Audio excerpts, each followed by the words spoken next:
After this, Fairith returns to his seat with a sad face, and Arthur sits there looking toward him, appreciating, saying he did well. However, the professor stood on the stage, opening his arms, saying let this be a lesson to all of them. He had assumed that with his elemental advantage, Mr. Delphairith Ivsar could protect himself against his spell. Further, he says he had misjudged. Then, smiling, the professor asked if anyone from the disciplinary committee would answer as he was about to complete his sentence. Kathleen got up from her seat. Arthur sits beside her and surprisingly looks toward her while Kathleen raises her hand. She would like to volunteer. Fairith surprisingly calls Kathleen's name, and looking toward her, the professor thinks he didn't think the girl would volunteer too.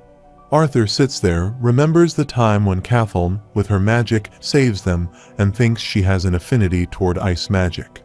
She has just witnessed Geist's fire attributes, and yet. As Kathleen steps the stairs, she goes down the stage, and Fairith gets up from the seat and raises his voice. Kathleen, maybe it's best not to while Arthur silently watches this all. After this, Kathleen and the professor stand before each other on the stage, and the professor, looking toward her, says this is quite the honor, princess. Then he put a hand on his heart and before her, saying, whatever the result of this demonstration, may, please don't hold it against him. Kathleen nods, creates the magic with her dimension ring, and pulls out the magic wand from her ring. Professor, looking toward her, pressing his lips, thinks not much reaction from this one no matter what. However, the professor folded his hands and created the blue flame magic. Then he created the blue flame in either of his hands. He smiled, saying let them proceed. Kathleen lifted her wand and created the ice missile with her magic, saying fire. The missile moves toward the professor while the professor raises his arms before his face. The missile collides with the blue flame and melts, and the professor holding his blue flame smiles, impressive as expected of their princess. However, Kathleen creates more ice missiles with her magic wand and throws these missiles toward the professor. On the other side, the professor threw a fireball toward her missile. Both the ice missile and fireball collide with each other and explode. Arthur sits there watching that fight and thinks, isn't that the spell Lucas used during his rank examination? However, Princess Kathleen, with her magic, creates the ice spear and asks it to break the spear break, and the ice missile moves toward the professor. The professor, looking toward those ice missiles approaching him, thinks the clever girl was breaking apart her ice spear to make a smaller missile. As she was sending her ice missile toward him in response, he angrily gritted his teeth, created his ember wisp flame ball, and threw it toward the missile, thinking, but that won't work on him. Moreover, she pointed her wand toward him to create an ice tornado. The ice tornado started twirling, and the professor's flame balls surrounded it. Also, the professor throws his fire bullets toward her. She sees the fire bullets coming toward her, and she is surprised. Fairith gets up from the seat and shouts what she is. Arthur quickly moves from there, and the professor, twirling his flame ball, surprisingly looks toward her, thinking about why she isn't defending herself. Kathleen silently stood there while the fire bullets were moving toward her. Fairith shouts, calling her name. Meanwhile, the fire bullets surround her. However, Arthur gets there and cracks the fireball with his magic, and an explosion occurs there. While the professor stood there, he extended his hand, and all the students got scared. Fairith also got up from his seat. As the explosion ends, the smoke fades, and she disappears there. The professor surprisingly looks toward the area where the explosion occurs and thinks, where is she? Then he turns his eyes and looks around, thinking about where she is. Suddenly, his eyes fall on beside the wall. She sits on the floor while Arthur stands beside her, creating his wind magic. After this, Arthur turns and, looking toward him, says he thinks this little game of his has gone on long enough, then asks him if he agrees. The professor angrily looks toward him, grits his teeth, and then answers while he appreciates his concern for the princess, it is necessary. He had everything under control. Arthur asked for control, and the professor answered of course. Then he asks Arthur if he thinks he, a professor at this esteemed academy, would put one of his students in harm's way. Some students sit there and think that's true while others think maybe he overreacted. However, the professor closing eyes and opened his arms, saying he was about to cancel it on the spot. He hears Arthur angrily looking toward him, abusing him in his mind, thinking once fully manifested, it is impossible to cancel that spell. Then he turns and looks toward Kathleen, who sits behind him on the floor. He thinks that Kathleen isn't hurt and that he has no proof. After this, Arthur angrily looks toward him and turns his eyes, responding, so be it in that case. While the professor, surprisingly looking toward Arthur, thinks he will just have to force him to screw up on him. Arthur completes his sentence by allowing him to replace his colleague in this demonstration. He hears the professor smile and answers well if he insists. Then the professor, looking toward Arthur, says it seems the princess is done anyway. Meanwhile, Princess Kathleen gets up from the ground. She looked down and brushed her clothes. Also, there were scratches on her face. The professor, looking at her, says, "Please don't misunderstand him, princess. He would never hurt her." Kathleen turned and stepped ahead, and Arthur stood behind her, asks her if she was okay. As Arthur asked, she stopped there and then turned her head. Answer his assistance was unnecessary, but thanks him all the same. He hears Arthur smile, then turn his head and stand before the professor, asking him, "Now then, professor." After this, Arthur, with his magic, takes out his transparent sword and angrily looks toward the professor, says please allow him the privilege of learning from him firsthand. Also, his eyes glow, and a light green aura emerges from his body. However, Arthur stood before him, holding his sword, and all the students sitting there were ready to watch that duel. Fainit's folded arms sit there. Princess Kathleen sits beside him while Sylvius sits between them on the table before them. The professor, with an evil smile on his face, says Arthur, quite an excellent weapon he has got there. Then he turns and steps toward his sword, which he stabbed on the floor. He says since he is an augmenter, he supposes it's only fair to let him choose which method he would like him to use to fight. Arthur, looking ahead, answers that it doesn't matter. He hears the professor freeze there and grits his teeth, abusing Arthur in his mind. And then he turns and, with a smiley face, says he insists. With no expression, Arthur responds that he should use whatever he is most confident in. The professor pries his sword, saying very well, then twirls it in the air and clenches its handle. Then, with his blue flame magic, he burns his sword, saying he will surely go easy on him. Saying this, the professor dashed toward Arthur. While Arthur stood there, he turned his head and swung his sword. However, both of their swords clank, and both of them stand before each other angrily, looking into each other's eyes. Arthur slashed his sword and the professor backward while Arthur stood before him, looking toward him, thinking going easy. After this, the professor firms his flame sword and dashes toward Arthur, while Arthur slashes his sword. He sees the professor swing his sword to attack Arthur, but Arthur, within a second, moves from one side to another. He sees the professor swinging his sword and grits his teeth, thinking he is not using any spells, just strengthening his body and sword with mana. As Arthur steps toward Professor, the professor dashes toward him, thinking, who does he take him for? Professor swinging his sword at him. He is sure the disciplinary committee isn't made only of rats who keep dodging and running away. However, the professor keeps swinging his flame sword toward Arthur, while Arthur continuously steps backward. After this, Arthur, stepping backward, asks him if he needs to attack when their esteemed professor can't even land a single blow on a first-year student. He hears the professor angrily grit his teeth and abuse Arthur in his mind. After this, he creates the flame ball in his hand, while Arthur, using his magic, starts shining, and he draws a circle with his mana around him. The professor runs toward Arthur and circulates him to see Arthur turn his eyes and look toward him. Therefore, the professor swings his flame sword at Arthur, while Arthur, in time, bends backward and the sword passes over him. As Arthur's body was shining, he tapped his hand on the floor in which he held the sword while the professor sent the flame storm toward Arthur. Moreover, Arthur cuts that flame storm with his sword while the professor leaps in the air.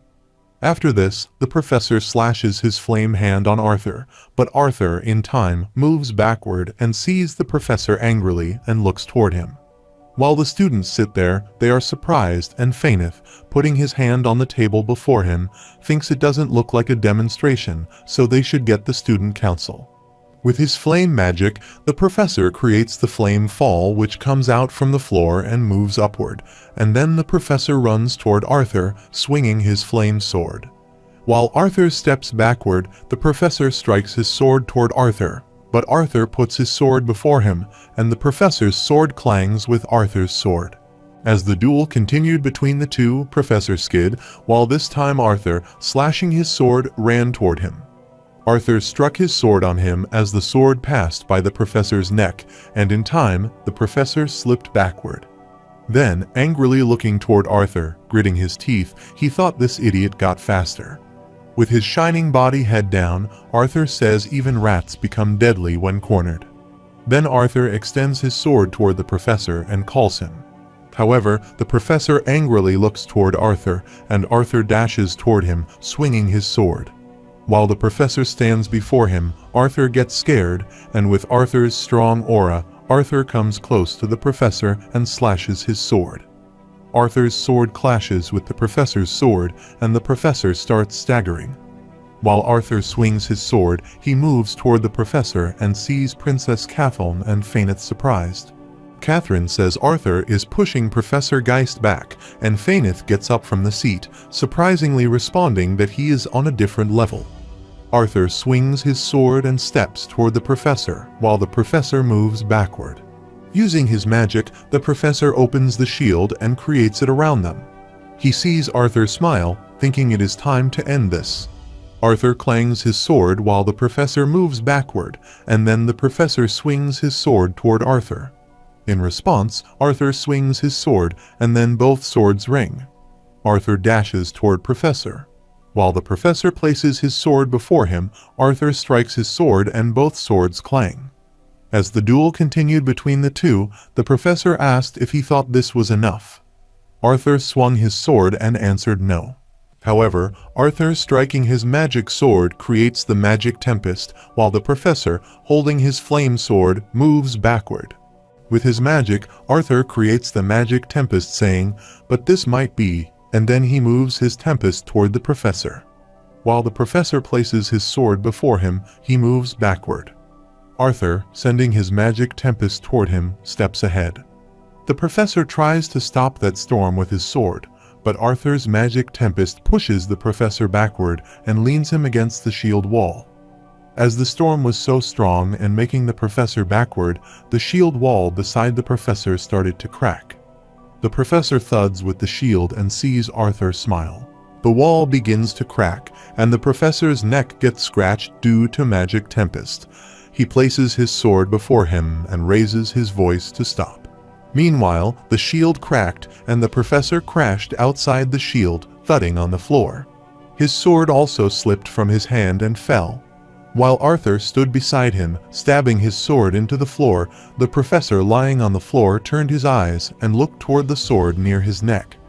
Arthur stood beside the professor, placing his hand on his sword handle, and with his glowing eyes looking toward the professor, he thanked him for his guidance. After this, Arthur pulls back his sword in his dimension ring, and then looks toward the students clapping for him. Also, he noticed Princess Catherine, who was steeping the stairs toward the exit door, and then both Arthur and Faineth stepped after her. Arthur, stepping toward her, calls her name as three leave the class.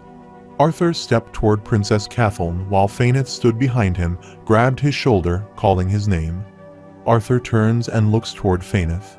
Also, when Arthur turns, Catherine stands ahead, stops, turns her eyes, and looks toward Arthur.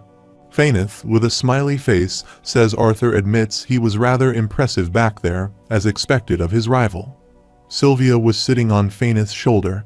Sylvia jumped toward Arthur, and he caught her answering Faineth. "Thanks. He did well out there too." If he had known the type of spell the professor was using, he knows he would have prepared preventative measures. Faineth laughed, adding naturally that he hadn't anticipated he would use such a potent spell in a demonstration. Otherwise, he would have taken the victory. Meanwhile, Princess Catherine comes to them, asking how they would possess her performance. Both of them surprisingly turn and look toward her. Also, Sylvia, whom Arthur holds in his arms, turns her eyes to look at her. Arthur places Sylvia on his shoulder and scratches his head, answering. Well, if he can be blunt, he would say that ignoring her defense to finish that last spell was her biggest mistake. Fainith gets surprised and remains silent, and then Princess Cathelm stares at them. After a while, she nods and both Arthur and Fainith laugh. Then she turns and leaves while both of them stand behind her. Fainith laughed and well, he should get going too until next time, his rival. Arthur also moves from there while, on the way, Sylvia sits on his head. She calls him Papa. Arthur heads up to look at her, and she looks toward him and asks why he looks so sad.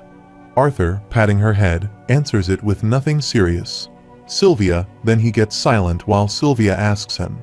Arthur stepped ahead to think, seeing as he couldn't finish Geist off quickly with just his mind attributes. He has realized he must work much harder to get where he wants to be. After this, Arthur, stepping ahead with other students, thought he was looking forward to his next class. Suddenly, he realizes that his next class is basic artificing. However, this class will teach them to manipulate and code mana to objects for specific uses. Further, he entered the class there. He sat on a moving stool, and sitting there, he thought he didn't have that in his old world. Meanwhile, a green-haired girl comes to him, asking him to excuse her. Is this seat next to him taken? Arthur surprisingly looks toward her. She stands before Arthur, looking toward him, and says she can sit somewhere else if it is. Arthur answers. Then, pointing toward the seat, he says she can sit there if she wishes. Then she sits beside Arthur, thanking him and saying a sentence without taking a break. She hears Arthur looking toward her and surprisingly asks what it is, and she gets a jolt, answering her name Emily Watson. Further, she fearfully asks, please be her friend. She is pleased to meet him, but then gets silent and starts trembling. Arthur surprisingly looks toward her PFFT while she turns her head to stone, thinking he must think she is so weird. Arthur extends his hand toward her, saying he is Arthur, then smiles saying and seeing how this is the first time they have met. Then, extending his hand toward her, he asks how they started as acquaintances. Emily looks toward Arthur, gets emotional, and excitedly nods, then shakes hands with Arthur. Arthur, while grabbing her hands, looks toward her hands, thinking this girl has worked hard because there were calluses on her hand. As he was staring at her hand, she surprisingly looked toward Arthur. Then she quickly pulls back her hand, turns, says she is sorry, and then asks, "It probably feels gross, right?" Arthur answers no, it's pretty fine, with Emily's sad face looking toward Arthur. Then Arthur, showing her his hand, asks if he has calluses to see, and Emily, looking toward Arthur's hand, gets relaxed. Then she, with a smiley face, says he must practice a lot. It's no wonder he is on the disciplinary committee. She admires that. Further, Emily says that she loves artificing, so she fiddles around with many gadgets. Then she, with a smiley face looking toward her hands, says unfortunately it makes her hands pretty rough. Arthur looks toward her hands, smiles, and remains silent. Then he turns his head, asking if he is somewhat jealous. She has a passion for artifice. With fighting, the only things she gets better at are destroying and killing, but with artificing, the better she is, the more things she can create. Emily moves toward her and surprisingly adds she never thought of it that way, but that's quite something coming from a 12-year-old. Arthur laughs, answering she says that as if she isn't 12 herself. She hears Emily turn her head and smiles, adding that it's true, though it's been a while since anyone has said that, not since she created the projection display artifact. Arthur recalled when they gathered for the announcement and thought how old she was when she made that. After this, Arthur, putting his hand on his heart, bends before her, saying he must say it an honor to be in the presence of a genius such as herself. Emily, surprisingly, responds enough. Arthur heads up and looks toward her. Emily moves toward Arthur and, looking in his eyes, shouts come from the mysterious human freshman with no background and a weird fox-looking mana beast. And the ability to overwhelm and completely demolish a professor and a veteran adventurer at the light yellow core stage doesn't make her laugh. As she moves toward Arthur, he sits on a stool, grits his teeth, and moves backward. After telling this, Emily turns back and sits in her seat straight. Sylvia sits at the table and surprisingly looks toward Emily.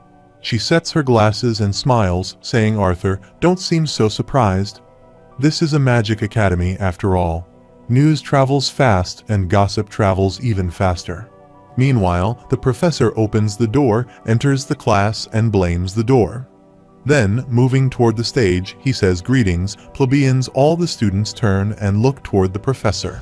However, this professor was nobody else but Gideon, and he stood before the whiteboard, looking toward the students and saying they may bask in the honor of having him. Then, opening his arms excitedly, he says Professor Gideon is their teacher for this class. He notices Arthur sitting there among the students before him. He surprisingly asks why, if it isn't Arthur Lewin, he had no idea he would be in his class. Arthur looks toward Gideon, thinking of a liar, while all the students in the class turn their heads and look toward Arthur. After this, Professor Gideon turns on the projector and shows the students his inventions. He excitedly points toward the projector and says about 20 years ago, he was the one who invented it.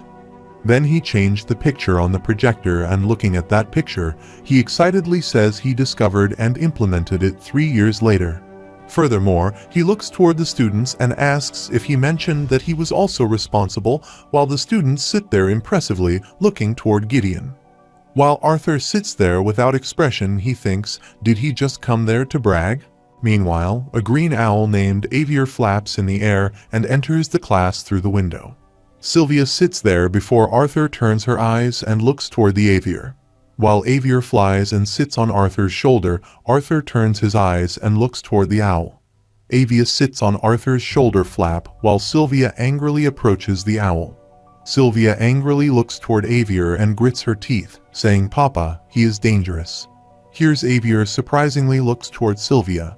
However, Professor Gideon and all the students in the classroom surprisingly look toward Avier. Professor Gideon adds that, like the director, Goodsky is beckoned. He guesses he won't be witnessing the rest of his life-changing lecture today, so off he goes. Arthur gets up from their seat, and Emily looks toward him and asks if she told him. News travels fast while he looks toward her and smiles. Sylvia sits on Arthur's shoulder, hits and shouts at Avier while Avier flies backward. After this, Arthur left the class and moved toward Goodsky's office. While on the way, Sylvia and Avier sit on either side of Arthur's shoulder.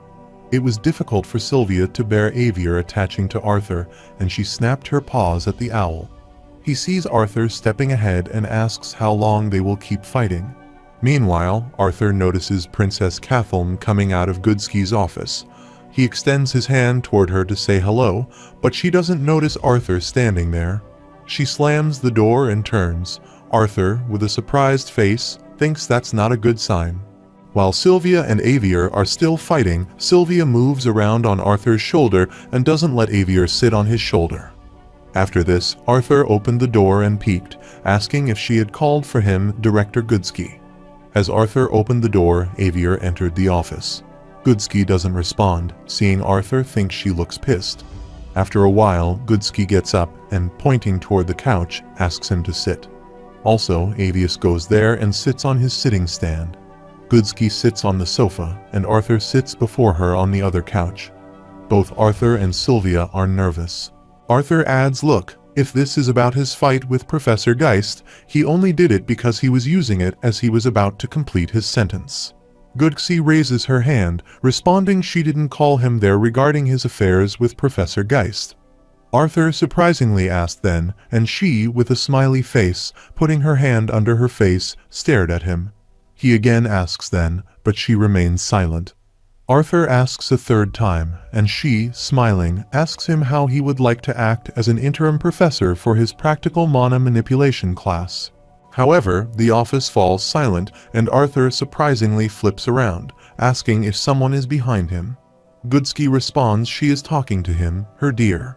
Arthur scratched his face and asked what TurtleMe had told her for things to come to this. Goodsky winked and smiled, asking a first-name basis with the Princess of Sapin. Now they then said it would be a problem if he stole the hearts of both princesses and Arthur. She doesn't want him to start a civil war when he hears Arthur waving his hand, and the picture of Tesha and TurtleMe fighting is created in his mind. Then he responds, "Let's not joke about these things." After this, Arthur opens his arms and asks if she is kidding. Right? He is a student who still needs to finish his first day of school. Furthermore, he wondered if it is even possible to be a student and professor simultaneously. Goodsky raised her hand, answering, "Please, no need to get so worked up. It's pretty simple." She asks if it is allowed. Yes, as long as she says it is. There have been cases of highly qualified upper-level students teaching introductory courses. He is not that special. Her dear Arthur asks about Geist, and she answers they have just dismissed Professor Geist from the academy. She hears Arthur get surprised and says, looking toward him, asking not to look so surprised. She had an investigation launched as soon as she heard, and with Princess Cathal's help, Geist had no room to defend himself. Further, she says that she has never seen the princess as worked up as she was today, and hears Arthur create the picture of Cathal in his mind. In the first picture, she is standard, while in the second picture, she is furious. Arthur looks toward that picture and smiles, asking if that is so. Then he turns and closes his eyes, adding that he still doesn't understand why she is doing this, director. She closed her eyes, waving her hand to answer because a spot had opened up, and she wanted him to fill it. Then she opened her left eye, adding she had no ulterior motives this time, and he didn't have to be so suspicious. But she believed it would be an excellent opportunity to build his reputation without conquering her professors.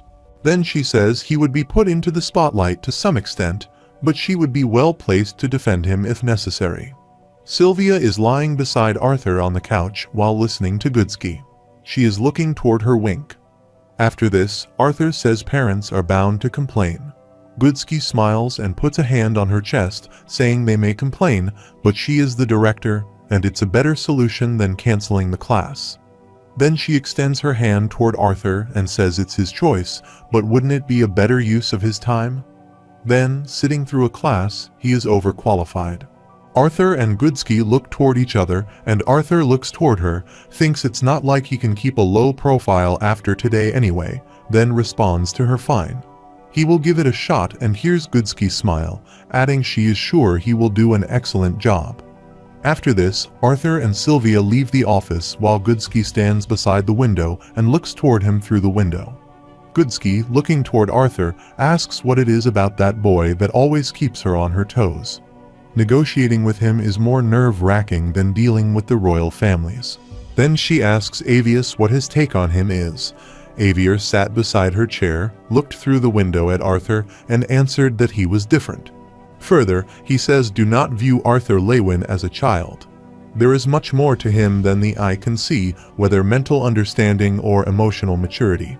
Goodsky, looking toward her owl, asks what makes him so sure, and he answers his bond. When Avius says that the white fox's proper form is that of a dragon, Goodsky gets surprised and surprisingly asks what.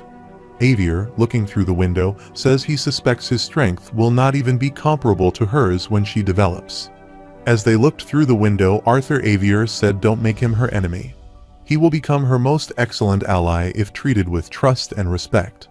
But if betrayed, he may be the cause of this continent's demise. After this, Arthur and Sylvia go to the mess hall. There, he holds his food tray to step ahead. Meanwhile, Elijah waves his hand, calling his name. Arthur and Sylvia turn their head and look toward him, and Elijah, with a smiley face, asks him to come over there. Also, the girl named Charlotte sits before Elijah turns her head and surprisingly looks toward Arthur. Then Arthur goes to them and puts his food tray on the table while Sylvia lays on it. Elijah, looking toward Charlotte and pointing toward Arthur, says Charlotte, this is his best friend and roommate, Arthur Lewin. She says hello to Arthur, and he sets the chair to sit and responds it's a pleasure. After this, Arthur, putting a hand on Elijah's shoulder, asks how his classes were without him. Elijah's thumb up, answering that it was much better without him. Sylvia looks toward Arthur's food and tries to get up, and her mouth starts watering as she stares at the food. Meanwhile, Charlotte extends her hand toward Sylvia while Elijah is eating. She says Arthur especially likes essential chain casting and mana utilization. Sylvia turns her eyes and looks toward Charlotte. Charlotte starts hissing, and she stops her hand there. Elijah says Arthur thought some of the mana utilization stuff felt repetitive after the things he told him. She is perfect when Elijah says Charlotte's in his chain casting class. He hears Charlotte smile and, putting her hand on her face, says please. He is making her blush. Elijah, while eating, asked Arthur how he was. He heard he had already beat up a professor. Looking down, Arthur responded that he had become the professor for that class. He hears Elijah spit on Arthur's face, wipes his mouth, and surprisingly asks, "Sorry, what? Is he going to be a professor?" Arthur angrily, looking toward him, wipes his face with his hand and answers yes. He replaces the professor who taught the class. So please don't go around spitting on a professor.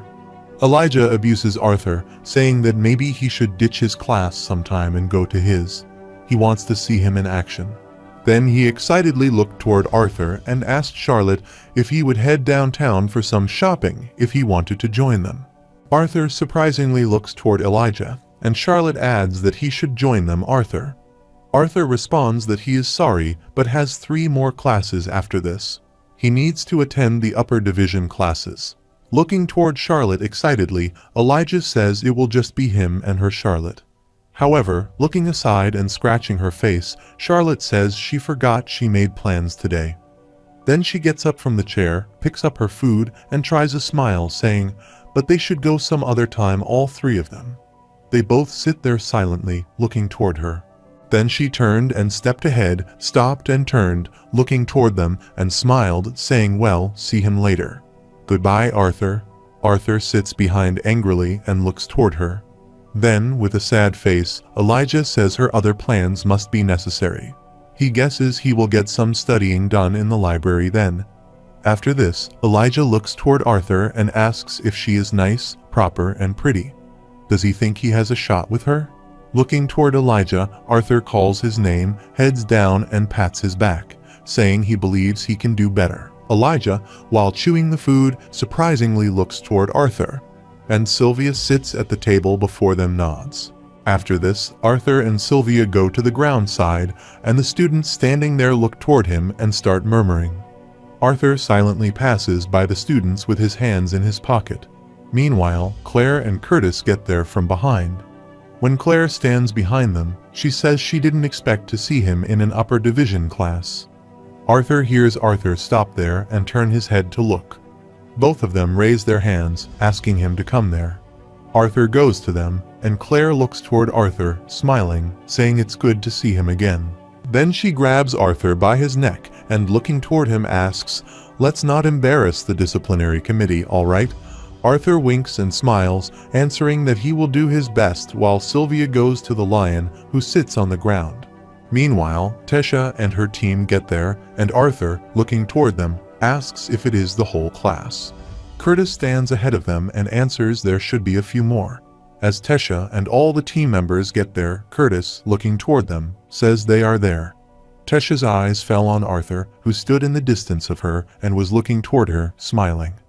Tesha excitedly looks toward him while Claire grabs Arthur's neck and waves her hand, wishing Tesha good afternoon. Tesha stops there and looks toward Arthur's pout. Arthur looks toward her nervously, smiling, and she angrily turns and passes by them, answering pleasure. Arthur turns his eyes and looks toward Tesha. Tesha, with her team left, and Claire, looking toward them, says she is in a bad mood today. Arthur looked toward Claire, thinking it was because of her. Then Curtis points back and says, "Claire, they should also head over." He hears Arthur standing his back to them and sighing. Suddenly, Arthur's eyes glow, and he grips his hand angrily. He turns and looks toward Lucas, who has joined Tesha's team, and passes by him smiling. However, Lucas Wykes is the most arrogant, deceitful, and treacherous. Arthur stands behind angrily and looks toward him, and Lucas also turns his eyes and, with hatred, looks toward Arthur. Suddenly, a hawk beast flapping in the sky lands on the ground, and the students stand their heads up and look toward the hawk beast coming down. The hawk beast flaps, and from that hawk, a lady taps, and all the students on the ground surround the hawk and the lady. Moreover, the lady stood beside her beast excitedly, looking toward the students and welcoming them. Then she said she was Professor Glory. She would be their instructor for a team fighting mechanics. Then she pointed toward the hawk and noted that this flare hawk was her bond torch. Arthur stood among the students, activating his power, and then looked toward her, let's see how strong she is. But as soon as Arthur tries to get information about her, she understands someone is using his magic to find out about her. She turns her head and looks at Arthur with shining eyes, while Arthur, looking toward her, winces. Furthermore, Arthur looks at her, thinking she hides her level and elemental attributes from many students. But why is she doing this? She stood before Arthur, who was staring at him, smiled and stepped toward him. She asked Arthur if it wasn't her newest colleague, Arthur Lewin. It's a pleasure to meet him. Then she says he is also the newly appointed professor for the practical mana manipulation class they all took during their underclassmen years. He hears the students standing behind Arthur, looking toward him, and starts gossiping. One of the boys asked the newest colleague what that meant. The girl standing beside him says no way that can be him, while the boy standing beside the girl says he heard a rumor that there is a new student professor. After this, Glory smiled, adding that while it's only an interim professor position, she would still say it's pretty impressive. Surprisingly, one student asks why she can't be a severe professor, and the other student, his friend, adds that this is even possible. Even some of the best upper-level students don't get to teach, yet this scrawny first year did. However, the student stood behind Arthur screaming, saying that it was not fair, and the girl with a surprised face said there must be a mistake. Curtis stood there smiling, telling them to settle down and stop being so jealous. Moreover, Arthur stood ahead, sighing, thinking if she put a target on his back on purpose. Professor Glory claps, adding now they should all have more faith in the director's decision. Arthur has proven himself to some degree by defeating the professor who taught the class previously. He hears the student standing behind Professor Glory with his friends raise his voice. Beating an underclassman professor means crap. Glory, while clapping, turns and looks toward that student. Then he adds most of them can win one, especially one that was just some thug adventurer. He hears the other students standing beside him answer yes. Professor Glory smiles, responding to quite the fire they all have. Then she asks why they don't test their strength against the new professor of practical mana manipulation today. While Arthur stood there, he scratched their ear with his little finger, and Tesha stood there in the distance and was looking toward him. After this, Arthur turns his eyes, looks toward the students who stand before him, and angrily looks toward him and reads their minds. The students in their minds were thinking they were going to kill this idiot. Who does this idiot think he is? Just kill him, and why is he getting all the attention? Arthur turned his eyes and looked toward Tesha, pointing to those students' smiles and asking her if she could believe this. Tesha is surprised and turns her head while Clave stands beside her, asking what's with that face. After this, Arthur, with a smiley face, says to Glory thanks her for the offer, but Director Goodsky asks him to take it easy on his upper division classes until he adjusts to school. This is his first day. After all, Professor Glory, putting a hand on his shoulder, looks into his eyes and smiles, answering, "Come on, that's no fun, now is it?" Then she gets near Arthur and, looking into his eyes, winks, saying he is a first year in an upper division class, and there's no special treatment there. He only needs to prove his qualifications through demonstration. It's only just and fair. Arthur smiles, and Professor Glory turns and looks toward the students, asking about a suitable class. They all raise their hands, while Arthur looks toward Glory, thinking just and fair is nothing. After this, Arthur asks Glory what she has in mind, Professor. She shows him her hand's first two fingers and answers she likes to begin the semester with a fun, casual game. Then she clenched her fist and laughed, asking what conquest. How about it? Kids and students started discussing while Arthur stood before her. Surprisingly, since when were war and conquest fun? However, Curtis raises his hand, adding that the professor has a suggestion. Then he asked about a mock team battle with one team's 3 disciplinary committee officers. Claire stood beside Curtis, adding that it would be a good opportunity for them to work on their teamwork. Professor Glory nodded, then folded her arms and smiled, answering that it was not a bad idea. Meanwhile, Clive stood beside Tesha and raised his hand. adding Professor Princess Tesha, and he could be their opponents on the other team. Tesha, looking toward him surprisingly, asks what Clive is. Here's Glory smile, responding. Now things are interesting. The disciplinary committee vs the students' council. But it would be unfair to have 2 against 3. Lucas raised his hand, adding he would volunteer to be on the student council team.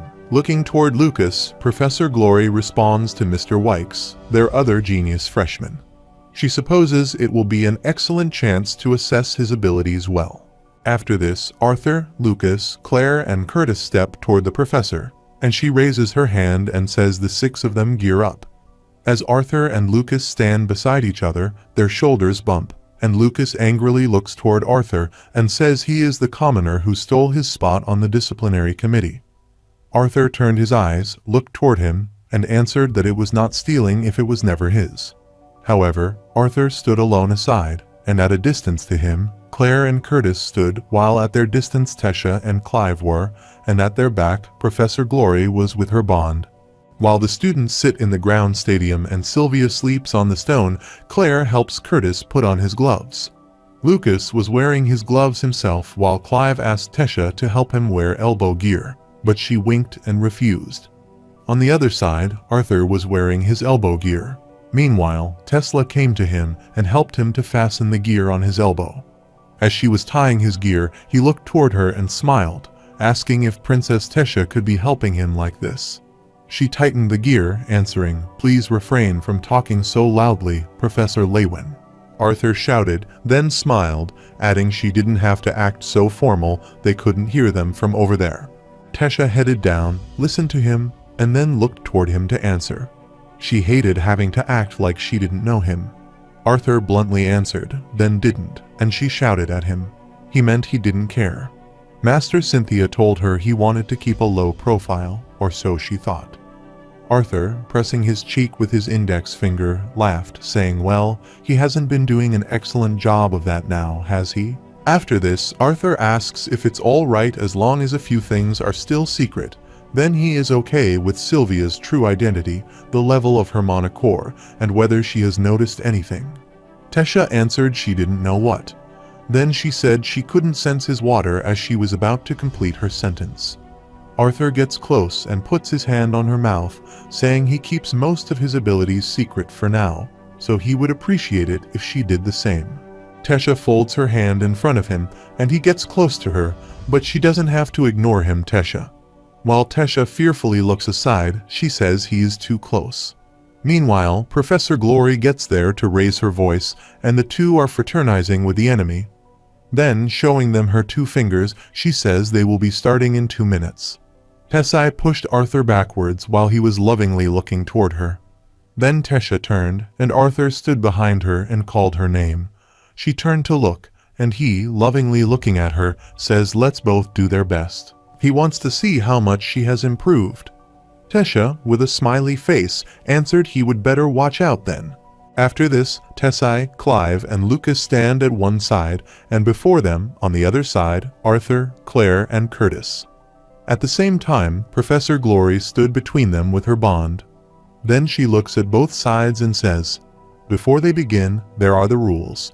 The match will have a time limit of 30 minutes, after which they will have a short discussion and analysis of what plays out." Further, she says Team DC will have a handicap since Curtis and Claire have had more classical training than Team SC with 2 first years, and that handicap is Arthur Lewin, who will be king. Knock him out, and the whole team loses, and artificers specially design the gear they use to measure the damage dealt. Moreover, she says if the amount of damage passes the threshold encrypted, it will release a shrill noise. Anyone who chooses to ignore this warning, continue fighting, and cast spells will be immediately banned from her class. She hears Lucas smile, then she adds she may be up for expulsion and lets her be clear this equipment will not protect them. They should be advanced enough to protect themselves with mana, but can be injured while wearing it. Remember it. Then she raises her hand, saying now let the battle commence. However, they all activate their powers and Claire, holding her flame sword, runs toward Clive. Clive, also having his weapon, runs toward her. On the other side, Curtis, holding his sword and sitting on his lion, runs after Tesha while she creates her magic and runs ahead. While running, she turns and looks toward Curtis. Arthur stood beside, looking toward Tesai, and Curtis thought Curtis probably wouldn't be able to beat Tesha, but he should be able to hold her off long enough. Then he turned his eyes and looked toward Lucas, who was stepping toward him, activating his magic and removing his wand from his dimension ring. Lucas, stepping toward Arthur, smiles, and Arthur activates his power and pulls out his transparent sword from his dimension ring. While thinking, he thought he might have gotten a bit more humble since coming to Xyrus, but he guesses not. Arthur's eyes start to glow, and he, using his spell, looks toward Lucas and smiles. Arthur, activating his wind magic, stepped toward Lucas as they stood before each other. Looking toward him, Lucas asks what's taking him so long, scared his reputation might crumble after losing today. Arthur glanced up there, Professor Glory, with her bond in the air to watch that fight. Looking toward her, Arthur turned his head and closed his eyes, thinking they wanted a show. Arthur activates his power, and the dark purple aura emerges from his body. Lucas surprisingly looks toward Arthur, while Professor Glory stood on her bond, looked down at Arthur, and smiled. On the other hand, Claire turns her eyes, and Clive surprisingly looks toward Arthur. Also, Prince Curtis surprisingly looks toward Arthur while Tesai sighs. Arthur's wind magic layer surrounds him, and he steps ahead and crunches the ground, then dashes toward Lucas. Lucas, gritting his teeth, releases the fire from her wand, saying manifest and burn, obeying his command and enclosing those who stand before him. Lucas, with his flame magic, creates the Inferno's cage around him, while Arthur whirls his wind magic toward Lucas, but before his wind magic attacks Lucas. Lucas's fire explosion attacks him, and he, holding his sword, falls backwards in the air, but before he loses his wind magic and cuts the flame. As Lucas's fire spread over there, it was difficult for Arthur to attack him. As the firestorm crashed the stones there while Arthur was breaking his sword, he stepped on the stone and cracked it. Also, the fire explosion occurred near Arthur.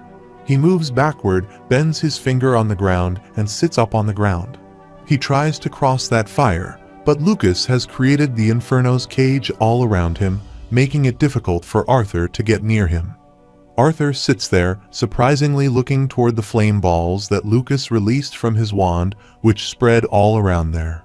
Arthur got up and stood beside the crash stone. Suddenly, the flame balls that Lucas was releasing upward started to combine. However, Lucas, with his flame magic, makes a barrier shield around him and sees Arthur grit his teeth while Lucas laughs, asking flame balls to fall. Those flame balls move toward Arthur and explode while Arthur runs away, but there are many fireballs, and they surround Arthur. However, heat spreads around Arthur, and due to this heat, he starts to sweat. Then he stomped on the stone and dashed aside. As he jumped, the flame balls exploded, and the flame explosion occurred there. Arthur hardly saved himself from that explosion. He, using his wind magic, slashed his sword to cut the flame bullets that were moving toward Arthur. Lucas laughs, saying that's it, dance for him. The flame bullets quickly move toward Arthur from behind. Meanwhile, Sylvia worriedly asks him if Papa is okay.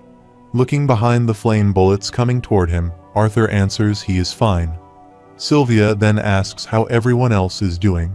She laughs, answering Mama, who is winning against Curtis, and Claire, who is winning against the grumpy guy. Arthur stomps on the ground, responding, got it. As the fire bullets were about to hit him, but before the bullets hit him, he slashed the sword, cut the stone, and threw the stone toward the bullets. The flame bullets explode in the air, and Arthur jumps, asking Sylvia to tell him if something unusual happens. The flame storm moves toward Arthur while he slashes his wind magic sword run, and while running away, he notices Lucas, who stands in Inferno's cage barrier, and think that Kid's monopool is even more significant than when he was an adventurer. Arthur steps on the stone and dashes ahead while the stone on which he steps is cracked. Arthur runs away and moves toward Lucas, while the flame explosion occurred behind him and the flame storm was coming after Arthur. Lucas stood in Inferno's cage barrier, holding his wand and laughing. The fire explosion occurs before Arthur, and he falls backward, flying in the air. While flying in the air, he thinks that without fire and water attributes and mana, he can't do anything against this heat, and his mana pool won't be able to keep up with his. The flame bullets move toward Arthur, and while moving toward him, the flame explodes due to the explosion. The ground cracks, and the stone falls away. Arthur rolls, jumps backward, and saves himself from that explosion while Lucas stands there, saying he is glad he didn't join the disciplinary committee. He might have quit school if he had been on the same team as someone as incompetent. Arthur, creating his wind magic, jumps on the stone and flies in the air on the stone, passing by the heat, thinking he can't conjure a wind spell large enough to go up against it. Arthur stood in the heat, creating the wind magic. Meanwhile, the flames scratched his arm. Arthur slashed his wind magic with his hand and, gritting his teeth in pain, threw the flame away. After this, he kicks the stone into the flame ball. The stone bumps into the flame and cracks it into pieces. Arthur, looking toward the fire around him, thinks now he has to think and focus on the fire. Wind magic pushes, pulls, and manipulates air to achieve desired effects. But what if he was to manipulate the air particles themselves? He could eliminate the very thing that fire needs to keep burning oxygen. As he was thinking this, the flame bullets moved toward him, and Arthur, with his wind magic, crashed the flame. Arthur, profusely sweating due to heat, looks toward Lucas, who stands in Inferno's cage. The barrier is releasing flame with his wand. Lucas, looking toward Arthur, laughs, asking how he beat that sorry excuse of a professor by running.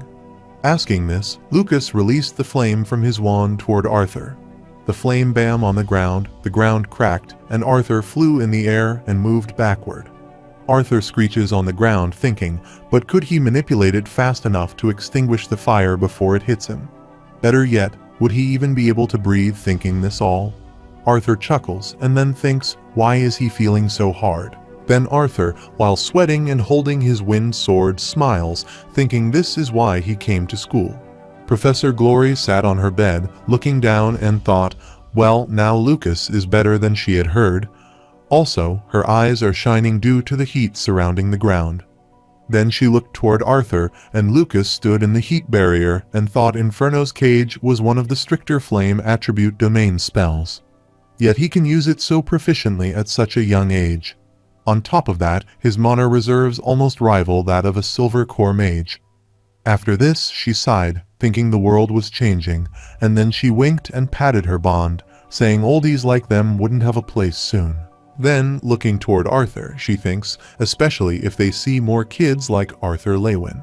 Furthermore, she thinks he lacks variation in his spells for a dual elemental mage, but makes up for it with fluid movements and tight control.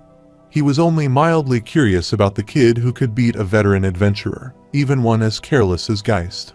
Then she looked toward Arthur, who, using his wind magic, passed through the flame bullets. Arthur graduated on the ground and slashed his wind sword while the flame bullets were moving toward him, and he moved toward Lucas and cut those flames with his sword.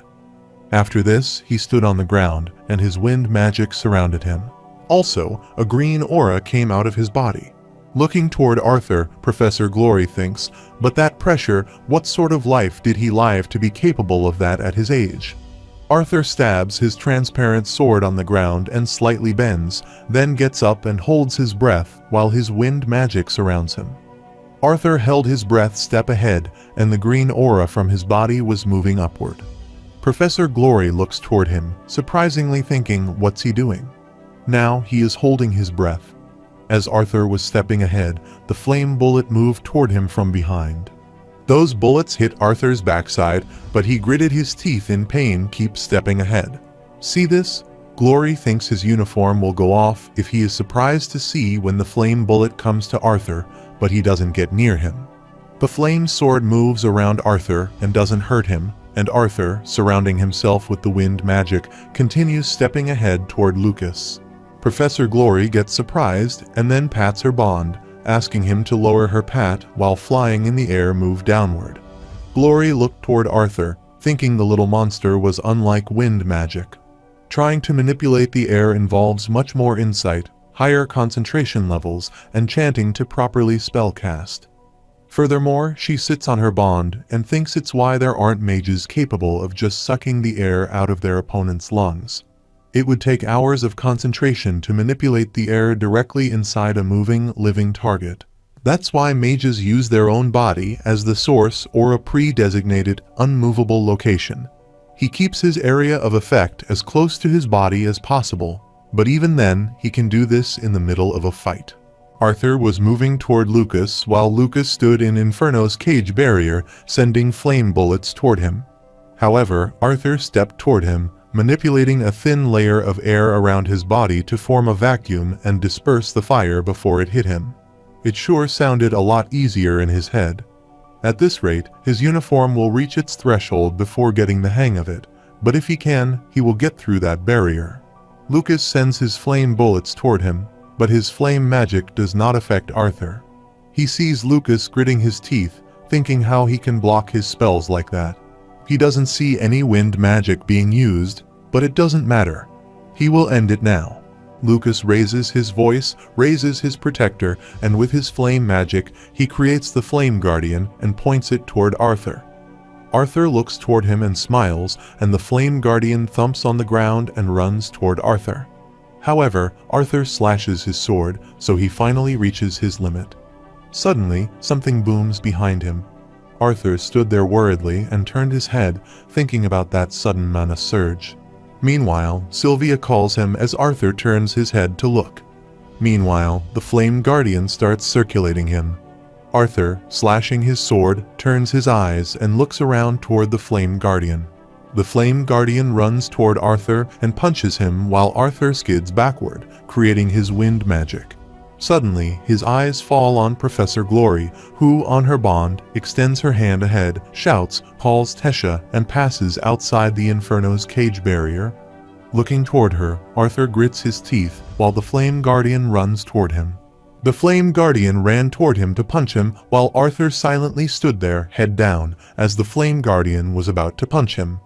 Arthur activates his static void magic, and due to his magic, the Flame Guardian disappears. Arthur was injured, and he stepped ahead and stumbled while Professor Glory, outside the barrier, raised her voice and held it together. Arthur, they needed to get out of there quickly and reach Tessai. Arthur glances aside toward the cracked ground, then turns and runs ahead, thinking he has to work fast. He has already used most of his mana reserves, trying to learn that stupid vacuum barrier spell. Also, Professor Glory, on her bond, was following him. Arthur, while running and squeezing his eyes, thinks that Curtis released his beast will from the mana spike he had felt earlier. Then he turns and surprisingly looks toward Tesha, who lies in Curtis's beast, which will spell unconscious. Looking toward her, Arthur thinks, why doesn't she have any protective barrier around her? Arthur thumps, then he stumbles, and with a puffy breath, feels that it's not essential. As Curtis's beast will spell was about to attack Tesha, Arthur ran toward her, thinking he didn't have enough mana to block this, so he grabbed Tesha. He hugged her while the beast attack was moving toward him. Arthur covered her with his body, thinking this was going to hurt. After some time, both Tesha and Curtis were fighting, and Tesha stood in the distance looking toward Inferno's cage barrier, thinking she wondered if Arthur was doing okay. Even if it's him, winning will be complicated while only using his two weakest elements. As she stood there, we thought about this all while Curtis ran toward her, holding his flame sword. He swung his sword, Tesha put his sword before her, and his sword clanged with hers. Curtis, holding his sword, pushes Tesha's sword and, looking toward her, says it is bad manners to look away from her opponent in the middle of a battle, Princess Tesha. Tesha silently looks toward him. He pushes his sword and strikes it to attack, but Tesha twirls and his sword passes by her. After this, Tesha moved and knocked her sword, and her sword clanged with his flame sword. Also, auras emerged from both of their bodies. Princess Tesha created her wind magic and swung her sword, but Curtis put his flame shield before him, and her sword clanged with the shield. Tesha, looking toward him, says her apologies to Prince Curtis. Suddenly, she feels something throb, and she creates her wind magic attack on Curtis. He flies in the air backward and is about to thud on the ground. Before he thuds on the ground, his bond jumps and catches him. He held his flame sword and shield thud on his bond. While Curtis stood there holding her sword and activating her wind magic, she put her hand on her stomach because she felt pain in her mana core. She gritted her teeth, thinking, what was that? What's wrong with her? Meanwhile, Curtis is sitting on his bond, hopping there. He raises his hand, and a voice asks Grotter, let's go. Also, Grotter had activated his power. His tail was moving, and his eyes were glowing. Curtis himself started changing into the lion. His face, teeth, and hair were changed, and he raised his voice just like they had practiced. Tesha stood there gritting her teeth, thinking about the ambient mana they were gathering. It looks like they are preparing for a significant spell. Tesha creates her spell, and the aura starts emerging from her hand, and with her magic, the roots start breaking from the ground. However, she lifted her magic hand, and with her magic, the root snare spurts out of the ground and spreads there. While Curtis sits on his bond, he moves toward her. His bond crosses all the roots of snare, which were spread there around them. Tesha, using her magic, creates the arrow missile and moves it toward them while making her magic with her wand. Putting her hand on her stomach, she thinks something is wrong with her core. She is not correctly assimilating to the Elder Wood Guardian's core. Maybe she should forfeit. Then she grits her teeth and thinks no. Then, looking toward her wand, she believes she is the student council president. She can't have anyone thinking that she is weak, much less a coward.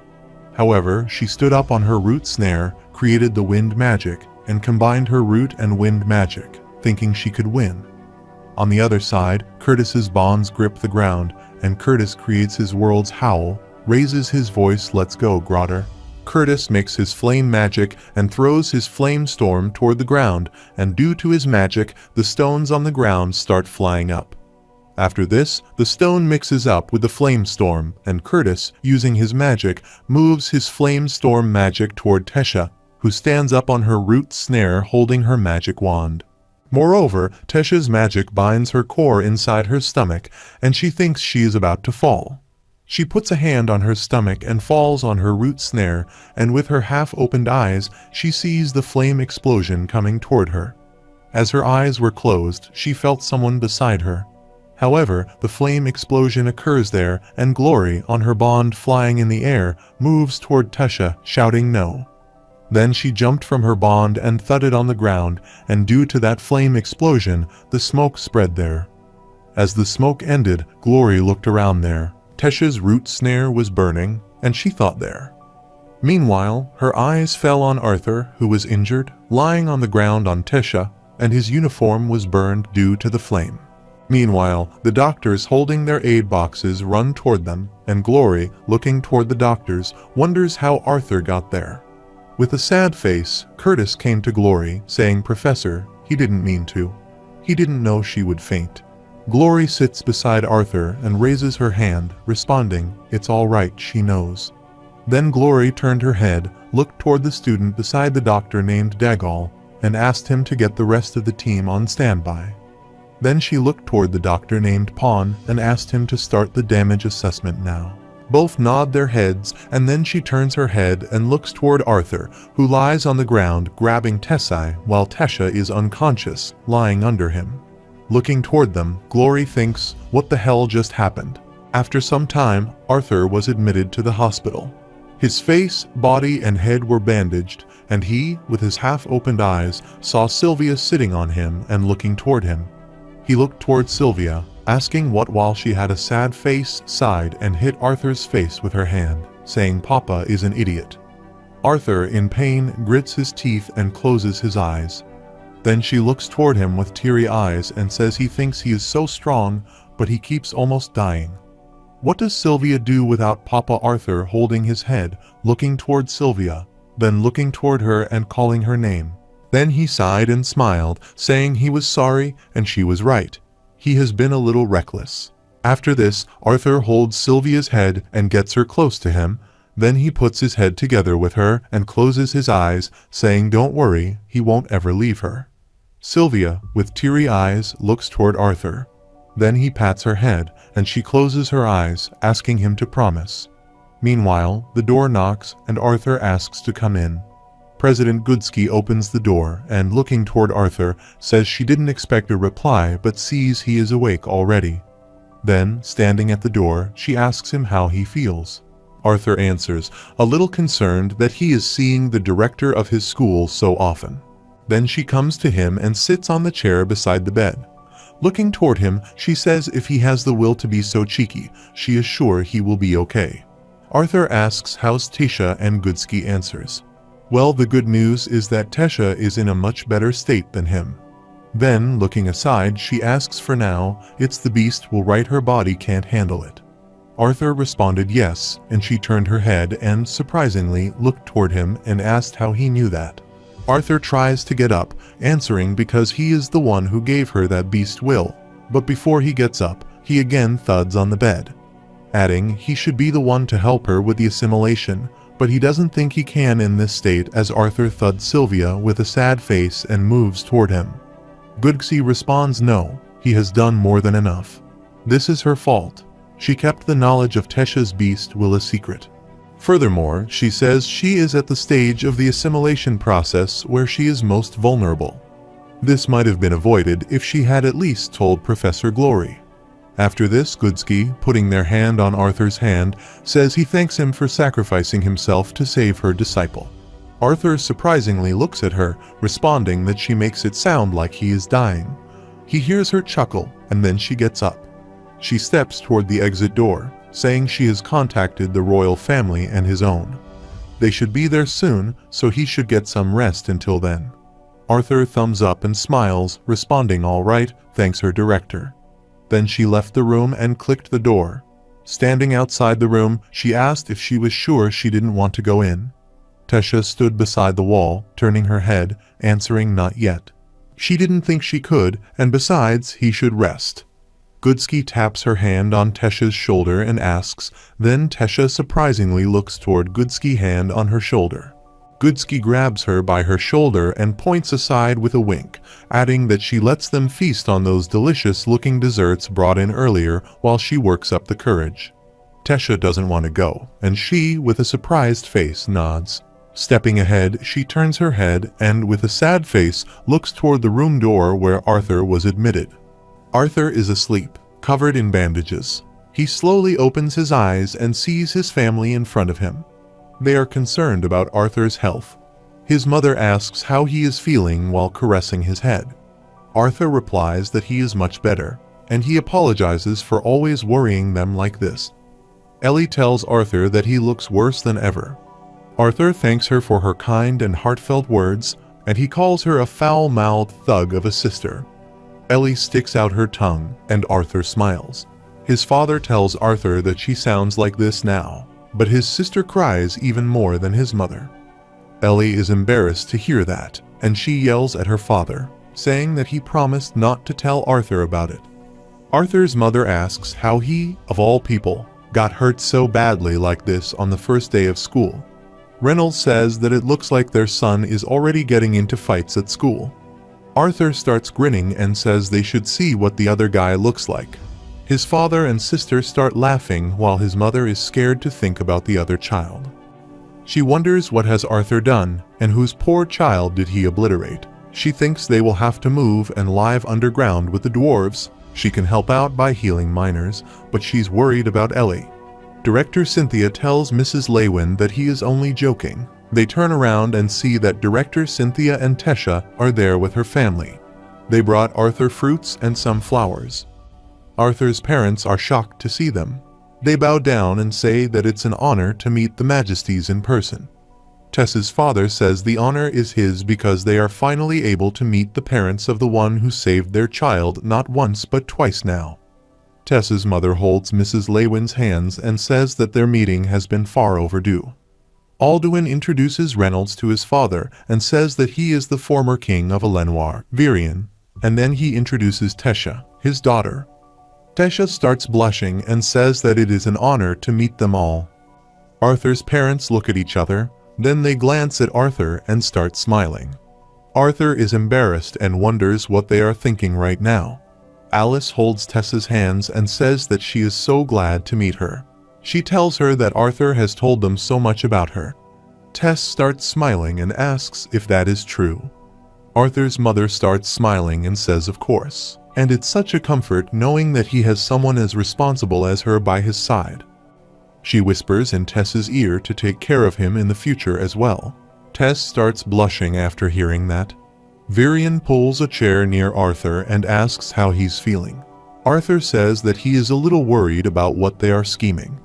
Virion tells Arthur to relax, but the worst thing that can happen is that he becomes his grandson-in-law.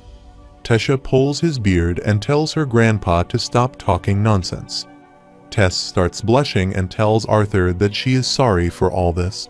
She sits on a chair and says that she told all of them not to come, but they wouldn't listen, even though it's all her fault that he ended up here in the first place. Arthur starts smiling and tells her that it is fine. In fact, he likes how lively it is. Ellie looks at Tess and says she is the girl her brother risked his life to save. Tess starts smiling and asks if she's his sister. Tess tells Ellie that she's even prettier than she thought. Ellie looks away and says that she is not bad herself. Arthur tells Ellie that she's the one that gave her that bow for her birthday. Ellie is surprised to hear that and she thanks Tess for that. Tess starts smiling and says that she is welcome. Suddenly, Ellie asks Arthur who is prettier between them. Arthur replies that they are both pretty ugly to him. Tess and Ellie are annoyed to hear that. Arthur asks Virion if he got a chance to take a look at Tess's mana core. Virion replies that luckily, her body seems more compatible with the beast core than his when he first integrated. Virion asks Arthur how did he manage to pick up an Elderwood Guardian's beast core. Arthur says by killing one. Virion looks at him suspiciously as Arthur starts smiling. Cynthia tells everyone that she hates to disrupt such an amiable setting, but Tesha's assimilation must be monitored once more. She opens the door and says that there are quite a few other visitors stuck outside due to the maximum capacity of this room. Outside the door, there are other visitors gathered to meet Arthur. Arthur remembers that after his family left with Tesha and her family, he continued to have more visitors throughout the day. Some came wanting answers for what exactly happened, while others came out of pure concern for his health. Gideon is trying to give Arthur medicine, but he's scared to try. Gideon leaves after a while and tells Arthur that he should stop by his personal training room after he recovers. Arthur asks how does he know about that. Gideon replies that Director Goodsky called him and asked him to build some training artifacts for him. Gideon tells Arthur that he owes him now and leaves. Arthur is shocked to hear that, and he tells him to close the door. Arthur is about to sleep, but someone else enters the room. Arthur asks what does he want now, but he's surprised to see Tess standing there. Arthur starts smiling and asks if she finished her assimilation session already. Tess says that she is still recovering, so Master Goodsky wanted her to stop early. Arthur says that's probably for the best and asks how's her core feeling and if she has another episode of pain like before. Tess starts smiling. Arthur asks what's so funny and Tess replies that he almost died and he is still worrying about her. Tess says it was the same back then when he saved her from the bandits. Arthur tries to get up, but he starts feeling pain again. Tess asks if he is okay. Arthur says that it is still hard for him to move, but he will be alright soon. Tess says that she knows he will, but let her apologize. Arthur starts smiling and says he told her not to apologize for saving her again. Tess says that she is not apologizing for that, but for taking advantage of him like this. Tess starts kissing Arthur. The sweeper is cleaning the floor outside the room. Tess comes running outside and starts panting near a window. Her face has turned red. Tess thinks that she kissed Arthur, and that was her first kiss. She wonders if she did it right. Tess looks at her reflection in the window and tries mimicking the kiss. She places her head against the wall and sits down on the ground. She says that she probably came on too strong, and Arthur is going to think that she's lewd. Tess wonders if she should go back to his room and pretend it was all a joke. She slaps her face and says she can't think like that. Tess thinks that she did the right thing because things would never progress if she left it up to Arthur. She gets up and thinks that he still treats her like a child every time they are around, and besides, who cares if he doesn't like her back? It will be his loss. Tess tells herself that she's a talented mage, smart, and popular too, and not to be conceited. But she's not bad looking either, so it will be Arthur's loss. Tess starts walking towards her room. Sylvie jumps on Arthur's bed and sees that he is in shock. Arthur thinks that he kissed Tesha Iralith, a 13-year-old girl. He wonders if he is a criminal now. He shakes his head and says that he is not because he is in the body of a 12-year-old boy. And in this world, there are plenty of children their age who are getting ready to marry. Arthur smiles and thinks that she is the one who kissed him. He slaps himself and thinks that he is so stupid. He rests his head on the pillow and places his arm on his eyes. He asks Arthur what he's doing. After some time, some students are talking about the new professor who is only a first year. A student says that he heard that he got the spot by beating the professor. Another one asks if he beats the first year, then would he get to be a professor too? Director Goodsky is taking a lift with Arthur and Gideon. She tells Arthur that she heard tomorrow will be his first day of teaching, and if he has enough time to prepare some material. Arthur says considering he just got discharged from the hospital yesterday, probably not, but he'll be able to work things out. Arthur looks at a student practicing inside a room and asks how Tess is doing with her assimilation. Director Goodsky tells him that he can always see her if he is that worried about her. Arthur remembers that he ignored Tess completely the last time and says sure. She tells Arthur that Tesha's assimilation with her grandfather Virion has been going smoothly, but he has to go back to Elenoir soon. They reach outside a door, and Arthur asks if she's going to take over for Virion. Gideon tells them to get the show on the road. Director Goodsky tells Gideon that she didn't think he would be so enthusiastic about this, considering how much he complained about wasting his valuable free time. Gideon replies that he made it a bit of a game to try and dumbfounded this cheeky little brat, thinking this will just about do it. She says that she merely asked for some sturdy artifacts to serve as a training aid for Arthur. Gideon starts grinning as he opens the door and says that he did a lot more than that. Inside the room, there is a fountain and some greenery. There's also a robot with 4 arms. Arthur enters the room and says that it is impressive. Gideon yells at him to look at his artifact, not the room. Director Goodsky says there seems to be quite a bit of mana fluctuations radiating from this. She asks Gideon what that thing is. Gideon says it is kind of her to ask. He tells her that this is the latest and greatest edition of his training operator and blast inductor.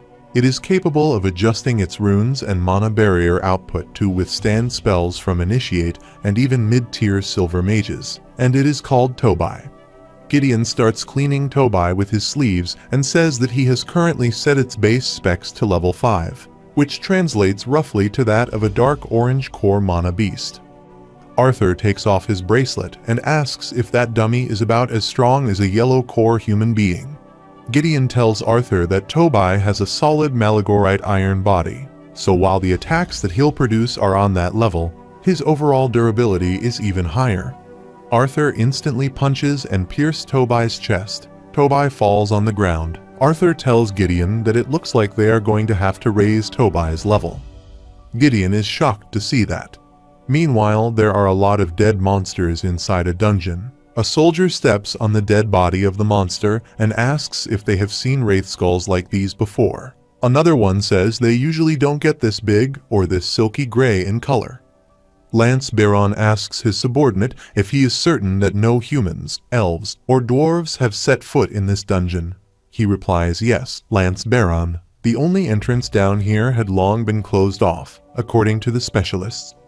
Baron looks at a piece of torn banner and says this just got much more serious then. Meanwhile, Arthur is training with the robots inside the training room. Arthur swings his sword, but Tobai blocks the attack and rushes to punch Arthur.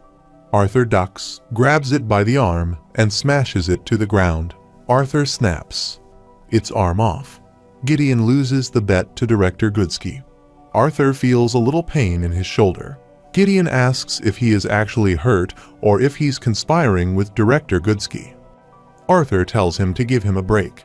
He asks if he saw his sloppy footwork out there. Gideon apologizes and says that he thought he was dancing out there for the King of Sapin. Gideon brings out his diary and asks if he has any feedback this time. Arthur tells him that Tobai's joints are a pretty bad weak spot, so they should work on reinforcing those also. Even if they can't conjure spells, for a mage, it's a bit limiting that they can't fire any offensive elemental magic. Gideon says he assumed Tobai would be sparring against an augmenter, not the devil incarnate. Arthur says that he thinks Tobai's mana reinforcement can use some work. Gideon is surprised to hear that. Arthur says right now, Tobai is emitting a layer of protective mana around its body. Even though it's the fastest and easiest way for a mage to protect themselves, it's also weak to attacks targeting the same place. It might be a bit more complicated and extensive. But it would be better if Tobai could conjure an array of individual plates of mana interconnected with each other. That way, once the initial barrier is set up, it'll be easier for Tobai to mend its barrier more quickly when it breaks, and without having to waste drawing excessive amounts of mana from its crystal to conjure up a completely new barrier. Arthur cleans the sweat from his face using a towel, and is surprised to see everyone looking at him with disbelief. Director Goodsky asks Arthur if he can conjure a mana barrier like that. Arthur nods in approval. She says it's intriguing. While the initial cast of applying that sort of mana barrier might take longer, it would still offer much more flexibility than the traditional mana shroud that mages use these days. Goodsky says she must relay this to the Mages Guild and see what they have to say. She thanks Arthur and leaves. Gideon is examining Arthur closely. Arthur asks what he's doing. Gideon says that he is checking to see what other gold he has stashed in there. In the morning, Arthur is slowly walking towards the class using his sword as a cane. He thinks that maybe he shouldn't have gone up against 2 level 7 Taubes when he hasn't fully healed. Arthur slips and is about to fall, but he grabs someone's shoulder and avoids falling. Arthur is surprised to see Kathleen put his arm around her shoulder. Meanwhile, the students are talking about the new professor in the class. One of them says he personally wants to see the first year try to teach, and another student says it'll be pretty funny watching him stutter and pretend like he knows what he's doing. Another student says he has gotten tutored by a 5th year, so he'll ask some questions that the first year wouldn't even know how to answer. One student says that his father donates over several thousand golds a year to this school, and they're using first years as teachers. It's embarrassing. Another student says that he snuck out his dad's precious image recording artifact, so he can show his dad what they're doing with his money. The door opens, and Arthur enters the room with his arm around Kathleen. The students are surprised to see that. Arthur wonders why are they making such a big fuss. He suddenly realizes that Kathleen was a princess. He tells Kathleen that he will be okay on his own now. Kathleen goes to sit down on a desk while Arthur takes the stage and introduces himself. He tells the students that his name is Arthur Lewin, and he's a disciplinary committee member and the son of 2 wonderful mages and a doting bother and their new professor. The students start shouting at Arthur to get out of here because they don't want to waste their time learning from a first year. Arthur thinks that at least they are energetic, and he thinks that this all could have been avoided if Director Goodsky or another professor had come with him. A student jumps in front of Arthur. Arthur asks what he thinks he is doing, and the student replies that he just suddenly feels like he wants to be a professor now, and all he has to do is pummel the instructor to the ground. Everyone starts cheering for the student to beat Arthur. He tells them that it will not take long. Arthur starts releasing his aura and tells the student to sit, but he gets scared and falls to the ground. Arthur tells the students that Director Goodsky did not bother giving him any official documents, but, like it or not, he will be teaching this class. If anyone has a problem, then feel free to leave, and he'll even allow them to be placed into another class of their choice. However, if any of them are even a tiny bit curious as to how this little boy with a limp got to become a professor at the most prestigious magic academy in Dicathan, then he encourages them to stay and learn. Arthur asks the student if he's going to stay there on the ground. He tells him to either leave or go back to his seat. He gets up and apologizes to Arthur and quickly goes to his seat. Everyone starts sweating, and there is a pin-drop silence in the class. Arthur thinks that it looks like they have a full class today. Arthur turns around and says that since this is a practical mana manipulation class, he will ask a practical question. Arthur asks what the best way to utilize mana from the surrounding atmosphere is. A student tells Arthur that mana is best utilized by absorbing the mana formed in the atmosphere into the mana core, where it can be condensed and purified for use when spells or techniques are cast. Arthur smiles and says that is good. He tells them that, as they all know, the difference between augmenters and conjurers lies in the fact that augmenters mostly use the mana in their cores via their mana channels. Conjurers, meanwhile, utilize the mana directly from the surrounding atmosphere via their mana veins. Arthur asks why both types of mages have to meditate and absorb mana if only the augmenters primarily utilize the mana they absorb into their core. The same student with a ponytail raises their hands and says that is because, while conjurers rarely incorporate mana into physical attacks, they still need to use their own mana to manipulate the mana in the atmosphere in order to form the spell. Arthur says that is right. What conjurers are doing is essentially using their own mana that they've coded with a specific spell so that the ambient mana knows how to behave.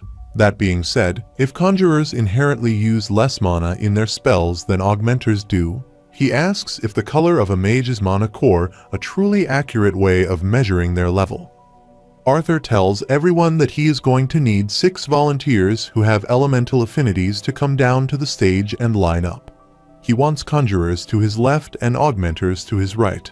6 students arrive in front of Arthur. He tells them that for this exercise, he wants everyone to initiate the most basic spell of their affinity, and conjurers can't use a wand. The students did exactly that and used their spells to conjure fire, air, water, and earth.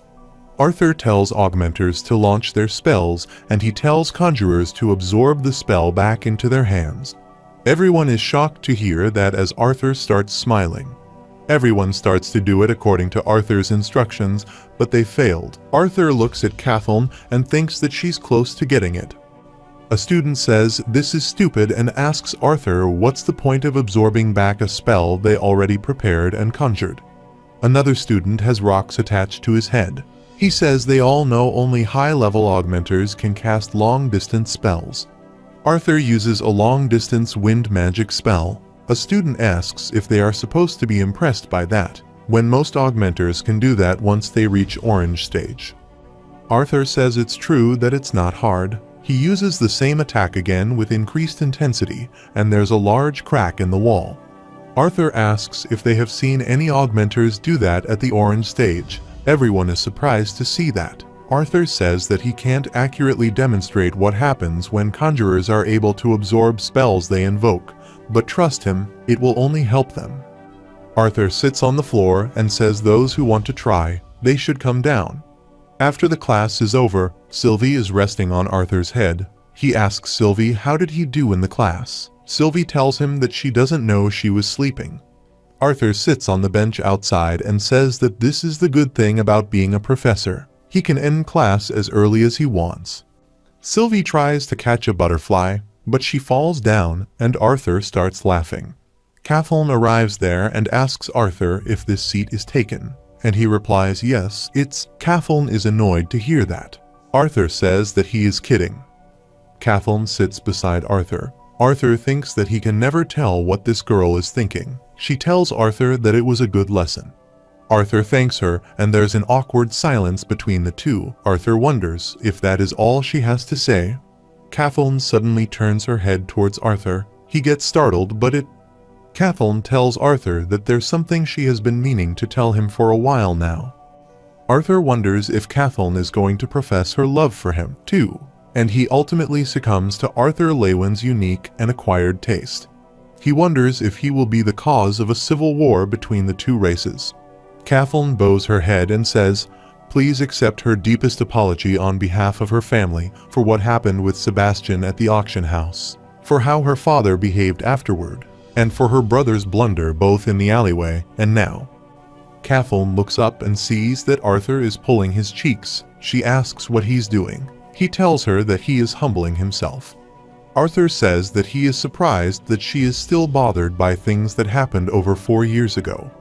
Kathleen says while she had always looked up to her father, in many ways, he had disappointed her that day. Arthur tells her that she doesn't need to be apologizing for them. She says that she felt it was necessary since they are friends. Arthur smiles and asks if they are friends. Kathleen says that she was told by her brother that sharing skinship is only done with friends. Arthur is startled to hear that.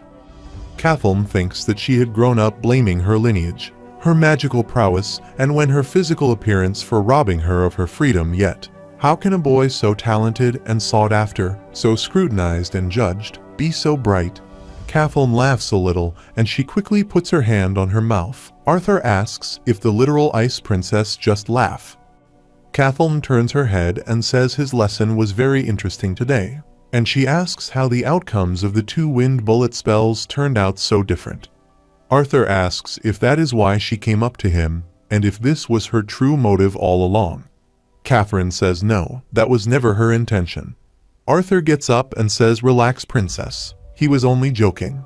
He winks at her and says it'd be even more unfair if he gave his brightest student an advantage and leaves. Kathleen starts smiling. She looks down and sees that Sylvie is laughing at her.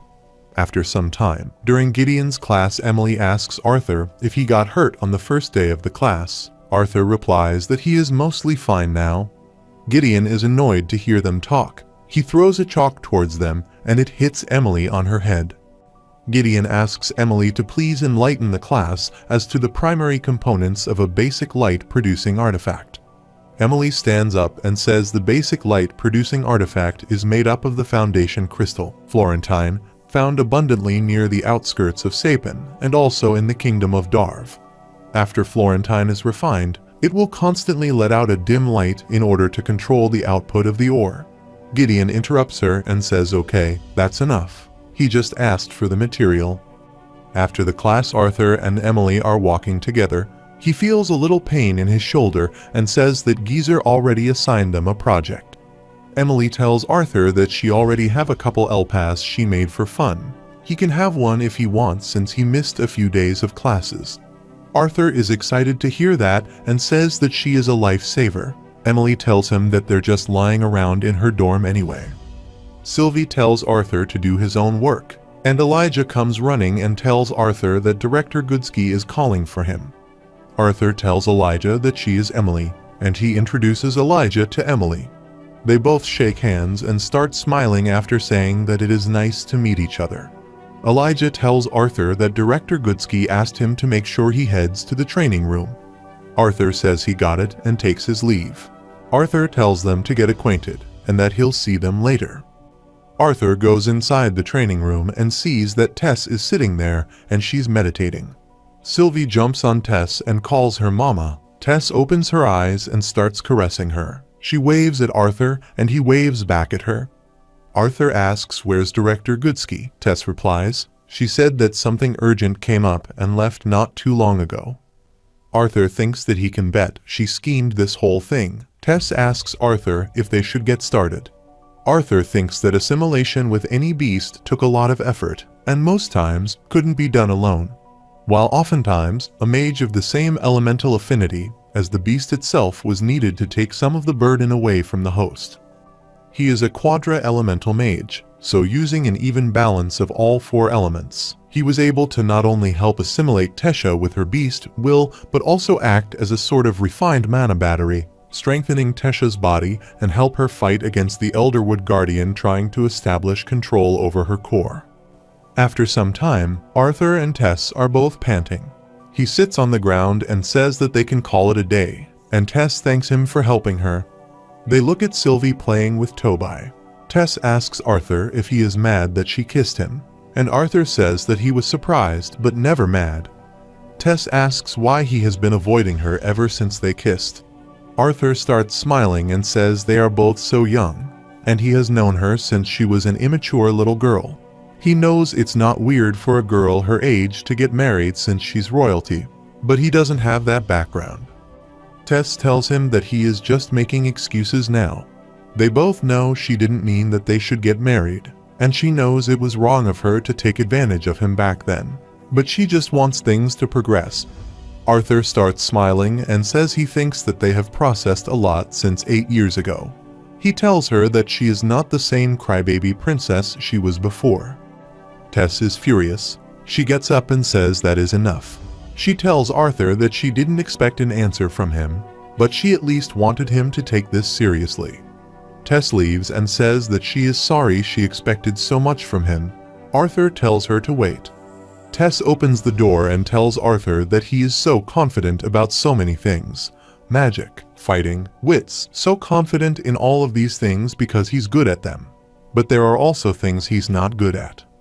He doesn't think the people around him have noticed how he always puts on a mask and pretends that he is happy or unaffected by anything.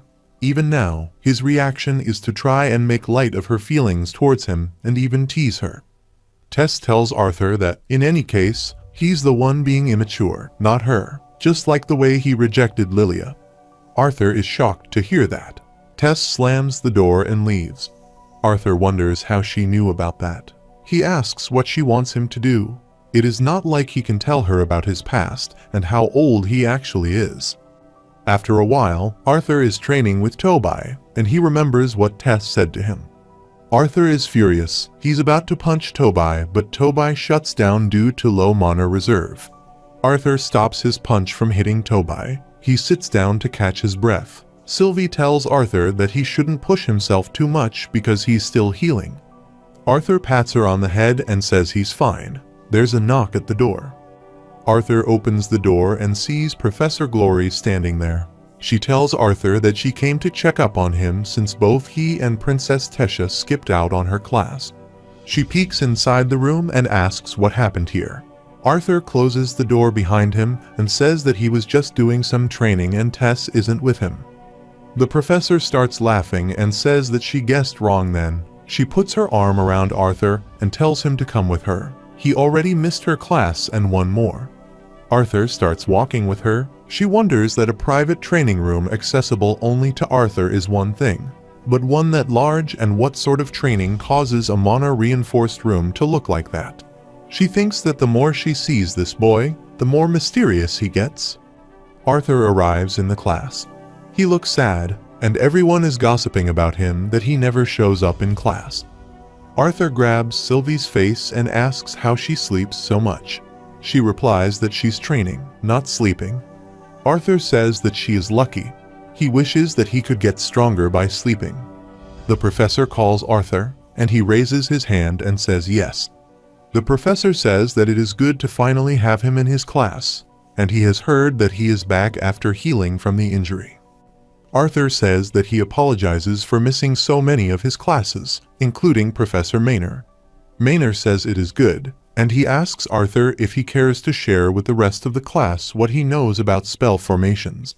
Arthur stands up and says that, to his knowledge, spell formations are the conjoining or altering of basic spells and skills in order to produce a different effect. Maynor starts clapping and says very well put. He says that they spent most of last week reviewing aspects that one must know before even touching the foundation of spell formations. He starts walking towards the students and says that he would like everyone to imagine a world where everyone could read everyone's mind.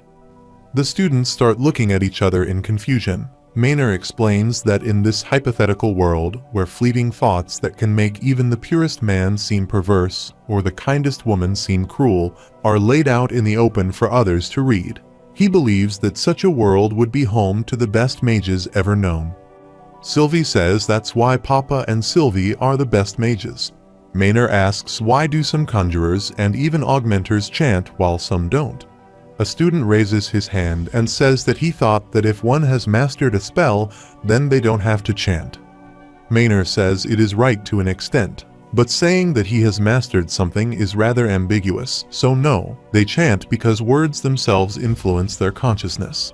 He further adds that it fills the caster's mind with the correct suggestion that molds the mana into the desired spell. To give a rather humorous example, if he were to say to a woman who detests him that he has always loved her, they can bet there would be some sort of reaction from her.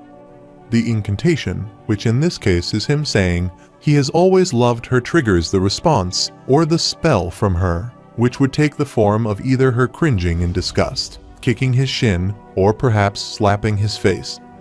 Everyone starts laughing. Arthur thinks that he sure knows how to keep his students' attention.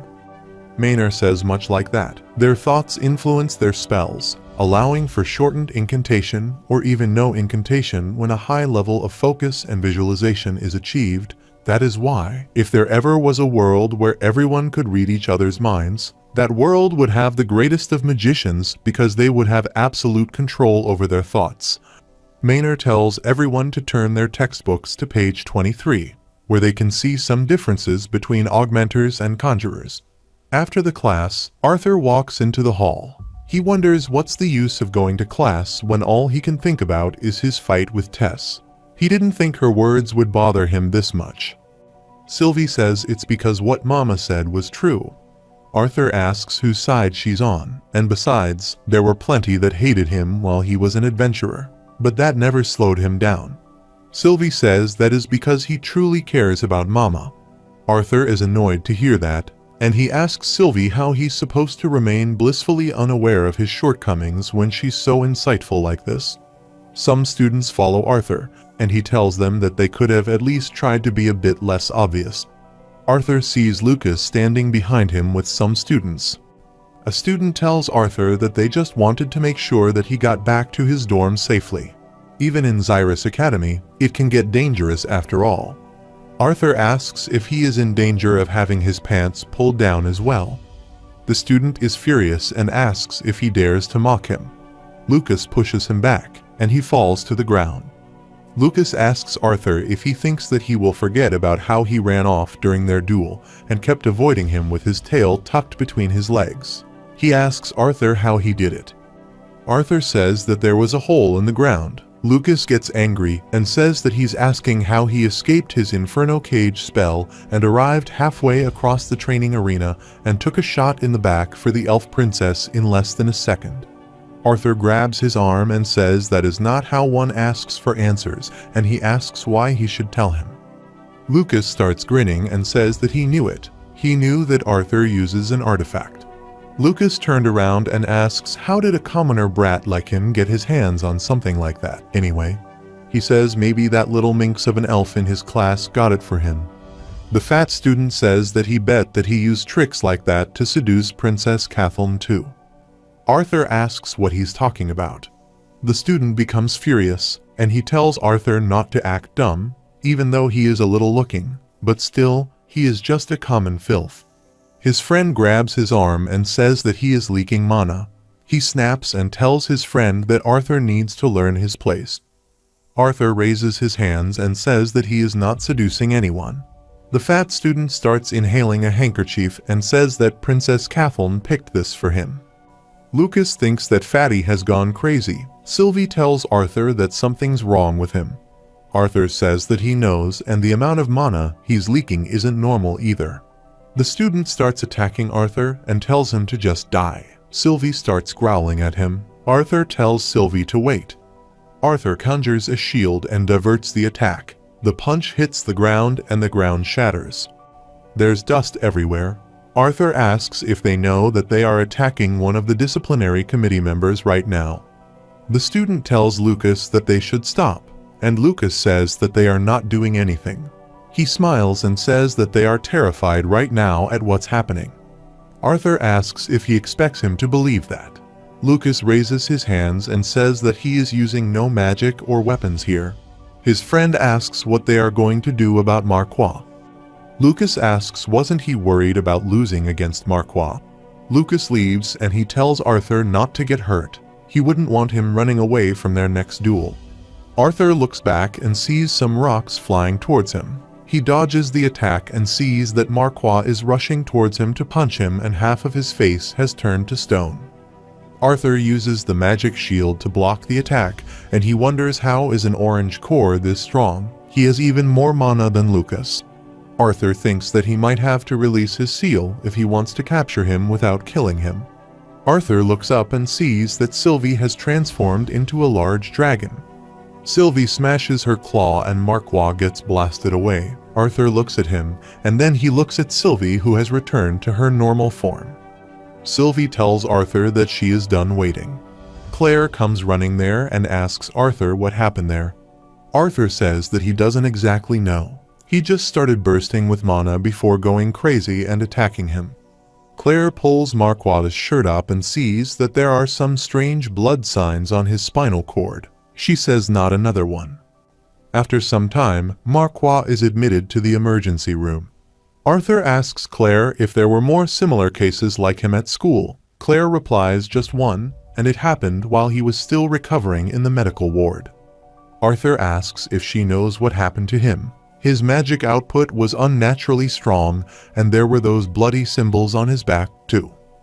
Claire tells him that she'll explain more about it in their next DC meeting. She has to update the rest of the team anyway.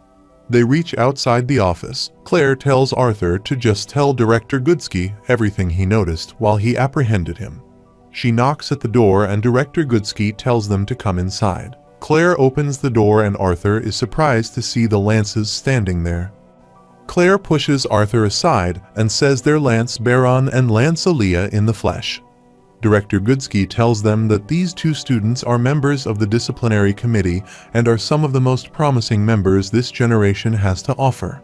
Claire tells them that it's an honor to meet them, and it's her dream to become a Lance someday. Lance Baron tells Goodsky to please make the appropriate measures as soon as possible. She nods in approval, and they decide to leave.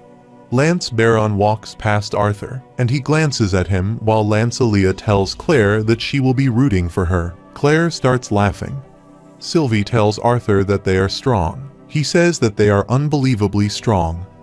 Director Goodsky gestures at them to sit on the couch and says that her secretary mentioned something urgent has transpired. Arthur sits down and asks if something else has happened. He's sure two of Dickathan's strongest mages didn't just pop in without any reason. Director Goodsky sits down and tells Arthur that there's nothing for him to worry about quite yet. She tells them that Lance Baron was once a student at this academy, and his brother now attends, so he just brought the news in person. Claire says that she didn't think she would ever get a chance to see them in person. Goodsky sighs and says that she just wished they came bearing better news. She says, please tell her what happened. Starting from the events of Lucas, Charles, and Marquard following and confronting him after class, Arthur went over everything that happened. In particular, he focused on Marquard's odd behavior and erratic mana fluctuation. Goodsky asks if Marquard had blood symbols engraved down his spine. They nod in agreement. Goodsky looks worried. Arthur thinks that she knows something. Goodsky tells them that, as Claire said, Marquard isn't the first case, and he certainly won't be the last. Arthur asks if she has any idea what is wrong with Marquard. She replies that unfortunately, neither the medics nor the artificers know what exactly this is, and they have reached out to the Mage Guild to send some researchers to coordinate with Gideon and a few of their own staff on this matter. So hopefully they will find out soon enough. She tells Claire that they will continue to have the DC officers patrolling in between classes, and she will get more staff to assist as well during the night. Claire says understood. Goodsky tells Arthur that it is a good thing that he's back because the DC officers will need all the help they can get. After the briefing, they leave the office. Goodsky closes the door, and an owl sits on her shoulder and asks her if it's wise to involve students in this. She says if the worst case is to come, sacrifices might be necessary. She wonders why are they moving already? It's much too early. At night, Claire tells Arthur to get some sleep, and she will see him at the DC meeting tomorrow morning. Arthur waves her goodbye. While walking down the hall, he sees Lance Baron. Arthur hides behind a wall and sees that Lucas is standing there in front of his brother. Arthur thinks that Caspian was right. It will be meaningless unless he becomes strong enough to defeat Lucas's half-brother. Arthur thinks that with his brother backing him, he can't do anything to Lucas. Suddenly, Sylvie is startled by someone's presence. Lance Aaliyah places a sword at Arthur's throat and says that is a pretty strong bloodlust he's emanating towards a lance. She withdraws her sword and tells Arthur that one of the drawbacks of storing a weapon in a dimension ring is that it takes too long to call it out. Arthur says that he thinks there's a misunderstanding. He doesn't harbor any anger towards Lance Baron. It was his first time even meeting him earlier today. Lance Aaliyah tells Arthur that even if he was repressing his presence, she can tell, and of course, he wouldn't be able to touch him even as a dual elemental mage. Arthur asks if he is truly that strong. She replies frighteningly strong. Arthur asks how strong she's. Lance Aaliyah, by the show of her hands, says this much. Arthur thinks that she has a weird sense of humor. Lance Aaliyah is disappointed. She tells Arthur that he could have laughed a little, and she tells Arthur that she is definitely the weakest among the Lances. Arthur consoles her by patting her on the shoulder. Aaliyah tells him that Baron is definitely one of the strongest, but he can't match up to her level of perception. Arthur thinks so. That's why she was able to sense him long before he noticed her. Aaliyah says it looks like Baron is finishing up. She tells Arthur that it was nice talking to him. Maybe they will run into each other again.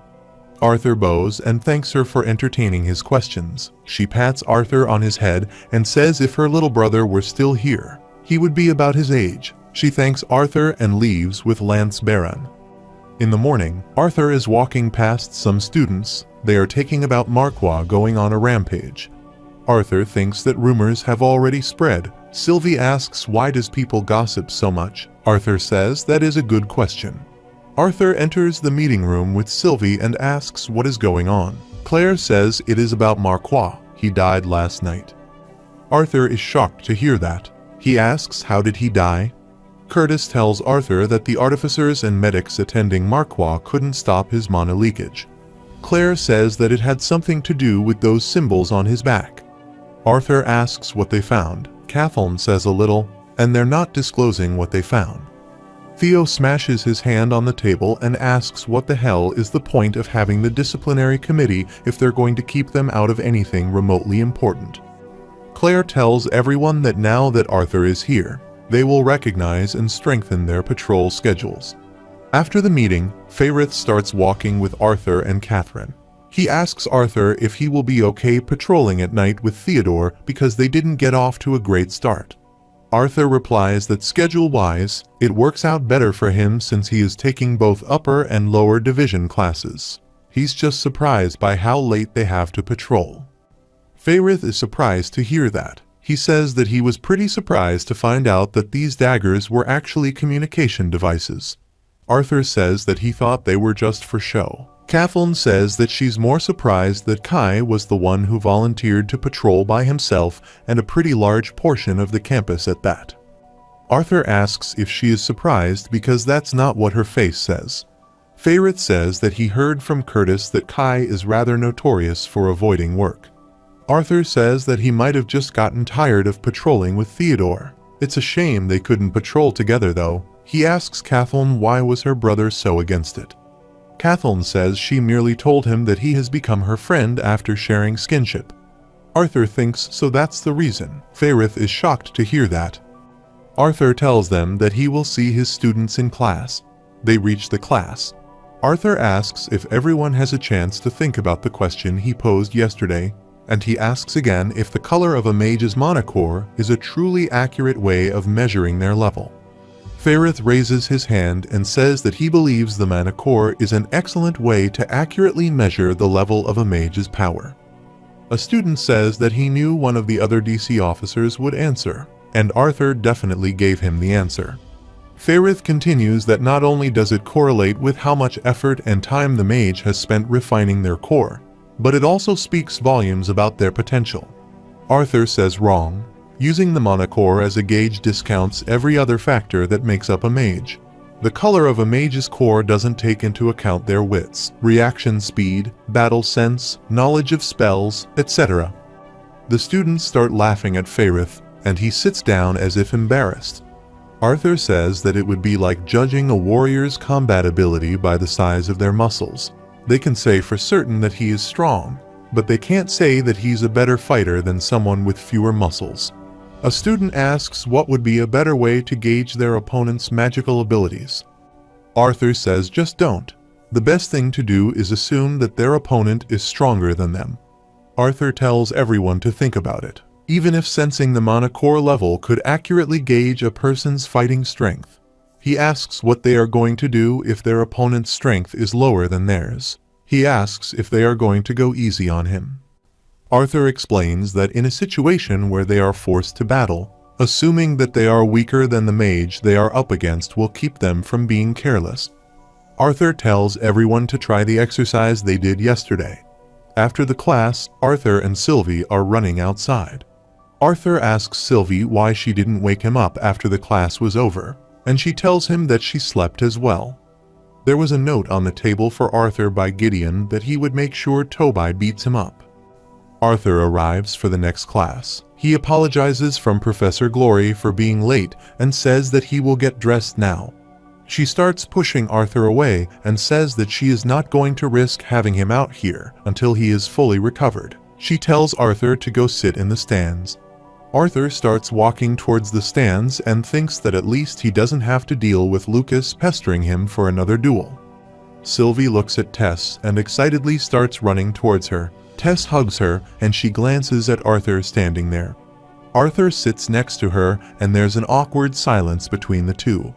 Arthur is about to say something, but Tess tells him that he doesn't have to explain himself. She lashed out at him and said something she wishes she hadn't. Arthur starts scratching his face and says that there were a lot of truths in what she said to him earlier, and to a certain extent he did know how she felt about him, but he was always afraid to face it. Emotions are a lot more complicated than magic or fighting. He can't get better at it by training. Tess says that it is the same for her. She lost control over her emotions and brought up the thing with Lilia when she told her never to tell anyone. Arthur tells her that she is much better than him because he was just running away from her all the time and she doesn't deserve that. Arthur tells her that he is sorry, but he can't have a relationship with her. Tess and Sylvie are shocked to hear that. Tess looks sad, Arthur says, at least for now. Tess looks at Arthur, and Arthur starts smiling. He says that maybe when they are older. Tess pouts and says he's just assuming that she'll wait for him. Arthur is surprised to hear that. He turns to Tess and says he's not assuming that. He knows how popular she is, and to be honest, he doesn't know how long it will take for him to be ready. Tess starts smiling and says as long as he knows that. Arthur lets out a sigh of relief. Tess pokes him in the face and asks if she can trust him, and if he is not going to go around dating other girls at school after saying all of this to her. Arthur says that he can personally guarantee that. He tells Tess that he has no intention of making her wait for him, but he hopes that this will buy him some time. Arthur gets up and kisses Tess on her forehead. Tess is surprised by it. After some time, Arthur is zoning out while sitting in the class. Sylvie starts laughing and says that he kissed Mama.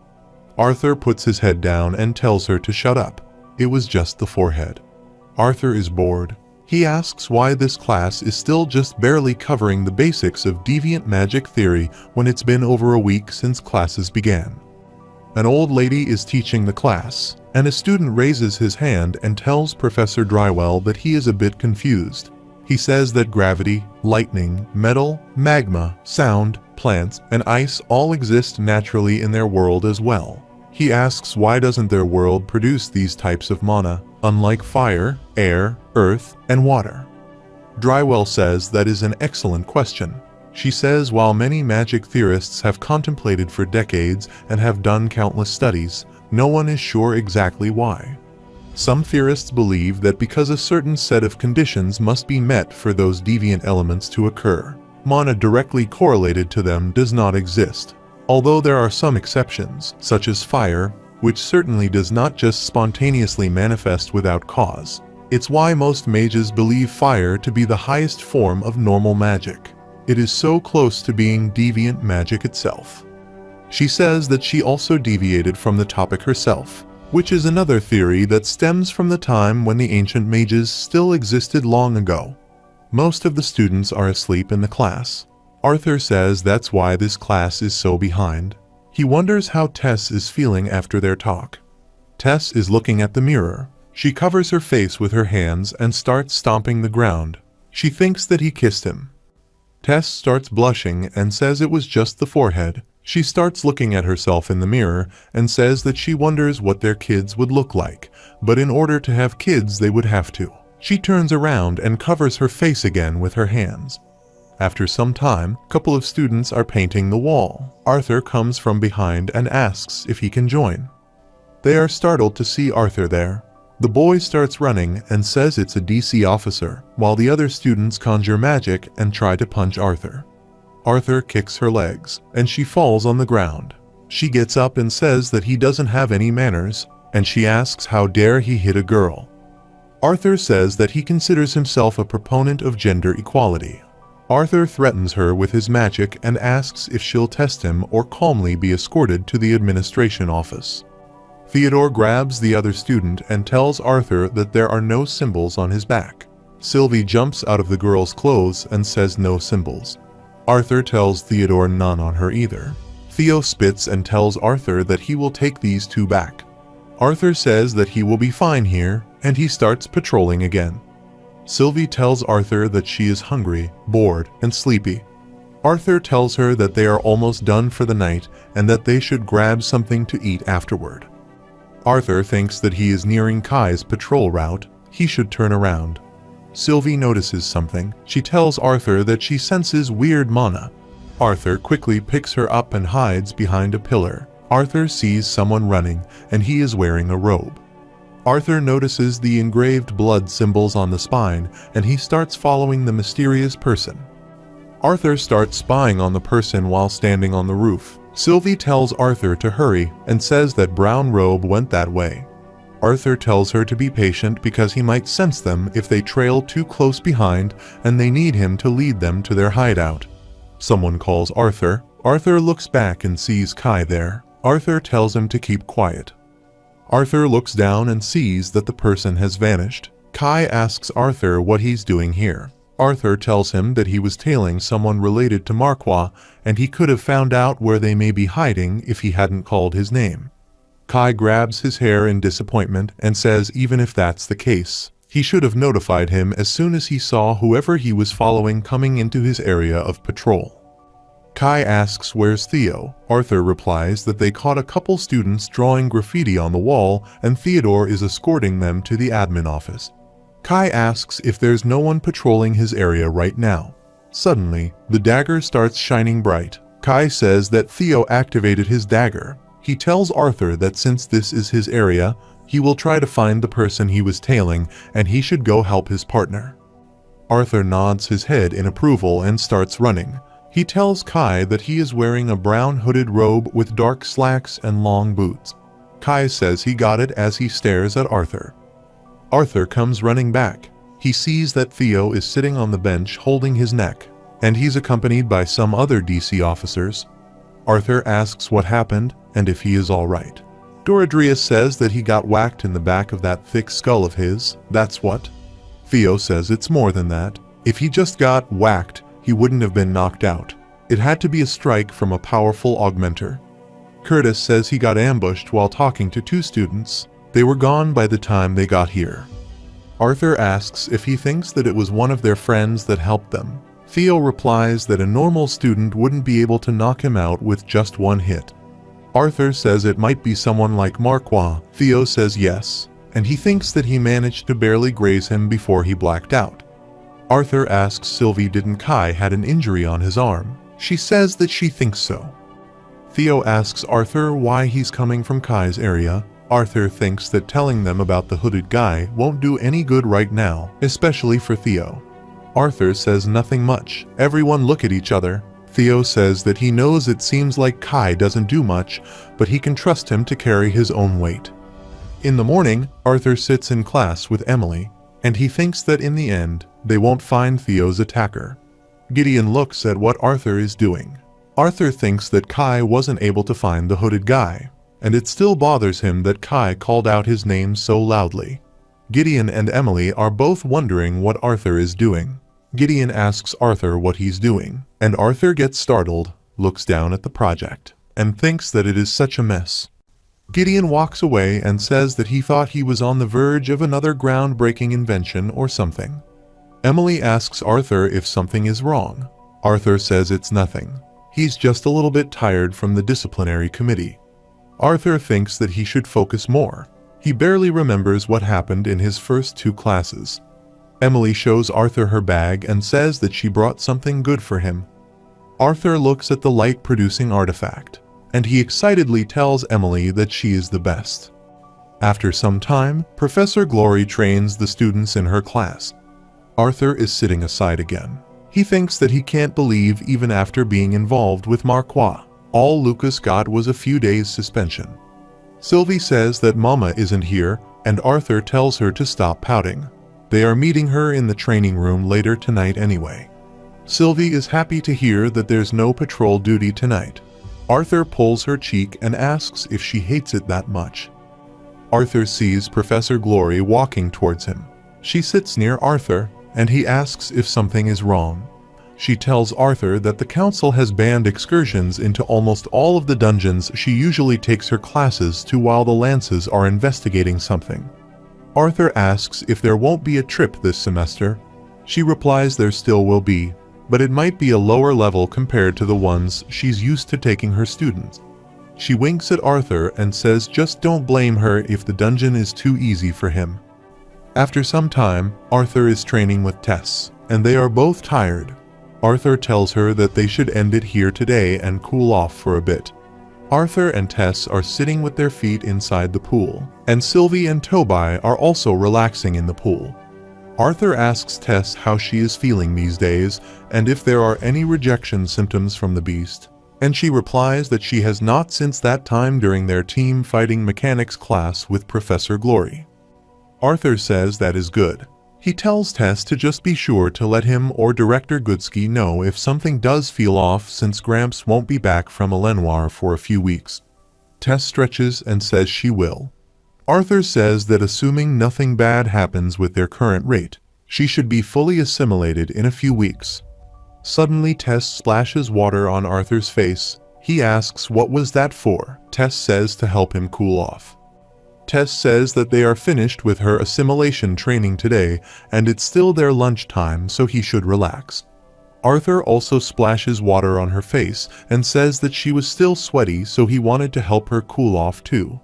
They both start throwing water at each other. After a while Tess is drenched in water, and she says that she has cooled down enough. Arthur says same. Arthur touches her hand and Tess starts blushing. Someone tells them that it looks like they are having fun. Tess quickly pushes her hand away. Arthur looks back and he's shocked to see Director Goodsky there, and she looks injured. Tess starts running towards her and asks what happened, Master. She tells Tess that there's nothing to be worried about. Goodsky tells them that she wanted to stretch these old bones, so she stopped by the Mages Guild and had a lively sparring session. Arthur says that he thought she was meeting with the council. She asks if she is not allowed to make a quick detour after to relieve some stress. Tess tells her that she shouldn't push herself so hard to the point of getting hurt like this. Goodsky puts her hand on Tess's shoulder and says that she will keep that in mind next time. Goodsky tells Arthur that his next class is starting soon. She hopes that he doesn't mind them using the training room for their lesson tonight. Arthur says not at all. He waves them goodbye and tells them not to overdo it. Tess waves back and thanks Arthur. Arthur thinks that Goodsky is definitely hiding something. He comes out of the room and thinks that it's not his place to pry. In the morning, Arthur is yawning in the class. Elijah asks how late did they get back last night. Sylvie is also sleeping on his head. Arthur says that he doesn't know. He asks what club he's joining this time. Elijah replies the Chain Casting Research Club. There are a lot of girls there. Arthur asks if he was deprived of love in the past life or something. Elijah tells him to shut up and says that he is the weird one. He says that they are in their prime time and exploring relationships in the sweet setting of the academy is the best. The professor tells him that he would love to hear more about his flowering pursuit of love, and he asks if he may continue teaching his class. Everyone starts laughing at Elijah, and he's embarrassed. The professor tells everyone that they may know about what happened to their fellow classmate a few days ago. In light of this most tragic event, he feels it is imperative that he teach them the dangers of wielding this power that many of them have taken for granted. While many of the best mages and medics are working together to find out exactly what had caused manhwa passing, what they do know is that he had used magic far too powerful for his body to handle. He says that all of them are aware of the dangers of overexerting their mana core, much like any other muscle in their body, and that too much strain will cause injuries, sometimes permanent and sometimes fatal. A student says that she heard that Manhwa was still alive after his backlash. She asks if he shouldn't have survived with the help of some mana recovery elixirs. The professor says while that is true in most cases, there are exceptions. He's only saying this to cover all bases and to warn them of the dangers. External aids that forcefully boost mana reserves often come with a host of side effects, one of which is excessive mana leakage of the core. Arthur thinks that doesn't explain his deranged behavior and the markings that leaked mana engraved on his back. After some time, Arthur is teaching his class and says good afternoon to the students. Arthur says that since none of them have come close to succeeding in what he demonstrated a few days ago, he will start today's class by giving them all a hint. Arthur tells Lester to come down. He comes down, and Arthur tells everyone to imagine for a moment that the mighty Lester here is his opponent. Arthur says that being an augmenter, but afraid to get close to his intimidating form. He chooses to hit him with a long-range spell instead. Arthur crumbles a piece of paper and says that this is the spell he prepared, the normal one they are used to seeing. He blows his breath on the paper and attacks Lester with it, but the paper falls before reaching him. Arthur says this time he'll prepare the work he showed them last time. He rolls a piece of paper and blows his breath from one side. The crumbled piece of paper strikes Lester on his head. Arthur says that's very big hint for augmenters. Meanwhile, at the floating castle, Lance Baron and Lance Aaliyah are sitting in a meeting room. Aaliyah says that she thought that her next mission would be to help Lance Aya in Lenoir. She asks Baron if he knows why Lance Vere called them here. Baron says that it has to do with something he found in a dungeon on the outskirts of the Beast Glades. Aaliyah asks what did he find. At the same time, Vere enters the room and sits down at the table. Lance Vere tells Aaliyah that she will skip the formalities. She tells her the reason the council have decided to withdraw her from her mission in Lenoir with Aya is because they have recently discovered signs in the deepest levels of some dungeons, traces of mages not from Dicathan. Lance Aaliyah is shocked to hear that. She gets up and says that, to her understanding, it was barely discovered that another continent even existed. Lance Baron tells her that just because they had recently discovered them doesn't mean it's the same for them. Baron asks Vere if the material has been confirmed. Vere replies that the piece of cloth he discovered was composed of mana beast fiber that either hasn't been discovered or isn't indigenous to Dicathan. Baron says that he sensed mana imbued into the fiber as well. Vere tells him that whatever spell form was woven into the cloth had been disabled as it was torn. Baron is disappointed to hear that. Vere tells Aaliyah that she has been brought here because of another matter. Aaliyah says anything she needs. Vare brings out a map and says there have been unusual sightings of titanic bloodworms seen by adventurers in different parts of the Beast Glades. Aaliyah asks what was so unusual about their sightings. Vere tells her that piecing together all of the sightings and cross-checking with some mana beast behavioralists, it seems they've been deviating heavily from their usual tunneling patterns. While it may be a stretch, it's impossible not to connect the recent sightings of rabid mana beasts to the possibility of them being deep in the dungeons. Baron says that he has been leading the investigations in the Beast Glades. Aaliyah says that she would be able to cover a much larger range with her sensory magic. Vere tells her that she would be working alone so that her speed won't be impeded. It could be dangerous.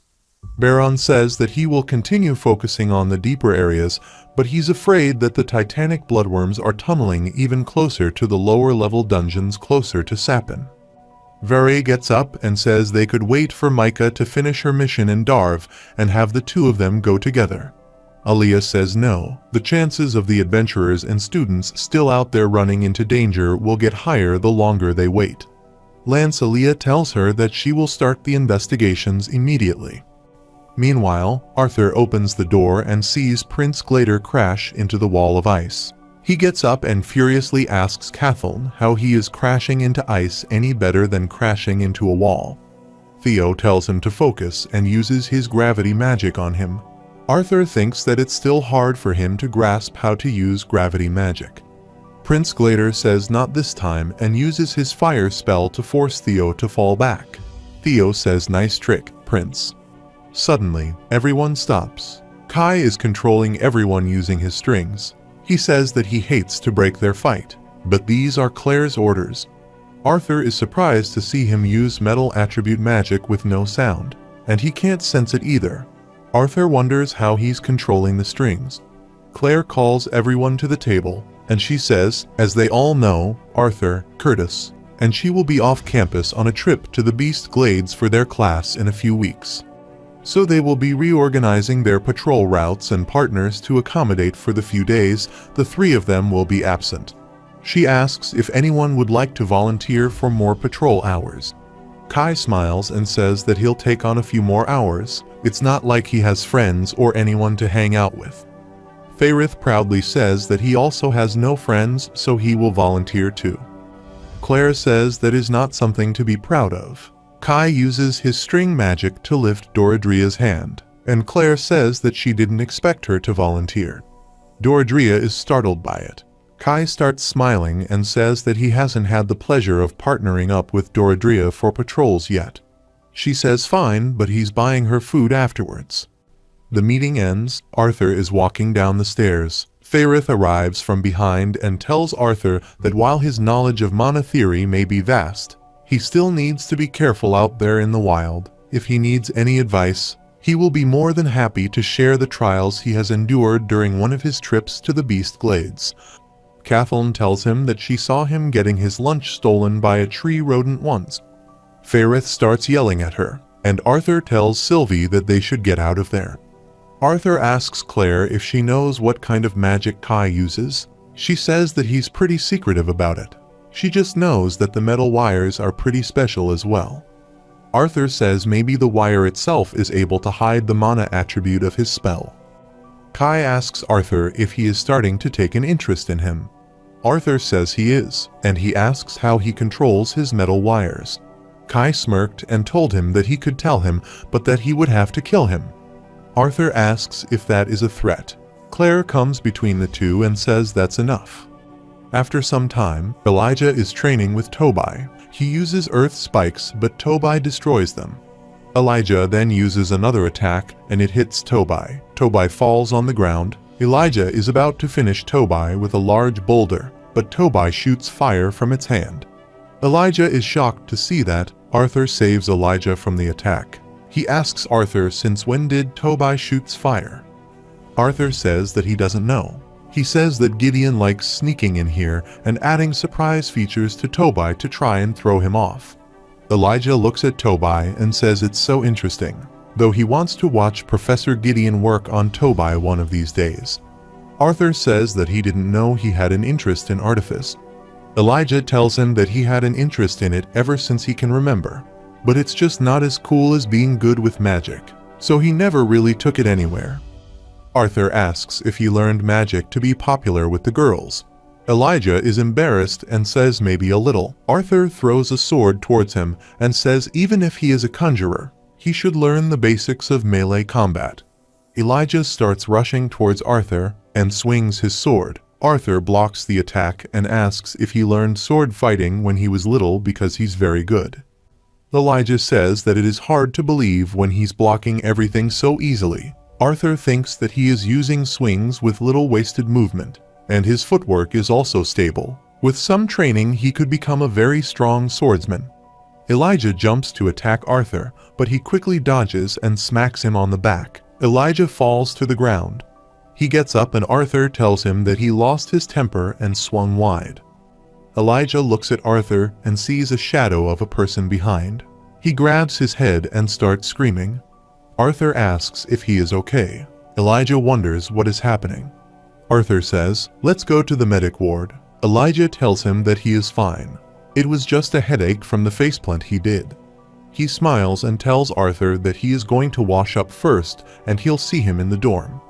Arthur waves at him and says that he will see him later. After a few weeks, Arthur sits in the training room after defeating Tobai. Arthur thinks that even as they neared mid-cycle exams, it is hard to stay equally enthusiastic with all of his classes. Still, even with his skills as a mage growing with the help of Tobai and his teachers, he never forgot the real reason he ultimately decided to attend school. And because of that, the small moments in his everyday life with the people he grew to cherish became the thing he looked forward to the most when he woke up each day. After some time, Arthur and Elijah are walking together. Arthur is talking to him, but Elijah is zoned out. Arthur waves his hand at his face. Elijah asks what he said, and Arthur says that he has been a little bit out of it these days. Elijah turns his head and says it is nothing. He's just worried about the exams. He asks Arthur if he has the Beast Glades excursion tomorrow with Professor Glory's class, and he tells him not to overdo it on his training with Tess. Elijah walks away and says that he will see him later. Arthur says okay. Sylvie tells Arthur that he seems mad at Papa these days. Arthur says so she can feel it too. After some time, Arthur and Tess are present in the training room. Arthur tells her that the integration of her beast will to the mana core is looking a lot more stable lately. Tess says that it's all a sign that the mana beasts they will fight won't stand a chance against her. Arthur flicks her forehead and tells her not to get full of herself. He tells her that she's probably not even at half of her usual strength because of the assimilation process. Tess pouts and says this is coming from the guy heading straight into the Beast Glades while restraining his two most powerful elements. Arthur says the difference is, he can always remove his limiter, but she can't. Tess says she knows, but he doesn't need to baby her so much. She's still a year older than him. Arthur says that he knows that. He starts teasing her by mimicking Tess when she was a child. Tess tackles him on the ground and Arthur starts smiling. Tess tells him that he asked for this and starts hitting Arthur. Virion arrives there and says that he wanted the two of them to get closer, but he didn't think he would be waking into this. Tess asks what he's talking about. She quickly realizes that she's sitting on Arthur and jumps away from him. Arthur asks Virion what he's doing back in Xyrus. He thought he would be locked up in meetings with the council. Virion replies that he just escaped for a quick breather to check up on his precious granddaughter, who is apparently all grown up now. Tess starts blushing. She pulls his beard and tells him to stop making things embarrassing for her. Virion says that hurts. Virion tells Arthur that he is a little worried since the dungeon excursion is tomorrow. He originally wanted to have Cynthia keep an eye on her just in case her core flares up, but she's out, and he was hoping he could be with her until his field trip tomorrow. Arthur says normally it wouldn't be a problem, but he promised to visit his family tonight so they can spend some time together before the excursion. Virion tells him that is perfect. He can take the little one along. Tess is surprised to hear that. Arthur says there is no way he will not fall for whatever he has planned. He can already imagine how his parents will react if he brings Tess home with him. After some time, Arthur and Tess travel together to his home. They arrive at the house, and Arthur says that he can't believe he brought her with him. His mother opens the door and says it is about time they got here. Arthur asks how she knew that Tess was coming. She opens the door, and there are some presents inside. His father says they have a suspicion. Ellie pulls Tess inside and tells her to come inside. She wants to show her how good she has become at the bow. Ellie says that Helen has been training her every time the twin horns visit. Arthur starts smiling to look at everyone's happy faces. Meanwhile, Lancelia is looking for the clues inside a dungeon. She thinks that Lancevere was right. There's no way the Titanic bloodworms are moving on their own accord based on the pattern of the tunnels. They all seem to be converging to this area and leading further down and east toward the Grand Mountains. Lancelia starts running towards one of the tunnels inside the dungeon. She suddenly stops herself from falling down a cliff and sees a Hades serpent. She wonders why does it have horns and the coloring. It's only been recorded as gray with blue fire along its back, and for a species that doesn't even care for its offspring, it doesn't make sense for it to be guarding something like a tunnel. Aaliyah conjures a communication device and tells Vare that she has visualized an abnormal Hades serpent guarding a tunnel that's emanating large quantities of mana. Vare asks if she is sure that it is the source and says that she will go by her judgment. Elias says that based on the similarity of its coloring compared to the other deviant mana beasts that have been sighted, she believes it is, so she's requesting backup. Veri tells her that she has 50 battle mages ready to be teleported to the nearest gate. Stand and wait for further instructions. Meanwhile, at Arthur's home the servants are arranging the table. Arthur is carrying Lilia's father. Lilia tells her father if he keeps getting drunk every time she comes home, then she's going to stay at school. Her mother tells her that her father might actually cry if she stops visiting. Lilia asks if she knows how embarrassed she was while he told all of those stories in front of student council president. Lilia asks where did Tess go anyway. Arthur tells her that Tess wanted some fresh air, so his mother went with her to make sure she didn't get lost. Arthur asks his father if he's going to take Ellie up to her room. His father hands her to him and says that the big brother should do it. He smiles and tells Arthur that his sister has been asking when he will visit at least once a day, and he should tell her that he's leaving tomorrow morning. Tess is having a cup of tea with Arthur's mother, and they are sitting outside. Arthur's mother thanks her for coming today. Tess says that she had a lot of fun. Watching Lilia and Arthur's father was quite enjoyable. They start drinking the tea. Tess asks her if she is worried about Arthur heading into the dungeon tomorrow. She says of course. Tess says that even though she knows how Arthur is, she replies that even if Arthur was stronger than all the Lance combined, she would still be worried. Tess tells her that she doesn't need to worry because she'll protect Arthur just like he has protected her multiple times. Alice tells her that it is so sweet of her, but she shouldn't do that because she's also a precious daughter to her parents, and they would be devastated if something happened to her. She trusts her son to take care of himself. Alice starts feeling cold and asks Tess if she wants to go inside. Tess thanked her for showing her around and said that she would stay out there a little longer. Alice went inside. Arthur is putting Ellie to bed.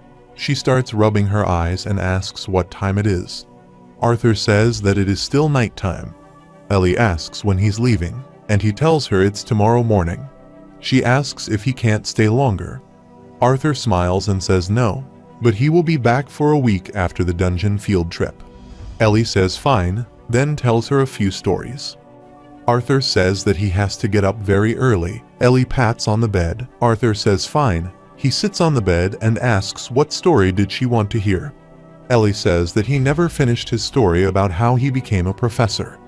Arthur asks where did he leave it. He suddenly remembers and says Professor Geist's Ember Wisp spell couldn't be stopped once activated. So he stepped in and pulled Kathleen out of the way because she was defenseless.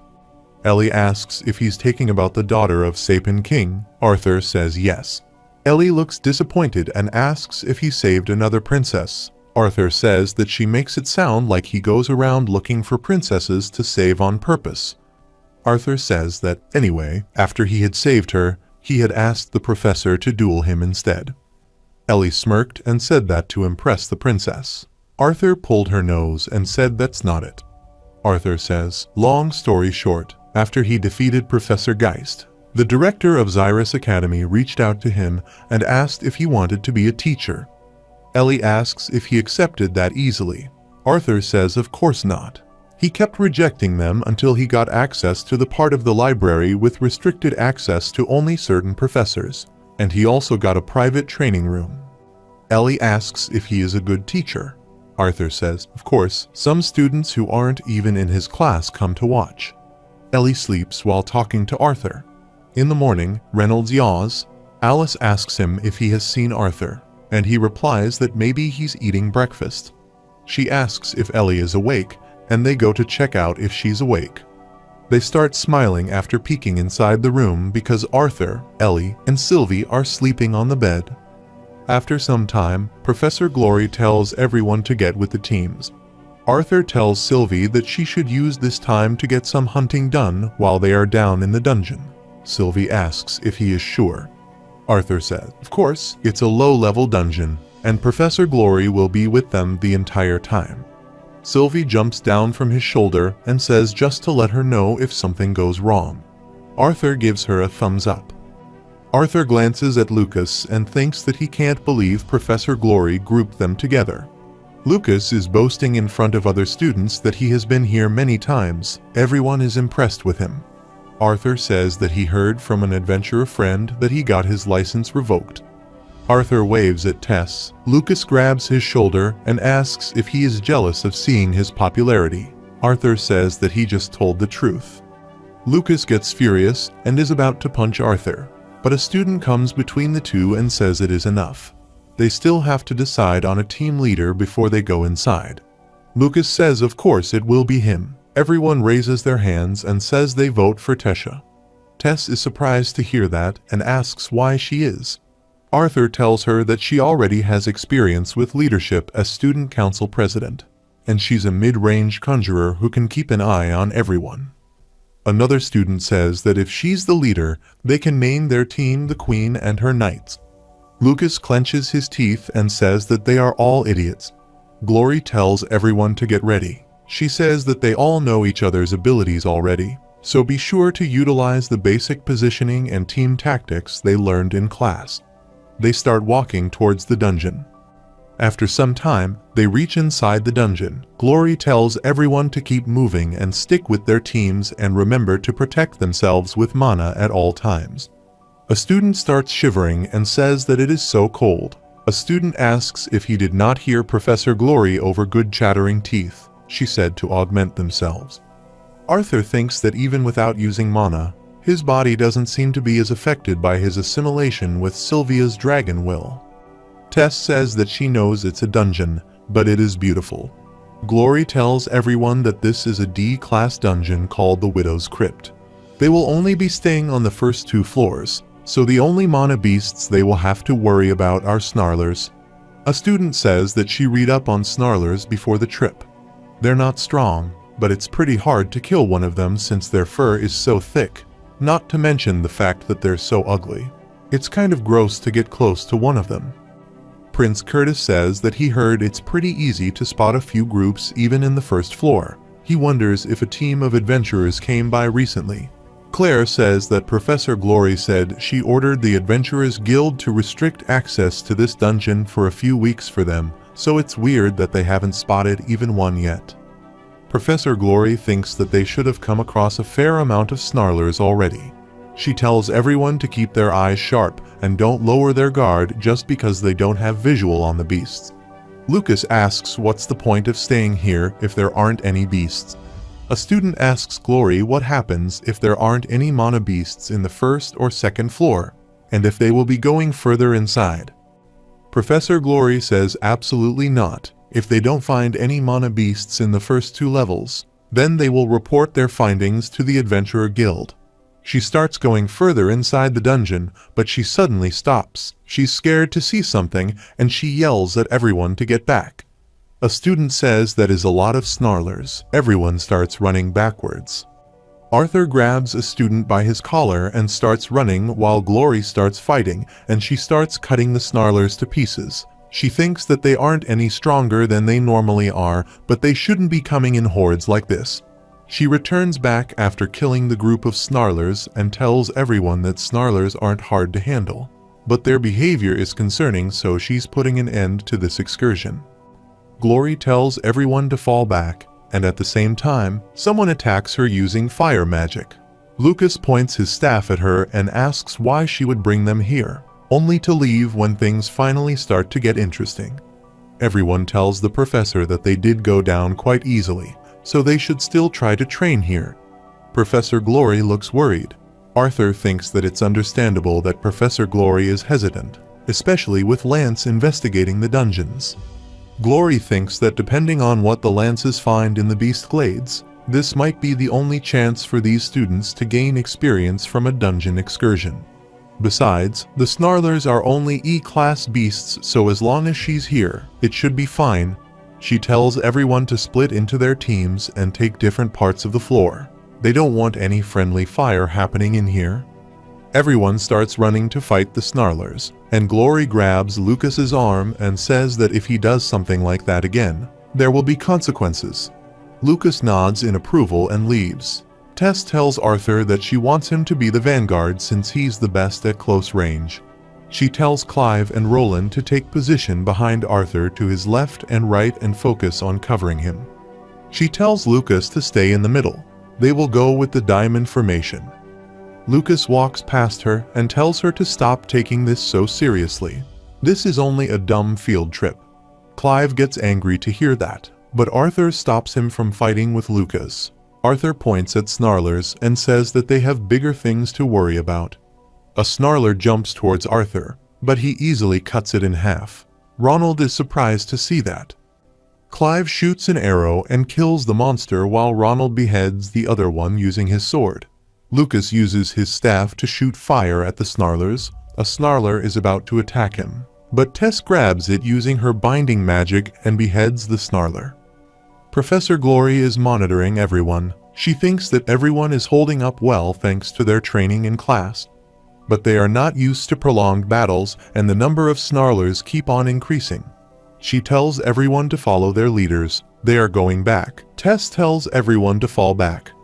While running backwards, Ronald slips and falls on the ground. Tess calls Arthur, but he tells her to keep going. The Snarlers grab Ronald, and he starts screaming for help. Arthur thinks that he needs a single powerful strike. He never got to test it out on Tobai. Arthur grabs his sword and tells Ronald to grab onto something. He grabs the ground with all of his might, and Arthur uses a new attack burst blade. There's a strong gust of wind, and the Snarlers got blown away. Arthur feels a crack in his shoulder bone. He grabs Ronald's hand and picks him up. Suddenly, there's a huge blast, and there's dust everywhere. Arthur looks back and says this can't be happening. Professor Glory is scared to see some Snarlers with wings trying to block their path. The Snarlers start roaring loudly. Professor Glory wonders what the hell are Queen Snarlers doing on this floor. They start attacking her. She breaks her necklace and throws it in the air. A burning sword appears in her hand. She blocks the Snarlers using both of her swords, and she pushes them back with her strength. They start exchanging blows mid-air. Glory stabs one of the Queen Snarlers, and it falls to the ground. She tells her students to clear the exit and says that she will handle the queens. Arthur says he got it. He thinks that they will need to get everyone across the chasm and break through the blockade in order to get everyone out. Arthur looks at Delphine and tells her to come with him. Tess says that they will cover them. Arthur and Delphine start running towards the exit as everyone else starts killing the Snarlers. Arthur tells her that he needs her to patch the hole and he will guard her. She tells Arthur that it's going to take time. A Snarler rushes to attack Delphine, but Arthur kills it by piercing the sword in its skull. Arthur tells her to focus. Delphine uses her magic and starts raising the ground level while everyone is busy fighting the Snarlers.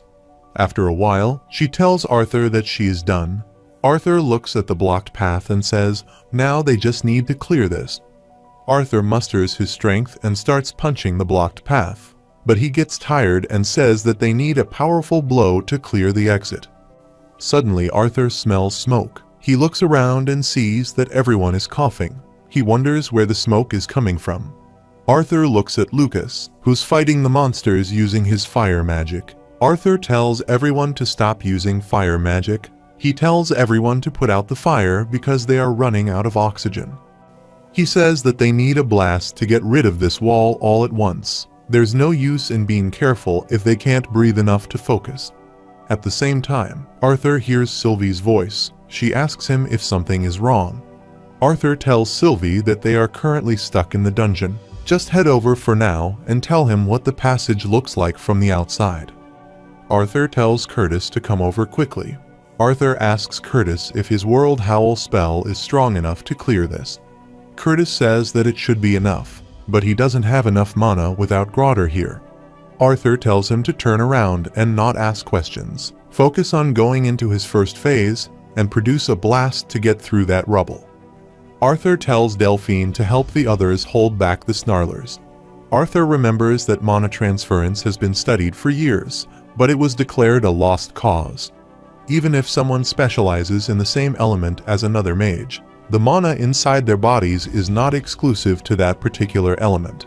But since he's able to manipulate all 4 elements, he can mimic the types of mana and control the ratio of each element. He hasn't fully mastered this, and only tried it a couple of times. Arthur places his hands on Curtis's back and starts transferring his mana to his body. Arthur thinks that he was so confident going into the dungeon.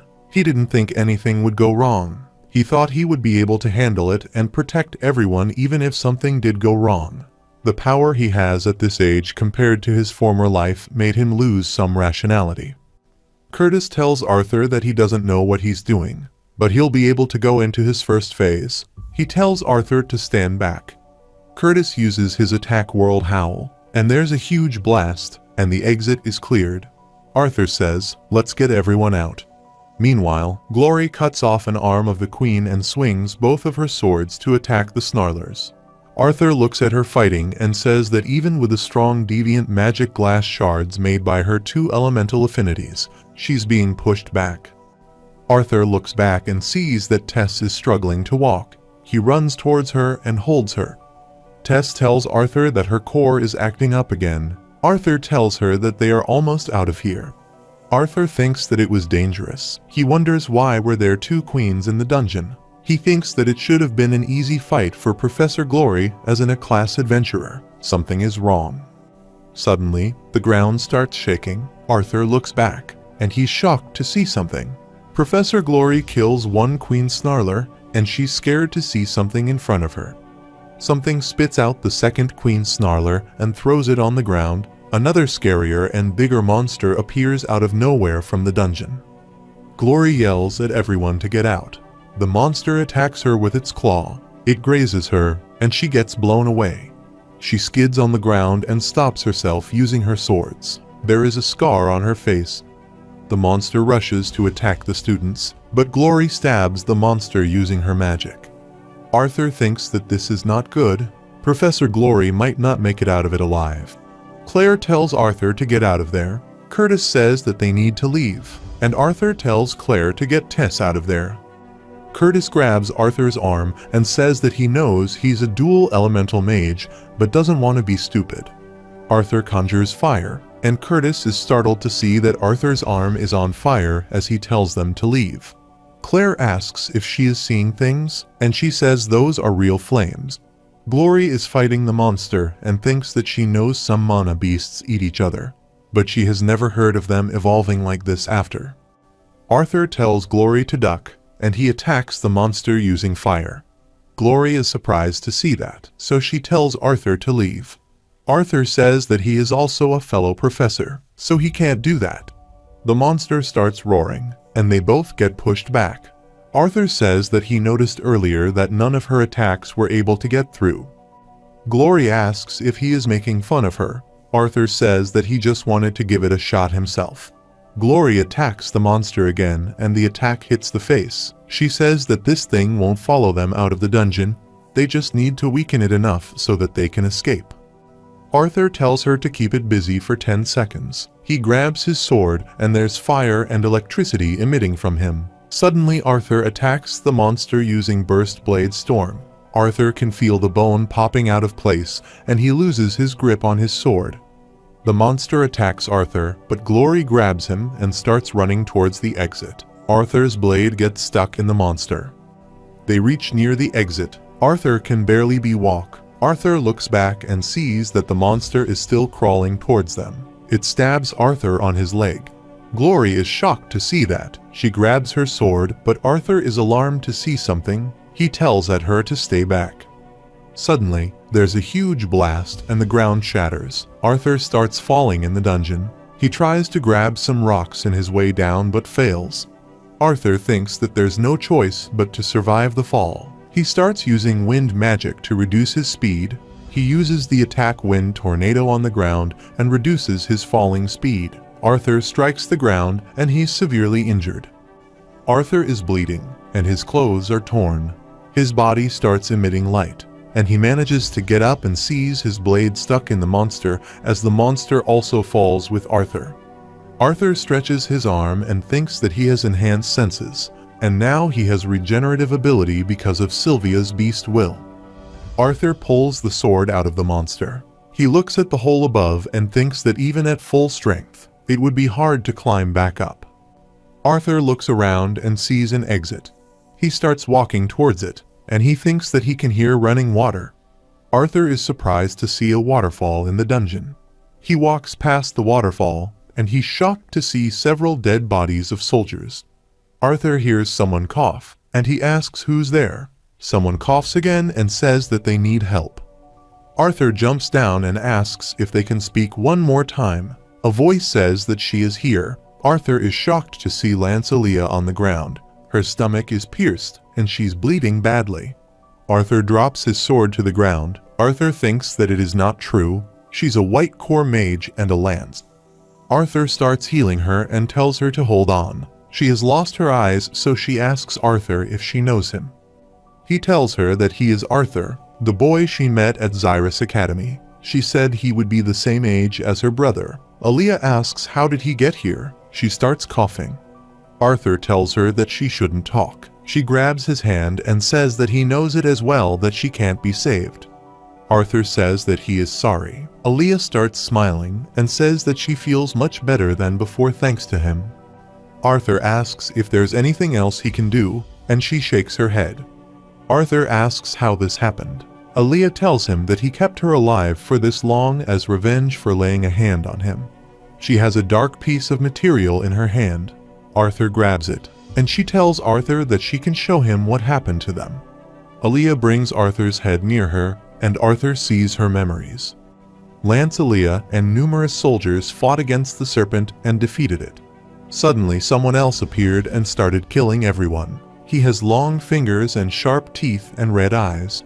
He tells everyone that he will give them two options. They can try to fight and die or kill every one of their teammates so they can live. Everyone starts attacking the monster. He asks if they think that their efforts will make a difference. The war is coming regardless. The monster starts killing the soldiers. Lancelia strikes the monster in the face, gets furious, and says that he is going to give them a quick death. He starts walking towards Lancelia while easily killing all the soldiers in his path. He rips out her legs and says that he has heard when one sense is taken from them. Then other senses are enhanced. He rips out her eyes. Aaliyah starts screaming. Arthur is shocked to see that, and he starts vomiting. Aaliyah says that she is sorry. No one should have to witness something like that. Aaliyah is bleeding from her mouth and nose, too. Arthur says that someone needs to pass on what happened here. Arthur thanks her for her service. Aaliyah starts crying and says that she doesn't want to die. Arthur starts crying, too. He hugs her and says that he is here with her. Arthur remembers that he told himself that Aaliyah's death wasn't in vain. Arthur gave the soldiers a proper burial. Arthur thinks that through her memories, he found out that there was more than just one Blackhorn demon, and while he wasn't sure how many there were, they were definitely after something, just like the first one he met in Sylvia's cave. Arthur marks the grave with a sword, helmet, and leaves. Arthur says that whether this demon wanted Sylvie or Dickathan as a whole, it wouldn't make a difference, Quadra Elemental or not. He wouldn't stand a chance if what the demon said about a war brewing here was true.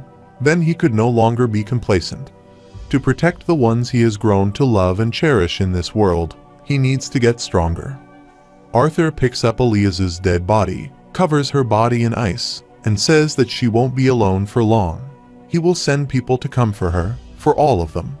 Sylvie is waiting for Arthur to finish, and he thanks her for waiting. Sylvie is concerned about Arthur. He rubs his head against her and says that he is fine. Arthur says they should get out of here. There's nothing more they can do. Sylvie starts flying, and after some time, they reach the entrance of the academy. There are two guards standing at the gate. A guard stops Arthur and asks for his identity. He replies that he is Arthur Lewin of Xyrus Academy, coming back from a class trip at Widow's Crypt. The guard is shocked to hear that. He tells his fellow to notify Xyrus Academy and the Adventurers Guild immediately. The other guard starts running inside. The guard tells Arthur that the Adventurers Guild is putting together a search and rescue for him, and he tells Arthur that he will ask someone to check his wounds. Arthur says, with all due respect, that he just wants to go home. The guard sighs and says okay. After some time, Arthur reaches his home. He stands in front of the house and says that everyone inside is probably worrying about him. but they will ask him about what happened if he goes inside.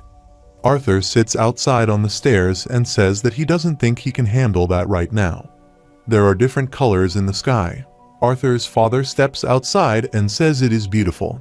It's times like these that living in a flying city has its perks.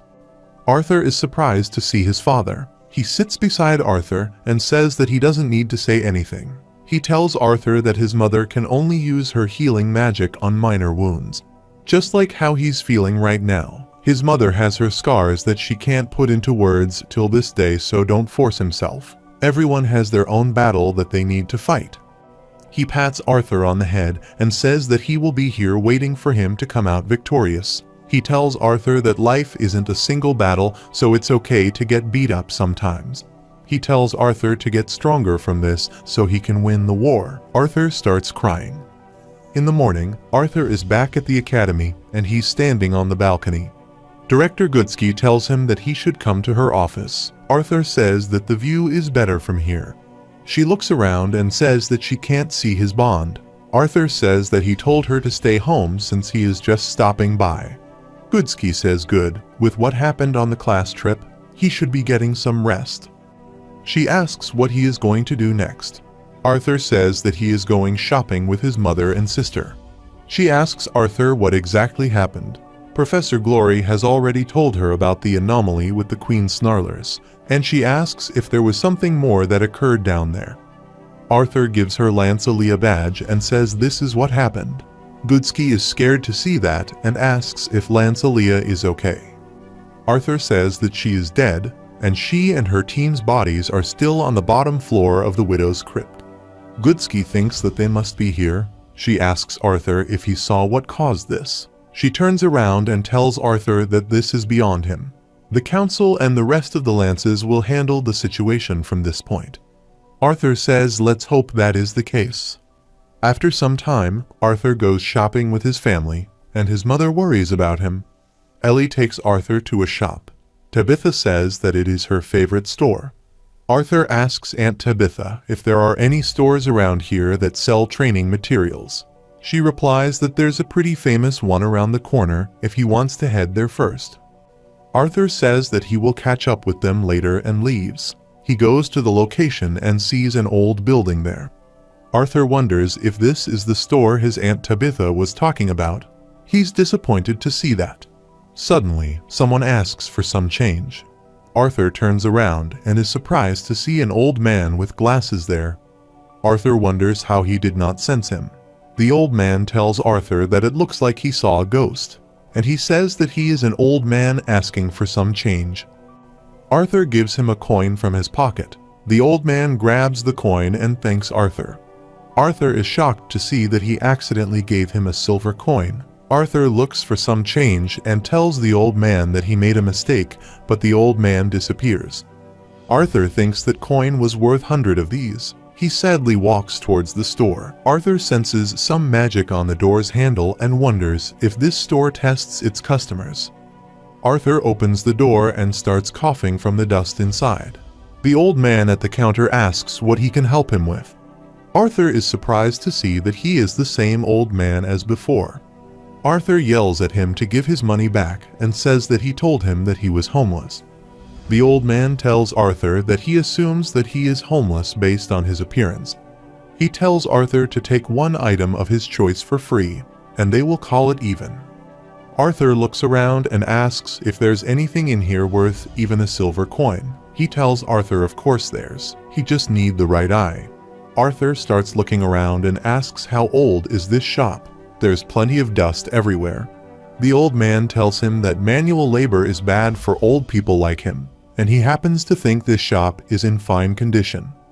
Arthur sees a black cat on the shelf. It runs away. He thinks that he's going to lose his mind if he stays here any longer. After looking for a while, Arthur is disappointed that he didn't find anything worth taking. Sylvie jumps on Arthur and says that he left her behind.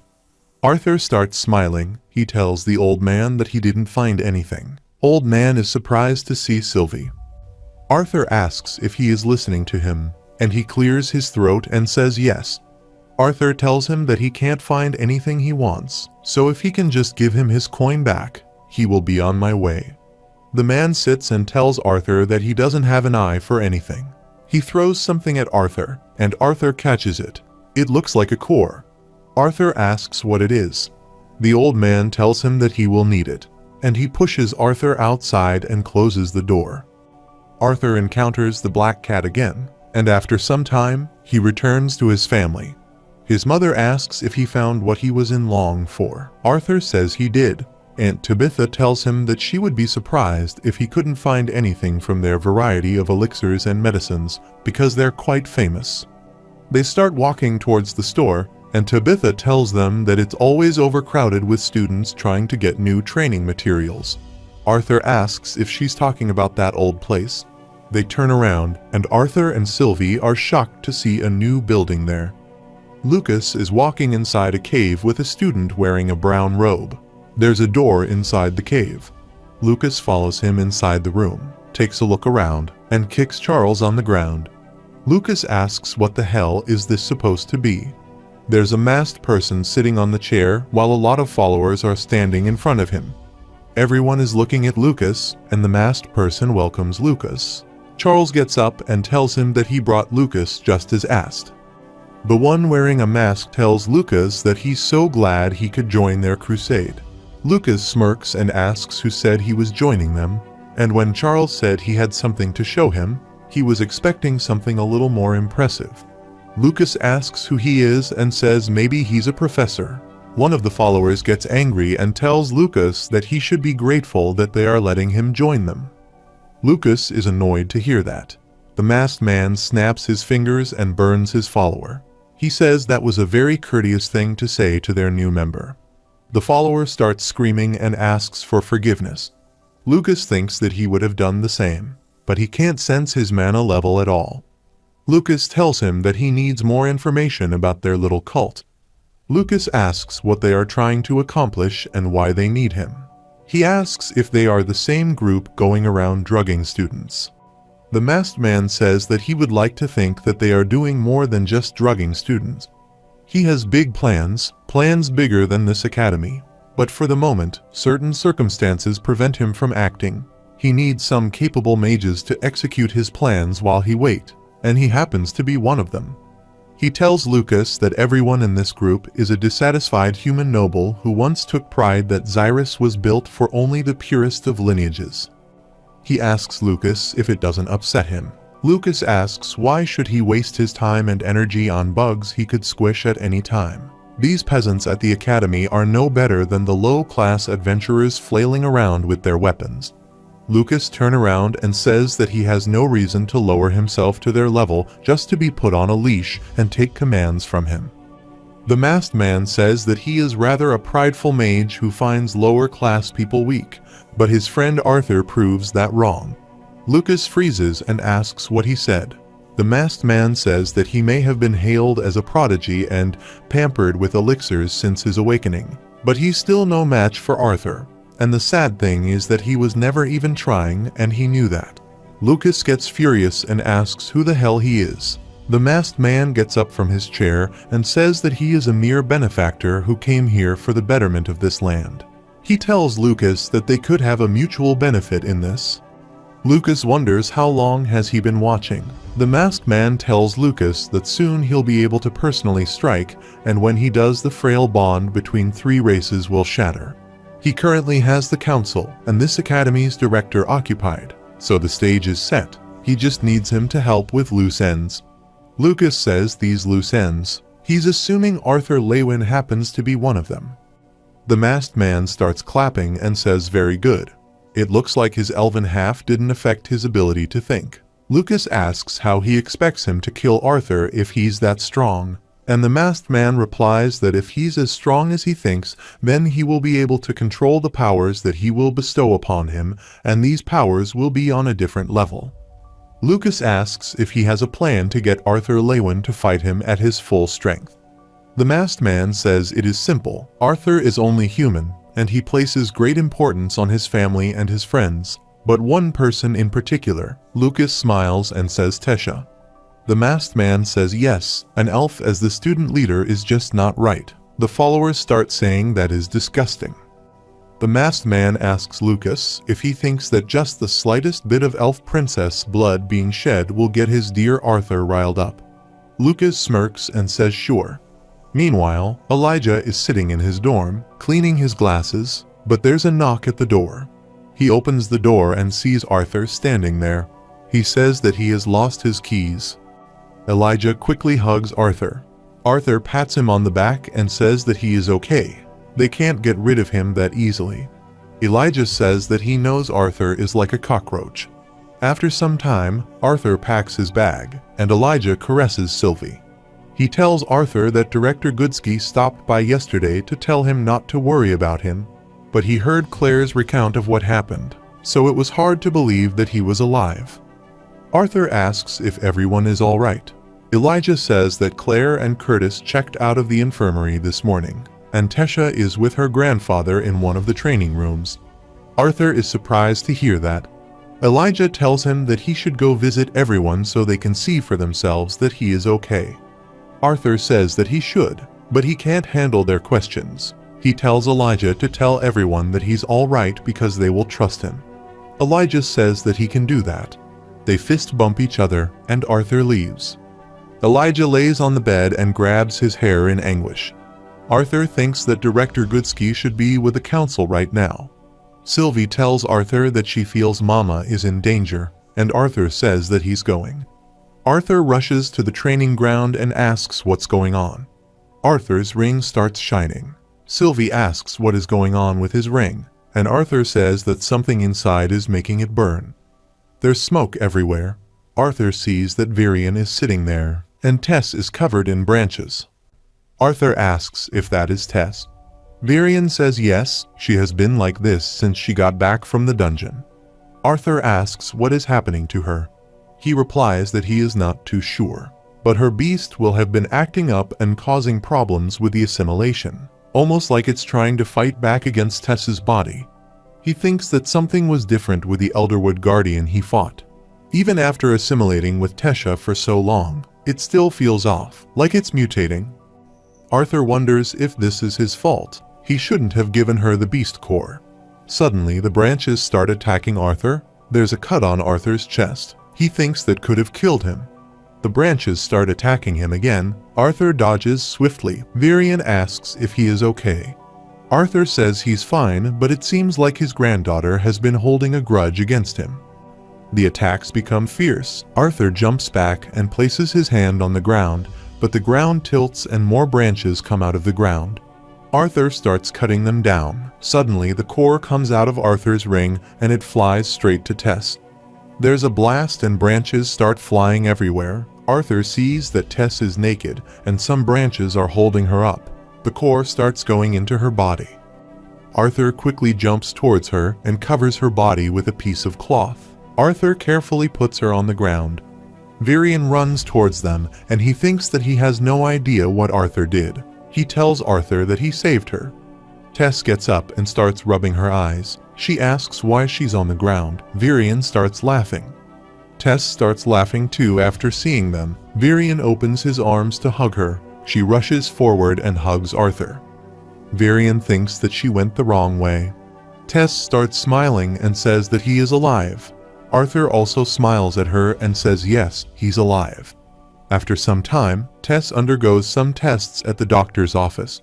Arthur thinks that he still doesn't understand why that orb that the old man from the elixir shop gave me just flew into Tess like that. It seemed to have calmed her down for now, but he needed to get back to that shop and ask him what it was that he actually gave him. Virion asks the doctor if she's okay. The doctor tells him that her vitals are stable now, and the mana circulation throughout her body isn't impeded. Virion and Arthur smile at each other. The doctor says there's one thing that doesn't make sense. Even as a dark yellow core mage, he wasn't able to measure her mana core. Virion starts walking towards her and says that she can't be right. Arthur asks if she is okay. Virion tells him that he is checking now. He places his hand on her stomach, and Virion falls to his knees with a sudden shock. He says that Tessa's core is almost at the initial silver stage now. Arthur and Virion are walking outside. Arthur asks if it's okay to leave her alone. and Virion says she's just exhausted. After breaking through 3 stages at once, she just needs rest. When she wakes up, he will take her back to the castle right away. Arthur asks Virion if he can tell him more about the lances. Virion says that Cynthia told him what happened. Virion tells Arthur that it takes roughly 20 solid yellow core mages to hold off a single silver core mage. Virion says that he is a mid-silver core mage, and it would take maybe 10 of him to keep one mid-white core mage at bay, and for Cynthia as a high silver mage, it'd take maybe 6 or 7 of her.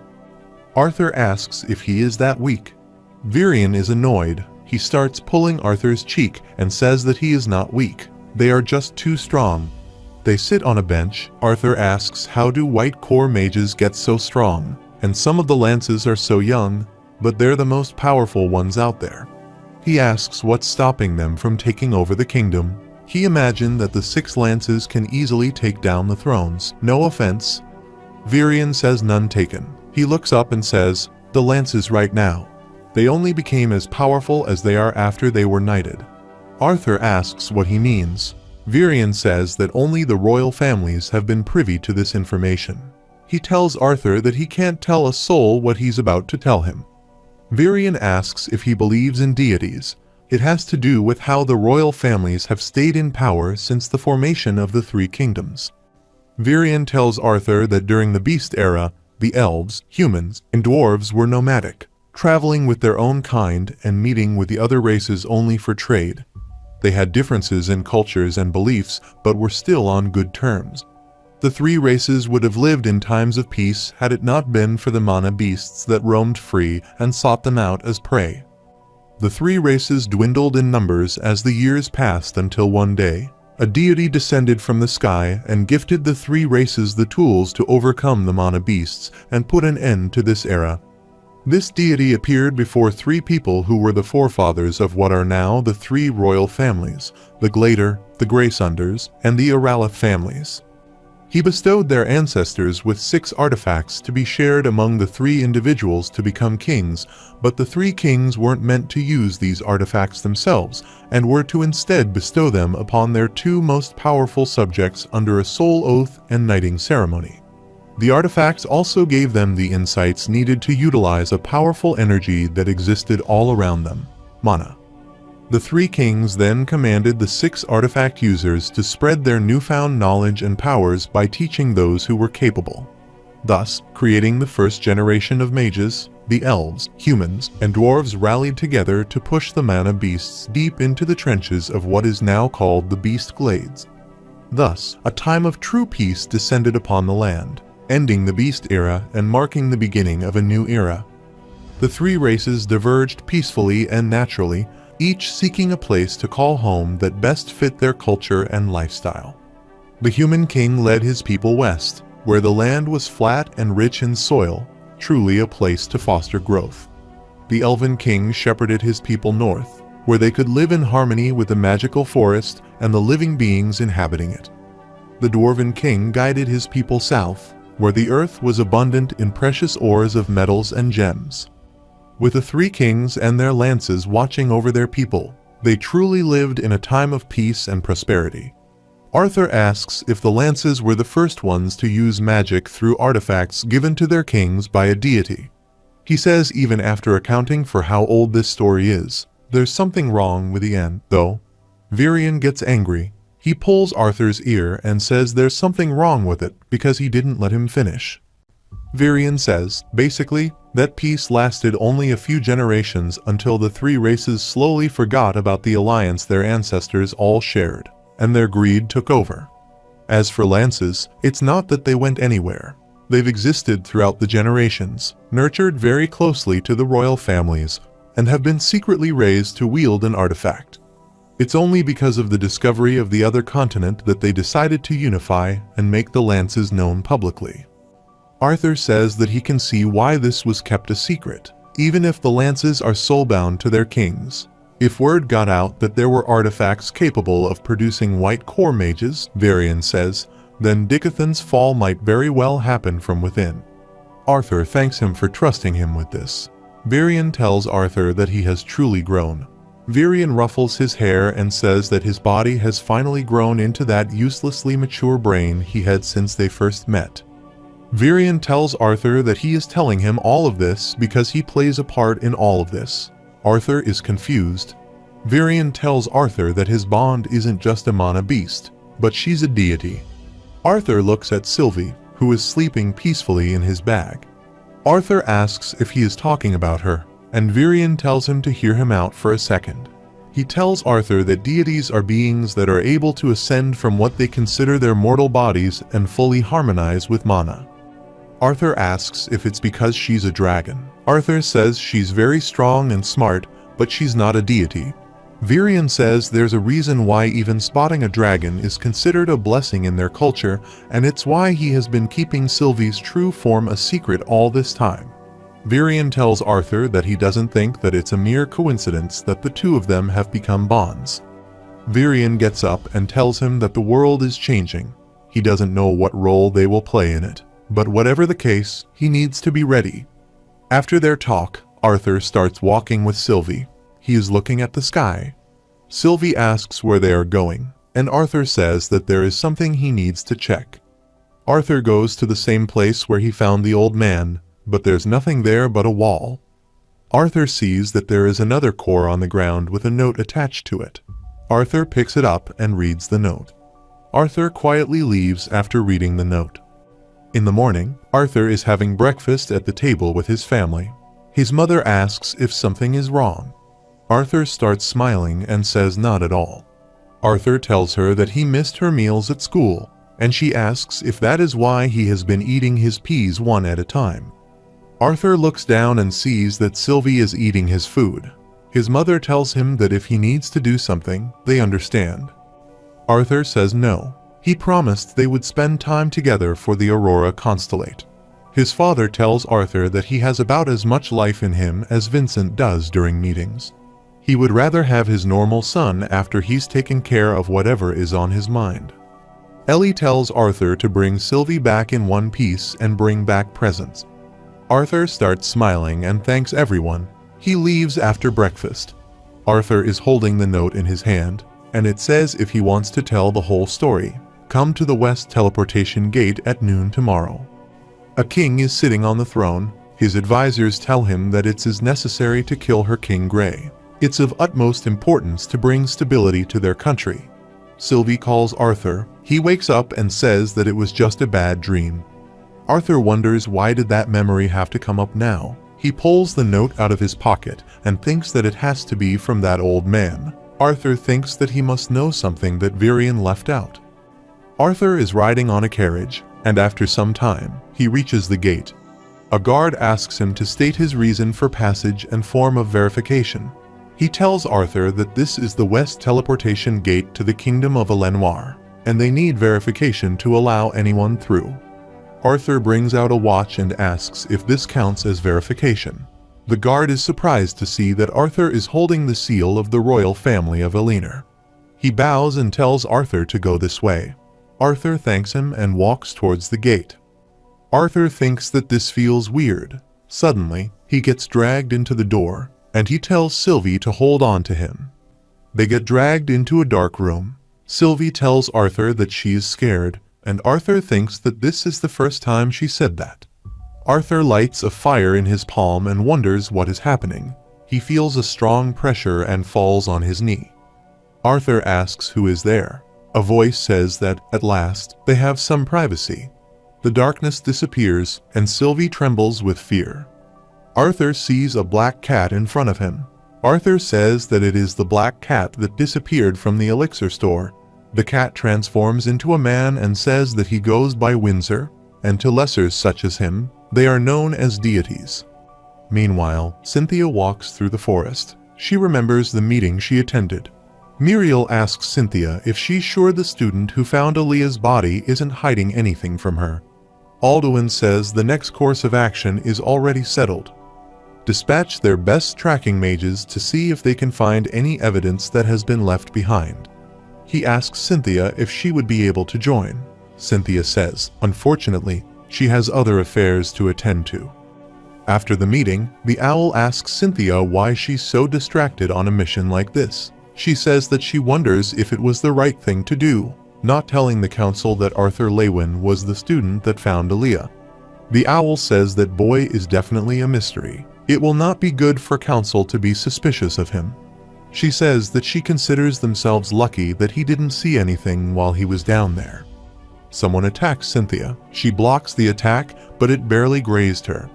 Numerous people start attacking her at the same time. She uses her magic to throw them away and tells Avier to finish them. The owl transforms into a large monster and starts killing them. Cynthia starts torturing one of them and says that she can kill him quickly if he tells her what they are planning. He starts laughing and asks if she thinks that he will tell a traitor anything. He tells Cynthia that they're slowly regaining their former strength. She assumed this continent had decades, but they have spies in every corner of this continent. From the forest to the coast, the people of Dicathan have mere years left before the war begins. Cynthia kills him and thanks Avier for cleaning up the mess. He says no problem. Human meat is a little too stringy for his taste, but he managed. Avier asks how the wound is on her back. Cynthia says that she is fine, but this was too easy. They should head for the coast next. Cynthia applies the potion to her wounds, and she has the same blood symbols engraved on her spine. Winsome tells Arthur that he feels this form would be more suitable for the conversation. Arthur says before they continue, he would like to confirm a few things. The guard said this gate was heading to a Lenoir. Arthur asks if there is something wrong with Tesha or Virion, and does this have to do with that orb he gave him. Winsome says that he just had to ensure that he would come through the gate. Winsome shows Arthur a live image of Tess and Virion and says that the elf princess and the previous elf king are fine. Winsome says the elf princess is even more than fine now since that elixir pearl he so generously gave her kept her core from exploding. He tells Arthur to keep the second one because that's for him. Arthur and Sylvie are shocked to hear that. Windsor shows Arthur a map and says that he is a Dicathan citizen, but it's no longer a secret that Dicathan is not the only continent on this planet. He tells Arthur that Dicathan and Alacria have always been governed by them. Though lesser races have regarded them as deities historically, they call ourselves Asuras. Arthur asks if they are the same deities that taught them magic. Winsome says exactly. He tells Arthur that he only knows of the artifacts because the old elf king has shared it with him. But the truth of the Asuras is something no one on their land knows about. Winsome says that Asuras have always been governed by a noblesse oblige of sorts. They were never to interfere with their people or land directly, unless the peace or balance was threatened. But this imperative rule has been broken. Ephitus was once divided into 3 factions made of multiple clans of different races. The ruling clan of each faction had their own priorities, but they all stood by to never raise a hand against the lesser races. However, after Agrona became the new leader of the Vritra clan, he broke that doctrine in an attempt to advance his people. Winsome says that he is aware that he crossed paths with some of their members. He says that the Vritra clan are an anomaly, even amongst Asuras. Think of them as scientists. They were constantly studying and furthering insights into the workings of mana. When Agrona came into power, the Vritra's strength grew exponentially. They later learned that Agrona and members of his clan have been experimenting with the Lesser's bodies in Alakava to find different ways to enhance their own abilities. Arthur says that is horrible, but he doesn't understand what this has to do with him. Winsome says that it shouldn't have anything to do with him, but he now must be aware of his ties to them. Winsome uses his magic and turns Sylvie into a dragon. He tells Arthur that they have been searching for Lady Sylvie for years, and when they finally found traces of her mana, it led them to a little boy who held a deity in his arms. He tells Arthur that he is currently bonded with the child of his master's only daughter, and the granddaughter of the most powerful being in all of the 3 continents of this world. Arthur is surprised to hear that. He looks at Sylvie and says that Virion is telling him the truth. Winsome tells Arthur that most deities have 3 forms, but it seems like Lady Sylvie has been in that miniature beast form to preserve her energy, although most Asuras tend to stay in their humanoid form to save mana. Arthur is surprised to hear about her humanoid form. Winsome says if she hasn't transformed into her humanoid form by now, then it's likely because she isn't able to. Her mana core is still underdeveloped, and considering how things are progressing, they have found signs that Agrona's spies are already on this continent. Windsor says there is a war coming, and although the upper echelons of Ephiodus will never admit it out of pride, his connection with Lady Sylvie can play a crucial role in this. He tells Arthur as long as he agrees to become their ally, there will be no need to separate him from Lady Sylvie. Arthur thinks that if he refuses, they will take Sylvie away. He tells Windsor that this war will involve his continent and, thus, his family and friends. Arthur says he will be an ally to him either way, but he is asking him to be a pawn under his control. Winsome is surprised to hear that. He tells Arthur that he is wise for his age and his mana core is rather well developed as well. But once he and Lady Sylvie arrive in Ephiodus, they will be able to train him well. Arthur and Sylvie are shocked to hear that. Arthur asks if they have to go to Ephiodus. Winsome says yes. Lady Sylvia's power, one that even Asuras would kill for, lies inside him barely tapped. So Ephiodus is the only place where he will be able to learn how to harness his potential so that both him and Lady Sylvie can grow stronger, and only then will Dicathan stand a chance against the mages of Alacria. Meanwhile, in the DC meeting room, everyone is sitting at the table. Kathleen thinks that it's only been less than 2 days since Claire and Curtis came back from their field trip, but they can't even rest with all the hate crimes escalating on campus.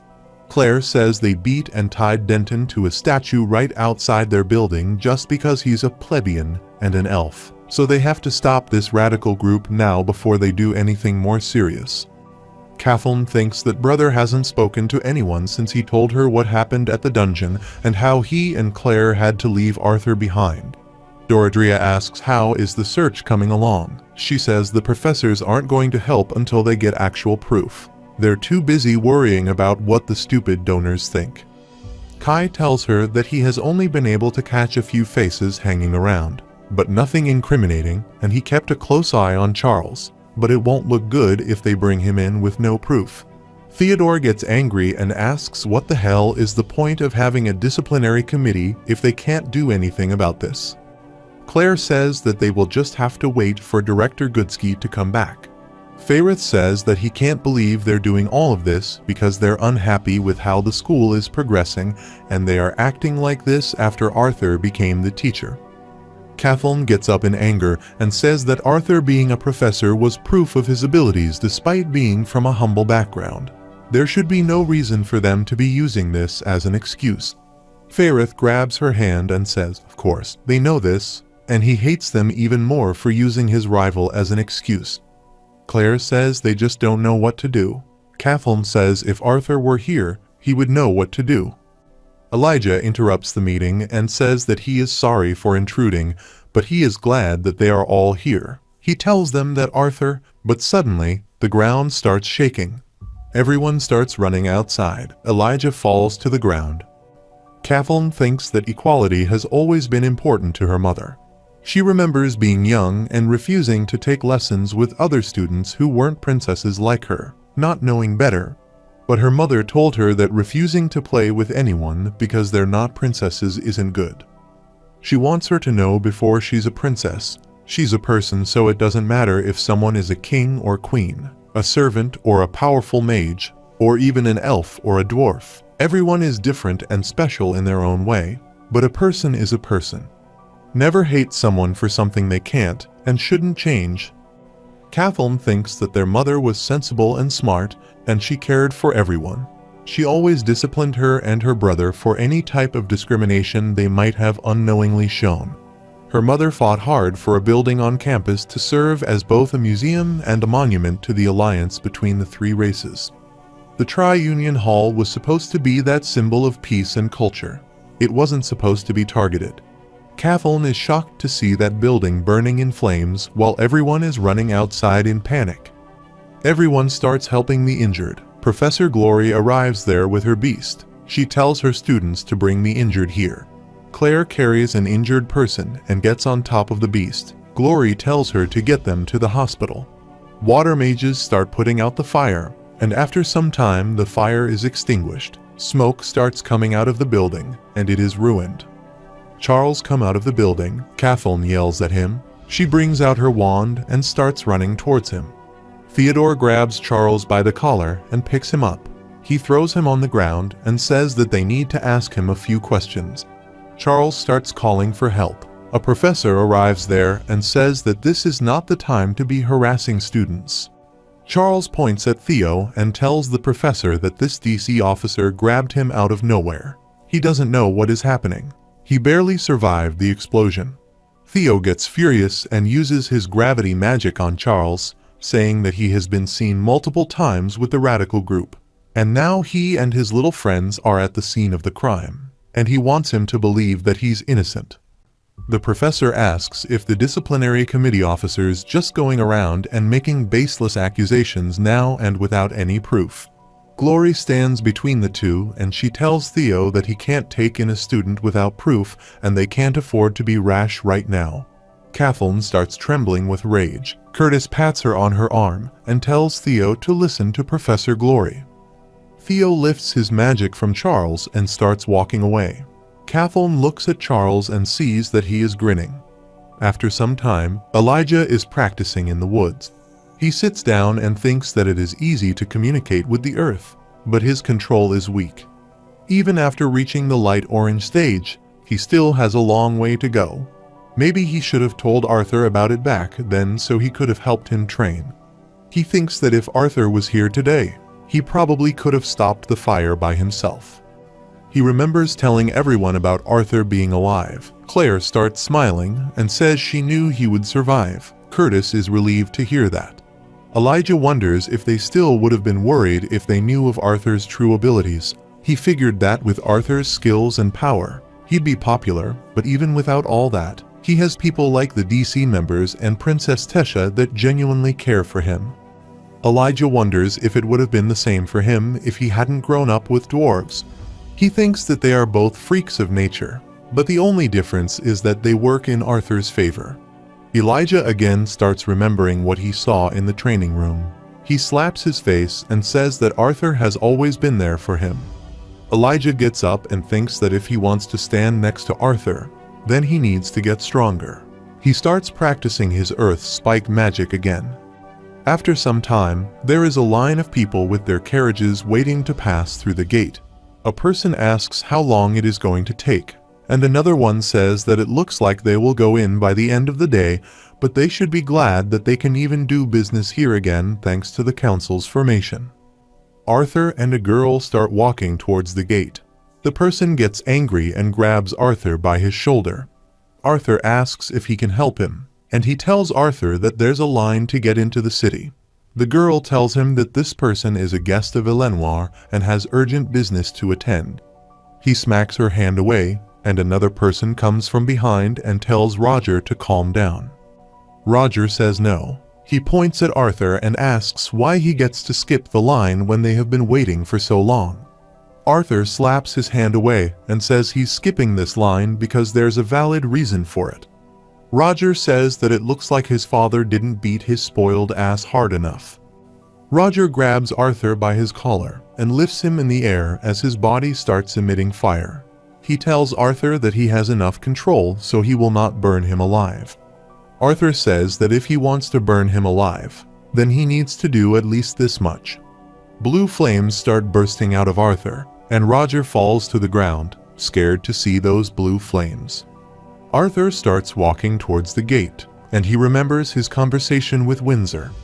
Arthur asks if he has been trying so hard to find Sylvie and why it took so long for him to find them. He asks if his beast will carry Sylvia's mana signature. Windsor points at him and says that by hiding his bond's insignia with one of Lady Sylvia's feathers, he also hides the presence of her signature. Winsome tells Arthur that he did well, but now it's time for him to come to Ephiatus. Arthur arrives at a castle. Two guards ask the girl who he's. Arthur shows them his watch. The guard asks if it has been verified. The girl nods and Arthur is annoyed and wonders what's the point of having this badge if no one believes it's real. The guard bows and tells Arthur to please go ahead. Suddenly, there is a huge bang and the earth starts shaking. The guard tells Arthur to get back. The castle's wall is destroyed. Someone appears from the smoke and tells Arthur that it's good to see him again. Arthur asks Virion if there's an intruder. He starts coughing and asks if he would be having this much trouble against an intruder. Tess calls for her grandpa and says that she can't control it. Virion tells Arthur that it turns out her body is already fully integrated with the Elderwood Guardian's beast will. Arthur is shocked to hear that and asks how could she already be fully integrated with an S-class beast. He wonders if it has something to do with the marble he got from Winsome. Virion tells Arthur that even though she's awake and aware, Tesha can't control the vines. They've just been multiplying with each one he cuts down. He tells Arthur to give it a shot, and he'll cover him. Virion orders the guards to leave because they will only get in their way. Arthur and Virion get ready to fight the vines. They rush towards Tess, but the vines start attacking Arthur and cut him on his face. Arthur thinks that using any fire spells in this environment would be too risky. He starts slashing the vines using wind magic. Suddenly some strange marks appear on his face and the color of his hair changes to white. Arthur starts moving towards Tess at insane speed. He tells her to keep the vines from closing. Tess looks at Arthur and says that she can't hold much longer. Tess starts pushing the vines away from her. Arthur comes near her and says that it is okay. He takes her in his arms and says that he got her. Arthur freezes the vines and breaks them to pieces. He jumps on the ground carrying Tess and his hair turns back to normal. He asks if she is all right. Tess says that she hates how she always needs his help. Arthur says that it is not her fault. It's because he gave her the beast will. Tess punches Arthur and says no. He gave her the opportunity to grow. She smiles and says it's up to her now to learn how to use it and get strong enough to fight by his side. Arthur bumps his fist with her and says that he will be waiting. Winsome is looking at them through a portal and says that it is too early to tell him everything, but one day that boy will have to learn everything about Lady Sylvie, especially the truth behind her lineage. Arthur and Tess are looking in each other's eyes. Virion clears his throat and says that he hates to ruin the mood, but they should think about the people that'll have to clean this up and get going. A large part of the building is destroyed. Arthur asks where should they go.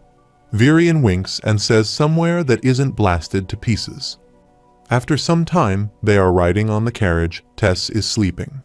Virion says it was his fault. He encouraged Tess when she wanted to release the first phase of her beast will. They both thought she could control it since her body was fully integrated. At the very least, he thought he would be able to keep her in control. Arthur thinks that since her integration process was accelerated, she skipped the training phase and never got a chance to test its control before. Arthur looks at Tess and thinks that he can feel that her beast will is different from his. Even though it's fully integrated, it still feels like it's fighting back against her mana. Arthur tells Virion that Tess needs to be more careful. It could be dangerous for her and everyone around her if things escalate like this again. Virion gets furious. He starts yelling at Arthur and says that he was just a grandfather that got a little excited and proud over his granddaughter's progress. Virion sighs. He looks out the window and says it might be best to get a seal to suppress her mana until she gains better control. But then again, she would be defenseless if something were to happen and she can't remove it in time. Maybe they can start with a protective artifact for her.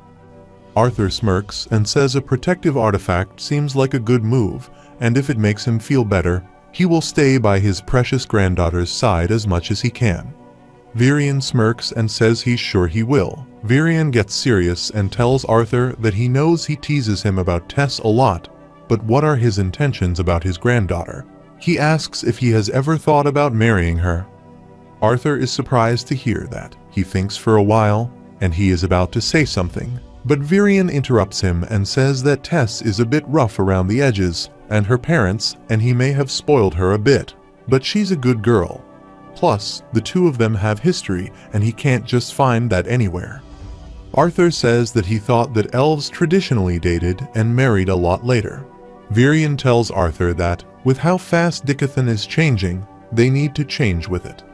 Virion tells Arthur what he truly wants to know is that if he likes his granddaughter. Arthur says that he does. but he can't say for certain if it's love or not. He hopes he can find the answer with more time, and he would like to improve himself before even thinking of asking for his granddaughter's hand in marriage. Virion starts smiling and tells Arthur that his head is in the right place. Sylvie starts laughing and says she knew Papa liked Mama. Arthur is surprised to see that she's awake. He looks at Virion, and Virion says don't worry about Tess because she will sleep through anything. Tess starts sweating and thinks that Arthur just admitted that he likes her. She can't believe her grandpa got him to admit it, so she starts freaking out. Tess thinks that she's breathing too fast, so she tells herself to keep her eyes shut and slow down her breathing. She wonders if Arthur can hear how fast she's breathing.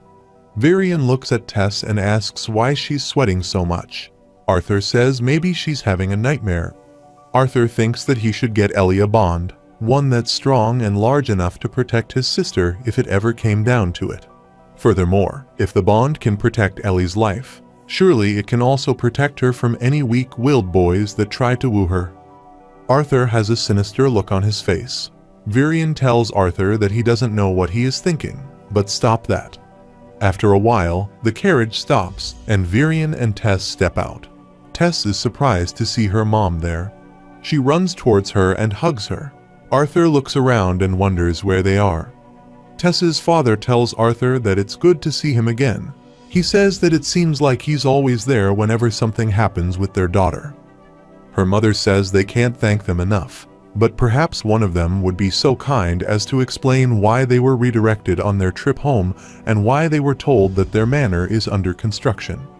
Alduin starts laughing and asks if they finally managed to destroy it or something. Tess says not completely. Her parents are shocked to hear that. Virion says it is nothing to be too concerned about. He was training Tess when he got a little too excited with his first phase and hit a part of manor. Virion says it will be all fixed up in no time. There's just a bit of a draft in the manor that might make it uncomfortable. Besides, they are long overdue to visit Rhynia. Tess says that they haven't seen Grandmother Rhynia in a long time. She asks if everything is all right. Virion looks concerned and says that she has just been occupied, and Rhynia has told him a few times how interested she's been in Arthur's future.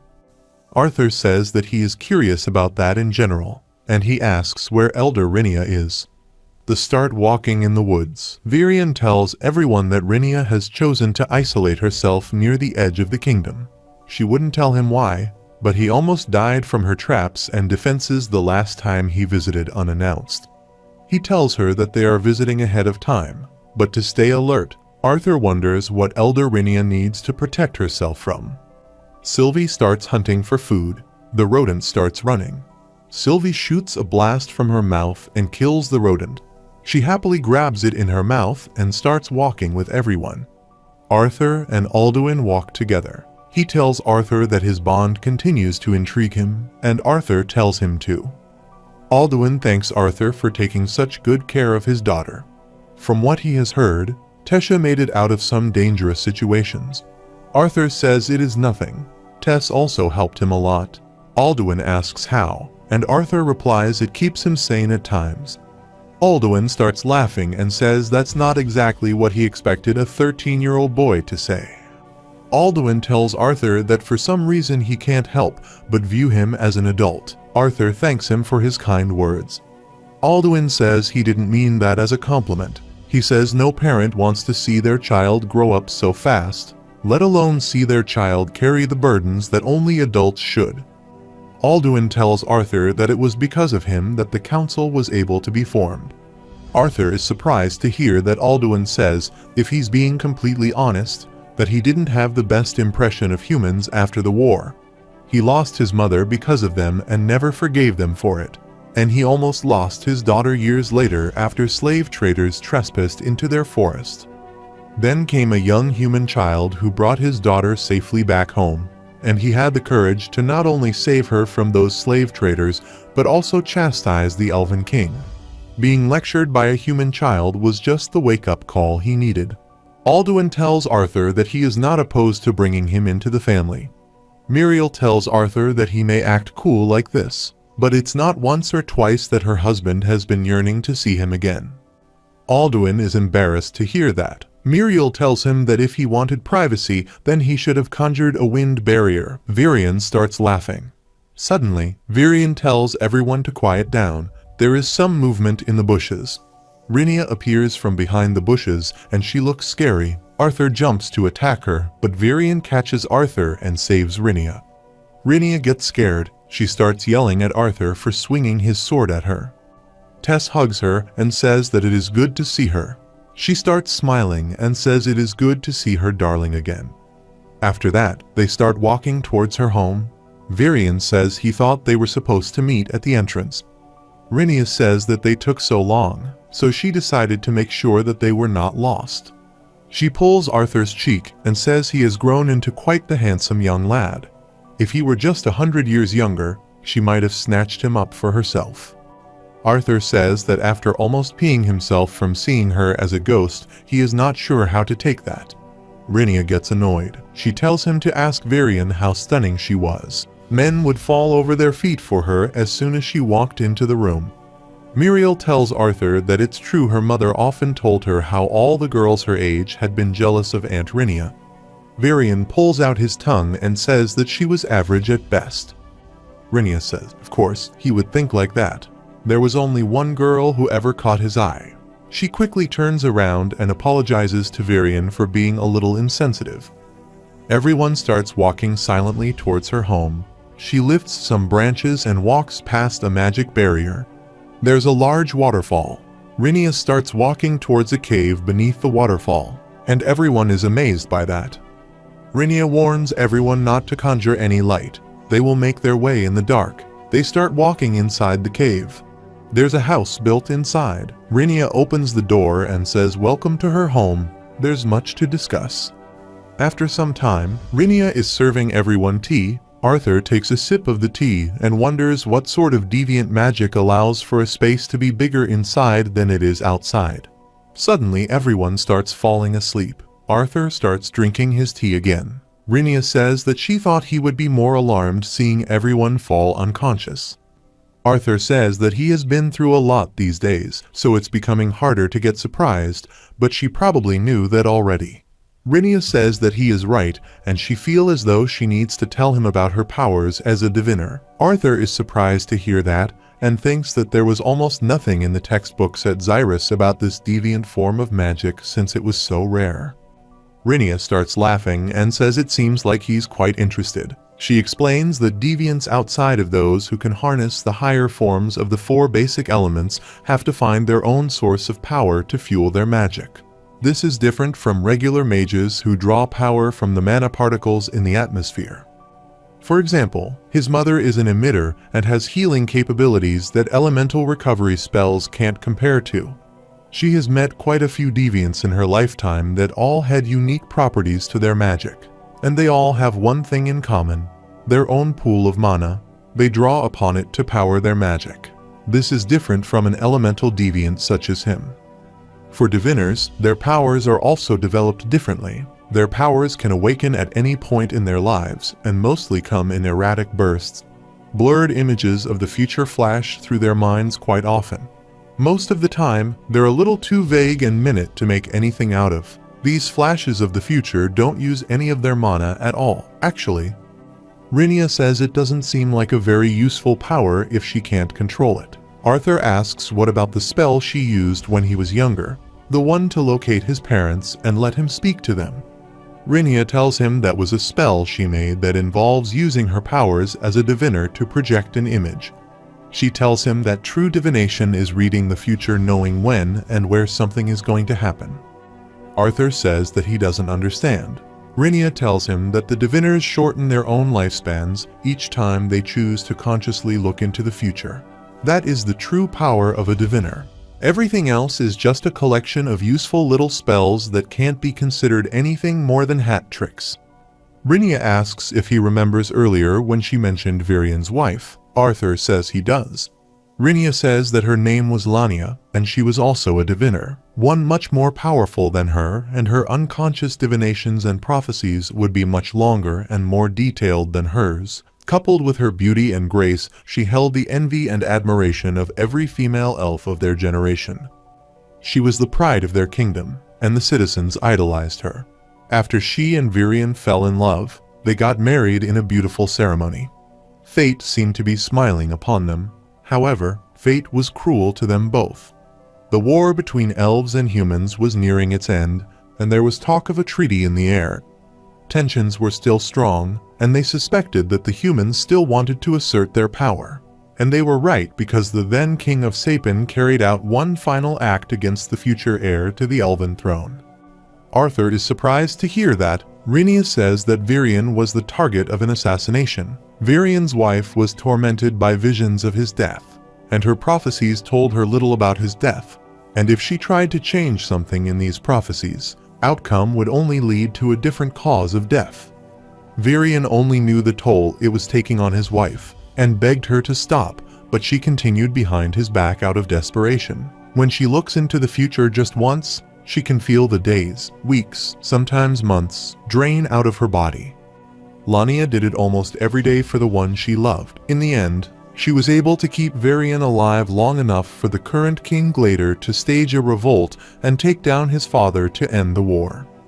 Lania succeeded, but she burned up so much of her lifespan in the process and died a few weeks later in his arms. She hated Virion for a long time because of this, and she hated her sister for leaving her behind in this vast world. Arthur is surprised to hear that. He looks at Virion and thinks that Virion is always so cheerful and loves joking around. He never would have thought that he had such a tragic past. Sylvie wakes up and sees that everyone is asleep. Rhaenyra tells Arthur that she doesn't want his sympathy because she has used the same powers as the one who eventually killed her sister to look into his future. Arthur asks why. Sylvie jumps on Arthur and glares at Rhaenyra. Rhaenyra says that it seems like his bond can sense he's a little bit troubled. Arthur says that their emotions are connected. She tells Arthur that she was getting glimpses of his future before she even met him or his bond for the first time. Arthur asks if that is common. She tells him that never happened to her before. Rhaenyra tells Arthur that a new era is coming and seems to be at its epicenter. He asks why him. She tells Arthur that this is a tricky question and that telling him too much right now can affect the outcome, but telling him too little defeats the point of her search for a better outcome. Arthur asks if she is sacrificing her lifespan for this, and he asks if Virion knows. Rhaenyra smiles. She shakes her hand and says she has lived long enough so she might as well use it to help the future, but it seems like by looking into his future, she might have made some rather troublesome enemies and hence the remote hideout. Arthur is about to say something, but she stops him and says that it was her choice. She tells Arthur that he will face many hardships. Whatever future he decides, that will remain constant. There will be enemies and obstructions in his path, so he needs an anchor and an end goal. She asks Arthur what he wants to accomplish in his life. That will be what determines his path. She tells him that she will leave him with two things. One is that people do bad things for good reasons, so don't take things at surface level. And two, often, the most dangerous enemy isn't the one on the throne, leading the forces, but the abandoned soldier who has nothing to lose. Rhaenyra apologizes and says that she can't tell him more. Arthur asks what if he fails to make the right decision. She puts her hand on his shoulder and says sometimes the right choice isn't always the best choice. Arthur starts pondering. Rhaenyra tells him to get some rest before going back tomorrow. Meanwhile, Lucas is standing in the woods with some students. Lucas is holding a drug in his hand and asks if this is the drug they gave Marquand. Charles replies that Marquand took it willingly. His body couldn't handle it. Lucas asks if he hasn't tried it yet. Charles turns his head in disappointment. Lucas asks if he wasn't even chosen to take this, and he starts laughing and says that it is embarrassing. Lucas thinks that their cores are weaker and the drug will kill them the moment it enters their system. Charles gets angry at Lucas and tells him to take the drug. There's so much more they need to do before tomorrow. Their informant warned them that the DC officers are getting bolder, and they need to act now. Lucas attacks him using fire spell. Charles falls to the ground and Lucas asks how long he's going to keep talking big when he's nothing more than a little messenger boy. Lucas drinks the drug and a dark energy starts emitting from his body, and Lucas falls down. Everyone starts laughing at him. They say that it looks like he can't handle the drug any better than manhwa. Charles tells Lucas to bark all he wants and then go hide behind his family because he's nothing more than a useless piece of meat. He stomps on his head and says if he's going to die, then be quick about it and stop wasting their time. Lucas grabs his leg and starts burning him. Charles starts screaming in pain. Lucas throws him away and he hits the tree. Lucas is emitting a mysterious dark aura. He remembers his conversation with his brother. Lance Baron asked him if he thinks he is good enough to waste time on starting meaningless fights and wasting thousands of gold on trying to make his pathetic self stronger, or if he's going to finally try on his own. Lucas starts grinning. He starts laughing hysterically. The other students start trembling with fear. One of them starts running away. Lucas attacks him and burns him to crisp. The other student runs towards Juno to save him, but it's too late. She gets furious and attacks Lucas using her water bullets. Lucas's fire is so strong that he starts evaporating the water. He rushes towards her and grabs her by the throat. Blood starts coming out of her eyes and nose. Lucas says he just wants them to know that he's stronger than manhwa. Lucas chokes her to death and turns his attention to Charles. Charles starts crying, and Lucas tells Charles to try and call him a useless piece of meat again. Charles starts screaming, and there's a huge blast. In the morning, everyone is sitting on the table and Rinia is serving them food. Sylvie is disappointed to see the food.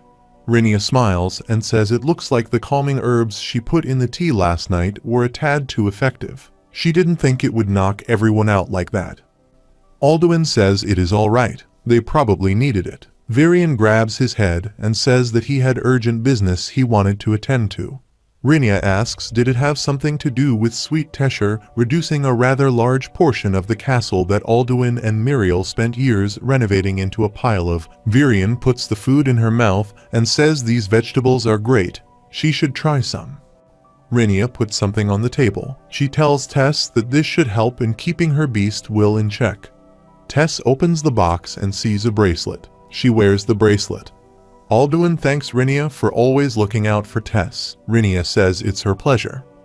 After some time, she points at a door and says this should help take Arthur and Tess back to Xyrus City. Arthur says he thought that teleportation gates had been around since ancient times and were under tight regulation by the kingdoms. He asks if she's allowed to have a personal one just like this, and Rinia starts grinning. Tess hugs her parents. Muriel says they will visit her soon. Virian tells Tess be sure to stop by Goodsky's office before school starts. He haven't heard from her in a while and want to make sure that old Coot is still breathing. Tess says she will. Tess hugs Rinia and thanks her for having them. She hugs her back and says that she cherish every moment with her. Arthur looks worried. Sylvie asks if he is all right. Arthur says he's good. Arthur, Tess, and Sylvie wave at everyone, and they pass through the gate. Tess asks if there aren't supposed to be guards in front of each gate. Arthur says that he heard a lot of staff took time off during the Aurora Constellate since trade is blocked during this time. Maybe they're just short-staffed. The sky is filled with bright colors. Tess says no matter how many times she sees it, the Aurora Constellate really is amazing from Xyrus. Sylvie tells Arthur that the sky is still broken, and they reach outside Arthur's home. Sylvie starts running to open the door. The door opens, and Arthur is surprised to see Jasmine there. Jasmine says it is about time he showed up. Helen and Durden are also there. Helen tells Arthur that she can hardly recognize him. Durden says that he's grown. Adam tells Durden to stop acting all cool. He asks Arthur if he noticed something different about this bear. Arthur is surprised to see his new hairstyle. Adam says at first he thought he was copying him, but it turns out he was the inspiration for this horrific thing. Angela rushes and hugs Arthur. She says that he has gotten even cuter. Tess is jealous to see that. Angela hugs Tess and says she's the cutest little elf. Reynolds starts smiling and says they should let them in now. Ellie tells Arthur that she is glad he didn't come back half dead this time. Ellie grabs Tess's hands and says hello. Everyone starts going inside. Tess says that she only planned on stopping by to say hello before heading back to school. There's a lot of student council work that she missed, and she also has to see Director Goodsky. Arthur asks if she is alright. Tess starts smiling and says she just wanted to get her to help her adjust to this since it seems like she will have it on for a while, and as the president, she shouldn't be here having fun when even Lilia is still at school. Arthur thinks that he told Gramps he would stay with Tesha since most of her magic is suppressed right now. Tess punches Arthur and says that she will be fine. Arthur says okay, but don't work too hard and get some rest. Her mana core is still a little unstable. Alice gives Tess her shawl and says if she must go, then at least keep herself warm. Tess thanks her and leaves. Everyone waves goodbye. After some time, everyone is drinking and eating. Adam says it is a shame that the princess had to leave, but the night is young, and for once, he doesn't have to share a bedspread with Durden. Jasmine tells Arthur that she was worried about him when she was away. Helen takes her away and says this is her 23rd time telling him that. Arthur starts smiling nervously. He goes outside with Helen to get some fresh air. Helen says that she heard that he has taken over the torch in his father's role of worrying his mother. Arthur says it seems to be the one skill that he keeps on getting better at without even trying. Helen tells him that he is made for bigger things. She tells Arthur to stay anchored and always remember what he is fighting for. Arthur remembers that Renia also told him the same thing. Arthur asks if she is drunk, too. She starts smiling and says, maybe. Helen gets up and says that she's just a little worried about the discovery of the new continent. Helen says she's going to go back inside to keep her teammates from possibly burning this place down. Arthur says he will go up in a bit. Helen winks at Arthur and says that he should sneak back up to his room and get some rest. Arthur thinks that he doesn't know why he was brought to this world, but he refuses to believe that he was sent here to be some chess piece. Protecting the smiles and laughter of everyone he has come to love in this new world is his reason, and that's the fate he will create. Meanwhile, the masked man tells his subordinates that everything is in place. Everyone is wearing black uniforms, and they are on their knees. The masked man summons a lot of monsters through a portal and says let the attack commence.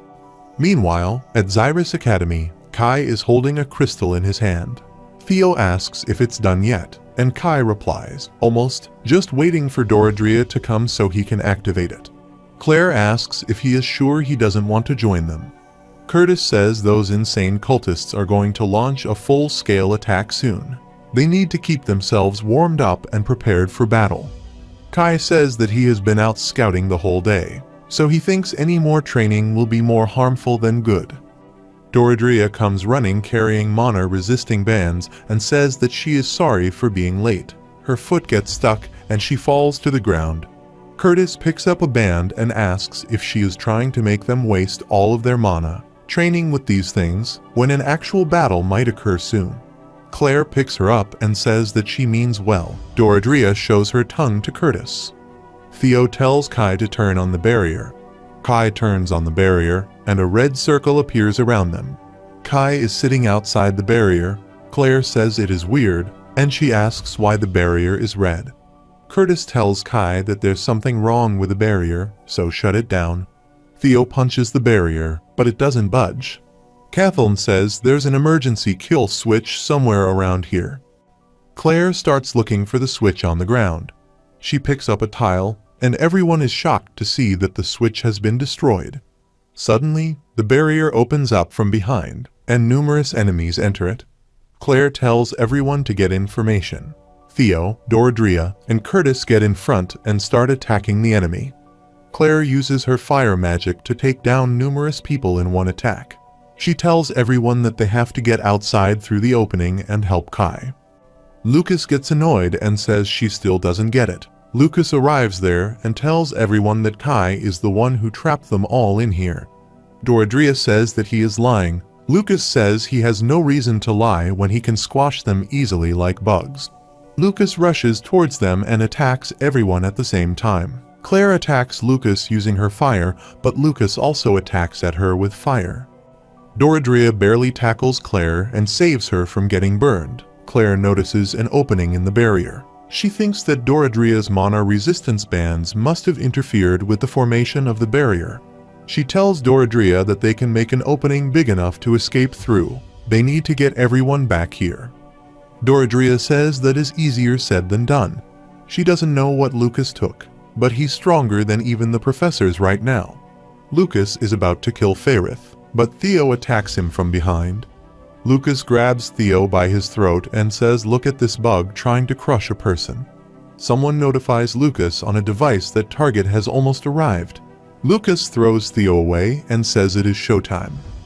More cultists start running inside the barrier. Kai asks Lucas where he is going. He is supposed to help him capture them. Lucas says he has a more important mission to attend to. Kathleen creates an ice barrier between them. Claire and Doradria creates an opening in the barrier. Everyone is trying to get out of the barrier, but the enemy breaks the ice wall and starts rushing towards them. Doradria starts running to fight the enemies, and Theo says that he is not leaving her behind. She kicks him and tells him not to be an idiot. An enemy attacks Doradria and says, "Die, dwarf," but an attack comes from somewhere and hits the enemy. Faerith tells Doradria that he has her back, and she tells Faerith to let him do it. Claire tells everyone to scatter and search for professors. Theo asks why is it so loud outside. Everyone is shocked to see that monsters are going on a rampage outside. Meanwhile, Tess is riding on a carriage. She thinks that she didn't want to worry Arthur, but her body feels out of sync right now and her mana core is completely exhausted. She looks at her bracelet and says, "Hopefully, Director Goodsky can help her get used to this." The carriage stops abruptly. Tess braces herself, gets outside, and asks if everything is all right. She is shocked to see that there is a red barrier outside the academy. The coachman asks the princess what they should do, and Tess says to turn back quickly. Suddenly, someone attacks the carriage with fire, and it gets destroyed. Tess gets blown away by the blast. Lucas says that he can't believe she's here and she's alone, and it looks like she's feeling a little lonely. Tess looks up and sees the person on fire. She starts using her magic and thinks that she can still save him. Lucas attacks him again and says it is rude to ignore someone when they are talking. Lucas tells Tess to worry about herself. Tess gets up and tells Lucas to shut up. She uses her magic, but Lucas starts walking towards her and says she can barely keep her eyes open. Tess thinks that Rinia's bracelet is keeping her beast's will in check, but it's also limiting her magic. Lucas grabs her by the collar and tells her to stay nice and pretty like this, and that maybe she will even end up liking him more than that pathetic boyfriend of hers. Tess says the fact that he's not killing her right away means that she's not his target. Lucas throws her on the ground and says that she doesn't know anything. Tess starts trembling and says that she didn't know his inferiority complex has reached a new level. Lucas slaps her and says just because he can't kill her doesn't mean that he needs her in one piece. Tess starts bleeding from her mouth and says good. She grabs Lucas's arm and says she has no intention of leaving in one piece. She grabs Lucas and starts stabbing him using her magic. Tess thinks that she needs to hold on. She can't let him use her to lure Arthur. Lucas gets furious. He unleashes his firepower and breaks her spell. Tess falls to the ground. Lucas puts her bracelet back on her wrist and says that he can't let whatever magic she is using kill her. Lucas grabs her by her hair and starts dragging her inside the barrier. He knocks, and the barrier opens, and Lucas drags her inside. Tess thinks that she can't move her body, and she starts losing consciousness. Elijah attacks the monsters using earth spikes. He sees that another student starts calling for help as the monster bites her. Elijah gets knocked down, and the monsters start attacking him. He smashes his fists on the ground and pierces 3 monsters using his earth spikes. Elijah runs away and hides behind a pillar. A person in black clothes tells all the human students to raise both hands and swear their allegiance to their cause, and the mana beasts will not attack them, and elves and dwarves should stop struggling as they destroy their mana core.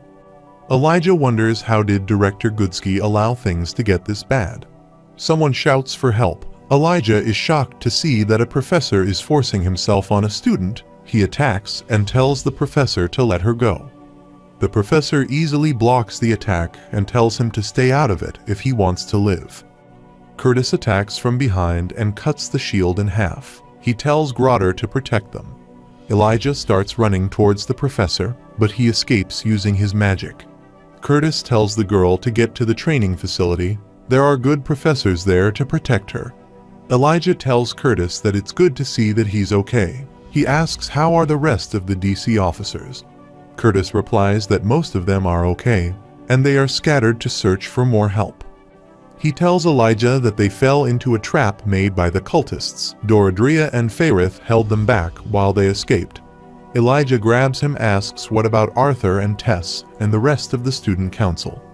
Curtis tells him that Arthur and Tess are not back yet. The student council is okay. He just split up from Lilia and Clive. Elijah asks what they should do now. Curtis says he doesn't know at this point, and Elijah is disappointed to hear that. There's a loud noise. Everyone covers their ears. A voice comes from the speaker and tells the students and faculty members of Xyrus Academy that his pets will no longer bite, so please kindly make their way to the clock tower. It's time to begin the final ceremony, and this is something they don't want to miss. The masked man is holding a bag in his hand and blood is dripping from it. After some time, a lot of parents are gathered outside the academy. A person asks what is going on, and he can't contact his daughter. A soldier tells everyone to please stay away from the barrier. Their mages are working on getting inside. A soldier asks for an update. The mage replies that both the Mages Guild and their Artificers Guild haven't seen a barrier like this before. Its structural integrity is completely different from how they set up their barrier. He gets angry and asks if he can break it or not. The mage gets nervous and says not with the artifacts they have right now. They have gotten in contact with the Artificers Guild branch in Ediston to send over a larger beam drill, but they seem to be having problems of their own over there. The mage asks perhaps they can request backup from a lance. They would surely be able to break through this barrier. The soldier replies that all of the lances are preoccupied with incidents happening across the continent. The mage asks if this is a coordinated attack. Soldier grabs him by his mouth and asks if he wants to create more panic. The mage says they are looking for weak points everywhere. Hopefully they will find one soon. The soldier puts his hand on the barrier and says he just hopes they're not too late. Meanwhile, Curtis and Elijah arrive at the clock tower. Curtis is riding on Grotter. He tells Elijah to stay here. He'll try and find the rest of the DC members. Elijah sees that some students are trying to break the barrier. The masked man arrives there and thanks them all for coming.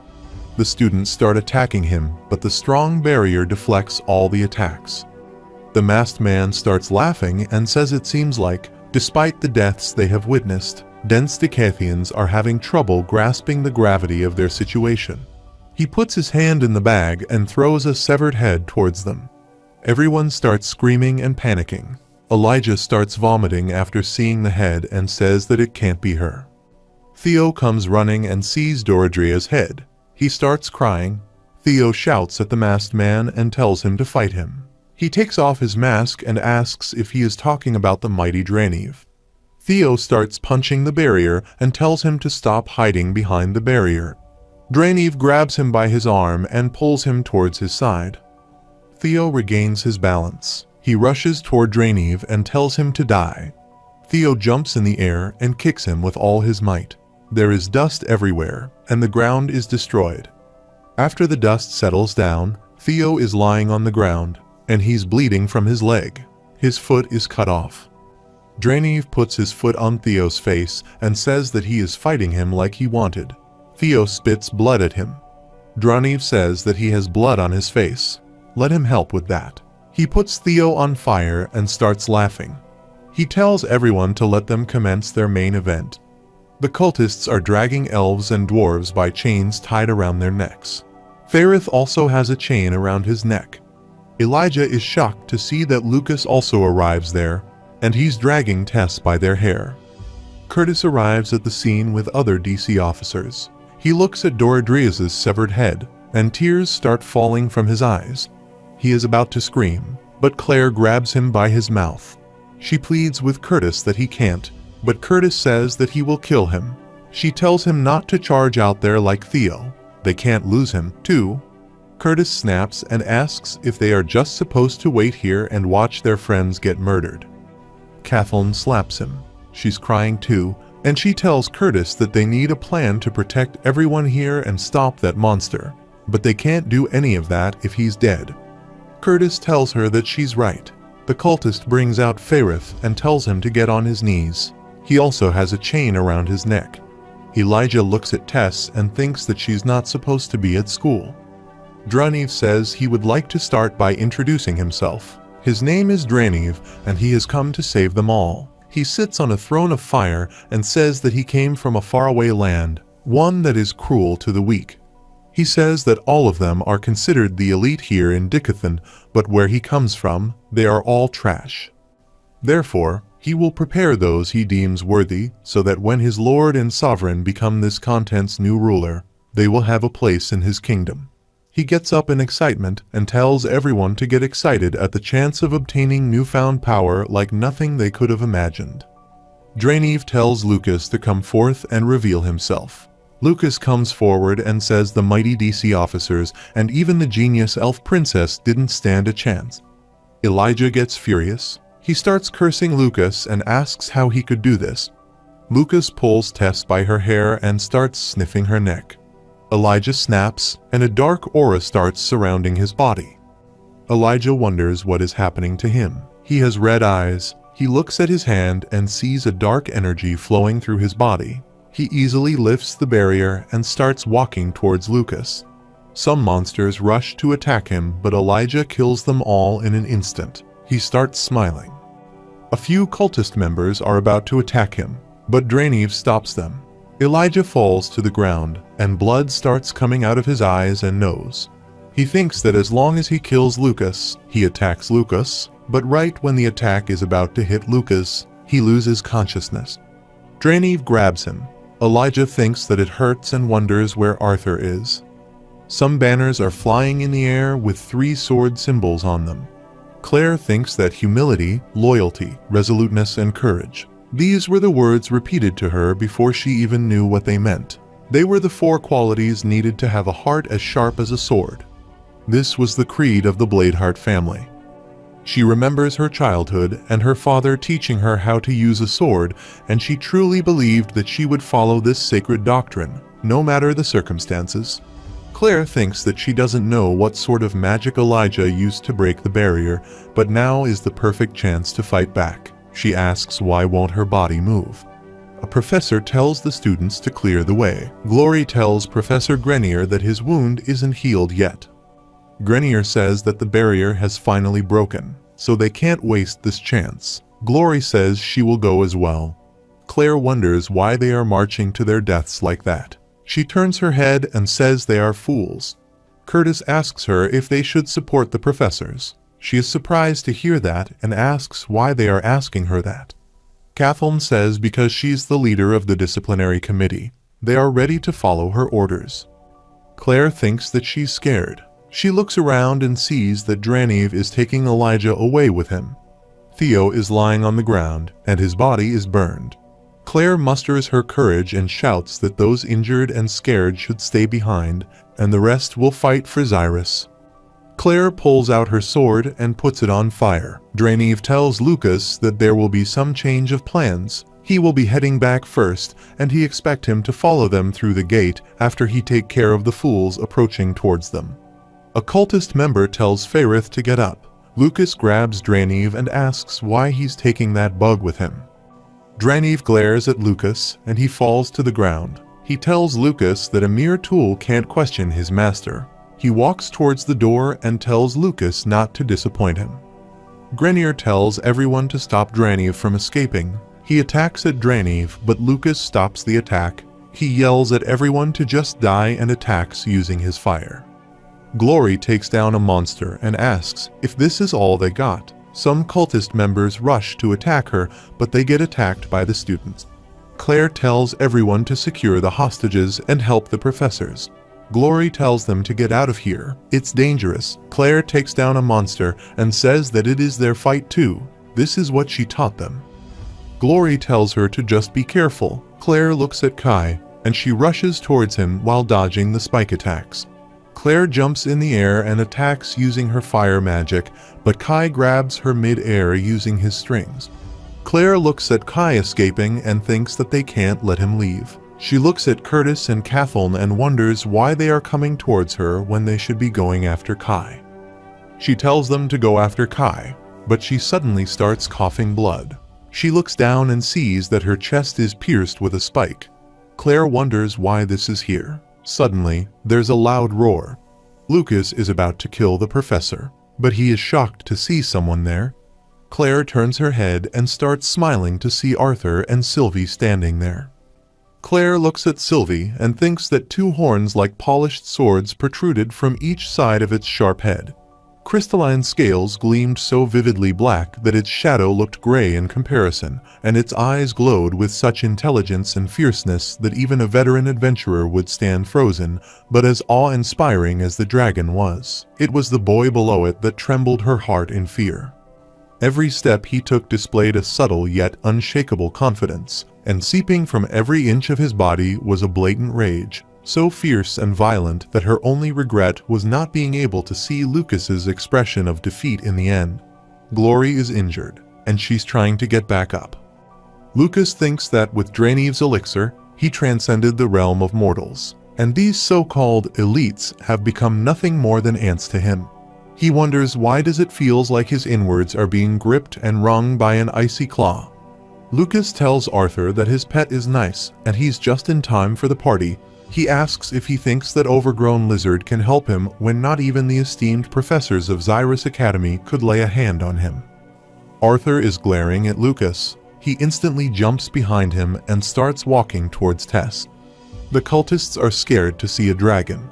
They can't move with fear. Lucas is furious that Arthur ignored him. He turns around and sees that Arthur is checking Tess's pulse. Arthur notices that Tess seems to be drugged to keep her unconscious, but aside from a couple of bruises and scrapes, she's fine. Lucas tells Arthur that she was crying for him. He says that Draineve doesn't want him laying a hand on his little elf princess, but he doesn't think he's going to listen to him, because what better way to break him than to have him lie helplessly on the ground as he watches him cripple the girl he cares so much about. Sylvie clenches her teeth and lets out a huge roar. Lucas looks at Arthur and thinks that he is still ignoring him. He starts emitting fire and tells Arthur that he will break every bone in his body so he can only cry as he desecrates Tesha. Suddenly Lucas starts feeling a strong pressure. He thinks that it feels like a mad demon is twisting and clawing at his insides. Lucas wonders why does this presence instill him with more fear than the esteemed professors of this school and even his own brother. Arthur tells Lucas that he thought of him as nothing more than a wasp he deemed unnecessary to kill. But if that wasp chose to rear its stinger, even the holiest of saints would swat it down. Lucas gets scared by Arthur's glare. Numerous hands appear out of nowhere and start grabbing Lucas. Lucas thinks that his power should be much stronger than Arthur. He wonders how many legions of men and beasts has he killed to possess such a suffocating, oppressive bloodlust. Lucas starts shouting and he tells Arthur to get away from him. He uses his attack Hell's Rain. Arthur tells Sylvie to protect Tess. Arthur's hair turns white and the marks appear on his face again. He easily stops the rain of fire using ice magic. Lucas yells at him and says that he is hiding something other than fire magic, so he shoots spears at Arthur. Arthur easily grabs the spear and shoots black lightning from his finger. Lucas loses an arm from his attack, falls to the ground, and starts screaming that it hurts. Lucas says that he has lightning magic, too. He asks if he's a quadra-elemental mage. Arthur grabs him by his arm, lifts him up, and says yes, he's... Arthur freezes his other arm and breaks it to pieces. Lucas starts crying and says that he can't do this. Arthur steps on his leg and says downforce. He crushes Lucas's leg. Lucas screams in pain, and a lot of blood starts splashing everywhere. Arthur says that he mentioned Drainev earlier. Arthur asks if he is responsible for all of this. Lucas starts laughing and says that is right, and he also took his best friend with him. Arthur steps on his other leg and crushes it too. Lucas starts screaming. Arthur says that there'll be change in this world. There's nothing he can do about that. Arthur steps on his crotch and says that he can at least take measures to ensure that his filth won't spread to the next generation. Lucas starts begging for mercy and tells Arthur to please spare him. Arthur says his suffering may last till eternity. He uses downforce and crushes Lucas's crotch. Arthur thinks it had been a long time. The looks in everyone's eyes in the face of domineering strength, fear, shock, awe. He had forgotten how lonely it was. Arthur turns back to normal. Suddenly, Lucas says, "Brother." Arthur is surprised by someone's presence. Arthur turns around and sees that there is Lance Baron, and he's accompanied by 2 other lances. Lance Baron gets furious and attacks Sylvie and Arthur with lightning. Arthur tells Sylvie to get out of the way. He gets blown away by the attack. Sylvie gets furious and rushes to attack Lance Baron. Lance Vere uses ice to attack Sylvie, while another uses earth magic to create numerous statues and start helping the students to escape. Arthur is injured by the lightning attack. He thinks if only he could go back into second phase. Lance Baron arrives near Arthur and says death is not enough for the likes of him to do something so atrocious to his brother. Lance Baron is about to attack Arthur again, but another Lance grabs his hand and says that the boy tormented and humiliated his brother before killing him, and he's saying that he's not to harm him. Alfred says the boy was the one who saved everyone here from his brother, and while he understands his loss, he highly recommends that he watch his tone with him. Lance Baron tells Alfred that he's in no need to participate in his folly. His brother just died before his eyes, and he will repay his killer in kind. Lance Alfred uses his statues to grab Lance Baron. Baron destroys them using his lightning blast. Baron is about to kill Arthur with his lighting, but Lance Vere uses an ice wall to protect Arthur. She attacks Baron and says he's not the one to make this decision. It is up to the council to determine what to do with the boy and the dragon.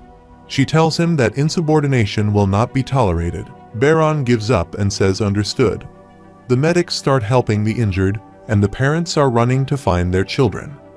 A doctor is applying bandages on Arthur. Lance Vere asks if he will need further medical attention. Arthur says no, he's just mana depleted. She tells Arthur that he will wear these cuffs, and she puts Arthur in handcuffs. She also puts something in Arthur's chest and says that he can never escape from her. Arthur tells her to do the same for his bond. She asks if that dragon is his bond, and then she lifts Sylvie's ice magic. Arthur tells Sylvie to change back into her fox form, and Sylvie glares at Lance Vere. Arthur tells her that even if they fight, they can't win against them. Sylvie changes back and starts running towards Arthur. She asks Arthur what is going to happen to them. Arthur says he's not sure, but everything will be okay. Arthur and Sylvie are in chains. Lance Vere tells them to follow her to the Mage Guild camp while they wait for further instructions from the council.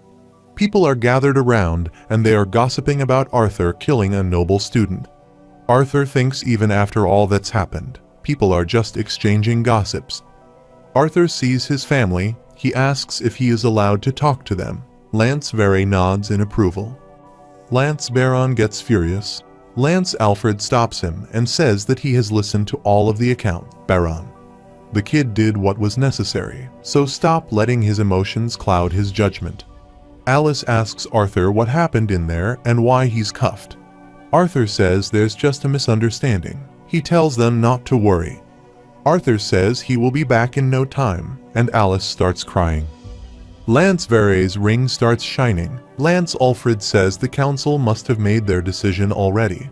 Lance Vere conjures a scroll and tells Arthur to get here. She starts reading the scroll and says by the power vested in her by the Council of Dickathon, she General Vere Ori of the Six Lances, do hereby announce Arthur Lewin, son of Reynolds and Alice Lewin. The council has decreed that, due to his actions displaying excessive violence and the inconclusive circumstances involved, his monocore is to be restrained. His title as a mage is to be stripped, and he's to be incarcerated until further judgment. Reynolds is shocked to hear that and says there must be a mistake. Cathalne arrives there and asks how dare they punish the only person who did some good. They only made it alive because of Arthur. If it weren't for him, the Lances wouldn't have anyone left to save. She tells Lance Vere that when her parents learn of this decree, they will immediately rescind it. Lance Vere shows her the scroll and says that King and Queen Glader voted in favor of this judgment, asking with King and Queen Graysunders. Kathleen is shocked to see that and says they would never. Curtis grabs her by her shoulder and shakes his head. Arthur thinks that there's no use trying to reason with Lances. Arthur thinks that the decree makes it sound like he was behind the attack. Arthur asks if he can speak to his family one last time. She agrees. Arthur goes to his family. He starts smiling and tells them not to look so sad. This misunderstanding will be cleared soon. Alice starts crying and says that he has no idea what is going to happen. Ellie starts crying. Arthur wipes her tears and says that she is growing up so fast. Arthur turns around and tells her that he will definitely be back. Reynolds tells Arthur that no matter what happens and what people say, his family will always be on his side. Arthur looks sad as he continues to walk away from his family. Lance Baron is talking with Lance Vere and Lance Alfred while Arthur waits for them to finish. Baron gets furious and starts walking towards Arthur. He glances at Arthur and flies away. Lance Alfred summons a flying creature and tells Arthur that it won't burn. Arthur gets on top and says that even if it does, he can't do anything. They start flying away. After some time, Baron arrives at his home, and he's carrying Lucas's body wrapped in a cloth. His servants bow down and welcome him. Baron kicks the door open. The maids are excited to see Lord Baron, and she says they weren't expecting him. Baron tells them to call his father at once. After a while, Baron tells his father everything, saying he's sitting on a chair in a luxurious room. His father gets furious and says that the boy is an embarrassment to the Wykes house.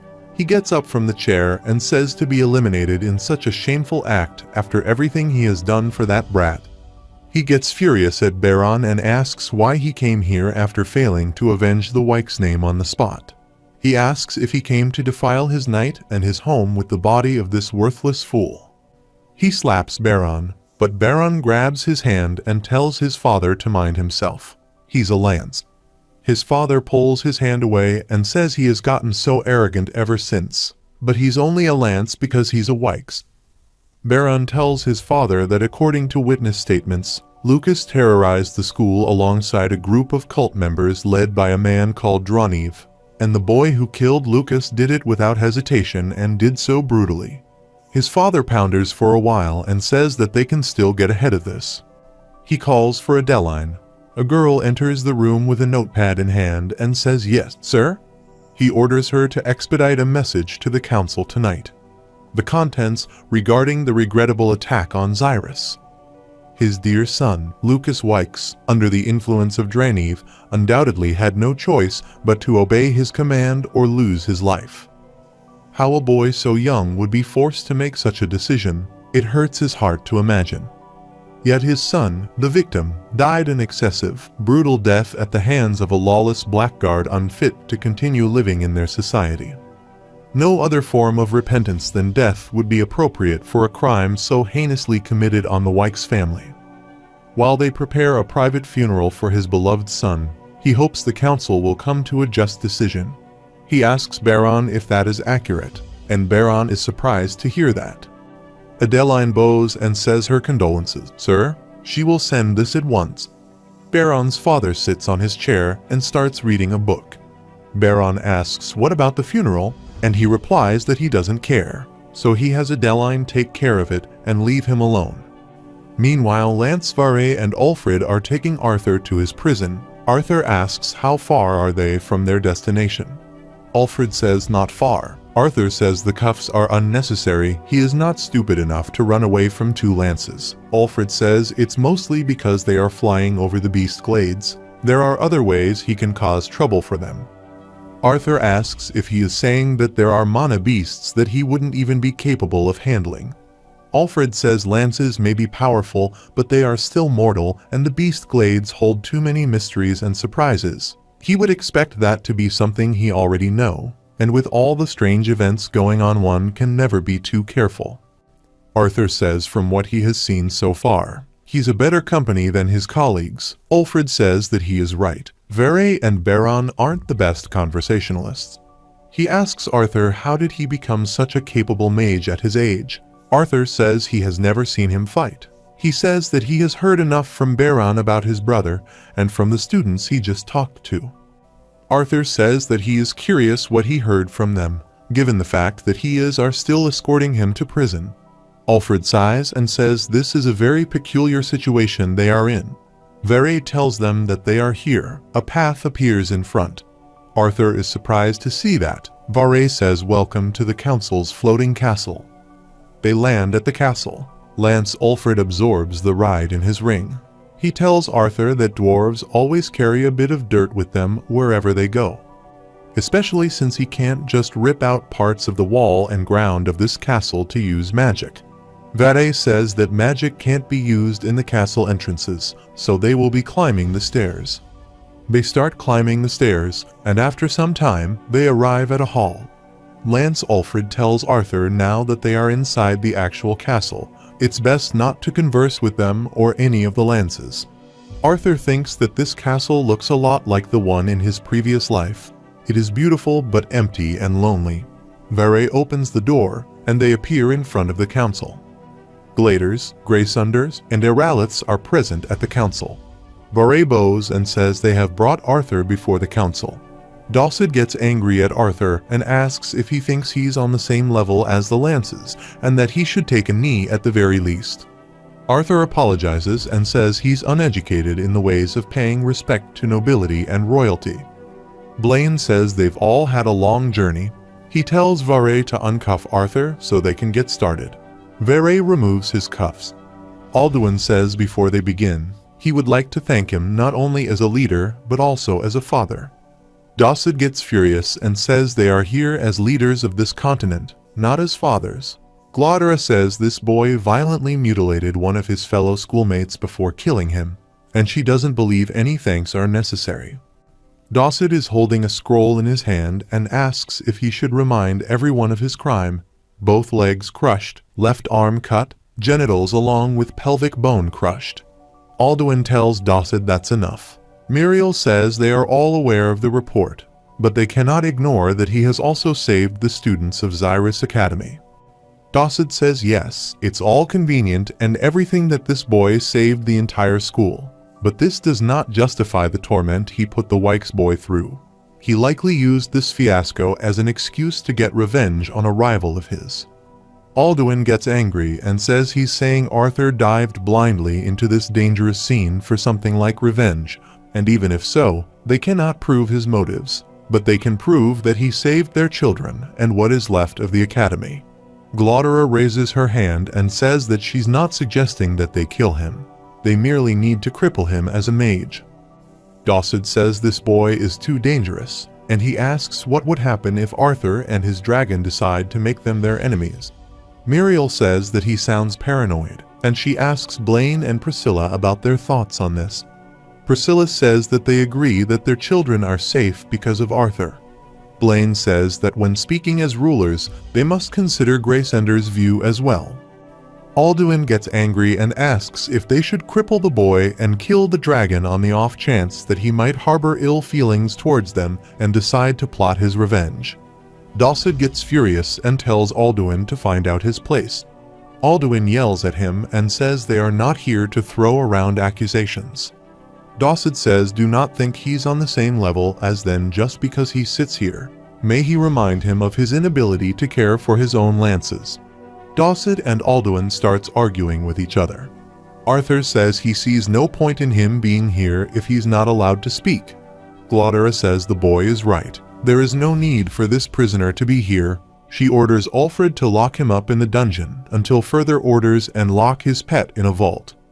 Alduin tells Dossid and Glodera that this council is not for them to run and order. Dossid tells him to stand down elf and remember that he only has one lance at his disposal. Lance Alfred takes Arthur away and locks him in a prison cell. Arthur wonders if he truly has no choice but to depend on Alduin and Muriel to get him and Sylvie out of here unscathed. Ulfred takes his handcuffs off and tells Arthur that he will stop by from time to time. Arthur says at least it is quiet here. A voice comes from another cell and asks if he is Arthur. Arthur is surprised to hear that voice. According to Director Goodsky, she had been imprisoned here for the last several days, and news of the attack on Xyrus Academy was also kept from her. After hearing about the attack, she said that it was bound to happen, but not as soon. They are moving forward with a plan, and a lot faster than expected.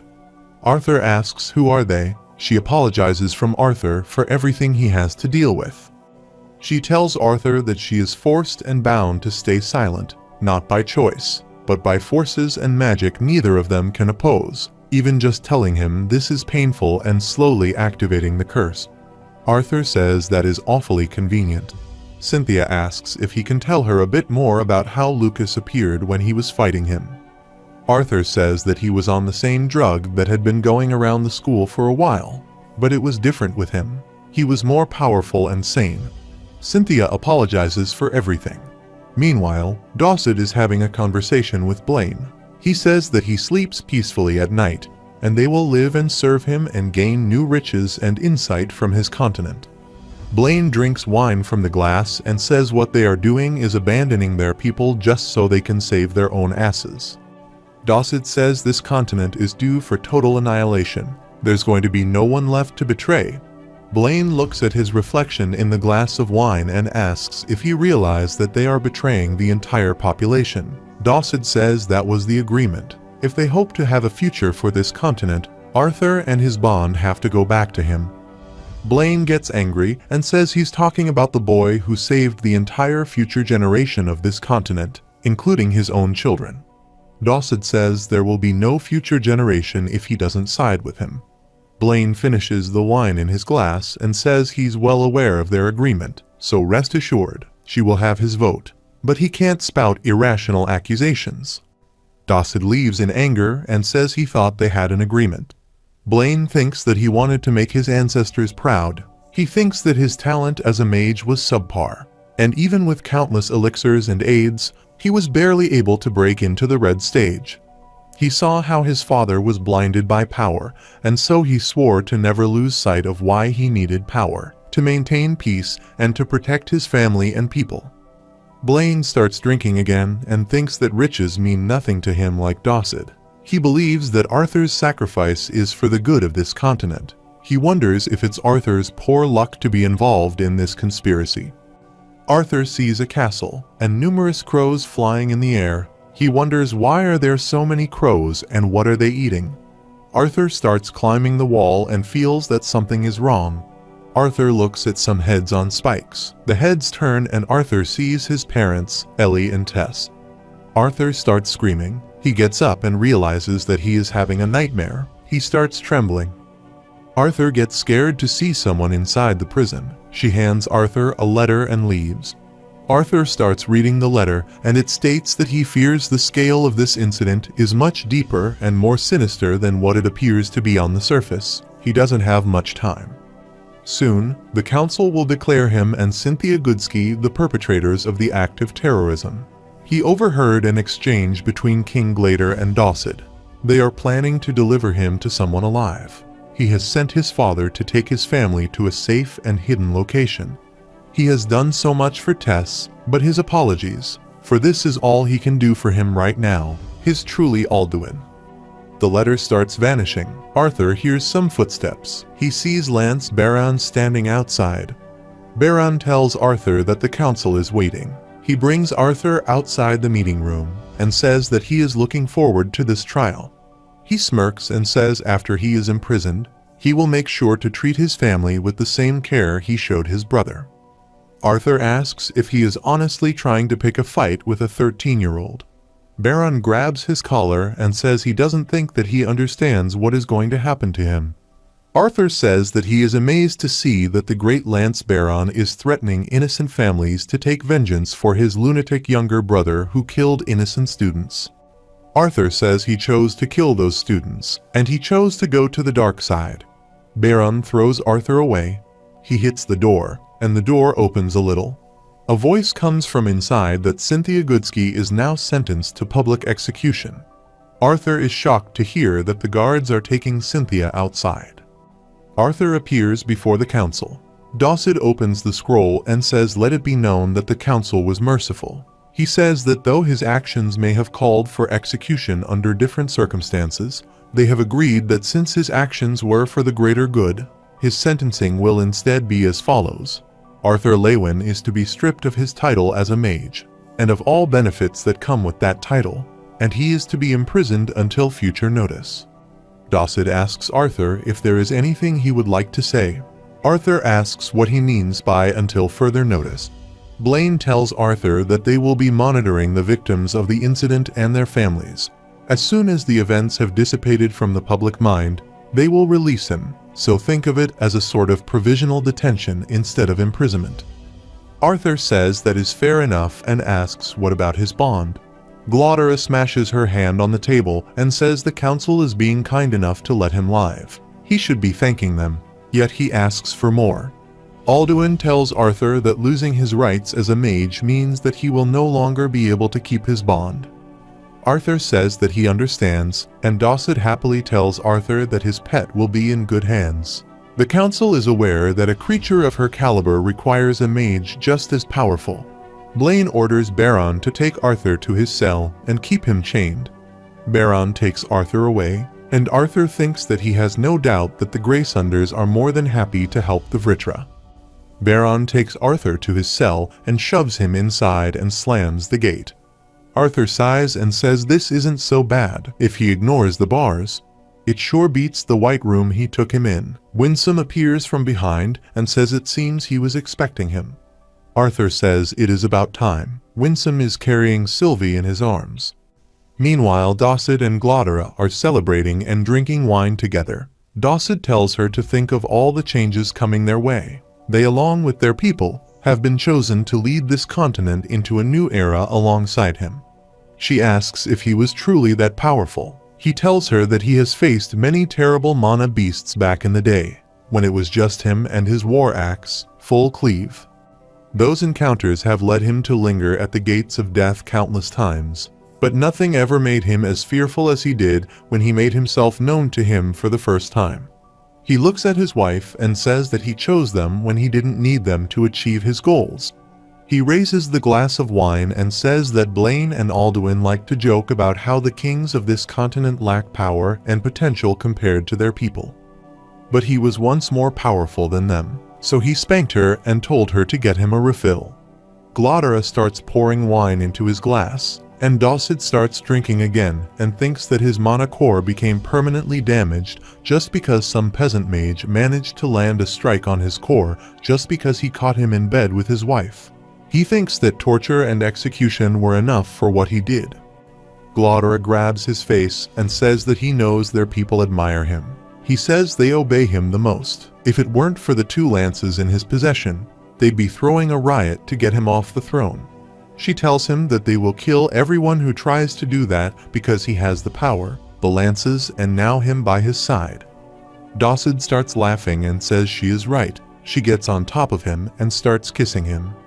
Suddenly, someone destroys the door, and Dawson asks who dares to barge in like that. A man with silver hair and an eye on his forehead enters the room and says greetings, Greysunders. He is holding a guard by the neck, and he has a hole in his chest. Dawson starts yelling. He asks if he knows who he is. A strong energy starts emitting from the eye on his forehead. He says that they both are an infestation that he has been instructed to remove. There's a strong blast. Lance Alfred arrives at the scene and blocks the attack. He apologizes to the king and queen, saying that the intruder will not be leaving. The man with silver hair says that needless bloodshed is not his desire. He only comes for the Greysunders' heads. Alfred says that he will not be getting them and will attack them. Alfred punches the ground and says Magma Knights. The knights appear around him and start attacking him.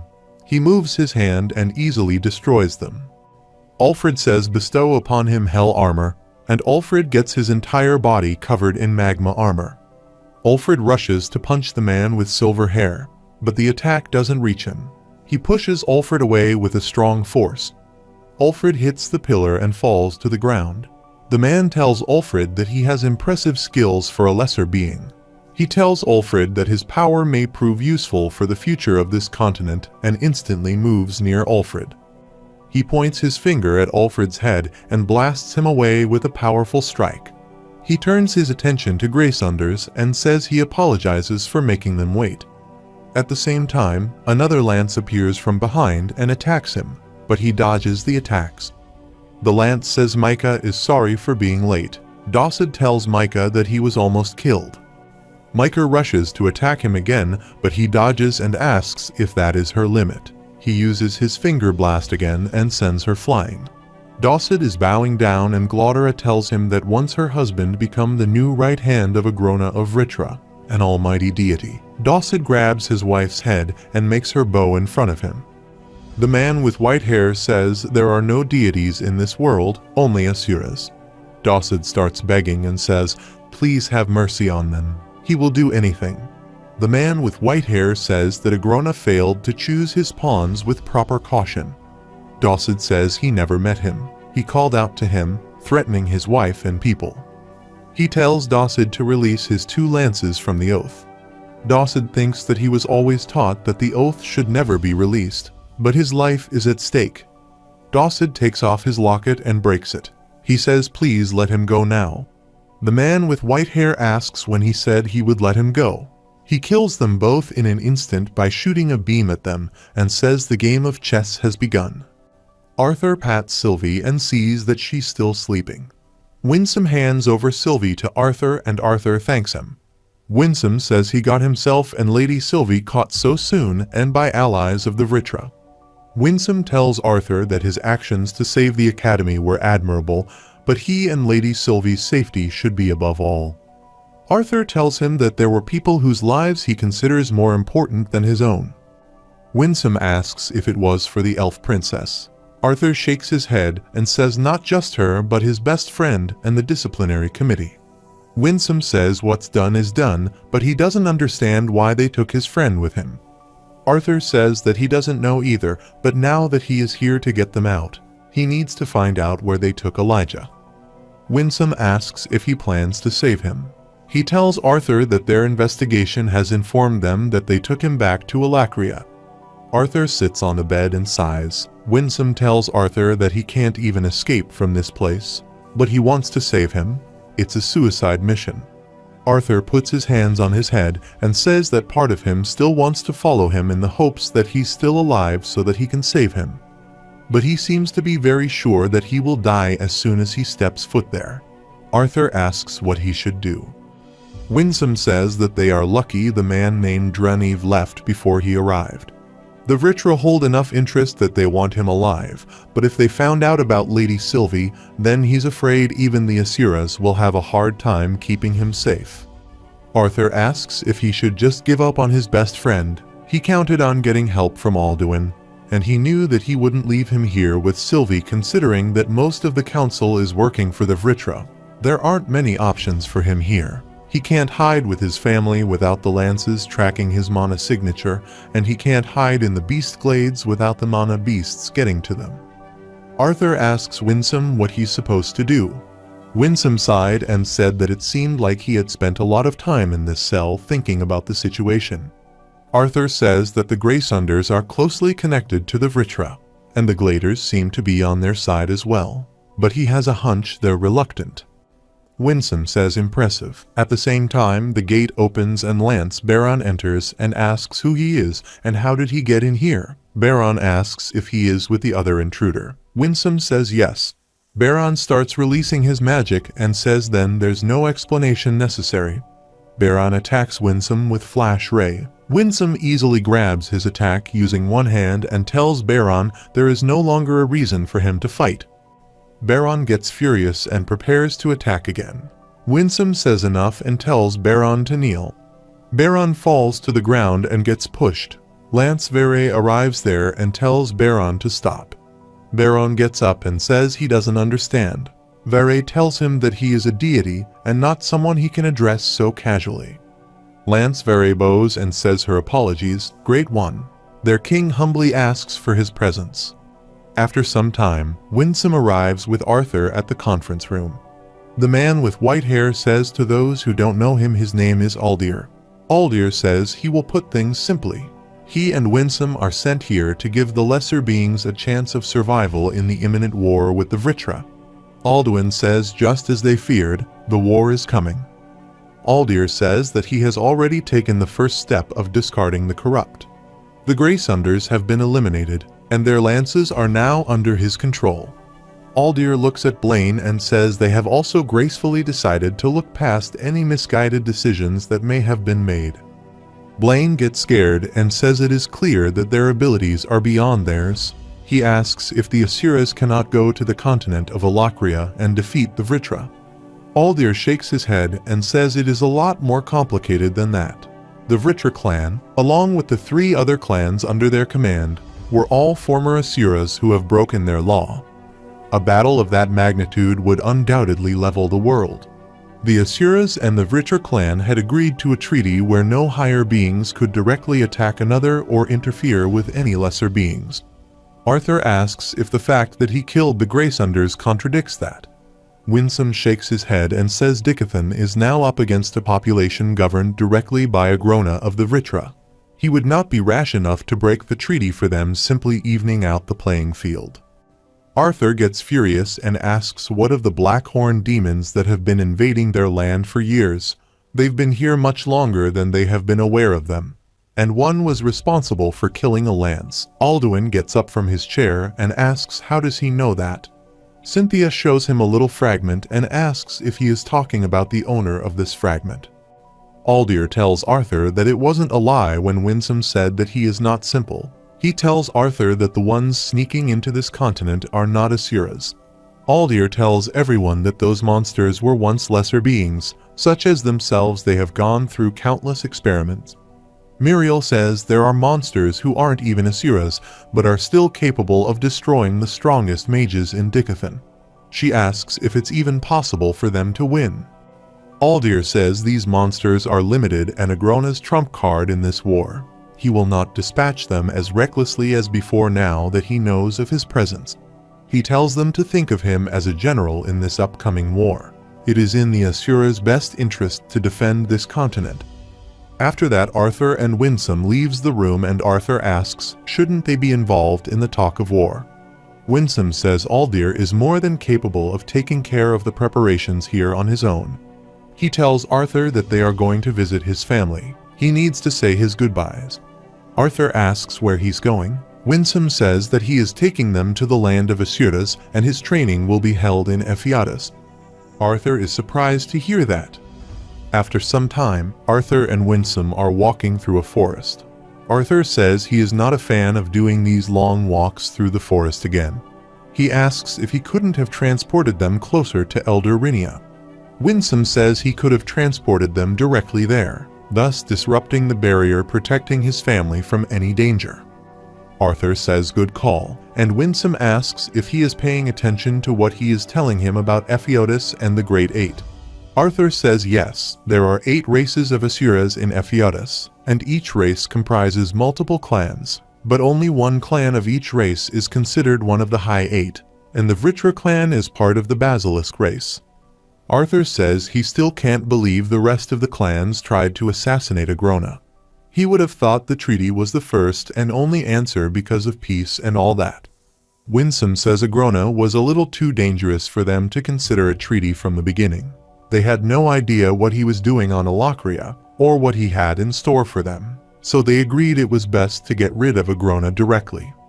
They arrive near Rinia's place. Arthur says he is still a little confused how Sylvia fits into all this though, and why she even ended up in Dickathon.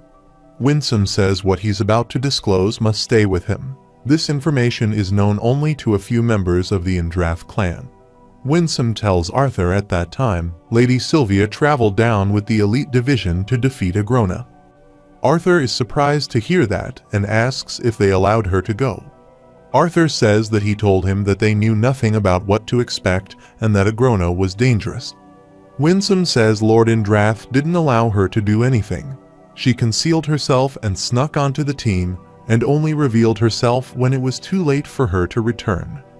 They arrive at the waterfalls. Winsome says as for how she was captured and why she hid even from them after she had escaped, he's not sure. Arthur asks what happened to the asuras that went down. Winsome says something no one was expecting. Agrona was waiting not only with a larger army of basilisks, but of lesser races that had the same innate magical abilities as the asuras.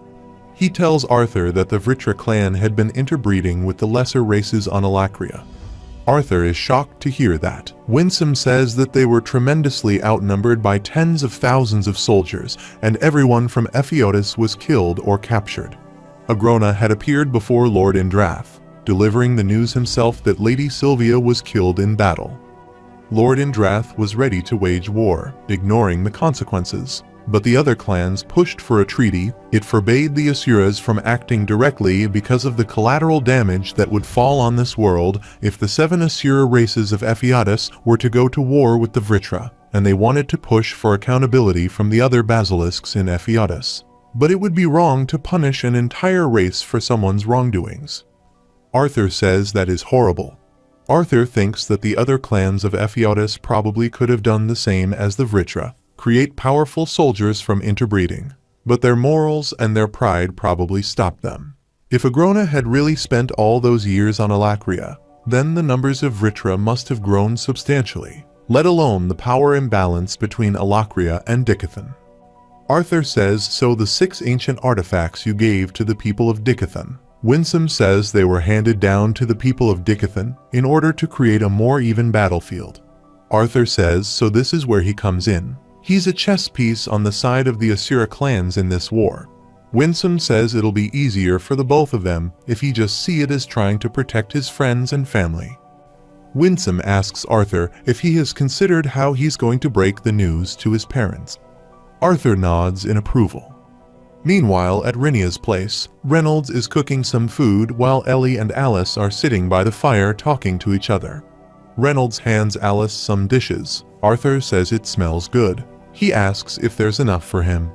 Everyone starts running towards Arthur. They hug Arthur. Ellie asks Sylvie how she is. Arthur asks why didn't she ask how he's doing. Ellie hugs him and says he always seemed to come back alive. Suddenly, everyone feels a strong pressure. Arthur asks Winsome to calm down a bit. Arthur tells everyone to meet Winsome, the person who saved him and his prospective teacher. Everyone is surprised to see Winsome. Rinia bows and says welcome, Master Winsome. Alice starts smiling and says he must be a powerful mage. She thanks him for saving her son. After some time, everyone is sitting by the fire and talking to each other. Winsome clears his throat and nods at Arthur. Arthur gets up and asks Rinia if it is right for him to speak with his parents in private. She nods in approval. Arthur goes inside the house with his parents, and Alice tells Arthur that he is worrying about them. Arthur says that he knows that he has put them through a lot, but there's something he needs to do. But before we begin, there's something he thought long and hard about telling the two of them ever since he came to this world. Alice asks if he remembers when he was born, and Arthur says kind of. He tells her that he remembers better than anyone else the moment he was born. At that time, he was transported reborn. Arthur says that something happened, and he was taken from his world and brought into this one. Reynolds tells Arthur to wait a minute, he's going to have to back up. Alice gets down on her knees and grabs Arthur's face. She asks what he's talking about. She asks if that teacher told him all of this. Arthur grabs her arms and says no one knows about this. He doesn't know the correct term for this phenomenon either. He has thought about this for a while, but his best guess is that it's something akin to reincarnation. Alice asks if something happened after they took him away. Reynolds tells her to let the boy speak. Arthur described the world that he came from, at least the part he could remember. The role that he played there, and the relationships that he had with an excruciating amount of detail, so they would understand he wasn't making this up. Throughout it all, his parents stayed silent for the most part. His father would ask questions here and there, but his face remained expressionless. His mother, however, was obviously shaken up, her face pale. The trembling of her hands increased as his story progressed. He couldn't tell how much time had passed, but it seemed like he had been talking for several hours. Reynolds says so, as well as his talent in magic and his fighting. Arthur says yes, the Kai system in his old world worked similarly to certain aspects of mana in this world. Alice starts crying and laughing at the same time. She asks if this is a joke, and she bumps her elbow with Reynolds and says he got them there. She asks Arthur if this is a cruel joke. Alice tells Arthur that he can't be some former king who died and was transported into the mind of her unborn child.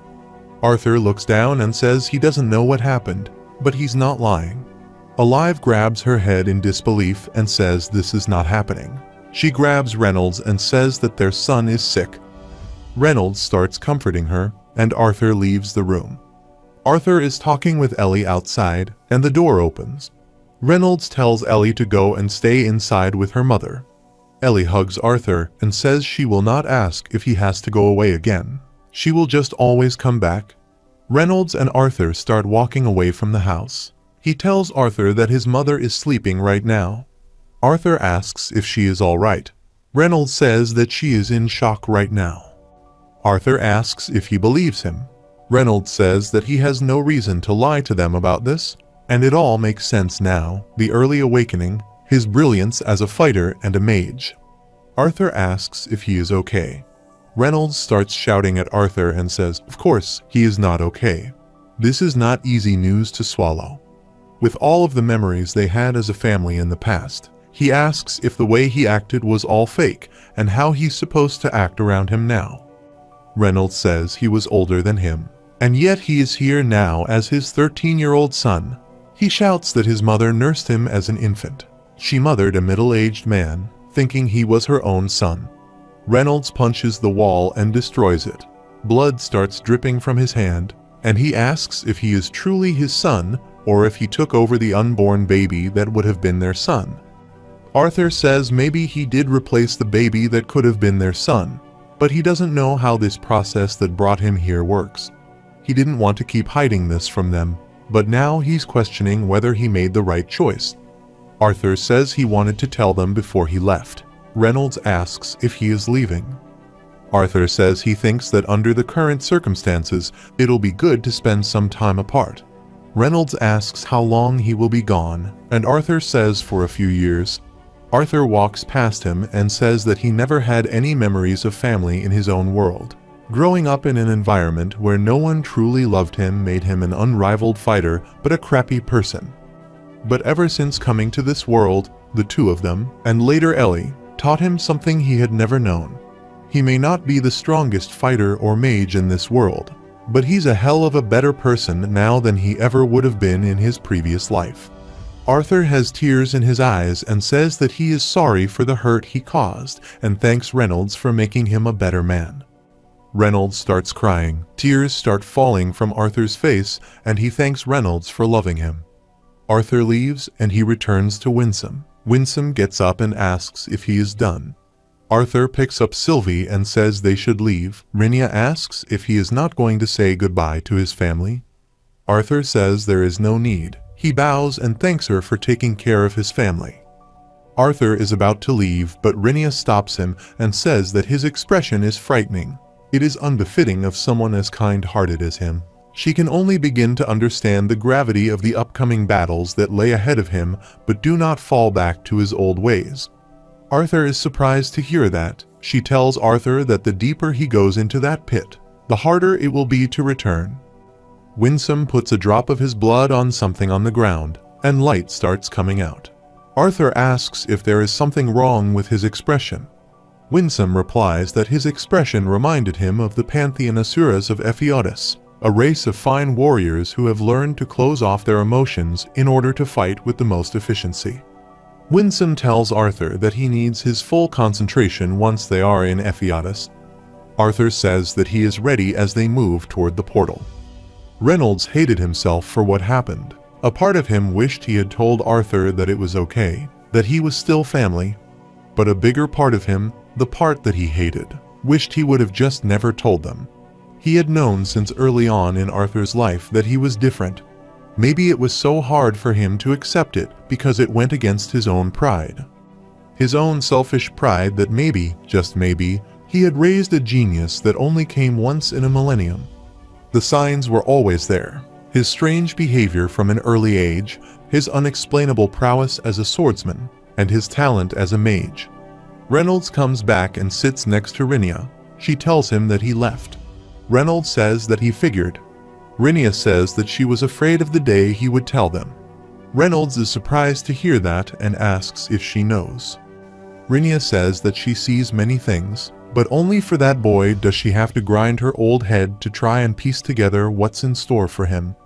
Reynolds says he is hardly a boy. Rinia says he's still a child to her. She looks up and says she always thought it was funny. The preconceptions that people have about age and intelligence, the older someone is, the more wisdom he or she should possess, and the more intelligent someone is, the more logical he or she should be. Pair those two traits up, and the intelligent senior should be some cold, calculating shrew. Rinia asks if he considers her a cold, calculating shrew. Reynolds says, of course not, but he doesn't get what this has to do with Arthur. Rinia asks if he wasn't wishing that Arthur would have kept his mouth shut so that he would feel better being ignorant. Rinia says she can bet that he was wondering why Arthur told him in the first place. She says the heart remains the brain's biggest enemy. Reynolds asks if Arthur was running more on emotion than logic when he told them this. Rinia replies she doesn't know what he is thinking, but she knows this. She has known the boy since he was a mere toddler in this world, and he's come a long way since then. She gets up and says perhaps this was the large step he had to take to fully break out of that cold shell he once found safety and comfort in. Rinia gives something to Reynolds and says hold on to this for her so that she can prepare some food for his wife. Arthur's master told her it was a gift for the Lewin family. Reynolds gets surprised to see a bear wrapped in a towel. Ellie comes from behind and says it is cute. She asks if they can keep it. Reynolds gets startled by her. He tells Ellie that she scared him.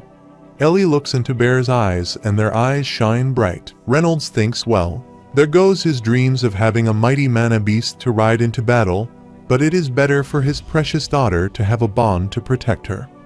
Ellie picks up the bear and says she'll name him Boo because the black spots make him look like he's always mad.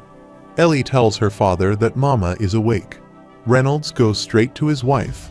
Alice asks how long she has been asleep, and he replies for a few hours. Alice asks if Arthur is gone. He says yes. Alice says that she is a horrible person. Reynolds embraces her and says that she is not. She starts crying and says that she called Arthur sick. Reynolds says that is normal. He wouldn't trust anyone who could easily accept what Arthur had told them. Alice asks if she's a terrible person for doubting whether Arthur is their son. Reynolds thinks that he called himself terrible for the exact same thing. Alice was the one who went through the pain of pregnancy for 9 months before enduring the agony of labor. She nursed him, fed him, took care of him when he was sick, and taught him the ways of this world. Now, everything she knew about the child turned out to be a lie. He needed to be the strong one. Alice apologizes to her husband. He hugs her and says she did nothing to feel sorry for. They just need some time to sort out their feelings. Alice asks how long he will be gone, and Reynolds replies that he will be gone for a few years. Alice says that she wonders what their son would have been like if Arthur hadn't taken over. Reynolds hugs her tightly and says, "Please don't say that." They both start crying. Alice tells Reynolds that have not once referred to Arthur as their son since they started talking. Reynolds says right now, just as it is for her, it's hard for him to confidently call Arthur their son. Hopefully, that'll change the next time they see him, but it doesn't change the fact that they have considered him family for over 13 years now. They laughed, celebrated, and shed tears together, and that's what brought them together. Reynolds tells her to remember when Arthur sacrificed his life for her on his way to Xyrus. He wouldn't have done something like that if he didn't care about her. He tells Alice that she's not a horrible person. It's just going to take them some time to wrap their heads around this. Alice wipes her tears and tells Reynolds to stop staring. She must look disgusted right now. Reynolds kisses her forehead and says that she is beautiful. Ellie tells her mother to come to see Boo, but her parents get startled. Alice asks what she means by that. Reynolds says that he will tell her later. and they both start smiling. Meanwhile, Arthur and Winsome arrive at Ephiatus through the portal. There are cherry blossom trees everywhere. Arthur says it is beautiful. Winsome welcomes him to Ephiatus and the Indrath Count's castle. Arthur is amazed to see a large dragon statue covering a beautiful castle under its wings. Soon, he reached Indrath clan's castle. Its entrance had a massive golden gate. Arthur was a bit anxious but still kept walking while carrying Sylvia. The Arthur was stunned as there were no guards or watchmen at the entrance, and the man informed him that they had been watching them since they crossed over the bridge. Elder Winsome instructed the Arthur to stop chatting and went inside as they shouldn't keep Lord Indrath waiting too long. They entered the castle, which was so well designed and clean that it sparkled and shone throughout the entire castle and dazed Arthur's eyes. He was dumbfounded to see Sylvia's home, and he asked the man if he wanted to give him any last tips before meeting this almighty Lord of Lords, Sylvia's grandfather. Unfortunately, even Elder Winsome did not know what to expect because this situation was peculiar. After some time, they reached another gate outside where a man and a woman with scars on their face were standing and waiting for them. The woman was pleased to see Elder Winsome back and delighted when he finally brought the human boy. The man named Cygnus wondered if it was appropriate for a human child to carry the princess. Elder Winsome instructed Cygnus to let it be as they are bonded, and the Arthur inquired if they could now let them go in or not. So they turned back, went toward the gate, and opened it for them to let them in, and they went inside. The Lord sat on his throne inside the room while indulging in his deep thoughts. Elder Winsome knelt before him and greeted his Lord Indrath, who instructed the elder to stand. The Arthur wondered if this man was Lord Indrath, but his aura was strange, and he couldn't sense it. The Arthur was startled as suddenly he started feeling excruciating pain running down his whole body. Unable to predict such a hasty change, he wondered what was going on as the sign on his body started burning abruptly, and he knelt. Lord Indrath sighed, and Arthur was stunned as suddenly his body stopped burning and Sylvia was missing from his arm. So he surprisingly looked toward the Lord and wondered how he did that. Lord Indrath noticed him staring at him and inquired what the matter was and if he was not allowed to embrace his granddaughter. The Lord was looking at his granddaughter and was astounded as he could see that Arthur had done nothing to train her because her mana level was insultingly low. Seeing how his granddaughter appears to have gone into a hibernating state right now, he could tell that Arthur might have strained her. The Arthur furiously clenched his teeth, but Elder Winsome apologized to his lord as he thought he should have trained Lady Sylvia while he was in Dicathan. The elder asked Lord Indrath if it was his liking, and then he could start her training immediately. The Lord refused as he personally wanted to look after Sylvia and train her, which further infuriated Arthur, and he forcefully clenched his hands. Lord Indrath adorably patted her head, which startled her, and she became conscious and was a bit cluttered. She stared at the Lord with confusion, then looked behind Arthur and called him her father. She asked where they were. Arthur told her they were far away and inquired how she felt now. Sylvia yawned as she still felt sleepy and asked for permission to go back to sleep, and the Arthur nodded his head, telling her to sleep. The Arthur asks the Lord, as Elder Winsome has already explained what is needed of him, but the Elder has yet to fill him in on why exactly he was brought there. If it was simply for training purposes, Arthur supposed that some remote dungeon in Dicathan would be more suitable than getting him to the land of deities, Ephiatus. Lord Indrath uttered that he had deemed Arthur a necessary piece to help them against Agrona and his growing army. The Lord takes it as a yes that the Arthur has already understood the mutual benefit of winning the approaching war. The Lord explained that it would be most beneficial to assign several specialists to help Winsome train the Arthur during his stay there. He wanted the Arthur to consider it an honor since only the most talented of the younger generations would receive the training that he would go through, and he summoned 2 girls. Arthur inquired how Lord Indrath would know when the war approached and how much time they even had before the commencement of the war. The 2 girls handed Sylvia to the Lord, and he said this was for him to worry about. He wanted the Arthur to focus on his training, and he would notify Winsome when it was time for Arthur to return to his homeland. Elder Winsome drags the Arthur away, but he is concerned and inquires about what will happen to Sylvia. The Lord clarified that his granddaughter would stay with him until her training was over. This shocked Arthur, and he wondered how long it would take and when he would see her again. Without getting his answer from Lord Indrath, Elder Winsome instructed him to leave, leaving him with no choice, so he left while Sylvia was sleeping. Later, outside the castle, the Arthur still doesn't get the point of that meeting. Although he could tolerate being judged by Lord Indrath, he wasn't prepared for Sylvia to be taken away. Elder Winsome explained that the relationship between Arthur and the Asuras was like a grudging tolerance. Because of this, their lord chose to make this meeting private, and the fact that they had no choice but to rely on a lesser being wound their pride. He assures the Arthur that he shouldn't worry because both he and Lady Sylvia would not be mistreated in their land, and both of them were very important to them. Arthur believed the words Lord Indrath said were necessary pieces in the war, but the same thing was what he guessed. Soon, they reached a place where the elder grabbed his arm and informed him that they were at the location, so he should hold on tightly. The Arthur was surprised to see the area as they had been walking for hours to train there.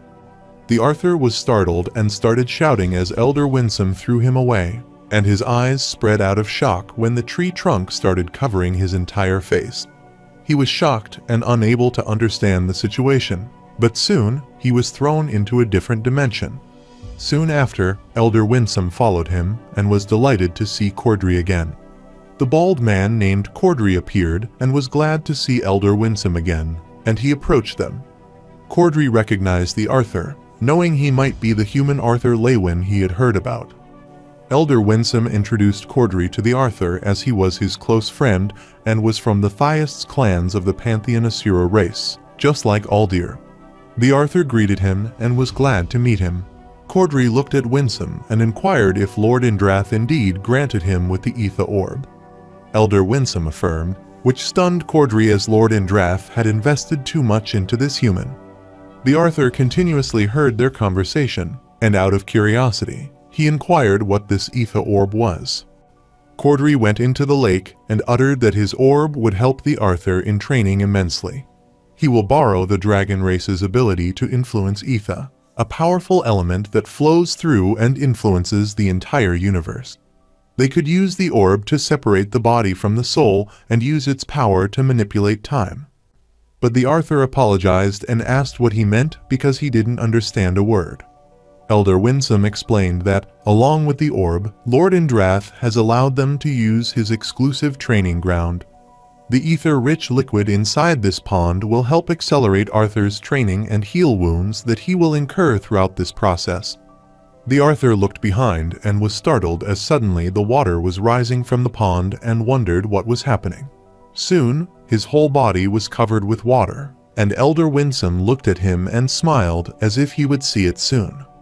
The Arthur remembered that they underwent 8 hours of combat training in his previous life at the institution, followed up with 10 hours of meditation to nurture their Kai centers. There was no denying that the training was flawed, but the only useful information that instructors had taught the Arthur was the vital spots of the human body. But their techniques were a brutish, senseless way of trying to inflict damage as, because of that violent training, he coughed out blood and furiously clenched his fist. Still, he had followed the instructor's training regimen to the bone and attended all the lessons he could. He grinned, and his instructor hurriedly kicked him before he could act and move away. Before his Kai Center had cultivated, he spent those training hours losing and failing against his classmates. The Arthur couldn't believe it as it was hilarious how easily memories from the past resurfaced when they were placed in similar situations. At the present moment, he was again fighting his instructor, Cordry, trying to defend himself by blocking his attacks and covering his face, yet he got kicked, flipped, and thrown away. He fell to the ground, and as soon as he opened his eyes, Arthur was startled as Cordry was at his head, ready to punch right at his face. He turned and managed to protect his face from the attack, yet his shoulder was punched hard, which caused a fracture and bruising. The pain was unbearable for him, so he shouted. Although in the worst conditions, he didn't give up and tried to stand. His whole body was trembling. Cordry rushed to attack him while Arthur tried his best to evade his attack.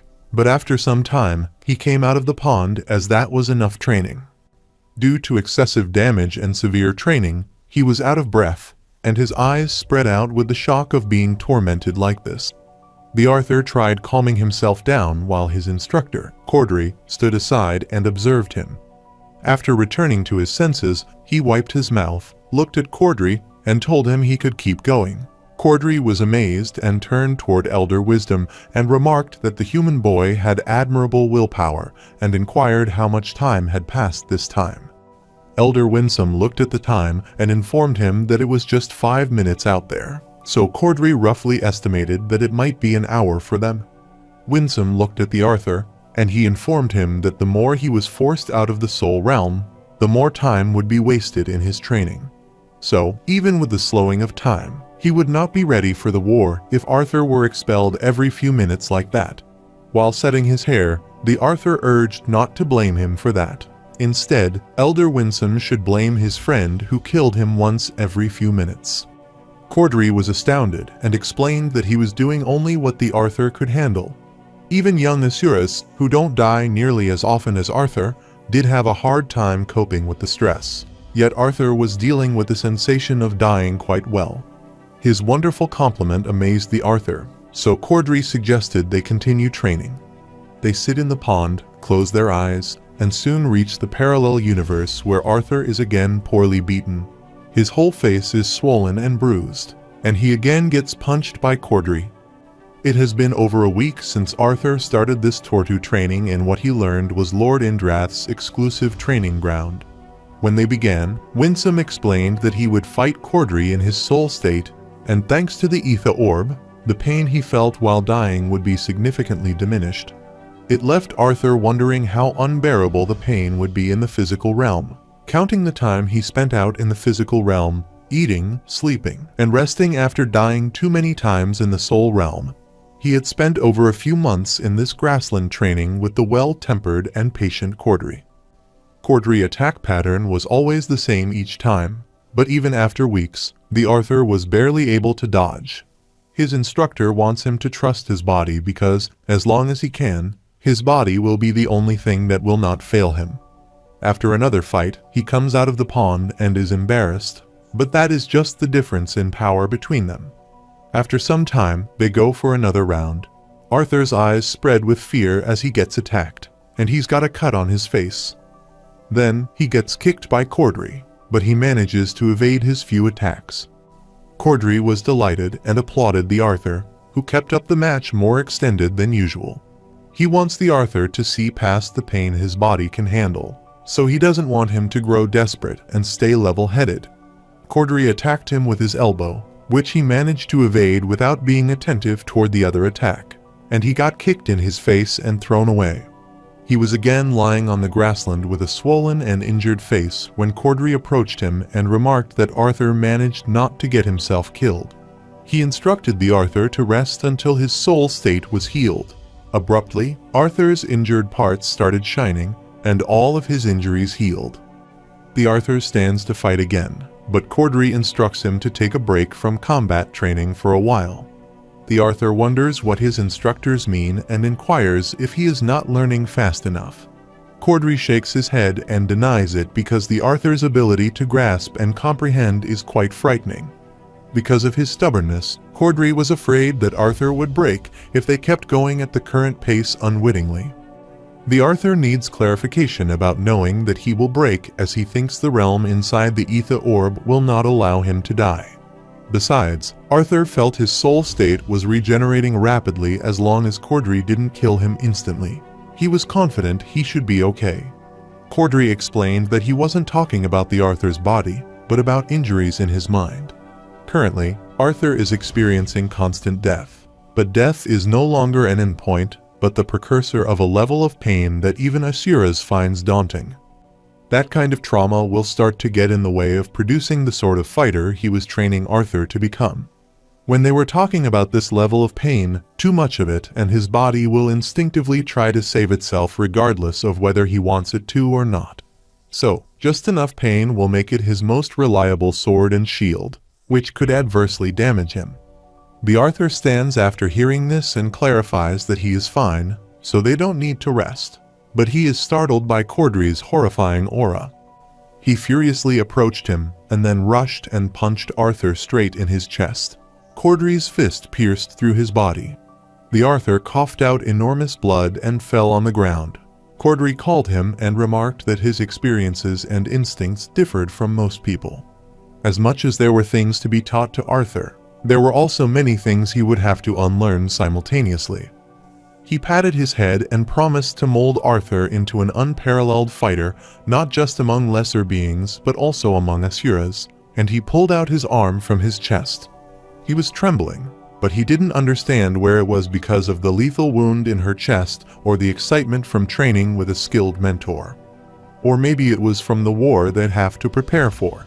He excitedly looked at the sky and felt it was a mixture of all three. Later, they fought again when Cordry approached him and seemed like a monster and a true predator. Cordry informs the Arthur that he is coming, so he should be prepared. Arthur gets into his position and starts attacking him as soon as he reaches close to him. He curses his fortune because no matter how hard he tries, he fails to land even a single strike, instead get attacked again. Over a month had passed in the outside world, which means about a year had passed in this parallel world. The Arthur looks behind to find his instructor, but is startled as he isn't there. He appears from another direction, hurriedly attacking him. Cordry appraised the Arthur as his movements improved, even with his aura's suppression.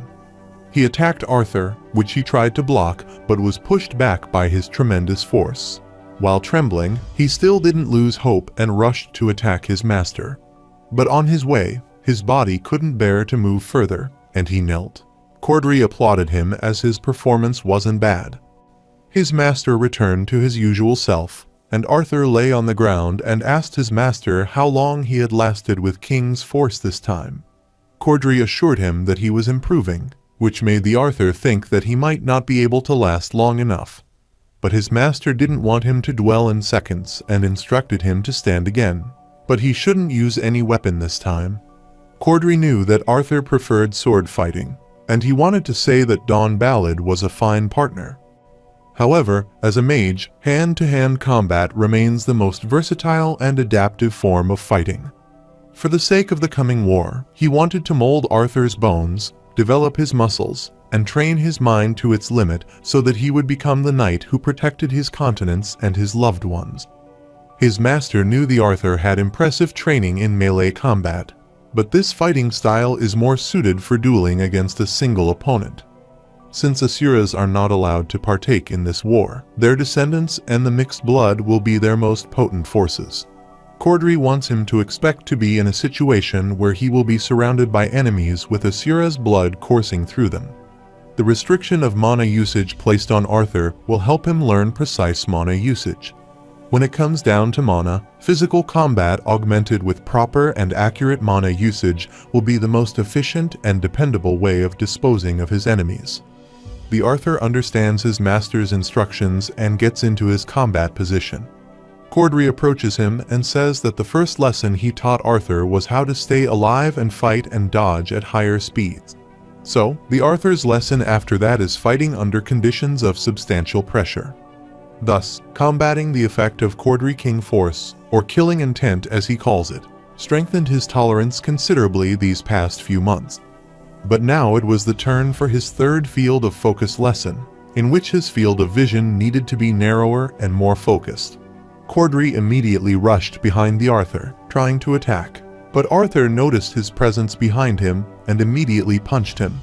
His master was impressed by Arthur's punch, which was a nice one, but when he again tried to punch him, his master easily dodged it. His instructor inquired how much strength he supposed he used to release a strike of that power, and if he was confident that he could do that for 2 or 3 days straight. He taught him that proper conservation and distribution of mana in prolonged battles is essential, but the same goes for the person's body. He grabbed Arthur's hand and said that mana was like a sword, a tool for him to control and utilize. His body is the centerpiece that brings the tools together to create a true warrior, and he bends Arthur's arm, hits his spine, and instructs him to defend himself with mana as he allows it. Cordry pushed the Arthur while ejecting a tremendous amount of mana that Arthur tried to tolerate for the time being, but soon, being unable to bear it, it pierced through his body, and he shouted with pain. Soon, he came out of the pond and held his head, and his master stood before him, looking at his pitiful state. Cordry was startled as he looked to the other side where his other student was standing, which delighted him as he finally arrived. The Arthur was stunned, wondering whom his master was talking to, and astounded to see a guy greeting him. The boy named Tasai apologized to his master Cordry for his tardiness. He was startled as he looked at Arthur sitting in the pond, but then turned back. The Arthur comes out of the lake and asks his master about the boy. Cordry introduces his apprentice, Tasai, his new training partner, shocking them both. Tasai was more surprised to know that he would be a partner of such a lesser being, as he thought his master wanted him to come there so he could finally get a chance to receive some individual training. Cordry assured Tasai that he would be training while he sparred with Arthur, so he instructed him to come there so they could begin. Tasai made a strange face and inquired his master what benefit would come from training with this lesser being. Cordry explained that Arthur has been receiving special training from him, so Tasai has been given the rare honor of training the Ether Orb, yet he dared to complain to his mother. Tasai refused and explained that his pupil only thought it was beneath his master to waste his time training a mere human when the Thyists clan had many pupils awaiting his mentorship. Cordry sighed, looked at the Arthur, and uttered that the members of the Pantheon race all differ in their utilization of skill, what they call force-type mana, increasing their attacks and area of influence, and his apprentice Tasai has been training in the unique arts of the Thyists clan.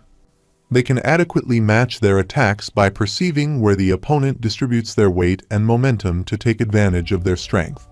Doing this, they use little effort to dispel their attacks and conserve their strength for when they attack.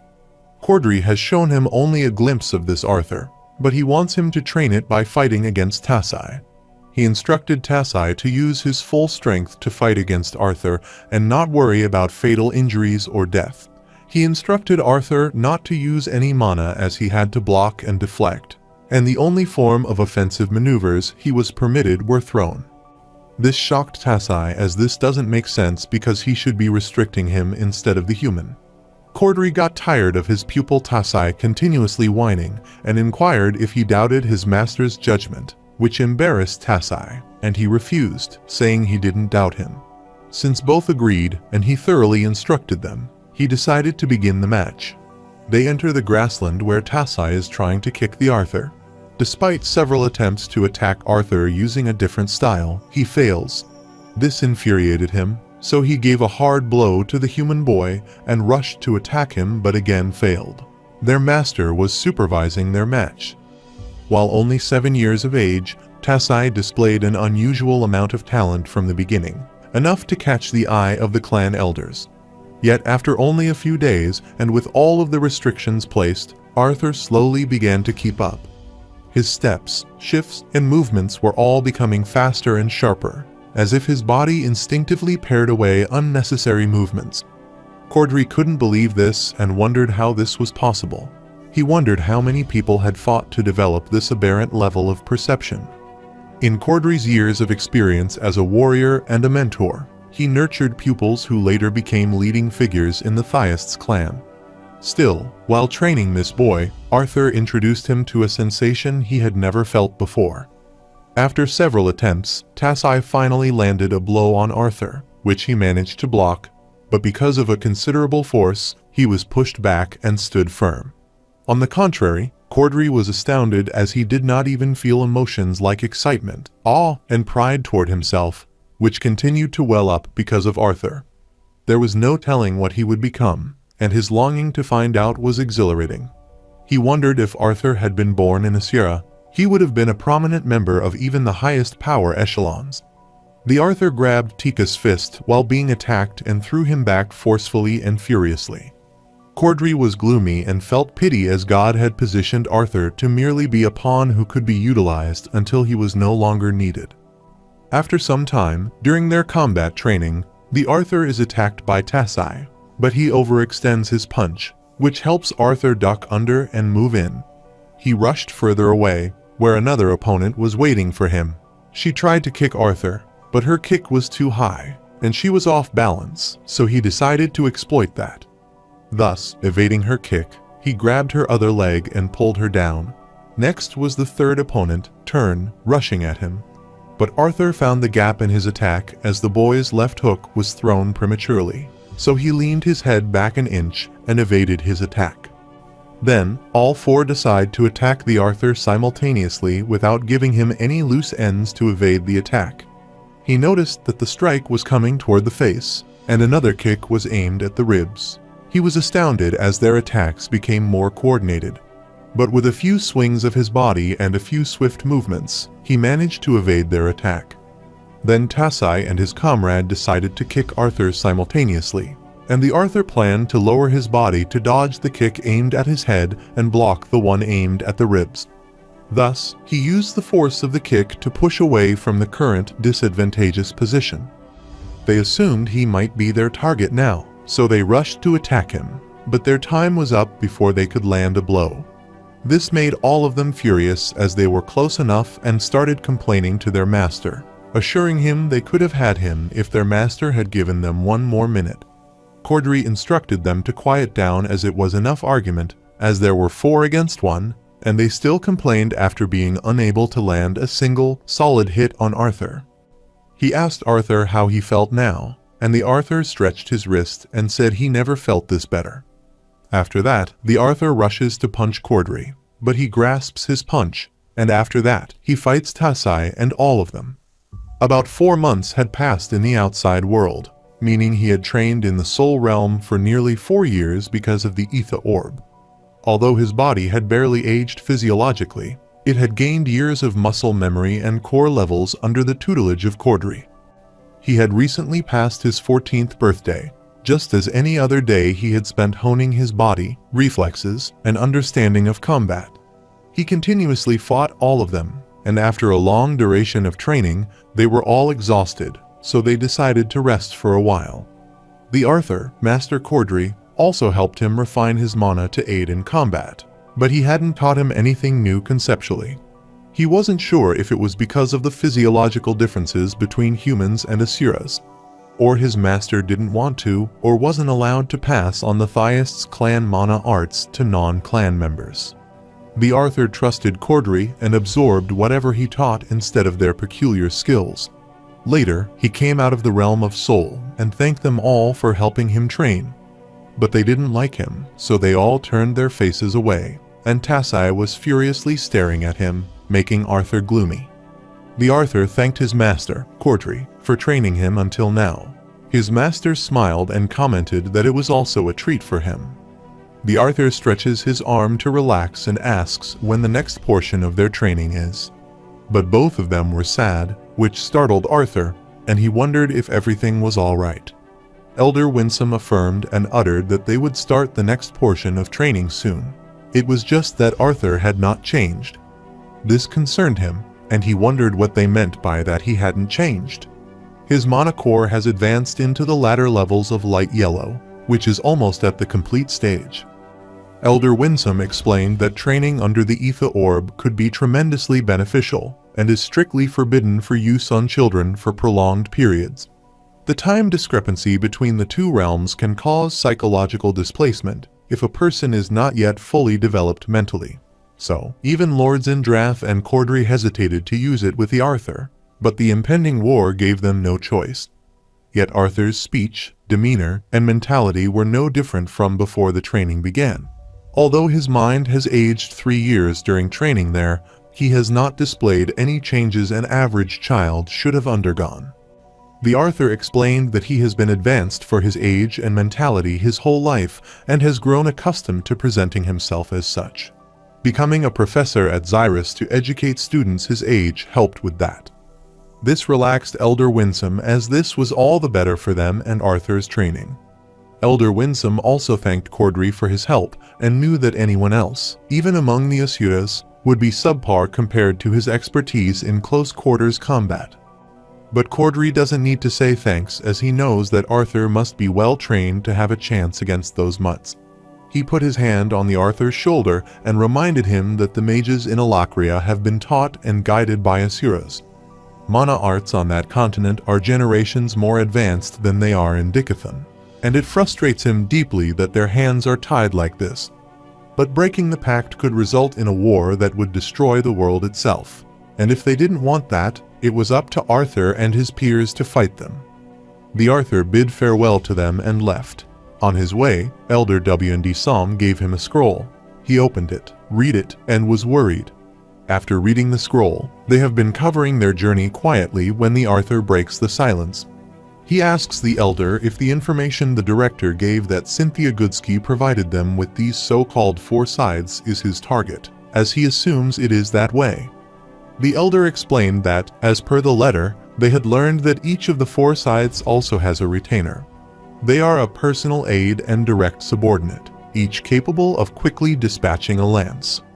4 more were at a level even above them, and they drew a conclusion based on the horn fragment collected from the dungeon where Lance Elia had been killed.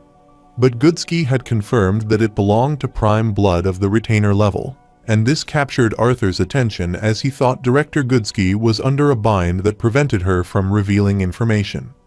Elder ignored this and kept going, which startled Arthur, and he assumed that the one responsible for killing Elia was what they call a retainer and not a scythe. The scale of this upcoming war is when 2 continents send millions of soldiers to fight for their land. Dickathon and his family are currently safe, but he wonders how long it will be kept going with the strength of Vritra. He denies it because at least now he finally has a goal, which is a solid number of enemies to work with, and he has his targets. Finally, they reach the cliff, where the Elder informed him that this was where he would be training next. The Arthur was pissed off to know about this, and Elder Winsome instructed him to remember what he told him about his next training. The Arthur rambled that he couldn't use anything except for the items in his bag, and he couldn't use external mana arts. Which was correct, so Winsome handed him a bag, and supposed he understood what he needed to obtain to complete his mission. He needed the pelt of a raptor squirrel, the beast core of a silver panther, and the claws of a titan bear. These items will prove somehow that Arthur is ready to learn more about the will that Sylvia left him. Elder Winsome remembered that there was one more condition, and he handed him a bell and instructed him to wear it all the time. He asked the Arthur to tell him by breaking the bell when he had collected all the items on the list, and he recommended that he retrieve them in that order. This irritated the Arthur, and he had questions about his training method, which was quite bizarre. He furiously grabbed his head and then went to the cliff end. He grabbed the straps of his bag, sighed, and jumped down the cliff. Down the cliff, the raptor's squirrels were eating the nuts. As soon as the Arthur slammed down, the squirrels got scared and rushed away. The Arthur cursed the bell that he was wearing because, with his every movement, the bell rang, which pissed him off. He stood and moved away in search of his target, and he started peeking in the bushes to search those raptor squirrels. After observing the raptor squirrels for a few days, he learned that the bell wasn't the only thing alerting them about his presence. Although the bell didn't help him, he discovered they were also susceptible to his mana. Raptor squirrels were at the bottom of the food chain and had developed extremely acute senses to compensate for their lack of physical strength. Hiding his presence wasn't enough to lure them, so he had to figure something else out first. He decided to figure out how to catch that squirrel later, but first he had to get close to them. He tried to withdraw all of the mana continuously circulating in his body, thus leaving his body unprotected in these unfamiliar grounds, which was the risk he had to take. However, it wasn't enough to retract his mana, and he kept doing this. Soon, Arthur realized it was also indispensable to clear his mind and intent when dealing with prey animals. After several hours of hard work, he exhaled and slightly opened his eyes. He saw a raptor squirrel sniffing and quickly came out of the bush, which delighted the Arthur, but as soon as his face appeared from the bushes, the squirrel rushed away. This made him gloomy as everything he planned was easier said than done, and it took a few more days, but he kept testing their limits and learned 3 things. First, leaking even a bit of purified mana didn't necessarily drive them away, but alarmed them to the degree that it would be impossible to catch one. The second interesting thing he learned was that internalizing mana inside his body did not trigger their alarm signal.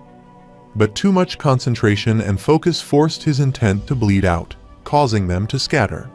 The last thing that the Arthur learned, and perhaps the most useful, was that external mana flow did not startle or even prompt them to take notice. He again prepared the meal for that raptor squirrel and sat down, trying to retract his mana and killing intent to attract them. As an augmenter, the mana channels responsible for spreading purified mana from his core throughout the rest of his body were more prominent than his mana veins, which were used to absorb unpurified atmospheric mana into the body.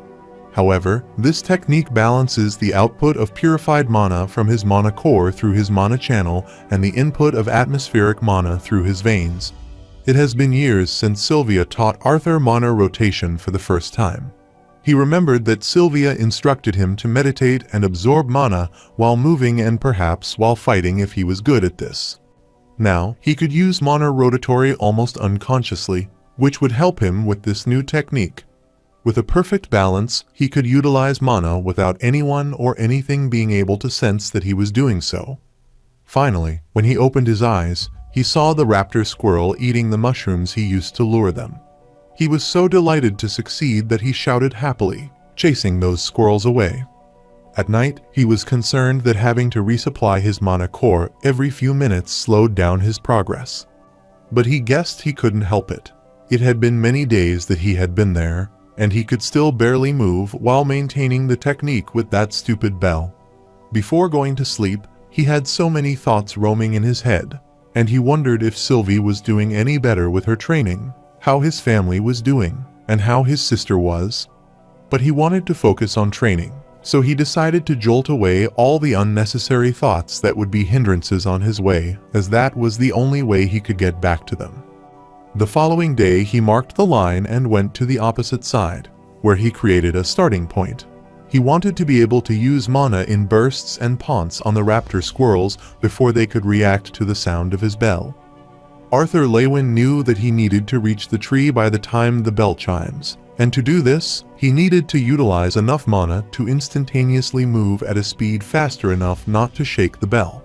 At the same time, he balanced the input and output of atmospheric mana and his purified mana to camouflage his presence for the raptor's squirrel tail until he arrived at the location. He tried multiple times, but his bell continued chiming after covering a few distances, which irritated and stressed him out. He recalled that his master Cordry stressed that controlling mana flow and power while manipulating his presence to hide or emit was critical to throwing off his opponent's sense. For this, he needs to erase his presence by using the barely traceable atmospheric mana to mask the output of his mana and instantly gain speed to reach his opponent. The Arthur wondered if that was the skill that Winsome was trying to test, so he tried multiple times, yet he left some traces. After some time, the Arthur sighed and enthusiastically stared at the point he marked before him. Elder Winsome, looking at him above the cliff, wondered what that boy was planning. It had already been 2 weeks, and he assumed he had too much faith in Arthur, but thought Arthur would have been able to catch a squirrel by now. Elder Winsome looked at the squirrel and was astounded as he knew their tails could sense any mana fluctuation or movement in the area, but they are simple-minded. Elder Winsome thought that all that human kid had to do was erase his presence and stay motionless with some bait in his hand. But he was delighted as Arthur grasped the skill he intended to learn, and he was stunned as he saw Arthur approaching those squirrels. After some time, he reached close to them and grabbed one of the squirrels who was busy eating the bait he had prepared. Elder Winsome was dumbfounded as Arthur had just completed the first step of the Mirage Walk. For a mere human boy to grasp the fundamentals of Mirage Walk was quite unbelievable. The essence of what makes the Theists clan reign supreme over all other clans concerning physical combat is this skill. He can't believe Arthur could get this far just by watching Cordry. He wonders how much that kid will achieve in the next 10 or 5 years. Later, the Arthur observes the Silver Panther attack the squirrel, and when he finds the right time, he rushes to attack him. but that silver panther dodged his attack and fled away. Arthur chased him, but in the end, he reached the cliff near the lake. He furiously slammed the tree and cursed his fortune as he missed him again. Winsome found him that first night after he had caught the raptor squirrel and informed him that what he had done to catch the squirrel was an introductory step to the actual essence of Mirage Walk. After that, it took him 3 weeks to trek deeper into the forest before he found the silver panther he had deemed his target Claude. Arthur had become proficient at the burst step to the point where he could clear almost 10 yards instantly without triggering the bell. But despite that, he wasn't any closer to catching Claude. He looked at his reflection in the water and remarked that he was not easy to look at. He washed his face and looked above where the squirrel was eating the nut at the tree branch. His stomach started growling out of hunger, and he couldn't even remember the last time he ate. He devised to capture the squirrel, but was startled as he saw the bird approaching it, making all the noise. Soon, it successfully captured the squirrel, flew away, and started eating it on another tree branch, leaving Arthur speechless. Arthur was astounded as that bird calculated the squirrel's movements and predicted where it would jump. The Arthur thinks for a while, but suddenly, he hears the noise of another squirrel, which also captures the bird's attention. Soon after, it rushed toward it without giving it the time to understand the situation. The bird grasped its neck with his claw. The Arthur rushed to capture that bird, but it flew away before he could lay his hand on it. The Arthur could only capture its few feathers and realized that his burst step still had a way to go. After this, he observed the bird for a week and discovered that they were stealthy and swift, but their speed couldn't compare to that of a raptor squirrel. Arthur knew that when it made itself known, the squirrel would try to fly in a particular direction if they manipulated the movements of their prey instead. As a third-party spectator, he could see the bird beforehand and knew immediately its motives even before it attacked. Something the squirrel had no way of knowing, but the panthers were different from the squirrels. Claude was smart enough to realize he could evade Arthur's attacks but not fight him face to face. Even though the essence of Mirage Walk was to conceal mana to throw off the opponent completely, the Arthur still had to move the muscles responsible for making that one swift step. Although this trick might work for the squirrels, it gave just enough time for Claude to evade him. This is why he always gets away from his grasp, so the Arthur thinks about what would happen if he could almost entirely eliminate the motion needed to make that step. If the Arthur succeeds in doing this, it would appear as if he had truly teleported, and theoretically, he could feint Claude. From Arthur's past life, he learned that the body's intricate muscular system worked in pairs, each responsible for half of a complete movement. The bicep flexed when the arm curled toward the shoulder, while the triceps activated when the arm straightened out. The abdominal muscles contracted with each forward step the body took, and the calf muscles were crucial. Despite their smaller size, they propelled the body forward as the foot was pushed off the ground. The body mechanism was even more complex when the body was put into motion, such as walking, running, or jumping. The knowledge of the body that he had retained from his previous life wasn't valuable until now. However, he had to remember that while training to acquire his current target, so he marked the line and placed his bag at a certain distance, then jumped from the starting point, trying to reach the point without using his muscles. The Arthur had been working toward a conscious and deliberate manipulation of mana into specific muscle in a particular progression with precise timing, to artificially trigger a sequence in his body that mimics muscle use without needing to move his body. He knew that if he could control the timing and mana output perfectly, he would be capable of something even his master Cordry couldn't do. He could execute Mirage Walk-In, but was not limited to standing, so he tried hard to accomplish this, forcing himself to work hard and wondering how long he would spend catching wild animals there. Later, he headed inside and was alarmed to see that the forest was so quiet that day, and he hadn't even seen a single squirrel, which was weird. He heard some noise, so he looked behind, went to the location, and hid in the bushes. Down there, he saw two panthers prepared to fight each other. The Arthur is amazed to see the territorial fight between the two silver panthers and realizes why the forest is empty. One of the silver panthers was injured, yet he rushed to attack the other silver panther.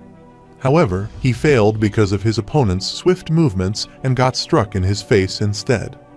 The Arthur is shocked to see this, and the silver panther is startled as he hears the noise coming down the cliff. So it turns and looks there and gets worried about learning who did this. The Arthur sees this being concealed in bushes on the other side. Taking advantage of his opponent's distraction, one of the silver panthers rushes away out of fear. The Arthur was stunned and wondered why the Claude ran away like that when he was the one winning the fight. He looked at the injured panther, assuming it might be his only chance, so he closed his eyes and exhaled deeply. After the mana surged in his body, he opened his eyes and rushed toward the Claude. He grabbed it by his neck, yet Silver Panther was so brazen that he managed to escape his grasp and tried to evade it. After several attempts, the Arthur could finally grasp it, but he got attacked by Panther's claw. Silver Panther was scratching the Arthur's body, yet he wasn't giving up. They reached the cliff where the Silver Panther roared, and they both fell. The Arthur uses his mana and apologizes to Elder Winsome for breaking the rule, hoping he will understand this situation. Thus, he safely managed to reach down, and he coughed because of the dust that gathered due to the fall of Silver Panther. Suddenly, the Arthur felt a strong vibration as someone approached him, and the unbearable stench made it difficult for him to breathe.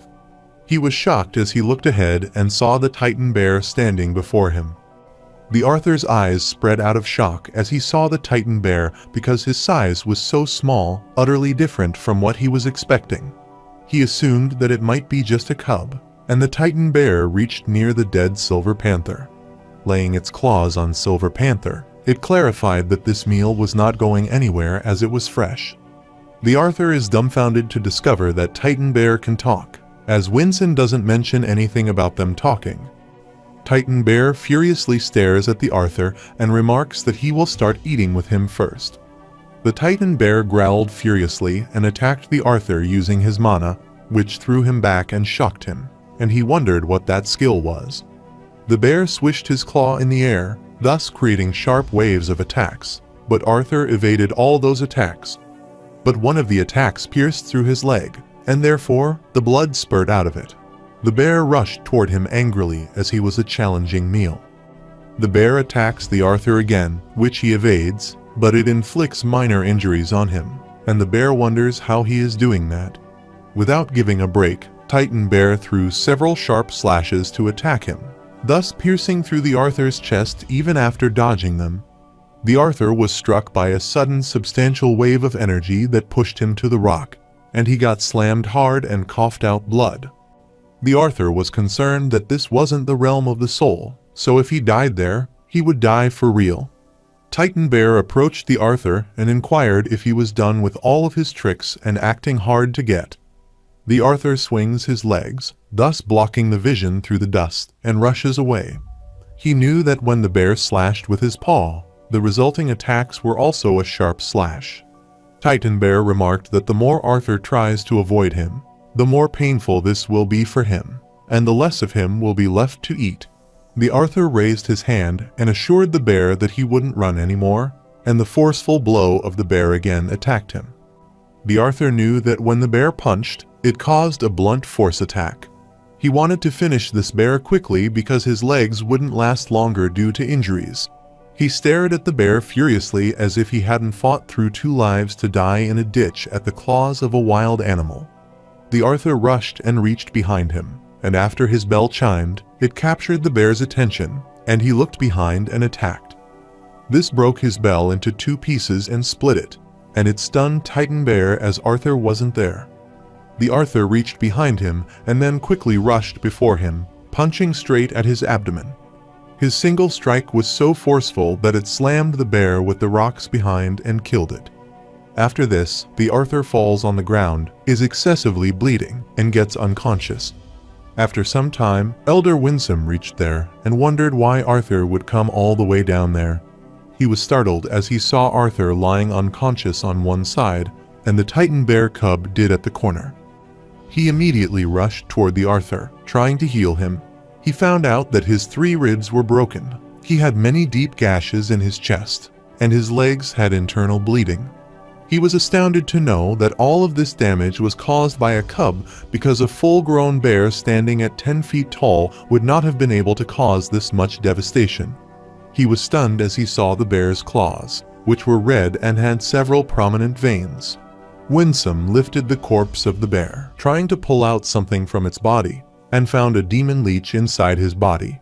He was amazed as this was a scarce specimen that was, as intelligent as it was, foul and native only to Ephiodus. This demon leech can possess the host body and strengthen the host core to a fantastic degree, which would be deadly to even an Asura. He recalled that Agrona himself experimented on them to create the strengthening serum given to Decathians during the Xyrus attack. He grabbed the leech, pulled it out, and wondered if it was bad luck or irony that Arthur ran into this possessed cub. He crushed the leech, got its core, and was amazed as Arthur defeated the possessed. He feeds that pill to the Arthur and remarks that his difficulties have paid off tremendously. Later, the Arthur becomes conscious and lies on the bed, wondering where he is. He tried to sit, but was unable to move his legs and couldn't feel it. So he took off the blanket and saw his feet bandaged. Abruptly, an old lady appeared and assured him that his legs were fine, so he shouldn't worry, and she wished they could have met under better circumstances. The lady came near him and gave him some medication to drink, and the Arthur inquired her if they were still in Ephiodus. The lady instructed him to call her Meyer and affirmed as they were in Ephiodus. Otherwise, she wouldn't be able to mend the pitiful state of his leg anywhere else. Using healing mana arts could help his legs heal faster, but it would have caused his bones to take on an entirely different shape. It has been 2 days since he has been lying like this, yet it would take some time to heal it properly. The Arthur was so shocked that he almost spit out the medicine, put the mug on the side table, and inquired if it had been 2 days. He was trying to leave when Meyer stopped him and instructed him not to try to get up for that night, as it took hours to get his legs knit back together into something resembling functional appendages. So, he needs to rest and stand on his limb again, and it should be his most significant priority for now. Arthur thanked Meyer for treating him and expressed his hearty gratitude for her hostility. But she doesn't want him to bother with thanking her because she doesn't treat just anyone. She wanted to meet the human boy who would supposedly become the world's savior, so she treated him the same way she would treat him.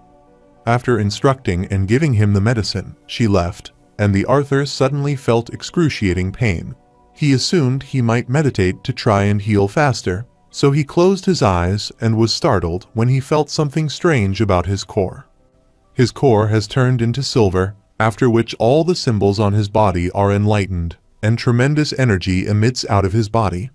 He was shocked as he was able to see different particles in the air. Out of these, he hadn't ever seen these purple specks before. Those purple specks landed on his arm, further enlightening it, and soon he gave up as he got so exhausted that he stopped meditation. Meyer appeared and was surprised to know that rumors were true, as Arthur had inherited Realm's heart. The Arthur had never heard about Realm Heart, and the lady explained the physical manifestations he displayed when he tapped into Sylvia's power.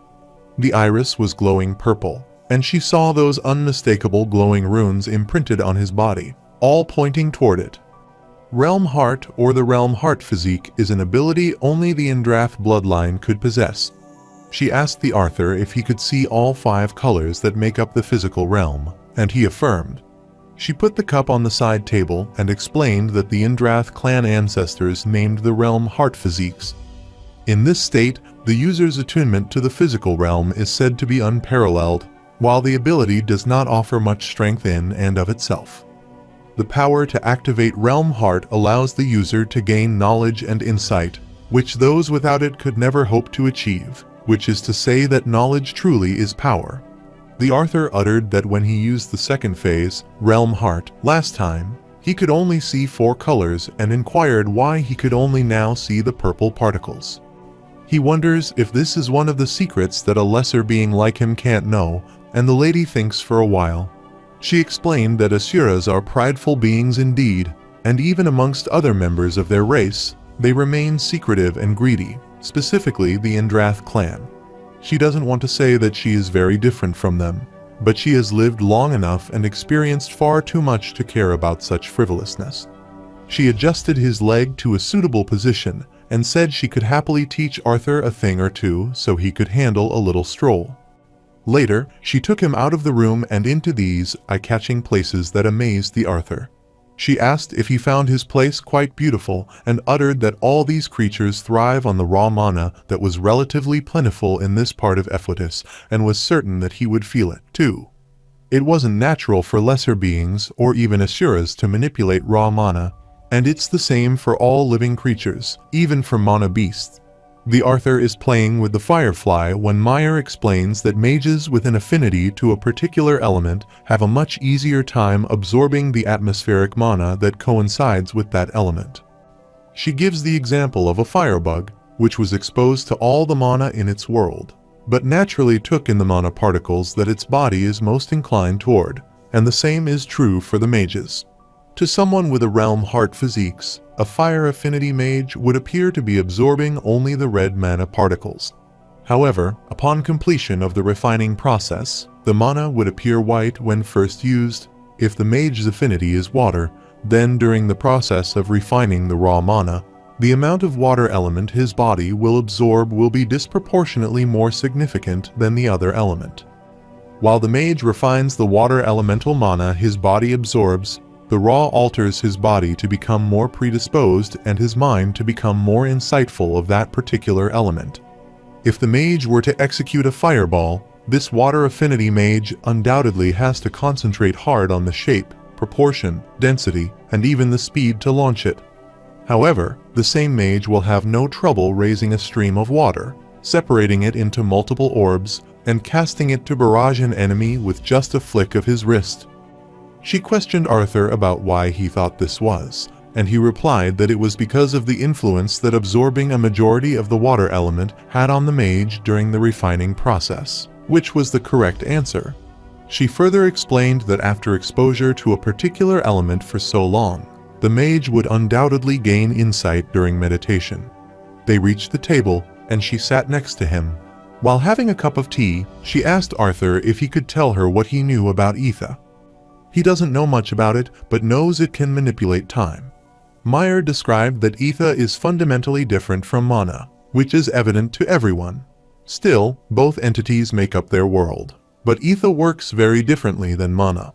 She poured some water into the glass and uttered that some people have speculated that ether makes up the building blocks the world is made of, while mana is what fills it with life and sustenance. In simple words, ether could be the cup, and the mana is the water that fills it. It is quite easy to manipulate the water inside without mana, but much more difficult to change the shape of the cup without breaking it. Even the Indrath clan, hailed as the most adept in utilizing ether, has no solid theory to justify what they can do.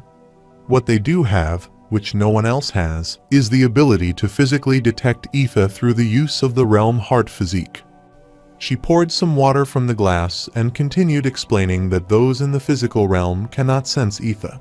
Everyone knows some laws hold their world together just as that glass holds the water, but it's impossible for them to fathom the boundaries that exist to keep order in the world. The Arthur inquired if the purple particles he had just seen after using the realm heart were ether, and she affirmed. Through the use of realm heart, he could see the glass cup from within the boundaries of this world. Meyer further described that for the mana, the greater the capacity of his core, the more water he could manipulate.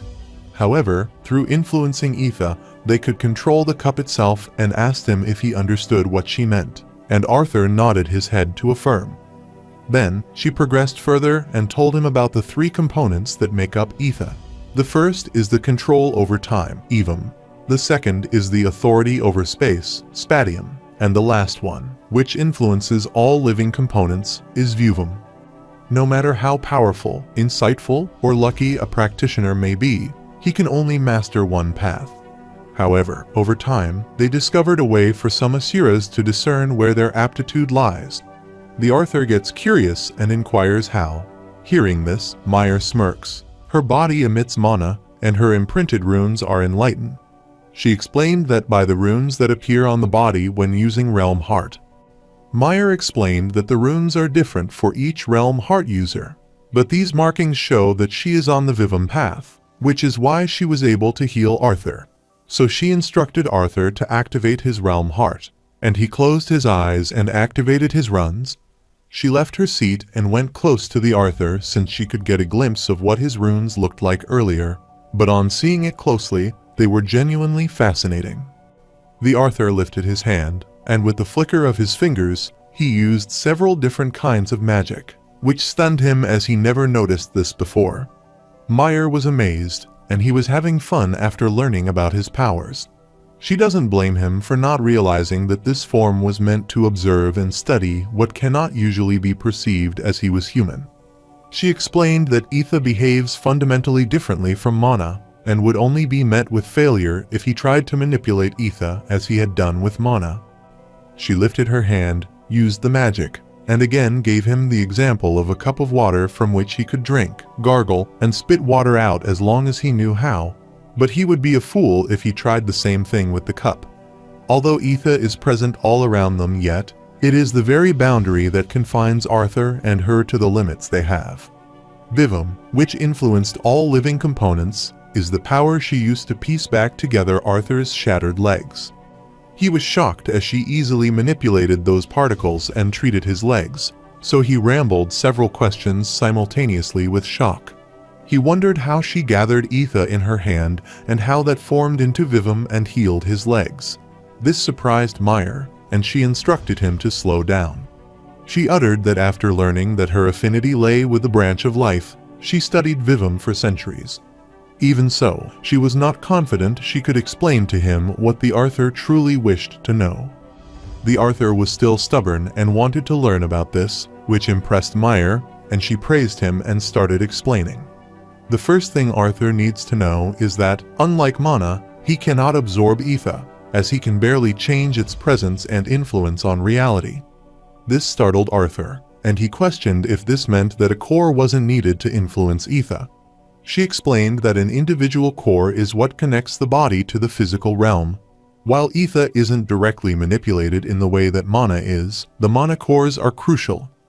She was sure that Arthur would realize his path when the time came, but she didn't want to let him be overwhelmed as he was in the beginning stages of his cultivation.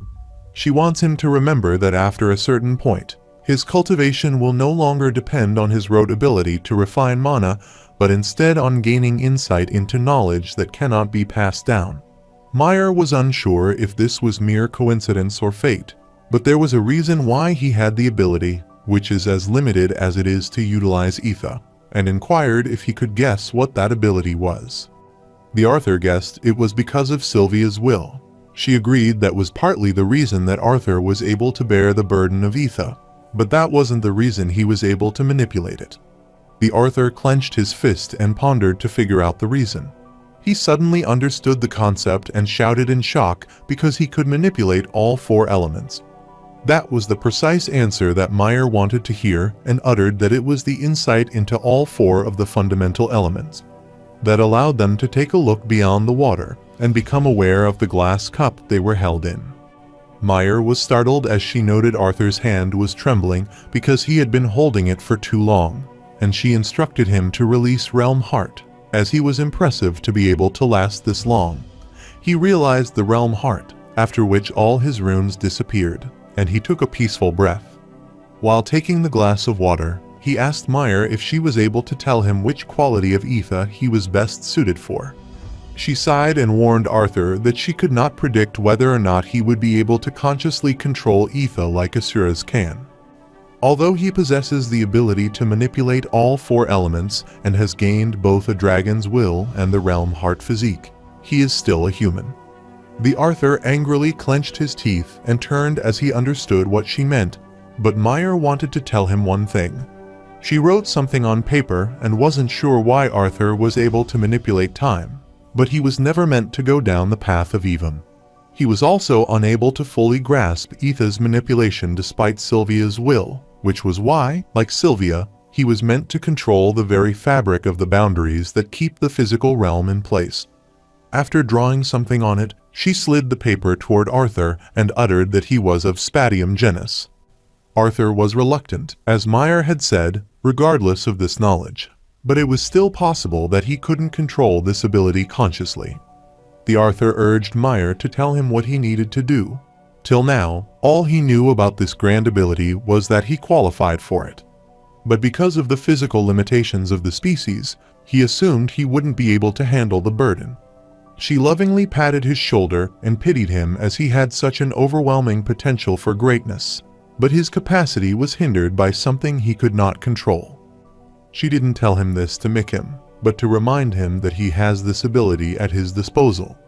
Knowledge was an immeasurable strength, and with it, Arthur may find a way past the boundaries of his birth, which is something even the Asuras do not yet see. She has broken many rules by imparting all this knowledge to him, and she is confident that this knowledge can certainly be used against the dragon race if it falls into the wrong hands. She urges him to believe her when she says this because she genuinely wants what is best for him. She assures him that even if the real heart cannot be utilized fully, it can be an incomparable asset in the coming battles because of its sensory functions. So, with Realm Heart and Arthur's ability to manipulate all four elements and his remarkable combat prowess, she was certain he had many tools at his disposal. The Arthur was still unconfident, and Meyer uttered that Arthur's had created this movement technique and the one who had brought him into her home in such a horrid state. It could not be one of them, so she instructed him not to use that skill again, which saddened him that all those weeks of training and refining burst steps were for nothing. She asked him how Mirage Walk worked and was surprised at how he taught himself. After learning about its mechanics, the Arthur hoped that she would change her mind, but it became clear that the moves were dangerous. The Arthur's breakthrough into the Silver Core stage was a pleasant surprise. Furthermore, his combat with Cordry would place him easily into the All class as an adventurer, even without using elemental magic. Now, he had little to show in terms of improvement in the magic of mana arts. The Mirage Walk was the only technique he had managed to piece together, but now that was gone. Actual Asuras were residing in Alakria, and their levels of mana manipulation were probably beyond what he could imagine. According to winsome reports, there was a single retainer who was capable of wiping out a team led by a lance. Although Meyer insisted that knowledge is power, it wouldn't help him defeat Alakria. Meyer was waiting for him outside the home the next day, and he wobbled out with his injured legs. As she anticipated, Arthur had a hard night with the use of Vivum. He felt worse than when his legs got damaged, but at least he was able to walk now. This was good for him because she had asked Winsome for some time with him, and she activated her Realm Heart and stared at him. That time can be short or long, depending on what he achieved for the duration, as she wanted to share some of her knowledge with him and nudge him in the right direction.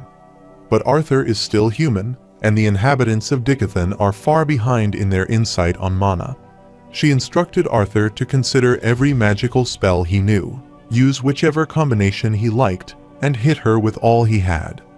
The Arthur affirmed, lifted his hand, and started preparing magic to attack her.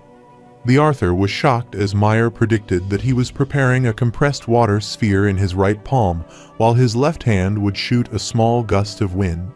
She instructed him as she already told Arthur that he should hit her with all he had. The Arthur grinned, and Meyer slammed her foot on the ground, thus creating an overlapping radius around both of them, helping her read his skill. She uttered that Arthur was planning on rupturing the ground under her, which was a clever idea, but she preferred that he wouldn't ruin the grass. This shocked the Arthur, and he wondered how she was doing this and how he was finding out his moves. Meyer winked, pointed toward her head, and uttered that, as she said, this was an ability he already had, and she was nudging him in the right direction. With those words, days were soon blurred into weeks as the Arthur trained with Elder Meyer. They were training, and Meyer remarked that he didn't look out for the spell behind him. The Arthur didn't expect Elder Meyer to use her healing arts as an excuse to give him significant injuries repeatedly. Meyer taught him that proper interruption of mana fluctuation starts with sensing the spells affecting the physical realm. Then, he utilizes Realm Heart to determine what form they will take accurately. The Arthur stretched his shoulder and uttered that if she could heal all the wounds she had given him so quickly, then why not just cut off his legs and grow him new ones? She puts her hand on his shoulder and explains that using ether past a certain threshold comes with costs. Although it's possible to heal significant injuries, she would have to extract the ether, sustaining the life of something or someone else. Arthur thought it would be great if she could stop striking him, which made her laugh, and she remarked that it would be great if he would stop falling for her feints. She wants him to remember that even if his opponent chooses to vocalize their spell, it is what they imagine will affect the spell's size, shape, and duration. In the future, he will encounter enemies that use vocal projection as a feint to trick their opponent or none. It had already been 6 weeks, and Arthur was surprised as she thought he would have gotten this down by now. She reached out to help him and clarified that it was because Arthur was still getting ahead of himself and trying to counter the spell before it manifested. The Arthur told her it was okay as he was fine, and she explained that it took her decades to get it right, and that was considered fast amongst them dragons. He stood again and wanted to start the training. He activated his realm heart, thus summoning his runes. Elder Meyer was fully prepared and assembled the particles to attack him. The Arthur focused on it and used wind bullets to damage his skills before being attacked. Elder applauded him as he did well. Then, she used another skill, with which the ground started breaking, and he realized that it was an earth spike under his right foot, so he dodged it. After that, he noticed a blast flare near him and completely destroyed it, after which spikes attacked him from behind. But before he could take any action against it, Elder Winsome appeared, grabbed the spike, and crushed it. Elder Winsome informed them that he feared they were out of time for this practice. Winsome knelt before Mai and apologized for his intrusion. She was delighted to see him and instructed him to rise. The Arthur is stunned, although he deduces that Meyer has a certain level of influence within the Indrath clan. Given her powers and the fact that she had been able to keep Arthur with her, the Arthur didn't know that Winsome would bow to her. Elder Winsome apologized for coming without notice, but Lord Indrath had already arranged for Arthur's next instructor, and was waiting rather impatiently for his student. Meyer understood, as they were all short of time, and clarified that Arthur had done well in his training with Realm Heart. She expressed her wish to keep tabs on the Arthur, hoping there would be no problem if she popped now and then. Winsome glanced at her, nodded his head, and assured her there was no problem.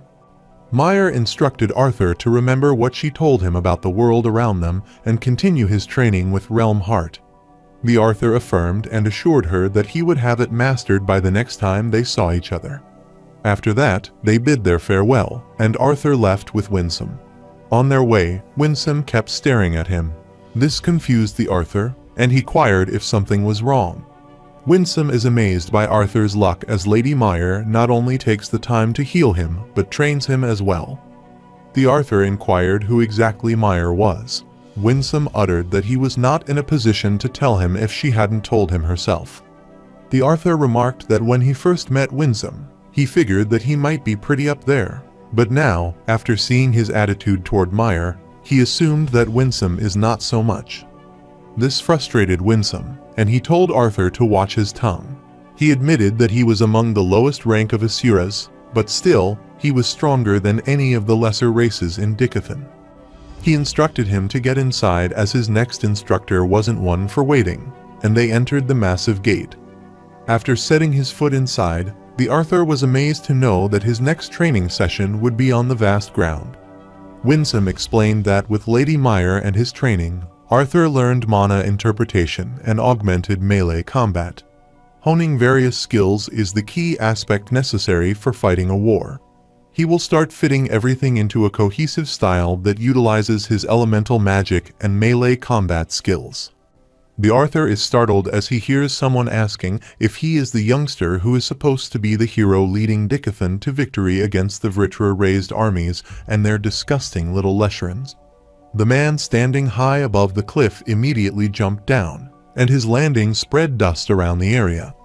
After the dust had slightly disappeared, the Arthur was shocked, as a giant hand grasped him, lifted him toward himself, and greeted him. His instructor put him down, after which all the stones gathered around him disassembled, and the man appeared from it. His instructor judged Arthur's expression and guessed it didn't scare him but only surprised him. Winsome introduced Arthur's new instructor, Ren, to him and informed him that he would be his instructor for quite a while, so he wanted them to get acquainted. Arthur bowed before his new master, greeted him, and introduced himself and wanted to be in his care for the time being. Ren asked Winsome what consequences human society places on one who is tardy. The Arthur was shocked and wondered about the consequences of his new master staring at him and uttering that a severed finger or toe would be all right. But that was a bit severe, so he thought imprisonment or social isolation would be more appropriate. The Arthur was confused and being concerned. He stared at both of them and wondered what is he talking about, as these were ridiculous consequences for being a bit late. Winsome uttered it as looked down upon, but no human generally faces any formal charges for being late. This surprised Ren as he discovered no consequences, which seemed quite odd. For a race with such a minuscule lifespan, Ren would have imagined that they placed more importance on time than anything else. He leaned toward the Arthur and remarked that humans are such a backward race, and the Arthur agreed that they are undoubtedly backward. Ren turned around, and his cape struck straight at Arthur's face and struck him. His instructor remarked that regardless of his ignorance, they should move on to why Arthur was there and why he had come to this God's forsaken crater at the tip of the mountain. He instructed Arthur to strip, which shocked him. After thinking for a while, he removed his shirt, which surprised his master as this was nothing.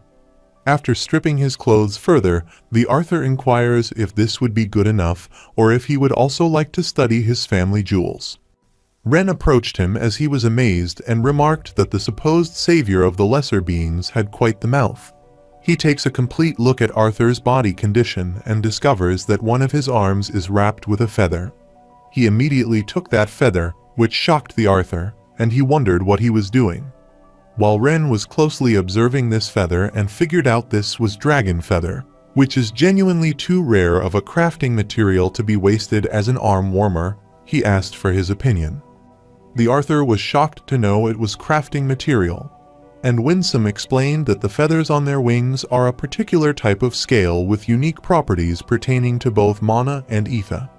From the day they are born, they never shed their wing feathers, so a dragon deliberately gives someone their feathers, which signifies trust and affection. Ren handed back the dragon feather to him, and Arthur recalled that during his childhood, he found an egg and feather and saw Sylvia crying.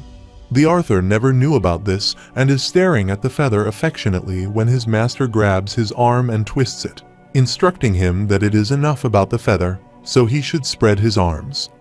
After the Arthur spreads his arm, his instructor takes complete measurements of his body. Then he clapped as that was enough, and now they should start with elemental spells from all the elements that Arthur could conjure. He instructed the Arthur to use only his right hand to release the spell and begin by conjuring a stone pillar with a height of 25 meters and a 20-centimeter radius. The Arthur apologized and asked what he meant, but Ren refused to say anything as there was no time for questions. Shortly, the Arthur puts his hand on the ground and creates a huge pillar that emerges from the ground.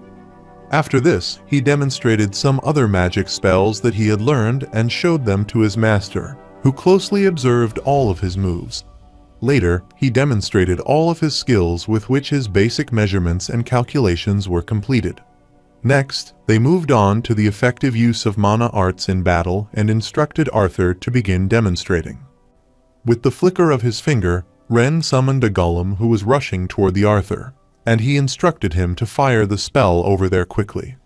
The Arthur immediately destroyed that golem with a fire attack, after which another golem appeared whom he tried to attack. Soon, he gets struck by one of the golems behind him, which causes him to miss his target, and it fires in the air instead. The Arthur stands and asks his instructor if he is one of those people. Arthur assured him he would be more cooperative if he knew what his instructor was trying to figure out with all the measurements and notes. Ren's observation feels a little subjective. Although the Arthur found himself most comfortable using fire and water elemental spells, Water affinity mana was lacking in this area. His instructor assured him that he took all that into account and asked about his age, and the Arthur answered that he was nearly 15 now. Ren was impressed as he was not entirely brainless according to Arthur's age, and he moved toward more tests. He instructed the Arthur that they would continue with a long-range mana manipulation analysis. The Arthur looks behind Winsome, but he doesn't say anything. Soon, he is shocked as he sees countless golem appear at the cliff and rush down to attack him. He asked Ren how many golems he could conjure at a time. Ren replied that it depended on the complexity of the golem, and that they were currently a few thousand in number. Ren instructed him to go all out and take them down, so Arthur used all his elements and rushed up to attack them. With a single strike, he took care of many of them, and then, with a few more attacks, he defeated all of those golems. The Arthur went to his instructor and inquired what was next. Ren assumed he was having fun and uttered that he needed to learn more about his physical abilities next. Winsome told him that Arthur was quite adept with a sword, and he had recently learned combat under Coteries' instruction, so he wanted to see his skill. The Arthur had no problem with this, but inquired how long he had to stay naked, trembling because of the cold. Ren remarked that he analyzed every movement Arthur made, so it was best to remain unclothed. He assured him not to worry as he was not exactly filled with pleasure looking at him like this.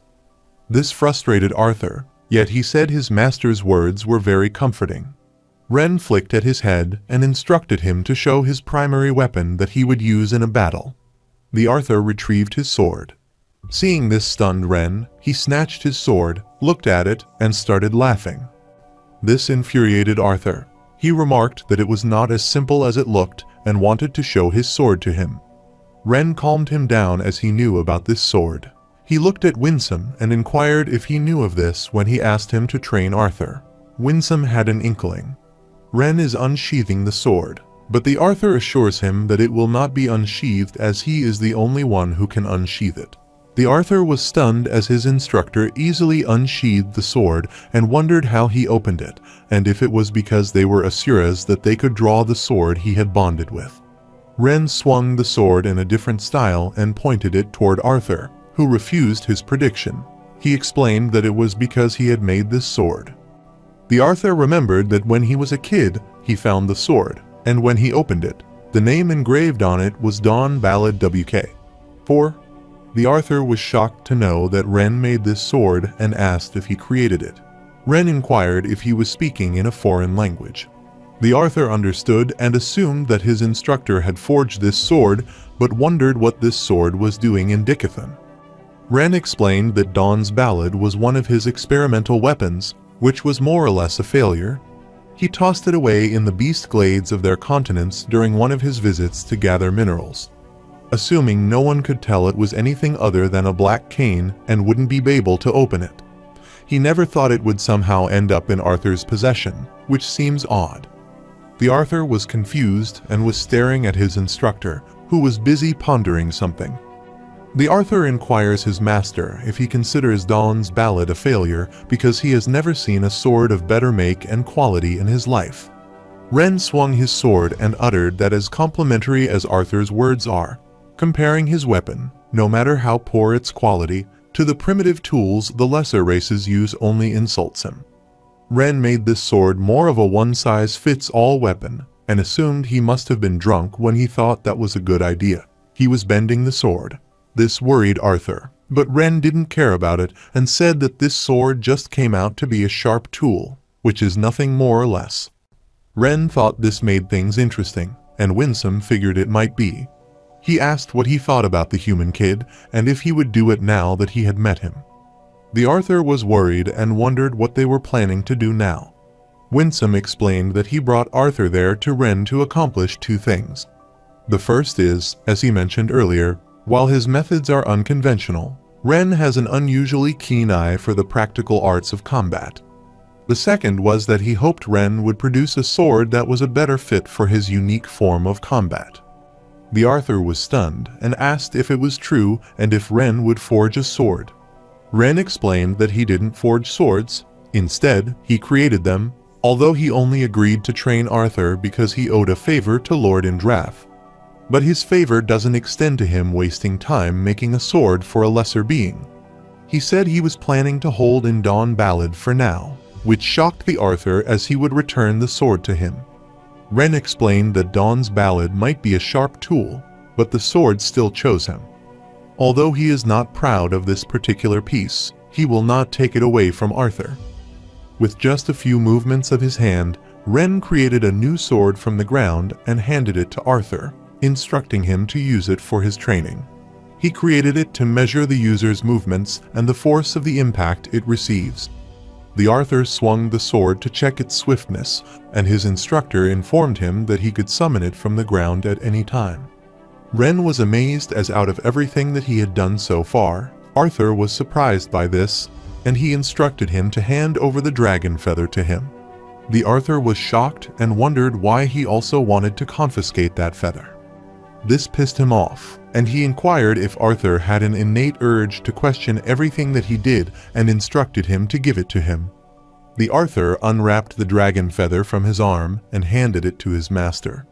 Ren knew that lesser beings like humans need much more sleep than they do, so he instructed the Arthur to rest. Arthur was shocked and asked if they were spending the night out there in the center of this barren crater. His instructor looked at him, smirked, and asked who said anything about them because Ren and Winsome had matters to attend to, so they were leaving. Besides, there would not always be a fluffy bed waiting for him during the war, so he was doing this for his own good. Winsome looked at him, instructed him to have some good rest, and wished him a good night. After they left, the Arthur was frustrated, wondering what was there for his good.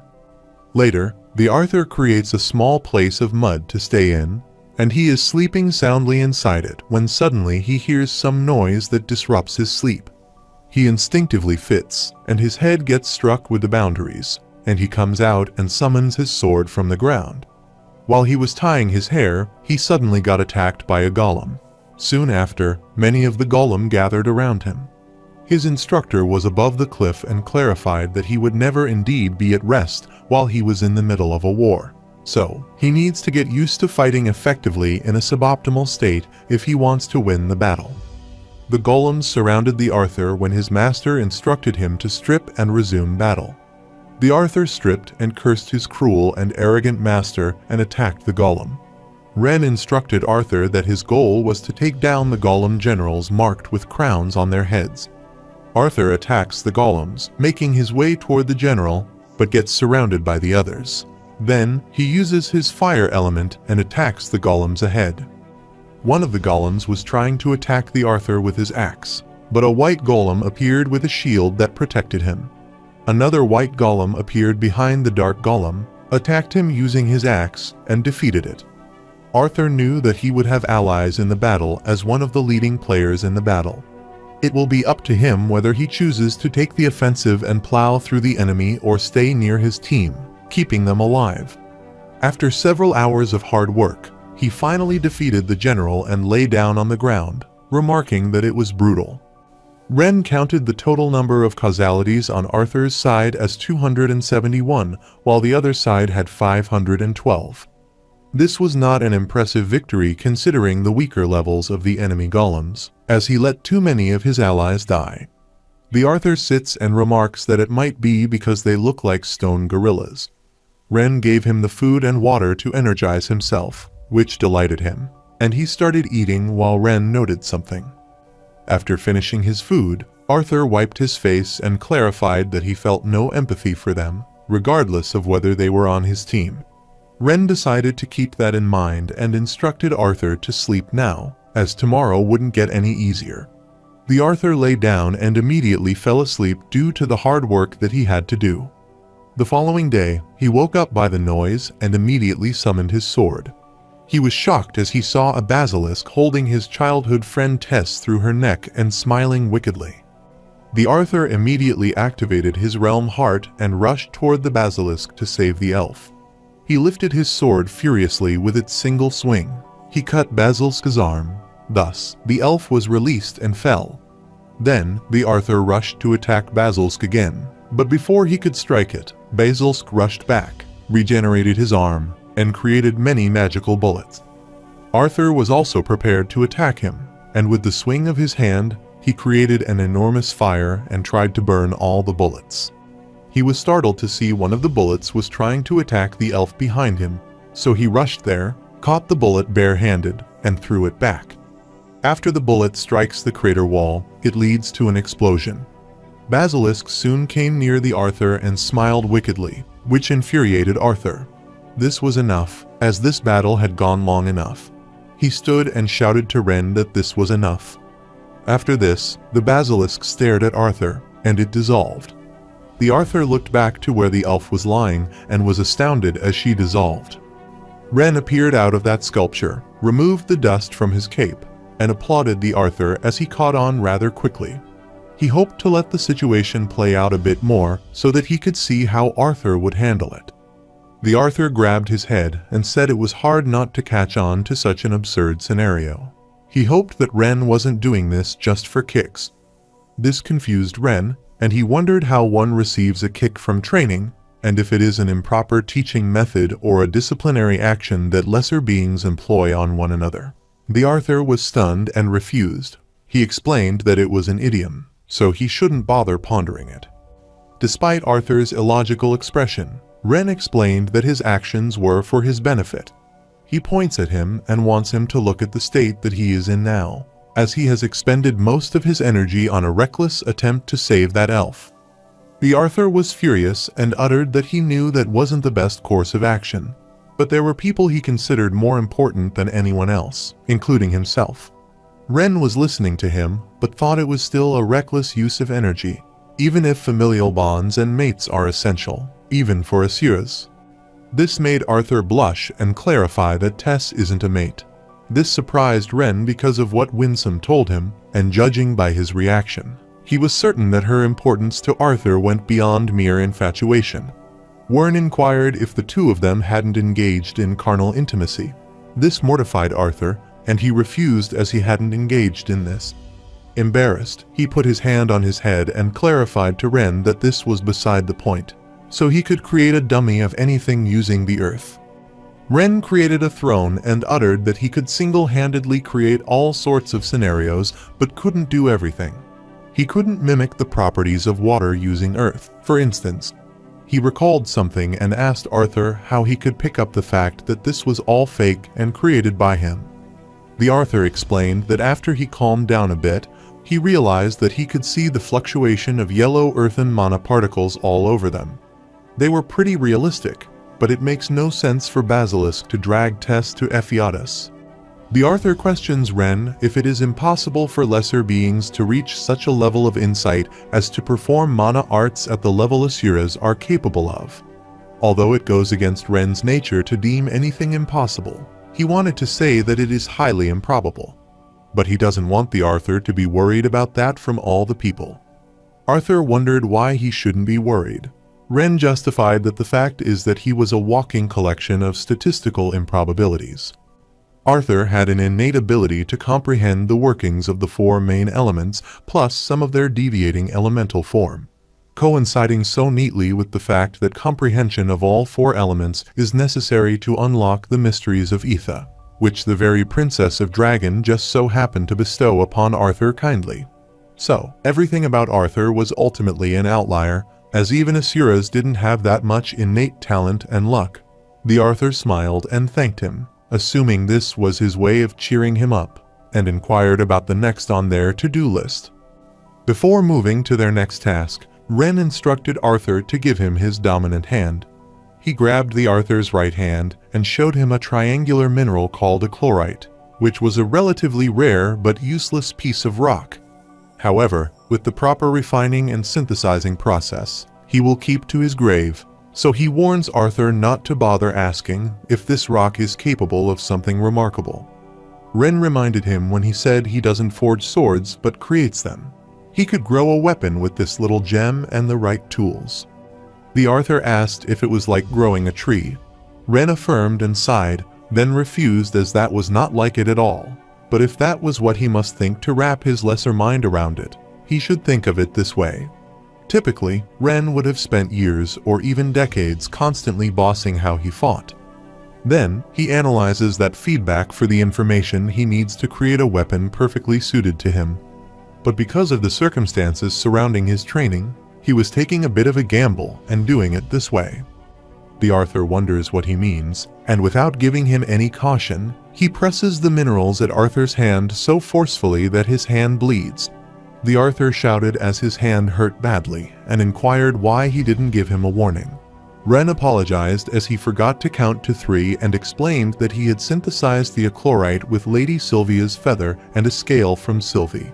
These are both indispensable components of what makes Arthur who he is, and he flickered at Arthur's head and uttered that every moment, action, thought, and change in his body will factor into how his weapon will manifest. Even Ren has no idea how it will turn out. If it even comes out as a weapon or not, it would be worth using. The Arthur made a pitiful face and then wondered why his instructor was doing it this way if the outcome was uncertain. He looked at the broken achlorite and thought his instructor would make a weapon for him.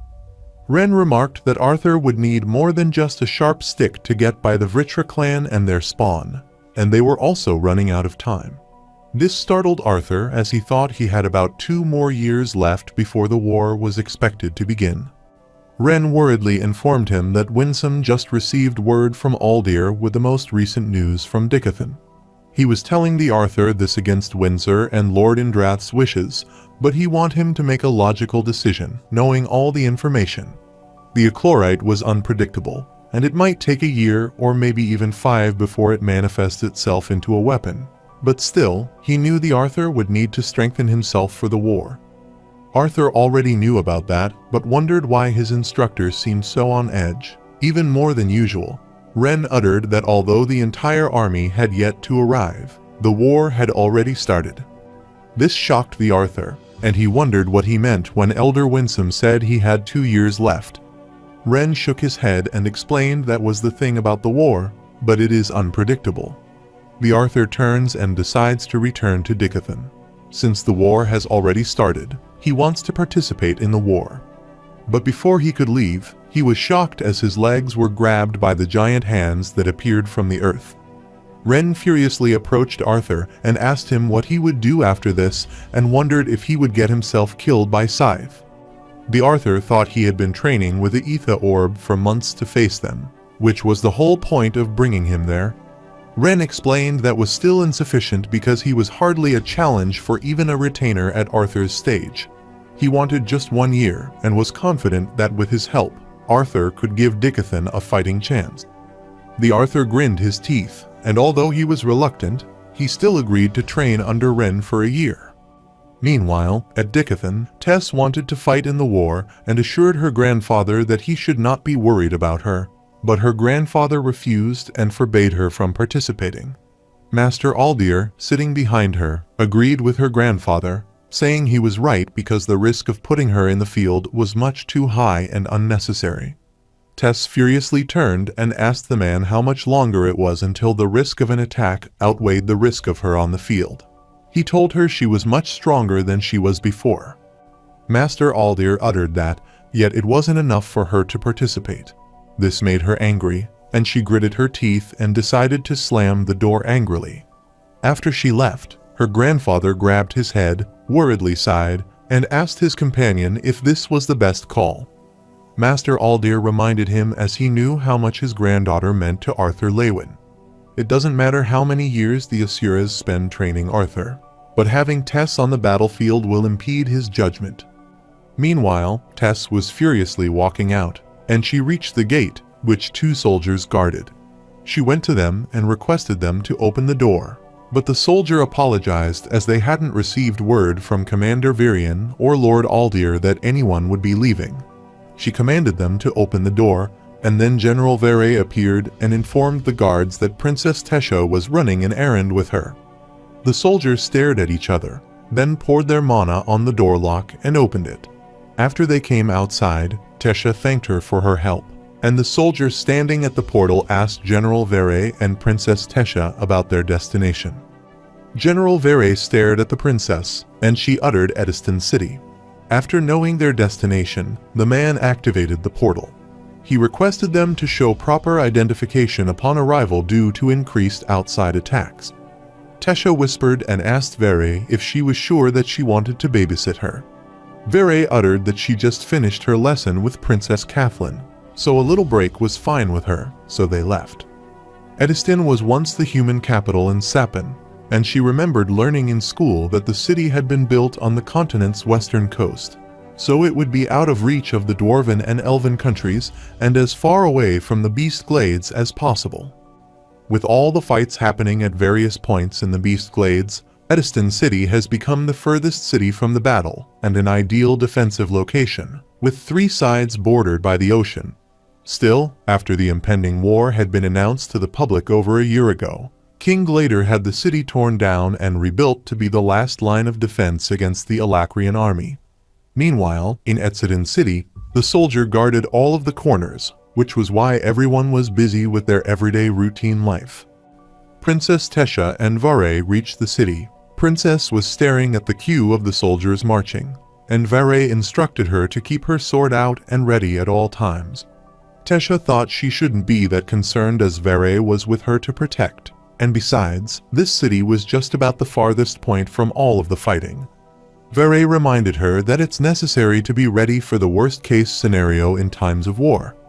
On their way, Princess Tesha stopped by the stall and looked at the pendant displayed there. She recalled that Vare said she had just returned from a session with Kathleen, so she inquired how the Glader siblings were doing with their training. Vare said that Baron told him Curtis was determined and hardworking, but his progress was slow. His comprehension of mana is average despite his being a beast tamer. Princess Kathleen, on the other hand, is moving along well in her training, and she has been told that the princess was always a bit more gifted than everyone else. And after these last 2 years, Vare understands why. Princess Tesha handed the money for the pendant that she liked to the shopkeeper and remarked that Kathleen was not more than everyone else. Vare thought that hardly counted, and she recalled that boy named Arthur, who was about Tesha's age, an anomaly of an entirely different sort undoubtedly. She can only imagine what he will be like when he returns after training with the Asuras and hopes he will be well prepared for the army. Tesha agrees. Princess Tess asked the general if she thought the Alacrian army could make it all the way there. Her grandfather told her that Director Cynthia said Alacria is west of Decathon, which means Ediston is the closest city to their enemy. Vare affirmed but clarified that she also said they had no effective way of transporting significant numbers of soldiers across the ocean. This was why their enemy was going for a more discreet method, which came through the teleportation gates that they had hidden throughout the Beast Glades. The Vritra could bring in a considerable force and keep it safely hidden in the endless maze of tunnels and dungeons until they were ready to strike. Tesha was concerned as she thought that anything they knew about their enemy mostly came from Director Cynthia. Master Aldir partially broke the curse that bound her from releasing any information about her homeland, but she still ended up comatose. The war has caused a strain on her relationship with her grandfather, but she wasn't the only one frustrated. Her grandfather and the council have done all they could on the social front. After the death of the king and Queen Grey Sunders, the dwarves launched a rebellion, so the council worked to regain their allegiance, while encouraging individual cities to prepare for military action. Even though her grandfather has been stressed with it all, she has been making good progress in her training. Tess was busy thinking about this when a girl carrying a lot of paper rushed toward her, telling her to watch out that she didn't hear.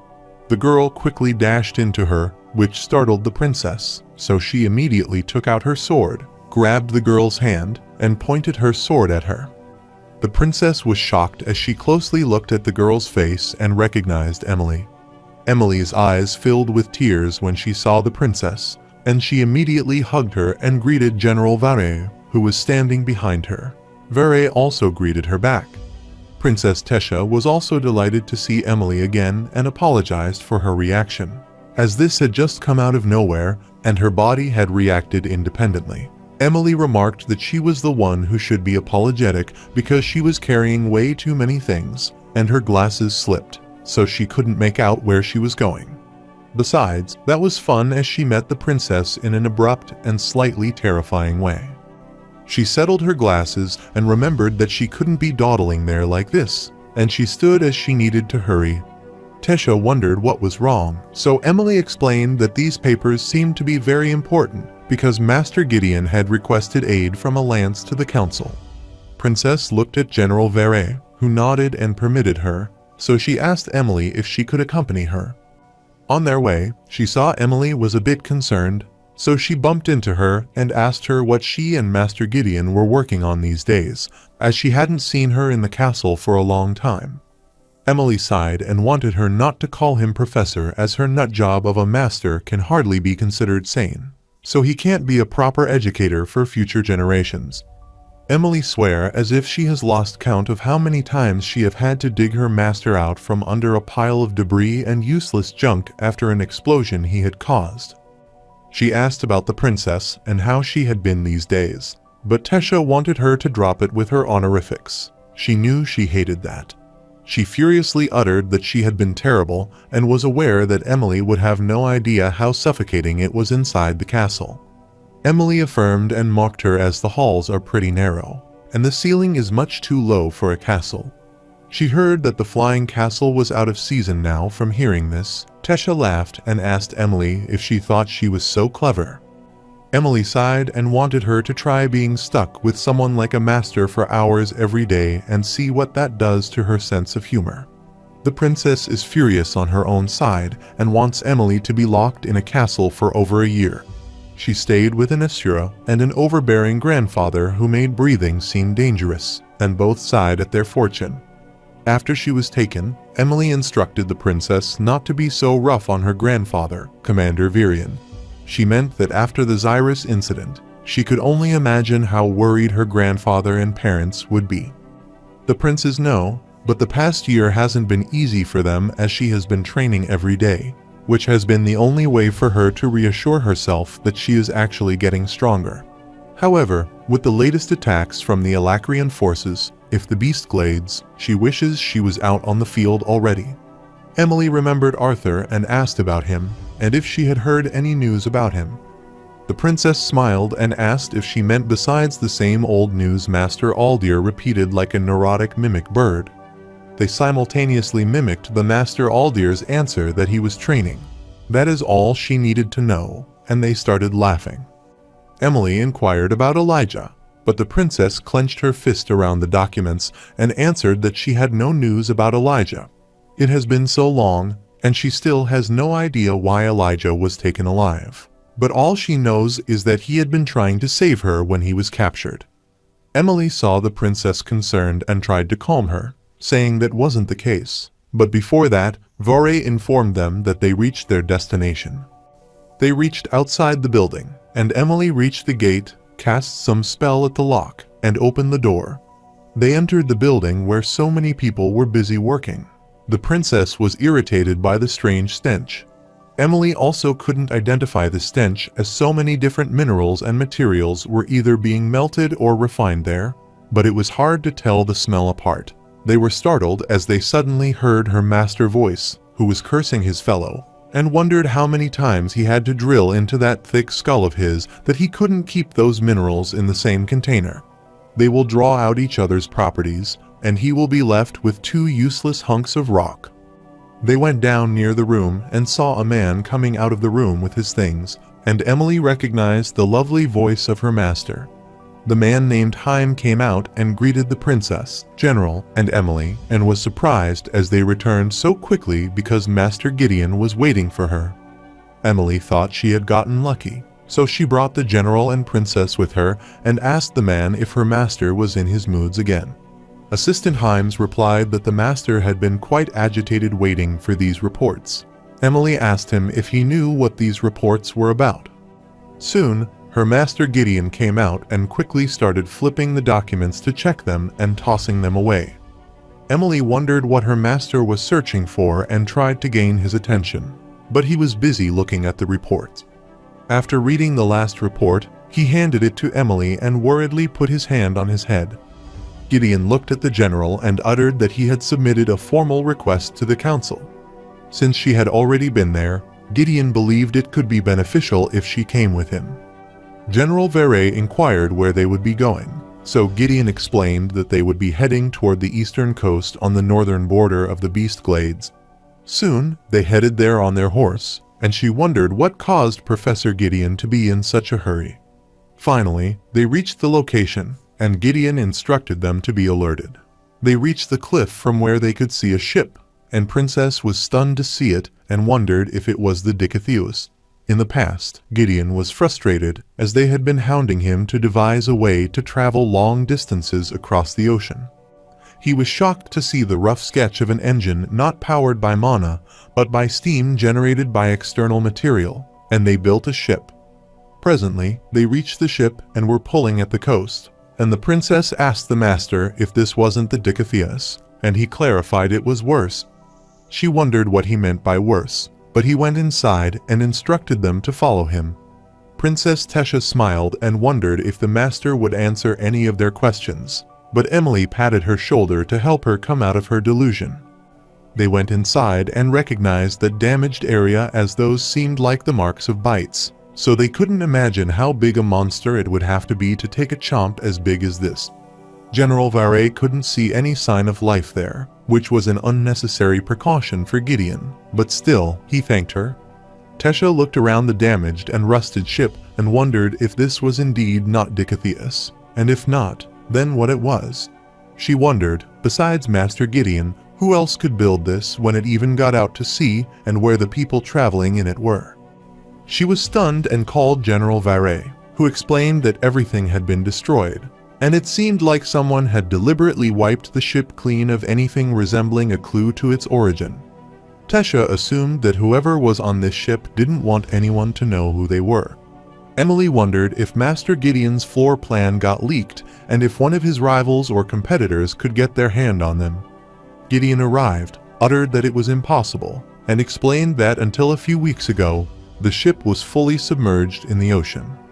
He wouldn't have known about it had it not been for the group of adventurers that came across it just as the tides turned. Emily wondered what had happened to all the crew members who were on this ship and asked her master if he thought they had all drowned. Gideon refused as he was confident there would be at least some who remained left. Although there were no remains, no evidence, nothing, which means the crew did not want anyone seeing this ship, let alone whatever or whoever they had inside. General Vare had a hunch when she first saw this ship, but she wants Gideon to confirm whether she is right. Gideon uttered that after reading the report, he prayed to whatever divine being was watching over them that his guess was wrong, but he didn't think it would be right. He supposed maybe the lost crew if the original Dikatheus had made it back in one piece. But after examining it, he was optimistic that this ship wasn't and never was the Dikatheus, nor was it from Dikathan. This concerned Emily, wondering if his master didn't mean what she was thinking. Her master Gideon meant to say exactly what she is thinking. The fact this ship exists changes the fundamental dynamic of this war.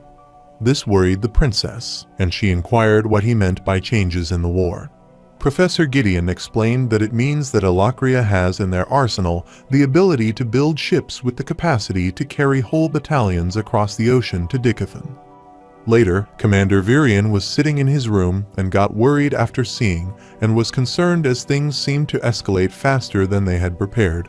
He wondered if they, as rulers, were perhaps unprepared for such mishaps and unpredictable situations they were facing. He remembered the meeting with the ruler a few days ago, where all of Dikathan's dominant personalities discussed something. King Blaine was frustrated and asked Professor Gideon if he was sure about that. Gideon affirmed that it was just what he said, but the part about the ship belonging to the Alacrians was merely speculation on his part.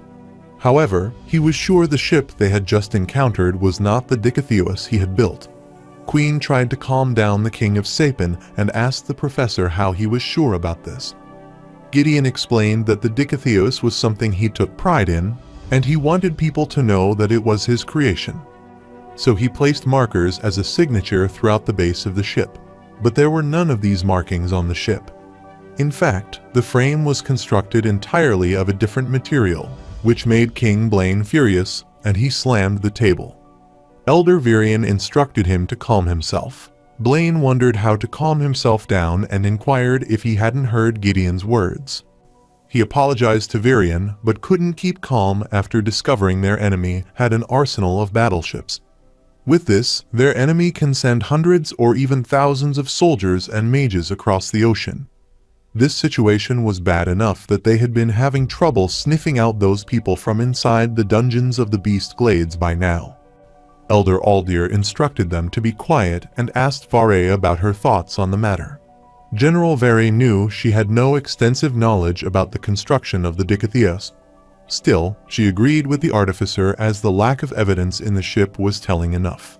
The Queen of Sapin, Priscilla, thought it might be a trap, which could be a strategy to prompt them to split their troops and move them further from the glades. Elder Aldir assumed that if the Alacrian goal were to dive their forces, it would make more sense for them to leave it somewhere along the western coast where they would want them to think they would attack. The Queen of Elves thought that with the tide levels changing so frequently, it was a miracle they ever found the ship in the first place. But the question was if it was worth the risk, as the Elder knew that Alacrian Cynthia was under the impression that her people were trying to amass an army over time in the depths of the Beast Glades. But it would be foolish to believe that was the only move the Vritra had planned, so they had no choice but to prepare themselves for a two-pronged attack. But with the dwarves without any leader, they were short of troops and mages. Blaine requested that Muriel and Alduin allow Priscilla and him to join them on their next visit to Darv, as they needed to fortify the city along the western coast. Commander Virion agreed with Blaine as he was right. They will need the dwarfs' help if they are going to win this war. Presently, Virion never thought that Alakria had access to transport their soldier by sea all this time and that Tesha had gotten onto one of their ships. He can't even be upset that Varel allowed Tesha to come along and was surprised it took Tessa that long to leave the castle. Soon, someone knocked at the door, and he permitted her to come in. Tesha came in as Vare told her that her grandfather Virion had summoned her. Virion affirmed and explained that he wanted to show her something, then played a video that shocked her. All of the soldiers were brutally assaulted and killed by their enemies without having any mercy on them. Virion uttered that this was a real-life recording from a battle just a few days ago, and out of the 400 soldiers they sent down into the dungeon, they lost 200 men and 20 mages in the battle alone. The commander was the one who gave them the order to go down, and it was on his shoulder that they were all dead. The war has only just begun, but they have already done things and made choices for which he will never forgive himself. It was his selfishness as her grandfather that made him want to keep her safe and away from harm. Regardless of how much of an asset she may be in battle, he knew his granddaughter would undoubtedly be a tremendously talented mage, and with her training these past 2 years, she would be a force to be reckoned with in the war. No matter how powerful she was the only one person, but all it takes is one mistake and only one small blunder to lose her, which was why he had forbidden her from participating in the battles. Virion uttered that even after seeing just a glimpse of what she would endure in the battle, he wondered if she would still want to be a part of the battle. Tesha affirmed, so her grandfather threw the sword at her, which she grabbed and wanted her to prove her resolve. Soon, they were on the battleground, and her grandfather was transforming using his will and asked her if she understood the rules of this battle. Tesha also activated her will and affirmed that her grandfather immediately rushed at her to attack, but she dodged. Soon, Tesha threw her plant spikes at him. Virion dodged all, but he was startled by more of those ahead, so he started evading all of them. Taking advantage of her grandfather's busy avoiding the attack, she rushed behind him to attack.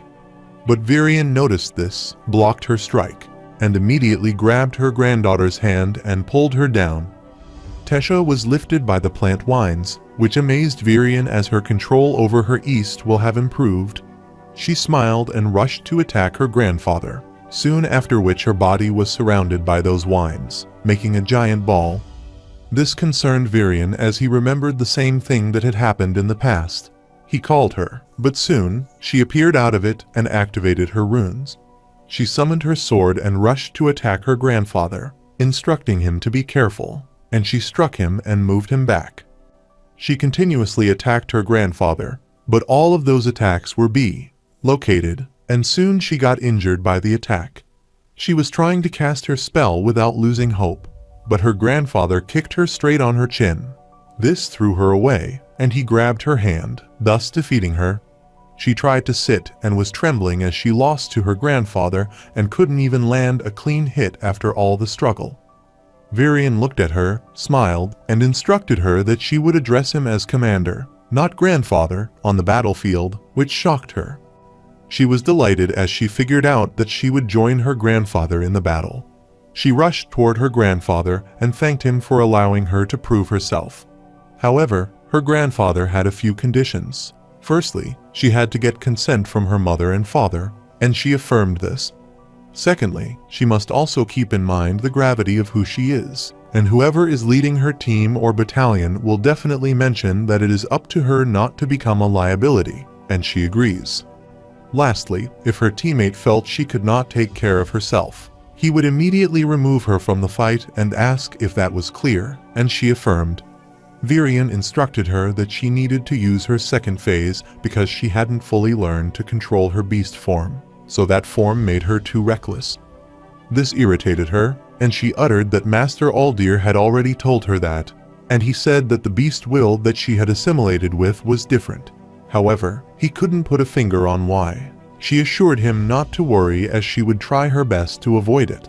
She turned as she was leaving to find her mother and father, but her grandfather had called her.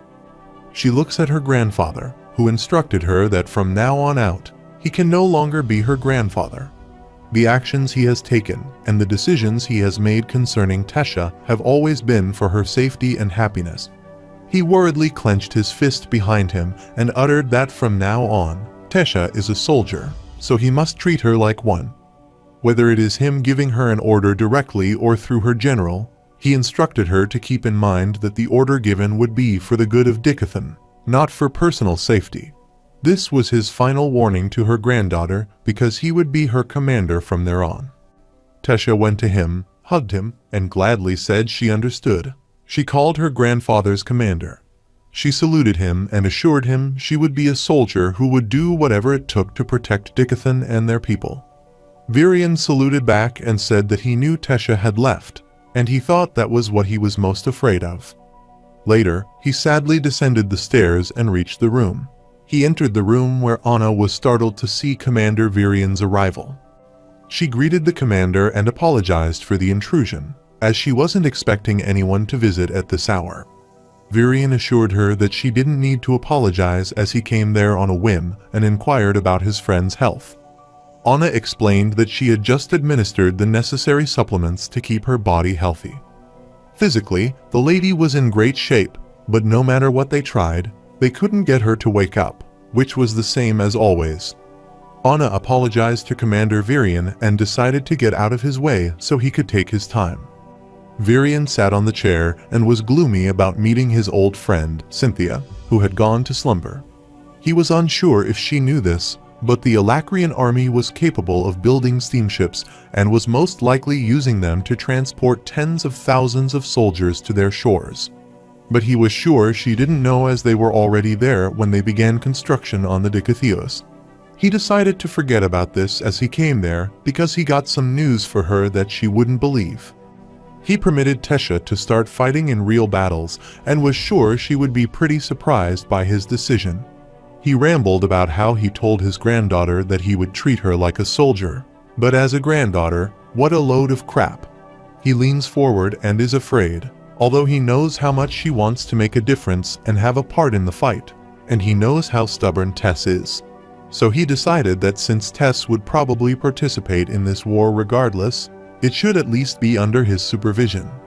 Still, it was hard for him to do all this as he stepped down as king because he wanted to avoid doing what he was doing right now. And what he was doing now was on a much bigger scale.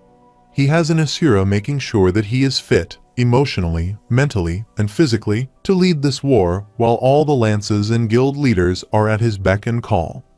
Virion wondered if it was pathetic of him to want nothing more than to sit in his garden watching his granddaughter grow up peacefully. He asked what sort of cruel joke it was to send his granddaughter to battle. He knew that Alduin, Muriel, Blaine, and Priscilla were all doing what they could to help. In the end, they turned to him for order now that Lord Aldir has pronounced him the only fit leader of the Tri-Union's joint military forces. He told Sintai that he had already outlived his life and didn't want to live longer than his children and grandchildren, and he didn't think he could take it. He grabbed her hand and realized that he had never apologized to Cynthia even once. He had a feeling something was wrong, but he didn't know that Lord Aldir hadn't entirely removed the curse on her. He sensed that Cynthia knew she might be if she revealed information about Alakria and Vritra, but still, he didn't stop her.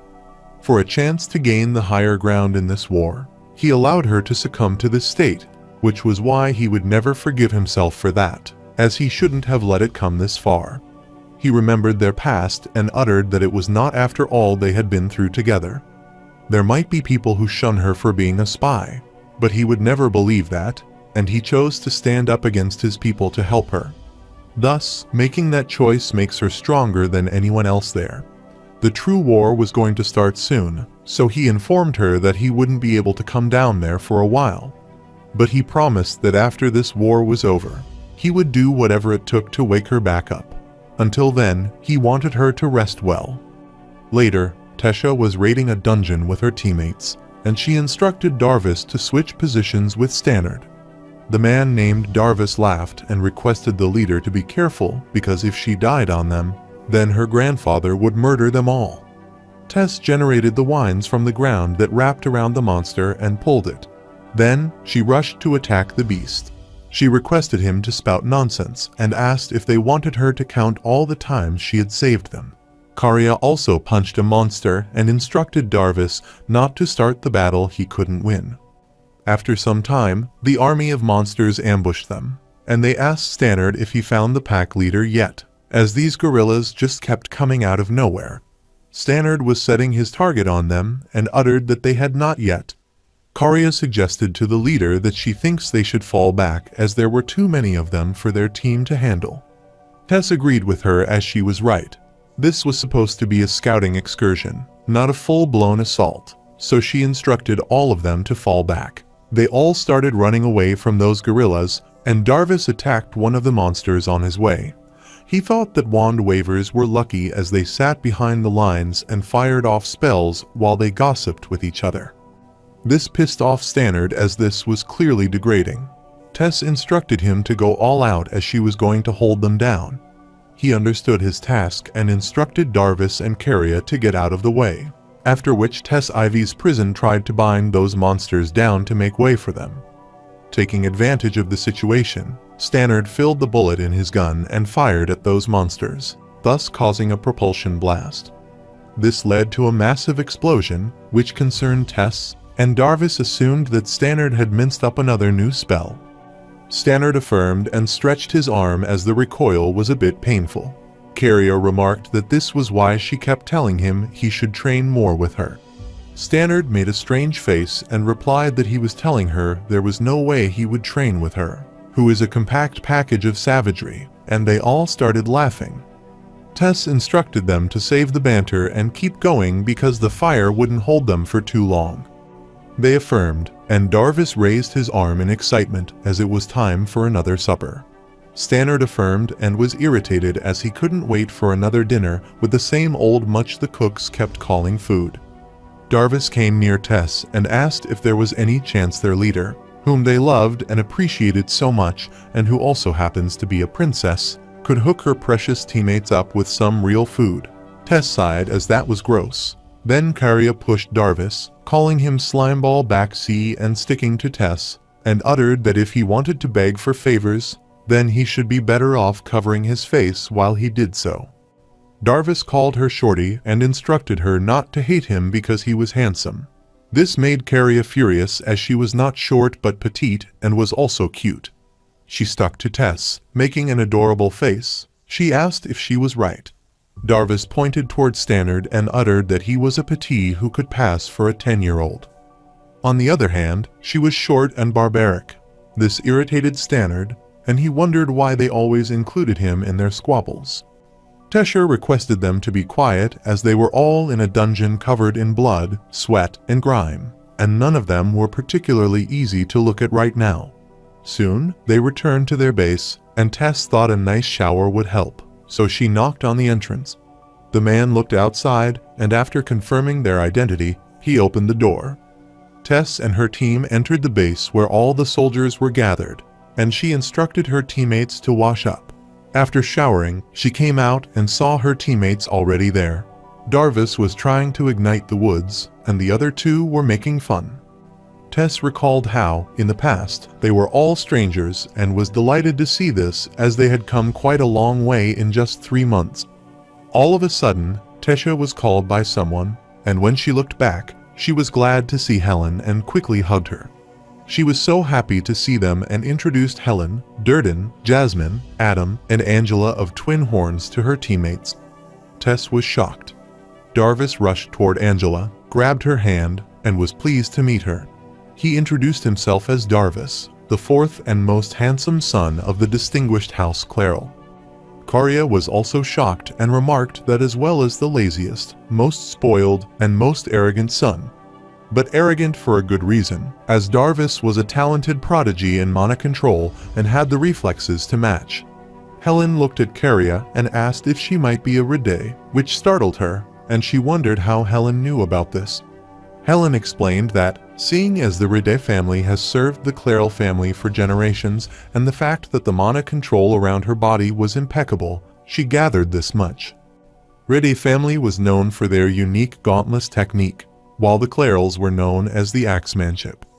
This included Karya, whose parents had failed to produce any son, with Darvis being kicked out of the house and into battle by his father as soon as he reached the solid yellow core stage, and Kara, who had basically been exiled after being raised as a son her whole life by her traditional parents.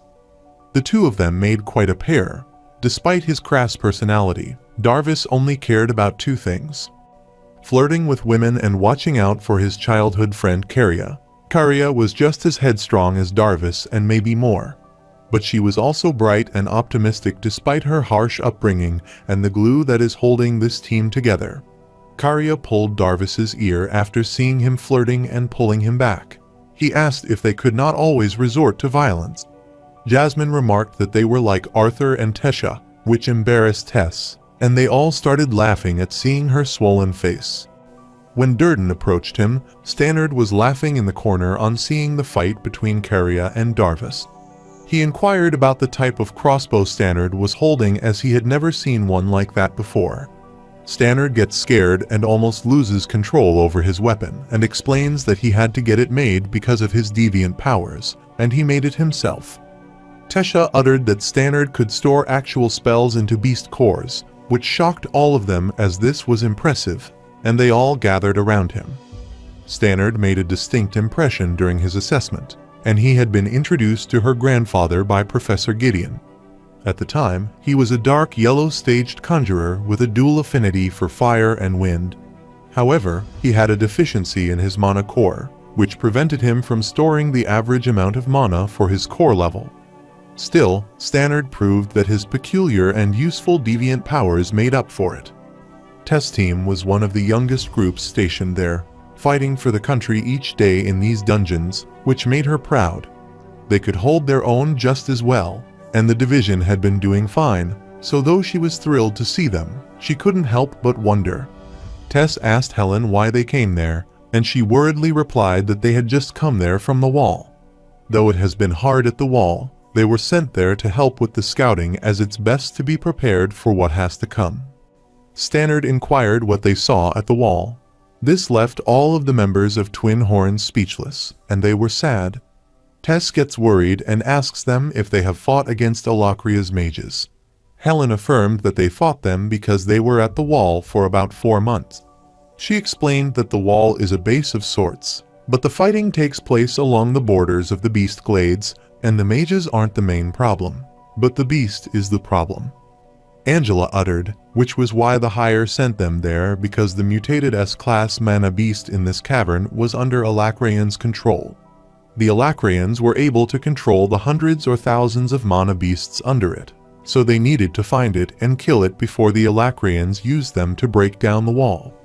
Mutant mana beasts who were corrupted and controlled by the Alacrian were mostly ruler, so they had their dungeons. Though the mutants' energy was able to control hundreds of mana beasts that served them, as long as these mutants existed, another mana beast of their species would follow them, fighting for the Alacrian soldier. There were dozens of squads deep inside various dungeons trying to find and kill the mutants. But before their enemy could gather a significant number of mana beasts and fully advance toward the wall. The dungeon that their team and Helen were assigned happened to be home to an S-class mutant beast, so winning to fight down there was crucial to the war.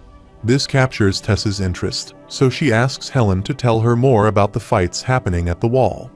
This frustrated Adam, and he came ahead and uttered that the battle at the wall wasn't a bedtime story that her nanny had read to her in her fancy canopy bed.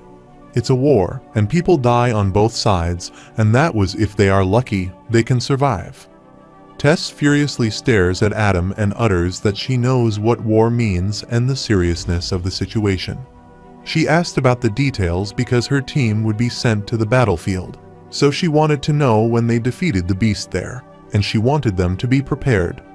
Adam angrily grits his teeth when Angela pulls him back as she thinks it's time for him to set up their camp. She wants him to take his time and tells him they will have dinner ready so he can return.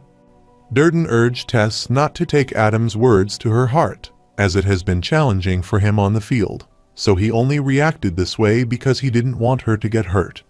Helen explained that Tess was over here fighting beasts, but the Alacrian soldiers were much more monstrous than any mana beast there. At least the creatures they battle there to fight for survival on instincts as they fight to kill, and to some extent, and that's merciful. This concerned Stannard, and he wondered what he meant by this.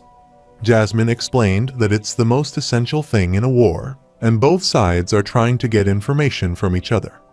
This means imprisonment and torture as the battles there are black and white because beasts are bad, which is good for them.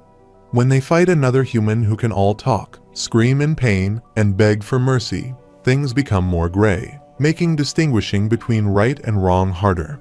Tess was concerned and wanted to ask him how, but they were startled as they heard a soldier's voice requesting them to help him get the medics there. Helen looked at Tess and inquired if a situation like this happened often, and she refused as not many soldiers were injured that badly. Later, they were inside the medical facility camp where the injured soldier was lying on his bed.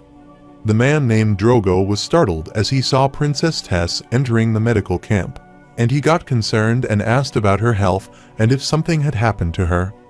Drogo was startled as he saw Helen with the princess. She waved at him and was glad to see him after a long time, so she assumed she should call him leader. Drogo requested her to stop saying that as he knew that Helen was more fit and suitable to take his position as leader, but he wondered what brought them there and if everything was all right. Elder Albretta was confident that the princess was there as she was curious about what news their little slumbering prince had brought and asked her if she was right. The princess looked at her and smiled as she couldn't hide anything from Elder Albretta. Elder Albretta wondered if this poor excuse of a treatment center looked like a gossip center to her. Elder Albretta instructed Stannard to come there as she needed help bringing the herb there, and he obediently affirmed. Helen apologized to the elder, as they didn't mean to intrude on her work. Still, she had to gather some information to periodically send the update to her superior back at the wall. She thought the fastest way to find out what was happening was by talking to the injured man. Drogo agreed that she was right to think about it that way, but unfortunately, it might be a while before they could get his answer. Stannard took the bandages to Elder Albretta and inquired what had happened to him. She explained dehydration and massive fatigue. She assumed that the man wouldn't have to eat or drink anything for several days, and by looking at his state of foot, she deduced that he might have been running non-stop for quite some time. However, the question that arises after knowing all this is what caused him to get into such a state. Suddenly, Sayer woke up, and his face turned white out of fear. He was startled to see all of them gathered around him and inquired how long he had been lying there unconscious. Drogo tried to calm down Sayer and explained that he had been lying in that situation for 10 minutes. Elder Albreda gave him the glass of water and instructed him to drink water before explaining everything to them, and he started drinking water. After he drinks the water, Drogo starts investigating him. Even though he knows Sayer has just returned to his senses, they need to know what happened in the dungeon and where the rest of the team members are. Hearing this, Sayer clenched his fist firmly, grasped the bedsheet, and told them that all of his team members were dead and he was the only one who survived. He disagreed with his teammates and stayed behind, but he felt guilty immediately so that he couldn't leave them. He trailed behind them almost immediately after they left, but the situation was already out of control when he arrived. All his teammates have already walked into an ambush of gnolls, who are deadlier than the ones they saw before. Those monsters were hundreds in number, and most of them were equipped with mana-made weapons. They had already killed his teammates, so he had no option but to avoid those monsters and step back. Sayer was lucky as they didn't notice him, and he had no other choice but to hide out for days before he managed to set up a teleportation gate to leave. He couldn't risk activating it there if those gnolls would destroy it before he could use it, so he ran away. Drogo inquired what he meant by that, and when he said that, he set the teleportation gate. Sayer uttered that there was a massive gate behind those gnolls, and it seemed like they were protecting whatever was behind it. He thought they had found the S-class mutant beast den. A few moments later, Drogo's voice echoed through the large cavern, alerting everyone about the scouts' messages. Everyone in the cavern, over 100 soldiers, scurried around to prepare themselves for the impending battles. Stannard had done well for the 3 months, and he had been there, but this was the real thing, a fight against a real mutant, and he could tell Caria and Darvis also had a few nerves that they had to shake off. But as for Tesha, despite being the youngest, she was composed and confident. Stannard was staring at her while Tesha was tying her hair, and he blushed and wanted to get a hold of himself. He knew she was out of his league and was in love with a guy named Arthur. He grabbed his weapon and knew the beast they had seen and fought would be nothing compared to what they would find once they went through that gate. Stannard was somehow prepared as he had 25 low-damage rounds and 8 loaded with high-damage spells. He assumed adding 5 more low-damage and 2 more high-damage rounds would be beneficial, which could lighten the load on others. He was indulged in his thoughts when Caria approached him and remarked that he had been thinking too loud, which startled him, and he assumed it was Tess, but it was Caria. Caria looked at him, smiled, and urged him to stretch before he cramped up in battle. She reached out to help him, and he agreed. Soon, Drogo instructed his vanguard team to listen to his instructions attentively and brace themselves upon arrival. He clarified that there was no telling how many mana beasts would be on the other side, so they should be on guard. Tess called her teammates and instructed them that they would all get out of this alive and eat a delicious meal after this raid in the dungeon, and they agreed. Drogo instructed the vanguard team to be prepared and charge, so they all rushed inside the dungeon. After covering some distance, Stannard was shocked as he saw a mana beast strangulating the tone of their companion, and none of the arrows were working against it. Tess teammates were also struggling to kill those mana beasts, and Caria was concerned after seeing their comrade lying on the ground. On checking her pulse, she deduced that the girl was already dead. All of the vanguard team members were fighting those monsters while Stannard was standing amidst when he was alerted to see on his left where the beast was attacking him. He looked to his left, lifted his weapon, and shot the monster, then reloaded his weapon and started shooting the group of monsters attacking him. Caria also rushed to help him and punched those monsters while he was shooting them. Darvis looked at him and remarked that it was about time he made himself useful, but Stannard wanted him to stop spouting nonsense. The group of monsters ambushed Caria, so he asked for some help, and Darvis and Stannard immediately helped her subdue those monsters. Most of the monsters were killed by them, and the remaining ones were bonded by the ivy vines that appeared from the ground and tangled around them. Taking advantage of their immobility, Tess rushed at them, beheaded all those monsters in a single strike, and instructed Darvis to start mobbing them. Darvis immediately created a boundary around them, and the conjurer used crossfire.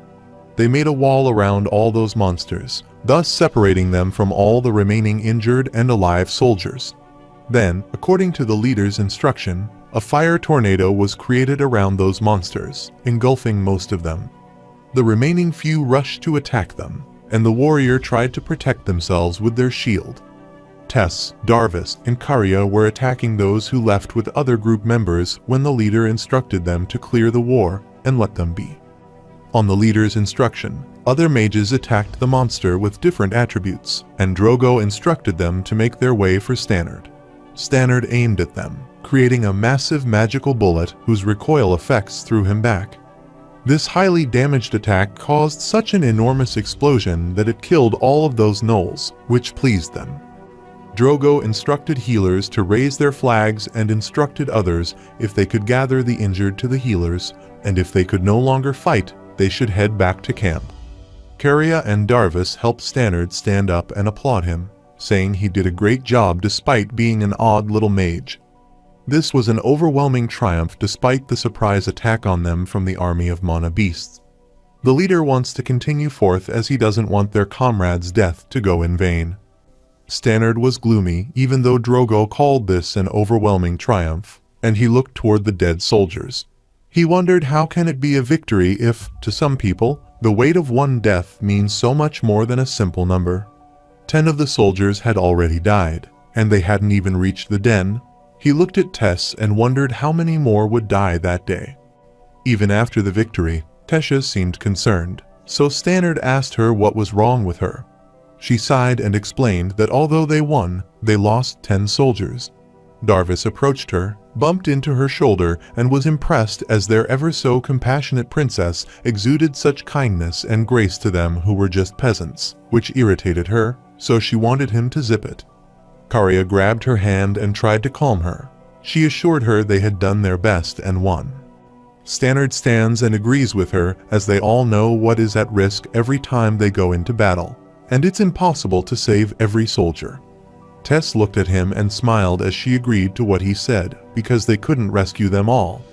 Darvis, hearing all of their conversations, whispered that this was a nice try, which confused Stannard, and he tried to satisfy Stannard that it wasn't what he meant.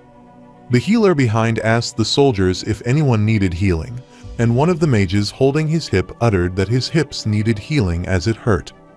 On the other side, Tess sighed as she was confident that with her current rate, she wouldn't be able to catch up to him. Karya popped in front of her and asked if she was referring to a guy named Arthur about whom she always talked. The conversation about Arthur annoyed Darvis as he didn't want to hear about the Arthur again.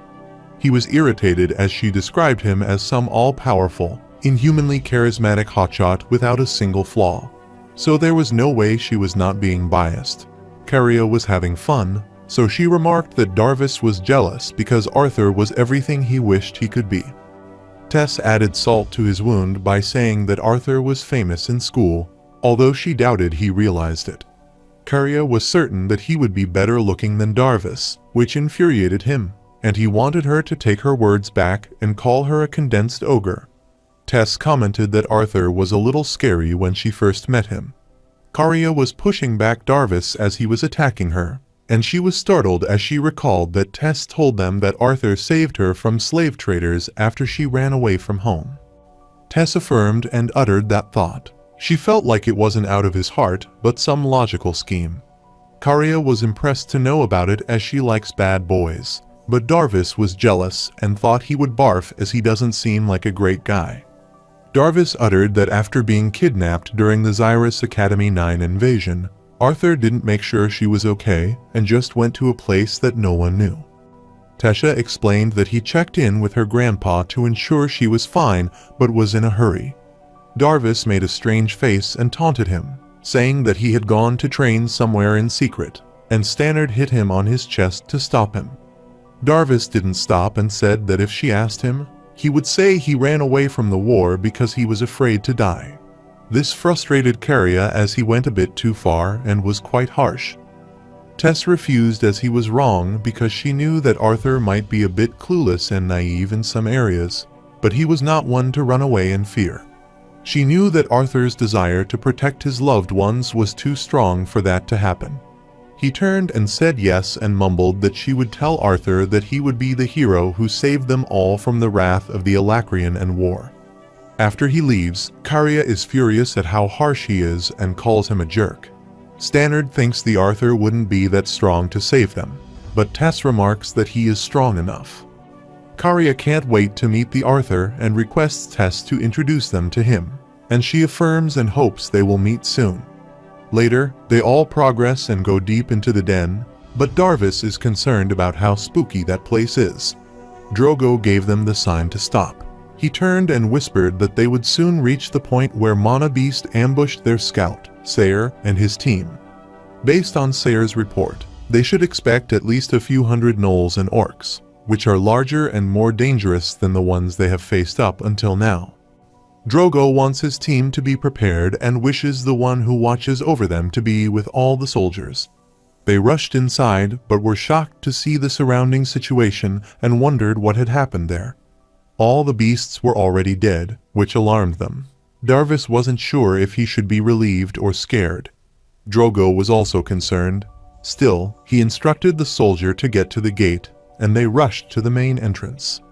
Tesha instructed her team to stay in formation, and they affirmed, but she was shocked to see the door.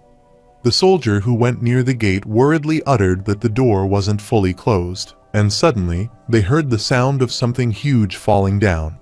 Drogo instructed them to open the door, and they started opening it.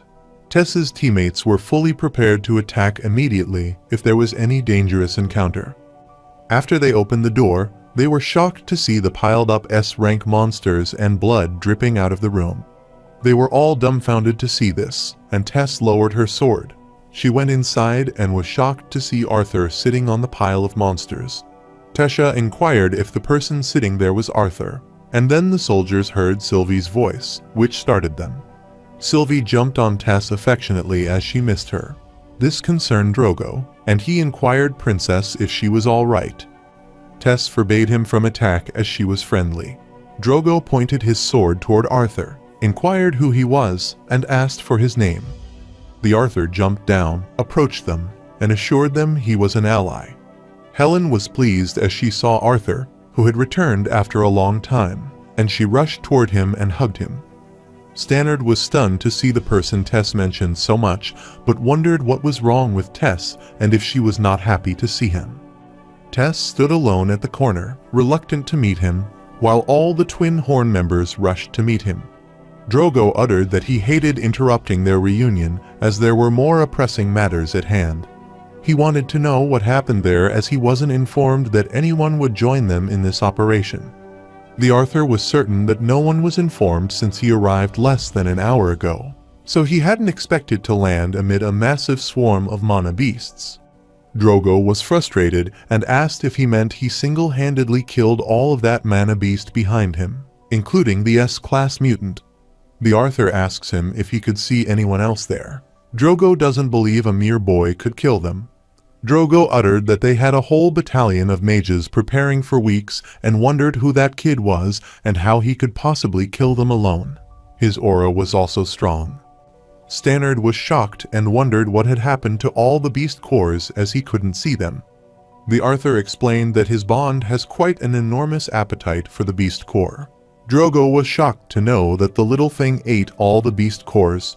Sylvie was busy in her world, but she started when she heard the monster's voice attacking Arthur. Tess was worried about him, but the Arthur immediately attacked and killed him, shocking them all. The Arthur apologized to them as he must have missed one and requested that if he wanted to ask a few more questions, then he should let him wash up and have something to eat first. Tess assured Drogo that she and the Twin Horn would vouch for him and would make sure that he gets escorted back to base without trouble. Helen also vouched for Arthur as he was their old friend. Arthur approached her and thanked her for her help, and she smiled. There was no doubt that this was Tess's childhood friend, but unease was still in her chest. But it had been years since she had last seen him, and she had imagined their reunion would be different. She could tell everyone was restless from his sudden appearance. Arthur clearly kept secrets, and he only seemed to be debriefing what was necessary. It left Drogo unsatisfied, but gave him enough to plan the next course of action for their raid. After the meeting ended, Jasmine tried to get some rest and left Arthur and Tesha behind. Tess was a bit shy about initiating conversation, but the Arthur looked at her, smiled, and uttered that it had been a while since they met and that he missed her. Tess's eyes were filled with tears, and she hugged him and said she missed him too. The Arthur chuckled at seeing Tess crying. He wiped her tears as if she were still a crybaby. She gets furious and tells him to shut up as she wants to say to him that a lot has changed since he wasn't there. The Arthur figured out and asked her how she had been during all this time, as she wanted to know everything. Meanwhile, Darvis was shocked outside the camp as this was anticlimactic, but Karya arrived and remarked that it was pretty eventful. Even with all of them combined, she doubted they would have come out unscathed from a fight like that. That concerns Darvis, as Arthas was just one person, so it's not possible that he would be fine. He wondered if he killed those monsters and how he could kill them all. Karya was amazed as she could smell a hint of jealousy, and Stannard wondered if she meant envy. Stannard uttered that jealousy is what the person feels when he worries someone will take something they possess, and envy is longing after something that someone else has. Darvis grabbed his axe and got what he should do, and he decided to challenge the Arthur to a duel. Karya and Stannard got worried and requested him not to do that. Karya wondered why he was letting this get to him so much as Arthur was just one person. She was confident that no matter how strong he was, it was not like he could win the war himself. Darvis puts his weapon back, clarifies that he doesn't need her pity, and is confident that Arthur isn't natural if he single-handedly wipes out an entire army of Manabast and an S-class mutant. He remarked that the guy was a snobby jerk who didn't even know how to talk to others, as his way of conversing with them was a bit strange. Stannard thought that everyone was kind of a jerk to him, which annoyed Darvis as he was taking that stranger's side. Stannard clarified that there are no sides as it is naive to form an impression of the guy without even conversing with him. They have always heard Tesha talk about him, so he thinks they should give him the benefit of the doubt. Darvis disagreed, as Tesha's mind was clouded by her childhood memories, and he clearly saw the tension and distance between them. He wickedly smiled and thought Stannard would finally have a chance with her. This pissed off Stannard, and he furiously asked him if he was that petty as he sounded like a child who was bringing him his envy. Darvis furiously replied that he was basing it on his instinct. Seeing the seriousness of the situation, Karya requested them not to fight. Both of them were out of control and weren't listening to Karya, and Darvis was taunted that it might be something Stannard couldn't do because of his deformed mana core. Stannard uttered that at least he doesn't overcompensate when he sees someone better than him to keep his worthless pride intact. Darvis furiously grabbed Stannard's collar, grinned, and then pushed him back as he was right because he was becoming like his old man. They were startled and turned as they heard Tess's voice informing them they were done with the meeting. She came out with Arthur and waved at them. Darvis smiled and uttered that what he was doing was different from that. He approached them, which startled Tesha and Darvis Clairol, as the fourth son of Clairol's house formally challenged Arthur to a duel. Everyone was cheering Darvis and wanted him to show them what the Clairol axes could do. At the same time, Twin Horn, Tesha, and her team were worried about Darvis. They are facing each other, and the Arthur wants to know the particular reason why he wants to have this duel. Even though he accepts the duel, Darvis furiously utters that it's the man's pride. Soon, Drogo instructed them to prepare and refresh the rules before they could begin. He taught them to keep mana usage strictly to body augmentations, first to yield or otherwise they would become incapacitated, and they agreed. Drogo is confident as Darvis is a competent soldier, so he definitely wants him to put up a fight, and he wants to see if Arthur is as strong as he said. Soon, the duel begins, and Darvis rushes behind the Arthur, but is shocked when Arthur notices him. Darvis rushed back, so his companion remarked that he should stop being a wimp and attack. This frustrated him, and he told them to shut up. Darvis's aggressive behavior stunned Karya and Stannard was shocked as he had been with him for a long time. Darvis was always mercilessly hacked away at a class mana beasts with cruel efficiency. He has seen Darvis beat down adventurers in his own class, but twice he does so with a content smile on his face. Now, what he witnessed was quite unbelievable, as even from there, Stannard could make out the very thing he thought the battle-hungry Darvis lacked, which was fear. Darvis shouted and rushed to attack the Arthur, but he easily evaded all of his attacks. After several unsuccessful attempts to attack him, the Arthur hits his chest and is pushed back. Darvis was stunned as Arthur's reaction speed was insane, yet he didn't give him and rushed to give him another strike. With a single strike of his hand, the Arthur quickly broke the rocks that were thrown at him. Exploiting the situation, Darvis rushed behind him. But what really shocked him was his presence, which was noticed, and Arthur dodged his attack. With his insane speed, Arthur gives him several punches on his weak points without a break and leaves.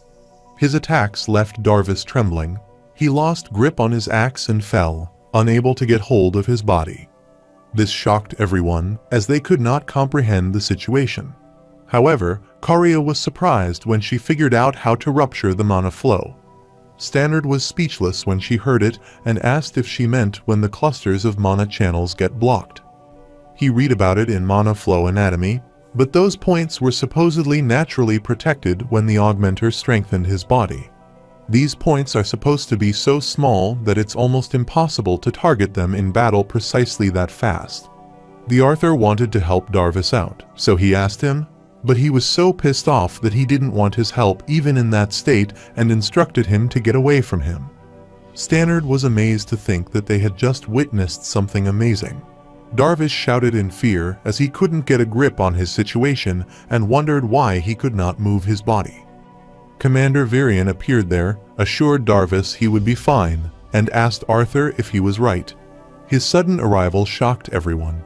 Tess wondered when her grandfather got there, and Arthur looked at him and smiled.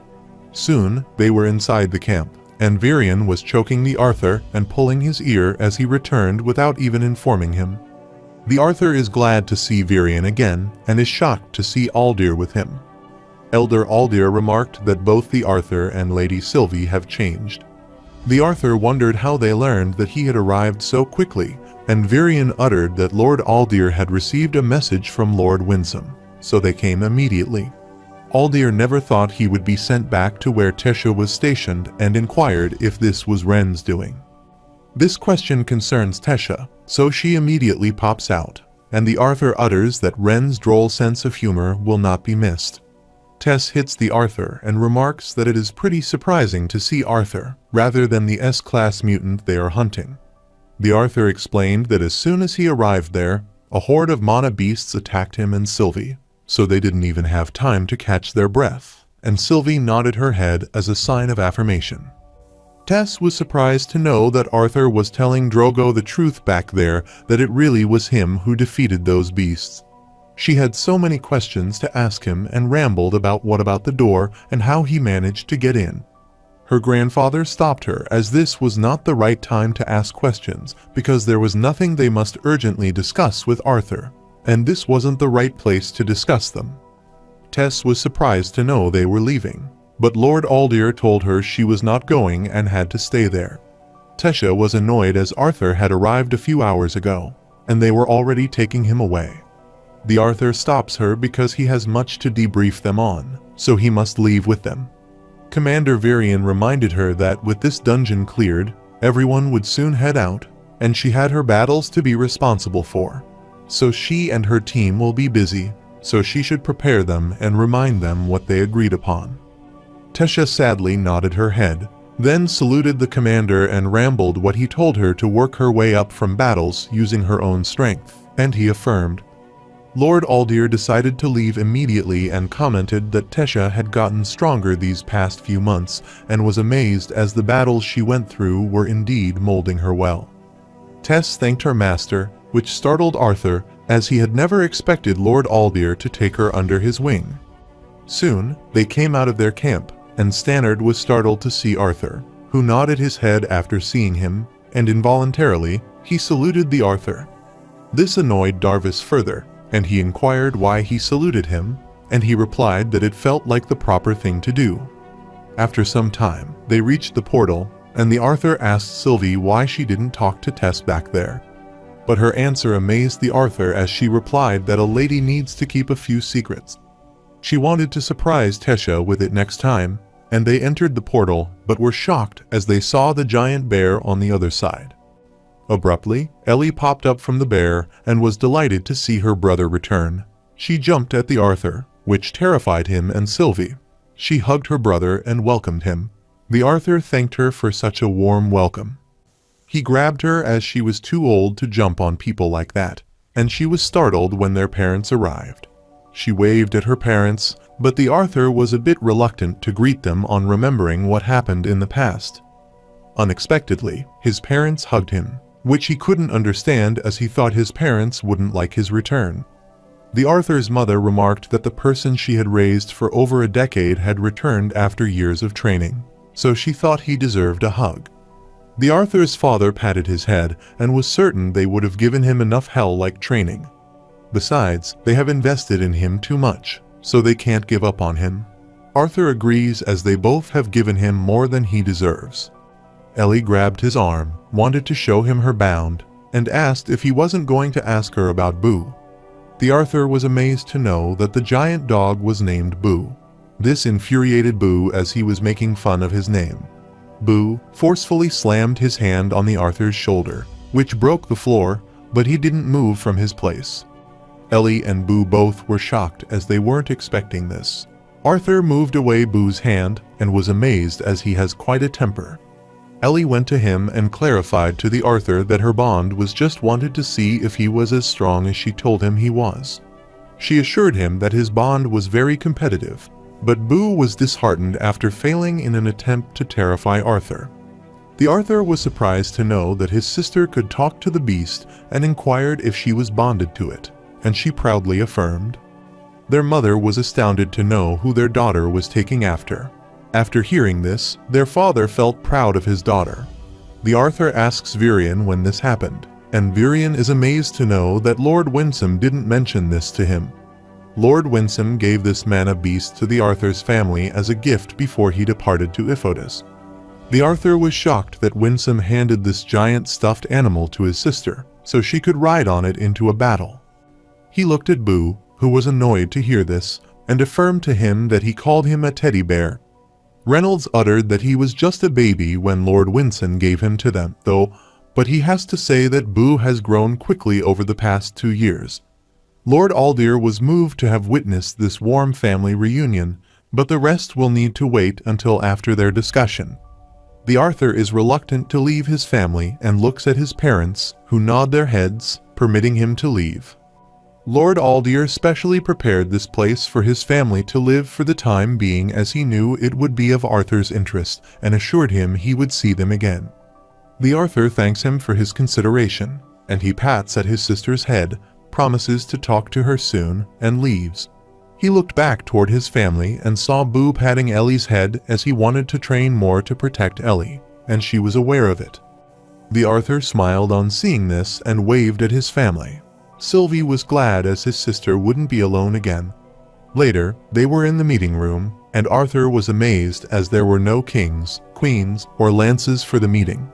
He assumed he would at least be seeing the Director Goodsky there, which left them dumbfounded. Virion glanced at Lord Aldir after he permitted him. He uttered that there was still a lot on the war status that Arthur had not been caught up to. He explained that Cynthia is currently in a state of self-induced slumber, and she is trying to cope with the effects of the curse that activated when she disclosed intel on the Alacrian.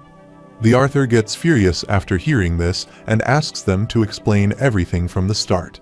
He spent hours bombarding the two leaders with all the questions he had, as he had been out of the loop for almost 2 years. Winsome and Wren only told him the information they thought was necessary, which wasn't much. According to Virion, the Gladers had been focusing most of their efforts on the Kingdom Darv, hoping to regain allegiance to the dwarves. Curtis and Kathleen Gladers did what Tess had done. They formed a team to get some real battle experiences on the front lines. His family was at the castle for protection, but the Helstia family had gone elsewhere, and Vincent was using his resources to assist with the war efforts. The Arthur asked the leaders if his parents had also expressed interest in joining the war. Virian uttered that his father had shown interest, but he told him to restrain himself until either the Arthur returned or Elena was a bit older. Arthur thanked him as he couldn't imagine how he would have felt if his father had gone and died in the war while he wasn't there. Since he gets the briefing on everything, he wants to get to the point of this meeting. He knows they didn't bring him there just so he could reunite with his family, and he knows that it's something serious enough to keep their own granddaughter in the dark, or he would have told him at the camp. Virian uttered that Tesha was ambitious and had trained diligently, but he was worried. The Arthur understands that Virian worries more about her safety than anything else. He wants them to correct him if he is wrong because it seems like the current battle is a concern for anyone on the front lines. Even though the defensive line at the wall is preventing the mutants and Alacrian soldiers from leaving the Beast Glades. The hidden teleportation gates set up by Alacrian spies and their control of the Mana Beast add up to pretty dangerous battle forces. He was suspicious. The Beast Glades may be the perfect place for them to establish, given the S-Class or SS-Class Mana Bast under their controls, but it's too straightforward. The Arthur knew that if none of them were able to get through their defense, it either meant that their side was that much stronger or they were stalling for time. Commander Virian is sitting quietly, so judging from his facial expression, the Arthur realizes that the latter might be correct. Virian explained that they recently found the evidence, which has confirmed that it is very suspicious. Lord Aldir was going to show him a scroll and didn't want Arthur to blame himself for what he was about to tell him. He spreads out the scroll, which shocks the Arthur as he recognizes the design. Lord Aldir clarified that it's to the Diotheus if that's what he was wondering, because this is the ship by the Alacrians using Arthur's design. The Arthur grabbed the design and furiously clenched his fist to scramble the blueprint. Virian instructed him something when a soldier suddenly came inside the room and called him. The commander wondered what this mattered, and the soldier worriedly informed them that they had been sighted approaching the western coast. The soldier was trembling in fear, and he informed them that the Alacrian ship was approaching them, which shocked the Arthur. The Arthur gets concerned and immediately rushes out, bumping into a soldier on his way. 2 soldiers were guarding the gate and were startled to see him. The soldier requested that he tell them his name and business. The Arthur didn't reply and rushed toward the gate, but the soldier grabbed him, tried to stop him, and pushed him back.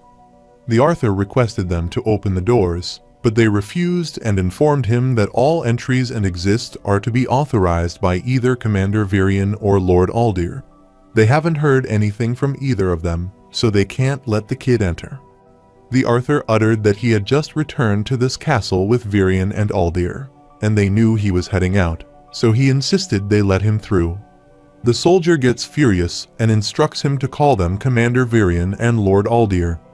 No matter how lofty those noble kids think they are, the soldiers still think kids need to learn some respect for their elders. He stopped Arthur and tried to convince him that it was dangerous for him to go out alone in these times, and if he had a guardian, he would let him in. The Arthur sighed, and his killing aura made it difficult for the soldier to take a breath, and it felt like someone was choking them. The Arthur furiously warned them that it would be wise of them not to patronize him specifically now. Suddenly, Lord Aldir appeared, and he put his hand on Arthur's shoulder and instructed the soldier that Arthur was free to leave if he wished. Lord Aldir instructed him not to do anything foolish because it would be a shame to have wasted Winsome's time. The Arthur nodded and assured Aldir, then rushed inside and instructed the man to set the gate to Ediston. Meanwhile, 2 dark men stood on both sides of her bed in Elder Cynthia's room. They uttered that it was imperative that she give them as much information as possible. They knew that her knowledge could win them this war and wanted her to think of the millions of lives she could help save by cooperating. They smiled wickedly while reaching out to her as he thought it would be all right if she died from the after effects of the curse, because as long as they got the answer they needed, her job was done. This concerned Cynthia as she never thought she would die like this and supposed that Lord Aldir had lifted the curse.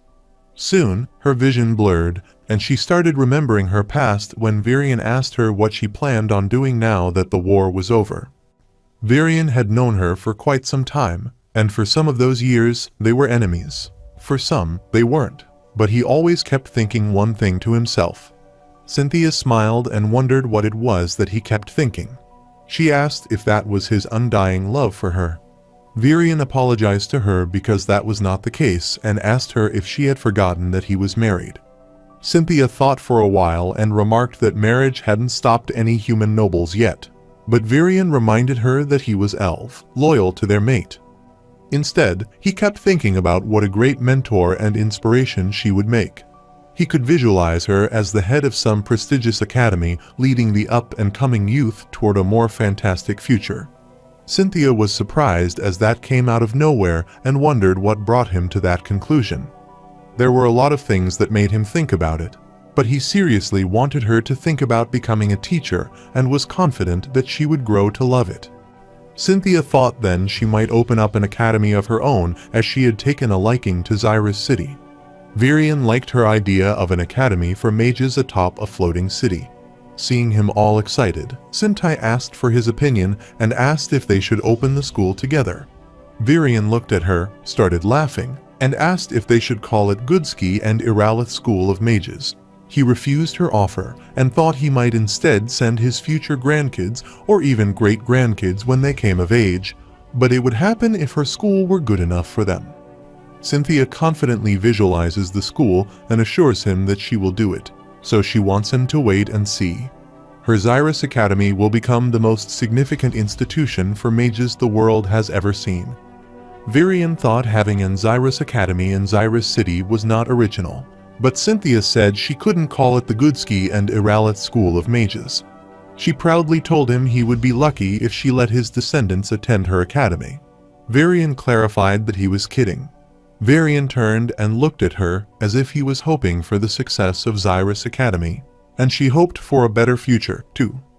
She saw him leaving and suddenly, she felt excruciating pain and tried to call him back, but he didn't listen to her. On his way, he turned once and uttered that he was an old man, so he wanted to leave first, but Cynthia was shocked. She was coughing out blood, and she shouted. Her shouting voice jolted Varian, and he came out of his room and asked the soldier what was happening. The soldier stopped and was unsure about the situation, but he knew the scream seemed to come from one floor below. Varian thought there shouldn't be anyone, but he was shocked as he remembered about Cynthia. On the other hand, the Arthur reached Ediston and rushed to another guarded gate. The man stopped him and asked about his business and if he didn't know this city was in a state of emergency. The Arthur informs the man that Commander Varian has sent him and requests that he open the door for him. The man didn't believe him and thought, why would Commander Varian send the likes of this thin boy there? The man asked if he was some runaway noble brat throwing a tantrum, and then he chose the wrong time and wrong place. The Arthur sighed while the man instructed his fellow to take the boy back through the gates as he didn't need any more civilians to take care of him. The soldiers behind the man were shocked as they saw Sylvie, and the Arthur uttered that if they didn't open the door, he would make one way himself. Soon, he left the place while riding on Sylvie, and he remembered when he created the ship's blueprints and got furious. They finally reached the place, and he approached the cliff. He remembered what Varian instructed him, that he shouldn't blame himself. No matter what happens, he should keep moving and not fight to correct the past. Instead, he should fight to correct a better future. On the other side, Varian went down and saw everyone gathered outside Cynthia's room. When he looked inside, he was shocked to see many spikes emerge from her body, and she was dead. Varian went inside and knelt as he didn't think he wouldn't be able to protect the people he loved and started crying loudly. Meanwhile, the Arthur never saw himself as some righteous hero out to save the world. The reason for fighting had always been to protect the few he held dear. But now, after all that happened, he had another reason, to right his wrong, and he saw several ships approaching the ashore. Jasmine Flamesworth, who was the fearless adventurer and companion of the Twin Horns, came from anything but a humble family. She was the youngest child of the renowned Flamesworth family and was the house known for leading Sapin to victory in their war against the elves. Jasmine was the prodigy of magic and mana. But no magic could protect the future mage from the pressure of her parents' expectations and the pain of growing into her destiny. In the past, during the Arthur's journey as an adventurer with Jasmine, he thanked Jasmine for telling him about her family. Jasmine thanked him for listening to her, and she wondered when the last time she thought about all of them was. She remembered her childhood when she was loved by everyone in her house, including her parents, who detest her now. Jasmine was running away from her maids, who requested that she stop as she had to prepare for dinner. But she didn't listen to them and thought they wouldn't be able to catch her, and she rushed away confidently, telling them that she could do this all day. Suddenly, her foot tangled, and she fell on the ground, which worried her servants, but using her wind element, she unconsciously protected herself, and it didn't hurt her. Her servants requested that she should come with them to get her ready. But she didn't want to get ready yet, so she got out of their grasp and rushed away without looking in front, so she bumped into her father. This concerned the maids on seeing their master and informed him that they would get her ready for dinner. Her father, Lord Trotius, grabbed her and lifted Jasmine. The maids sincerely apologized to him. They admitted that it was their fault that they couldn't get Jasmine ready and were willing to take full responsibility. Lord Trotius was astounded to know this and wanted to see how an ordinary servant could take responsibility for the next Flamesworth generation. They bowed before him to apologize. This worried little Jasmine and her father got lower, put her down, and instructed the servants to prepare her for dinner. The female servants took her away while Jasmine waved back to her father and hoped to see him later. Later, she entered the room, where everyone sat at the dining table waiting for dinner. Her sisters argued that if the last round of their duel wasn't cut short, she would totally beat her, and the other sister instructed her to keep telling herself this. Her brother was also waiting for her and sighed as Jasmine was the last one again. This embarrassed her. She was about to take her seat when her mother called her and told her that she had loose strands of her hair. Her other sister uttered that the new maids had been of lower quality as one had the audacity to try to braid her hair some day ago. Jasmine was trying to set her hair when her brother Rowan helped her, and she thanked him for his help. Rowan remarked that it's unbecoming of a Flamesworth to appear unkempt even without the house, so she should hold herself to the highest standard. Jasmine agreed, but Cashin mocked her, asking what she knew about standards. He heard that she failed to break through to the dark orange stage of her core again. Laurel asked him from whom he heard this, and inquired if that was the maid he was messing around with. Cashin requested her to stop spreading lies about her, but Laurel clarified that it was a lie, just a rumor. Seeing how strongly he was reacting, she assumed it might be true. Their eldest sister stood and told them all that their father was arriving, so they all stood to show their request and bowed before him. Lord Trotius took his seat and instructed the maid to pull a chair beside him because Jasmine would sit by his side for dinner. This shocked all of them, but Jasmine was happy, and they started eating their dinner. Curious, Cashin asked his father why he suddenly changed their seating arrangement. Trotius's answer was simple. Their sister deserved it because not only had she completed the level 2 training crystal faster than any of them, but her display of mana manipulation was already manifesting. Laurel gets furious as she and Azulia have been doing well, too, and their instructor says they are close to awakening.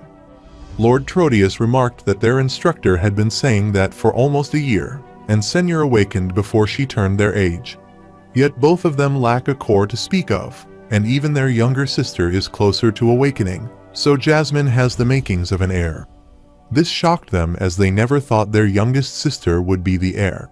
They asked their father what he meant and requested him to speak further. Rowan asked his father if, by saying that Jasmine has the makings of a great her, the rest of them do not have it. Their father instructed him not to put words in his mouth, and if that were the case, he wouldn't be providing all these resources to him. The thing is that Jasmine shows talent, befitting his attention. So Cashin asked his mother for her opinion and how she felt about all this, and she agreed with Trotius. Although Jasmine is full of talents, rushing things could strain her. She is the youngest, so she wants her husband to be mindful of that. Lord Trotius doesn't want to discuss this further, because Flamesworth's house hierarchy was never based on age, but on talent and power. He tried to nourish Jasmine's talent and energy, and she thanked her father and assured him that he would continue to work hard. Jasmine apologized to everyone for changing the seating arrangement and promised to move back tomorrow, as she didn't mind sitting next to Rowan. Her father instructed her not to speak for anyone else, as that was not her apology, and instructed her never to apologize for what is appropriately earned. She obediently nodded her head while her siblings were furiously staring at her. Later, she fought her instructor and tried to land a strike against him, but failed because of his high skill. She tried to attack her instructor's knee, but before that, her instructor tried to attack her, so she rushed back to evade his attack. Her instructor reminded her that she expected to strike him, so she shouldn't get scared and back off when things didn't go as she predicted, and she affirmed. Her instructor rushed, and with a single strike, he threw away her wooden sword, which startled her. He remarked that her movements were fluid and she could use her ambidexterity well, but her weapon might be too heavy for her skill set. Regardless, the man thought Jasmine would make a fine warrior and asked her mother for her opinion on this matter. Her mother nodded and agreed, and she was confident she could utilize her mana exclusively once. Soon, Lord Trotius entered the room, and they both bowed before him to greet him. He instructed them to proceed to mana training with the crystals immediately. The man instructed Jasmine to do as he guided her, and he opened the door to another room and entered there. The man advised her to take the stone from the box, and she took the crystal and sat down. Her instructor guided her to remember that level 3 training crystals aren't as strong of an attraction toward the mana inside her body, so she must work harder to move her particles toward the crystals. She closed her eyes and started moving the particles inside the crystal, and her instructor guided her along. He instructed her to focus on the feeling of pushing, gathering, and the mana inside her moving. This was her to control, so she should push it into her hands and into the crystal. She opened her eyes and was startled as her crystal started glowing, and she gladly asked her parents if they saw that she had cleared another crystal. Her father was glad and applauded her, as this was around half a year faster than he predicted. Lord Trotius asked the man if they had any elemental crystals available, and he affirmed that he instructed him to bring those crystals so that Jasmine could try one. This concerned them, as this was unprecedented, and the man was shocked as Jasmine had 2 more basic mana crystals to clear before she began the elemental crystal. Lord Trotius stared at him and asked if he knew what else was unprecedented. It was the level of talent Jasmine had at her age, so he instructed him to get the fire crystals, because an awakened fire crystal from their youngest before the annual dinner party would further solidify the Flamesworth house. Her mother gets furious as Trotius's expectations are becoming unreasonable, but he disagrees. He has faith that his daughter's power extends beyond the boundaries of her age. This concerned Jasmine because even Azulia and Laurel hadn't started on the elemental crystals, and her other siblings didn't start until they were at least 12. Senor activated the fire crystal on their first try, and it took Rowan a few weeks and Cashin a few months. Her father was livid, so she didn't want to fail him now, and she was amazed at how her instruction activated the crystal. The instructor guided her to activate an elemental crystal resembling an essential mana crystal. However, the elemental crystals are made of condensed ambient mana belonging to their respective elements. They use basic crystals to guide young mages to connect the mana in the air, and they use elemental crystals to test the affinity of mages when they are close to awakening. He showed her a crystal and instructed her not to worry if the fire crystal didn't respond to her because she was still very young. Trotius suggested they should give it to her so they could find out what happens instead of suggesting hypotheticals. He gave her the crystal, reminding her of the pushing feeling she had experienced with the basic crystals. This was similar, except they didn't want to push everything, and this crystal didn't want all of the mana but only wanted a specific kind. The instructor asked her which kind she could feel, and she closed her eyes to shine the crystal, but it blew out. She started shivering in fear and asked if that was supposed to happen, but his instructor assured her it was too early for this test, so that might be the reason. Trotius instructed him to get another elemental crystal, but the man didn't think they should do that. Jasmine wanted to try again, so she requested that he bring another crystal and let her try again. After trying several other crystals, she failed and wanted to apologize to her father for failing. Trotius instructed her to quiet, and he asked the instructor what all these lessons had been for. He was furious as her training sessions were 4 hours, which was twice a day, and in a year, it became a lot. He has invested a surplus of resources into his daughter, and she can't even awaken a beginner-level fire crystal. Her instructor tried to calm him and justified that it was too early for any average child to awaken that early. Trotius gets furious as Jasmine is not an ordinary child. She is a prodigy. His anger sends chills down the spine of the instructor and her mother. Trotius said he wouldn't tolerate leniency with his children as he only provided the best trainer but failed to see the desired results. He instructed the trainer that Jasmine's physical training hours would be doubled and her meditation periods with the crystal should be triple. The trainer affirmed his command, and Trotius trusted she would continue doing his best. Jasmine nodded obediently, and he left while her mother affectionately patted her head and was confident she could do it. After both of her parents had left, she asked her instructor if she could begin with the next level of mana crystals. After Jasmine failed at the beginner-level fire crystal, she dedicated all her hours to improving herself. Day after day and week after week, she spent all her free time training and meditating because she didn't want to lose her spot at the table and didn't want to disappoint her parents again. Soon, she was training with her elder sister. Despite her sister's several attempts to attack her, Jasmine dodged each of them. She then landed a strike at her and kicked her, which threw her away. Her parents and instructors saw her performance and applauded her for her victory while her elder sister was furious. Her father applauded her. Although her mana progression has been stagnant, her combat skills are at least up to par, and he thought she was ready to spar with her brothers. Jasmine thought Rowan was away for a business, and she was right, but her father had cleared Cashin's schedule for tomorrow. This concerned Jasmine as Cashin was a solid orange mage. Trotius corrected her as he was an almost light orange stage, but that wasn't a problem, and she agreed. Later, Azulia and Laurel can't believe what their father says, wonder what he is thinking, and are embarrassed for him. While conversing, Jasmine entered their room, greeted them, and asked Laurel if she was recovering well. Laurel was furious and inquired if she was asking that so she could schedule a spar before she healed to impress their father further. Azulia agreed with her, which might be why she did that unnecessary final blow. Jasmine explained that she made her final low because Laurel wasn't wholly unable. Jasmine remarked that if she can't defend herself against her, how is she supposed to survive in a real battle?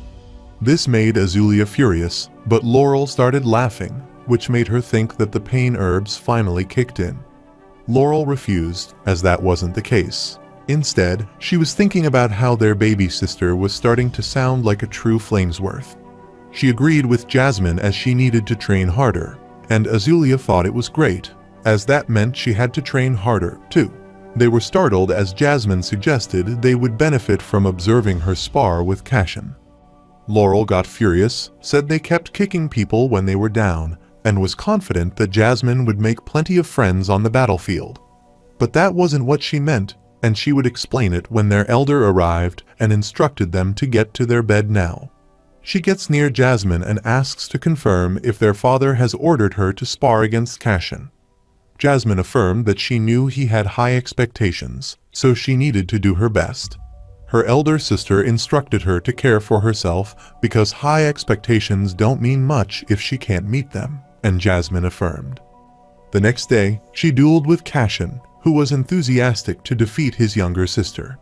To put this spar on equal grounds, the Mana Restraint Vest was suppressing Cashin's core, and this was hand-to-hand combat. Soon, the round began after the trainer's whistle blew, and Cashin rushed to attack Jasmine. Jasmine could tell that he was stronger than her sister, and she got struck on her chest by him and pushed back. There was a gap in experience between them, but this doesn't mean she can't win. She tried to punch him, and her brother was amazed to see her landing another punch and asked if that was the only move she had been practicing. Jasmine knew that his brother was much stronger and more prominent, but she could use that to her advantage. She rushed down, grabbed his leg, and pulled him down, but he kicked her in the face and got out of her grasp. Cashin thought this spar was a waste of his time, but his father reminded him it wasn't over. Cashin informed his father that she couldn't fight anymore because the difference in their skill level was too vast. Trotius looked at him and said she could fight if she could still stand. Jasmine stood and thought that if she couldn't defend herself against him, then how could she survive in the actual battle?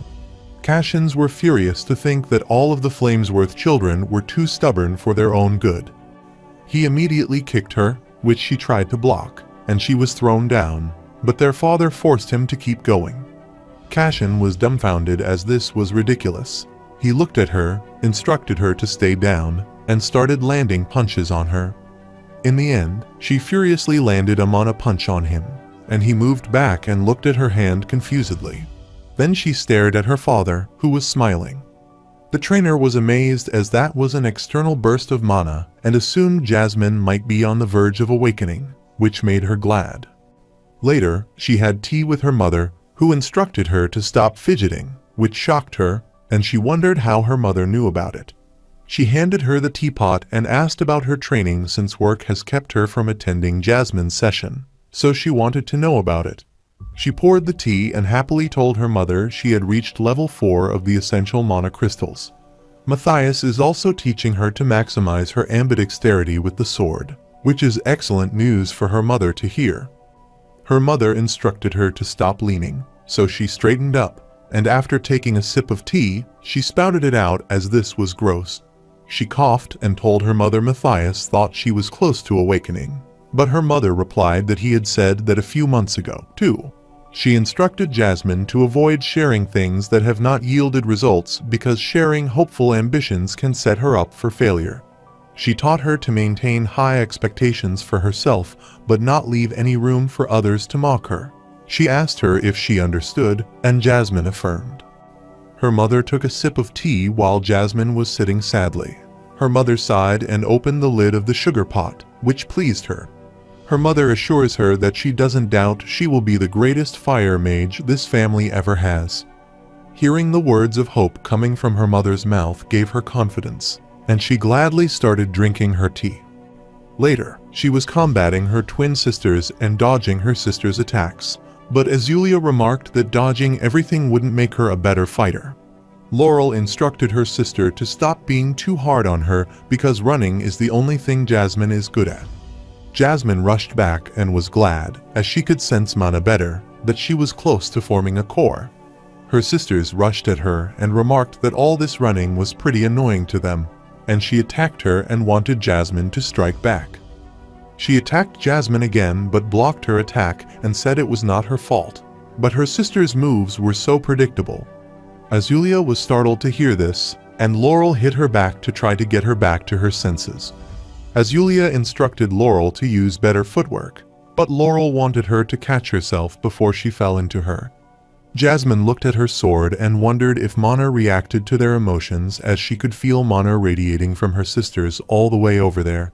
Jasmine closed her eyes to sense the mana, and Laurel approached her and asked if she was kidding her as she let her guard down mid-spar. The trainer was also shocked, wondering why Jasmine wasn't moving in the middle of her spar. Laurel was furious. It was already bad enough that they were forced to train with her, but she thought she could disrespect her older sisters. The instructor was alarmed to sense Jasmine core and instructed Laurel, who grabbed her to stay away. Soon, the energy appeared around Jasmine's body as she awakened, and the force pushed Laurel back, and they were all shocked. Jasmine started trembling, which concerned her trainer, and she requested him to call her parents. This shocked the instructor, but she looked back and shouted to call her parents. Later, her parents arrived and were pleased as she was the youngest of the Flamesworth children to awaken their core. They congratulated her and tenderly pat her head, and her father asked the trainer if he had restocked the Fire Affinity Elemental Crystal. Mathia affirmed as she picked them up that day before arriving, and he gave the fire affinity crystal to Jasmine. The elemental crystal lightened up, which pleased them, but soon it blew out, frustrating Trotius. He asked the trainer if this was a joke. Due to his abrupt grasp of the trainer's shirt, all other affinity crystals fell out of his bag. Jasmine was also concerned, wondering why the fire affinity crystals wouldn't respond to her, and she saw other elemental crystals. Trotius was furious as he asked Matthias for the best crystals money could buy, and he showed up with a defective one. Matthias tried to calm him as these crystals came straight from the guild and were the same ones they had used for decades. Lord Trotius thought they should contact the guild and complain about the elemental crystal.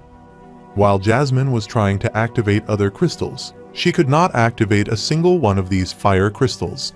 She assumed her father would be fitting that these were broken and wondered if her core was the problem. She was about to pick up the last elemental crystal that fell from her trainer bag and asked if something was wrong with her. All of them were shocked and stared at Jasmine as the green elemental crystal lightened up and filled the room with its energy. Later, Jasmine sat quietly in her room near the window. She was gloomy as she remembered when she lit up the green crystal. She gladly looked at her parents and asked if they saw that as she successfully made the elemental crystal glow. But she was shocked to see her parents' reaction, and her father assumed it might be a mistake. Lord Trotius was dumbfounded as there were no wind mages in the Flamesworth family, and she started crying on remembering that cruel time. After some time, she went to the dining room, where everyone stared at her with many questions. Rowan pulled out the chair next to him for Jasmine to sit on, and she quietly sat there and asked about her parents' whereabouts. Eldest sister uttered that they were away on business, and Azulia further added on the business of trying to fix Jasmine. On hearing this, the eldest sister looked at her. She zipped up her mouth and promised she wouldn't say a word now. Cashin remarked that damage control is more accurate as no one knows about Jasmine's new quirk outside the family. He was certain that their parents would ensure that she stayed that way until her fire affinity awakened. But if it never awakened, then the consequences would be cruel. After some time, she played with her sword, waiting for her instructor to come, but he didn't come to teach her. Later, she went to see her siblings and asked why their parents were not back yet, as it had been 5 days, and wondered where Matthias was. She wondered why can't anyone tell her anything about her core and her awakening. Azulia remarked that her breakdown was well timed as their parents had returned and they were in their father's study, so she instructed her to see if they had any updates. Jasmine wondered if they were still upset with her, and her twin sister suggested she should go and find out this herself. After Jasmine left the room, Rowan remarked that they shouldn't have encouraged her like that. Azulia uttered that if he was that worried about her, then he should go and stop her. Hearing this, he quietly flipped the book's page, which amazed them as they thought he was a hypocrite. She went to her father's study, where she heard the noises of them fighting and arguing about Jasmine. Since Jasmine showed no connection to fire affinity, they assumed it was too late. But still, they wanted to give her more training and assumed one of the mages from the guild could help them. She peeked inside the room and heard her father remarking that he had dedicated so many years and spent so much money on a defective child. Trotius commented that it was his wife's fault as she coddled Jasmine and gave her unique, and if she hadn't done that, she would have turned out like the rest of them and become a refined and capable fire mage. Her mother blamed it on Trotius as he proclaimed her the potential heir before she awakened, and all of their children have been targeting her ever since. Trotius furiously slammed his glass of wine on the table and remarked that she should have been able to handle it because the Flamesworth lineages will not tolerate weak-minded mages. They have generations of the finest warriors Diakathan has ever seen, and he wouldn't let Jasmine be the first to smear dirt on their name. He was confident that if they could get Jasmine to manifest dual elements, then she would become one of the strongest Flamesworth mages. It would happen at this condition unless Jasmine were not his child. This infuriated his wife, and she wondered how he dared to doubt her. She reminded him and asked if he knew how much she had given and how much she had sacrificed for this family. But that was not enough. and he wondered if he was supposed to believe in a coincidence that the last child just happened to be a wind mage after the generation of the fire mage. Lord Trotius never thought that the legacy of the Flamesworth would end with the twins of all his children. His wife explained that she had never betrayed him, but Trotius, furious, told her to be quiet as he didn't want to listen to her further lies. He furiously threw the wine glass at her, which shocked Jasmine, so she rushed in and tried to protect her mother using her skill. Jasmine came before her mother, and her father furiously stared at her. Then, he smirked and left the room. After he left, Jasmine looked at her mother and asked if she was all right, but her mother wasn't in her senses. She remarked that she had 5 near-perfect children, and the problem wasn't her as she did everything right. She looked at Jasmine and commented that she had everything she needed to succeed and got everything easily. So how could she let that all go to waste and ask if she had nothing to say for herself or any apology after all of that? Jasmine was trying to justify herself, but her mother turned to leave as she couldn't look at her right now. While leaving, she mocked Jasmine for being called a Flamesworth prodigy. Later, she met her twin sister, who was betting they would have given Jasmine the whole spiel on how she had sullied the family name. They wondered if they were passive about it in a way that Jasmine should be ashamed of herself. The twin sisters assumed they might have said that Jasmine was the most significant new disappointment in the family, so he should be ashamed of herself. She had so much potential, yet she let it all off and would have said something along those lines.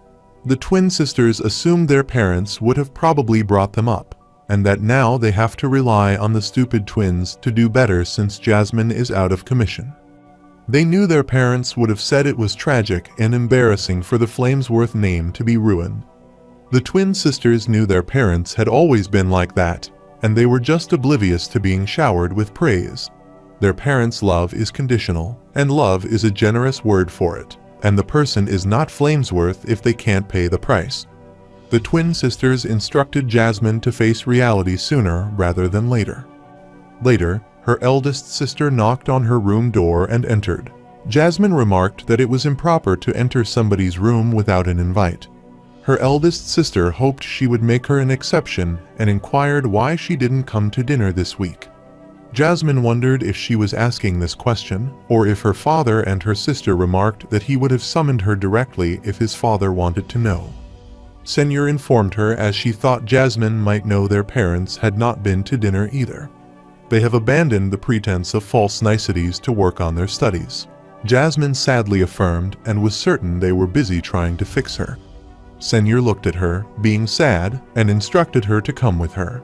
Jasmine wondered what she wanted to show her. Jasmine wondered why Senor was checking on her because she had barely paid her any attention before. Senor was the ideal model of what a Flamesworth child should be, as she is dedicated and dutiful. Jasmine assumed her eldest sister wouldn't do anything to trick her, so she jolted away all the evil thoughts.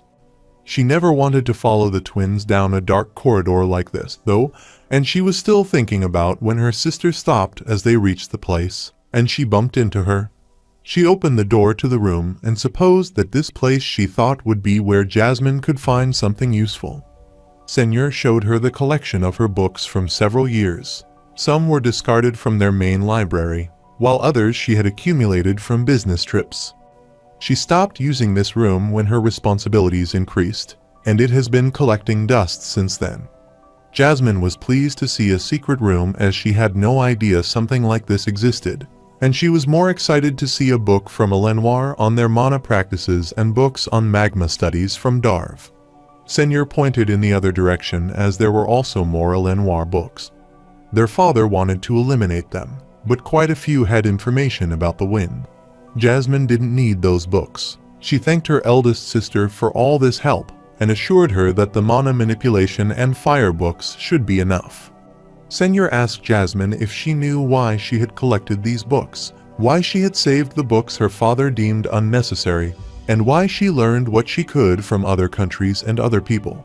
Senor uttered that there is more than one kind of wisdom and more than one kind of strength, so they must open their mind to accept this, or their mind growth will be limited. Senor instructed Jasmine that she could push herself further and further, but she would hit a wall unless she learned how to get herself around it. Senor apologized, as she didn't mean to be cryptic like their parents, but she assured her that she was a Flamesworth Jasmine at the end of the day. Jasmine was intelligent and ambitious, and she couldn't tell her what to do, but Senor hoped she would consider exploring beyond what she already knew. She reminded Jasmine that she should take care of herself and leave no matter what happened. While Senor was leaving, Jasmine called her, looked at her, smiled, and thanked her for her help. After some days, Jasmine was amazed and stayed up all night to finish this series. According to field research by Gideon Bastius, large patches of dry land southwest of Cairns contain higher than average ambient fire mana. The late King Glader quickly decreed the land accessible by the court, and after his death, his son opened the land to all mages. This made her confident that she would be able to find something there that could help her. So she has been reading for months, but she is not improving as fast as he had liked, and she knew that she would need some of her field research. Jasmine went to the stable to get one of the horses. This concerned all of the workers, and they requested her to come with them. The man grabbed her hand and told her that her father had demanded Jasmine's presence. Soon, she went to see her father, and her father asked her if she knew why he had let her do what she wanted these past few months. He was under the impression that she was working hard to improve herself, connect to her roots, and awaken her dormant fire affinity, but she showed nothing to him. Jasmine was trying to explain what she had learned, but Trotius stopped her and asked if she wasn't thinking of leaving the estate grounds and wondered what she was doing this. Jasmine explained that there was a weaponsmith in Cairn, and she wanted to begin sword training again. She believed there was also atmospheric fire mana that helped her. Trotius grabbed his head and uttered that the Flamesworth lineage consists of the strongest fire mages, perfected with techniques and traditions that have been refined for centuries. This has never been challenged, yet Jasmine dared to suggest the Flamesworth house techniques aren't superior. Jasmine tried to justify this as that wasn't what she meant, and Trotius was furious and asked what would have happened if one of the other houses had seen her and what she would have said. He furiously slammed the table and asked her if she was trying to embarrass them further. He thought she had everything she needed to succeed right there on their estate and had generations of resources under their roof for her taking, but she dared to suggest it was not enough. Her father uttered that the Flamesworth name would never be lacking until she was the one using the resources. Trotius clearly told her that he would not let her continue to act so recklessly and drag their name through the dirt. He was losing hope that her fire affinity would manifest, but until they knew for sure, she wasn't allowed to leave this estate and not speak to anyone about her core level. He expects her to keep up his appearance at public events. Otherwise, she does not wish to see or hear from her until she has results. He asked her if she understood his instructions, and she affirmed but furiously clenched her fist and rushed out of the room. In the study room, she grabbed her head and was flustered, but was startled as she saw the dual dagger and a note. She grabbed the dagger and started practicing after reading the note left by her elder sister, Senor. Senor instructed her that whether it was her wind affinity or her ambidexterity practice with what she had. Senor had a little project, so she had been working on that, and it didn't come out as well as she had hoped. She would keep working hard.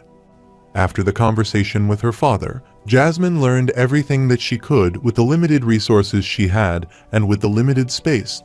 She avoided her family as much as they avoided her, and the only exception was at noble events, where she played the part of another perfect Flamesworth child.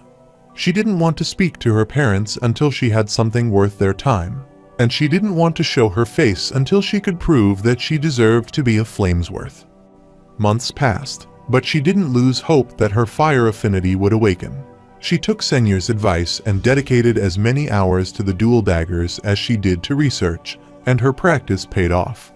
While practicing with the dummies, she saw her mother and remembered they were hosting the annual dinner party for the nobles' families. All of the maids were busy in preparation for the party as the guests were to arrive any minute now, so they were worried about the arrangements being completed. Attending them every year with her family was troublesome and tedious to her, but now that they were hosting, she wanted to be even more careful not to draw attention to herself. The servants were talking about a guest they saw in the east wing a few hours ago who was pretty handsome. Some of the servants found that Jess terrified as his aura was so strong, which makes him even more impressive, doesn't it? All sorts of people came to these parties, and Jasmine wondered about whom they were talking about. She started to see her twin sisters peeking at her while the servants were still discussing the man, and the third maid thought the other two were lucky as she also wished to be there. Soon, they blamed Jasmine as she interrupted their investigation and explained that words were going around. Tristan was home for the party. This shocked Jasmine, and the twin sisters uttered that they heard he had just shown up, and it almost gave their parents a heart attack. They wished they had been there to see their parents' faces and were certain that Jasmine wouldn't remember him. They instructed Jasmine to avoid him if she could. Soon, all of them were having their dinner and were enjoying the party, except for Jasmine. She thought there was so much for avoiding him. She had never met her eldest brother, but he was not what she had imagined. Tristan was laughing and talking with others as they had great timing for him to be there and was pleased to be able to help. Jasmine is staring at him, and all she knows is Tristan was doing his part to uphold the Flamesworth even after the war. But despite his many accolades, no one ever talked about him. Tristan requested Jasmine to pass the salt to him, and she obediently affirmed and gave him the salt. Jasmine can't imagine why, and she doesn't know the reason why he was sent away when he was young. The man next to Tristan was interested in him and asked him what he had been up to as he hadn't been to any events in 10 years. They wondered what had been keeping him so busy even though the war ended decades ago. Trotius uttered that Tristan had been leading troops against the rebel groups in the Beast Glades, and it was consuming and respectable work. Tristan explained that she was promoted to the borders by Lenoir to tame the rebel groups close to the sources. But it's all right, as he doesn't blame him for being a bit behind on military updates and was sure he was a very busy man who frustrated his father. The man congratulates Tristan and asks him if he likes his rank. Tristan explains that it is much more enjoyable and that there are fewer run-ins with mana beat and opportunities to cut off the problem at the source. There was much more satisfaction in stopping the rebel elves on the edge of their territory. It proved that Sapin would not tolerate resistance to peace between the 3 continents. Tristan explained how the elven royal family denies affiliation with these groups, but it's concerning how little they are doing. Humans are extending their efforts to maintain peace along the border.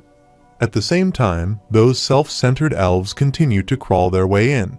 He gladly hits his fellows and utters that if anything goes wrong, they are just going to take the elves back in their place if the new King Glader isn't so soft. So Tristan missed the old king because he saw the elves for what they were and treated them accordingly. Cashin was amazed to know that Tristan hadn't changed a bit, as he was still as ostentatious as ever. Rowan agreed as he was more sophisticated with his words, but at least his temper was controlled despite how loose his tongue was. Tristan rambled that his victories in the field were nothing new, and was confident that those flashy medals in the walls say it all. What he wanted to do most was catch up with his family. He looked at Senyor and asked how his favorite sister was doing. He had been expecting a few letters from her while he was away. Senyor explained that she considered writing, but she didn't think she had gotten a response because she knew he was so busy maintaining the peace. Tristan uttered that she had always been too soft to stomach the necessary sacrifices of war and peace, which he supposed was why their parents kept her at home and sent him off to battle. And he assured her that he would have responded to her and whispered that if their parents wrote, their letter would have made great kindling for the campfire. Tristan remarked that Senyor might be busy filling in as the new eldest of the bunch of kids. His mother remembered those days of Tristan's responsibility, and Tristan laughed and explained that the field was much more thrilling than his days at the Flamesworth Heir. Or, he guessed, he should say that ex-Flamesworth Heir. He asked his father who was the new front-runner for that role now that all of their children were grown, so he knew he must have an idea. He wondered if the heir was still Senyor or if she had been dethroned. This shocked Senyor. Trotius furiously told his son that this was different from the time and the place of this discussion. Tristan apologized to his father and explained that he didn't know how his siblings were faring. He sees Cashin still admires him, although the hairstyle could use some work, and asks Rowan if he is still conflict avoidant. Tristan wants him to know that wasn't the Flamesworth trait. Then he came to his cute little twins, who were still playing with dolls, and asked if they were making themselves useful around the house now. The twin sisters get furious at him and tell him that he needs to watch what he is saying and assume he is stupid. Tristan was amazed as Azulia was still the feisty one and wondered if that was Laurel, as he couldn't remember their name and knew that one of them was always too much. Then he looked at Jasmine, whom he met the first time, and he congratulated the first ever wind mage in the lineage of Flamesworth. This worried Jasmine. Lord Trotius furiously remarked that Tristan still has a habit of making jokes and assured him that this family has no wind mage.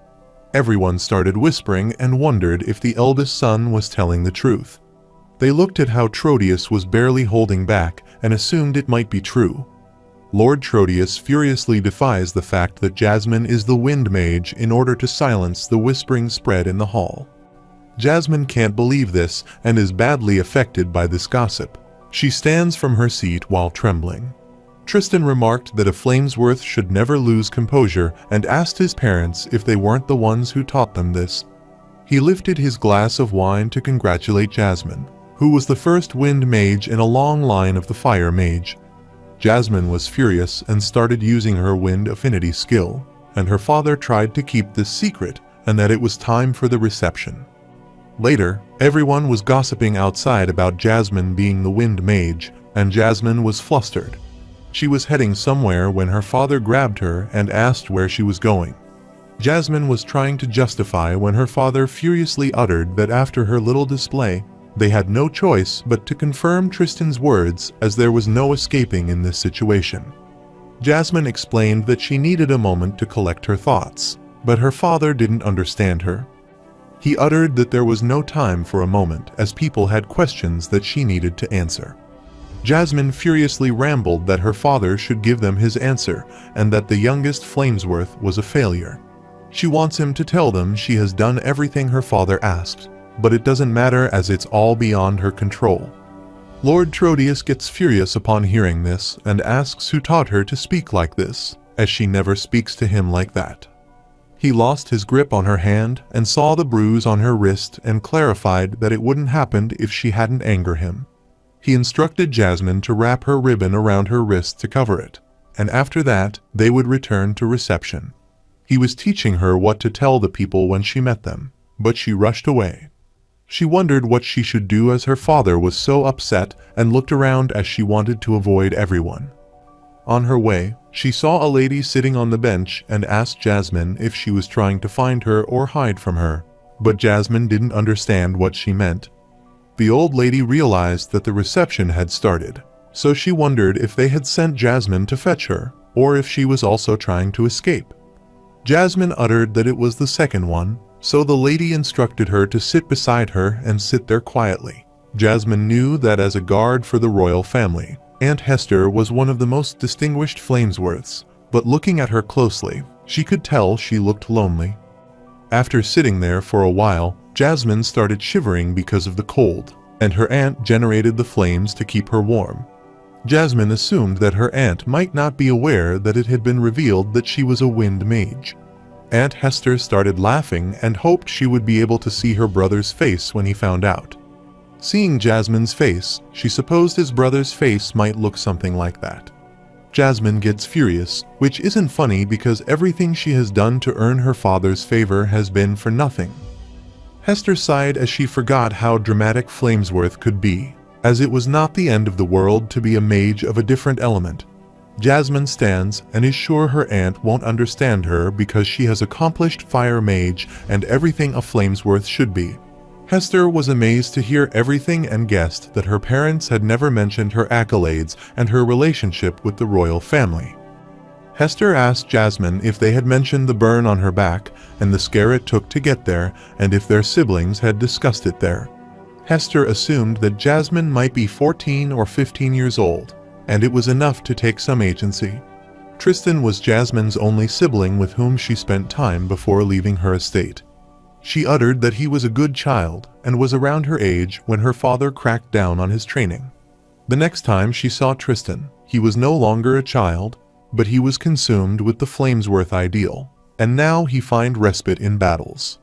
She thought Jasmine's parents would have learned their lesson after Tristan, but the Flamesworth family habitually pushes themselves and their children too far. Hasten uttered that at her age, she thought she was done learning new things about the world. However, working with the royal family has taught her how to cultivate strong values in a child and that the Flamesworth values are skewed. She wants Jasmine to know that if she had been born into another family, her hard work and talents would have been appreciated and celebrated. It doesn't matter what affinity she has, so she doesn't want Jasmine to let her parents convince her that being a Flamesworth is more important than being herself. After all, no matter how hard a bird tries to swim, it will never impress a fish, so she doesn't want Jasmine to waste her talent and worth. Later, she was packing her stuff and remembered the words of her Aunt Hester, who said that her family has the habit of pushing their kids and that she would be appreciated for her talent in another family. She didn't want to stay with her family anymore and knew that if she didn't leave now, then it would only get worse. She saw her sister Senor arrive, so she hid her bag, and Senor delivered their father's message that she should return to the party. Senor approached Jasmine, pointed to the location on the map, and remarked that he would need a better destination somewhere further. She recommended Ediston City would be best, but alerted her that the journey there would be rough. Jasmine was astounded as her sister wasn't stopping her from leaving the house and wondered why. Senor uttered that she had wondered many times what her life would look like if she didn't accept the role of a Flamesworth so easily. Then she would be free from the responsibilities, the expectations, and the tight leash of the Flamesworth family.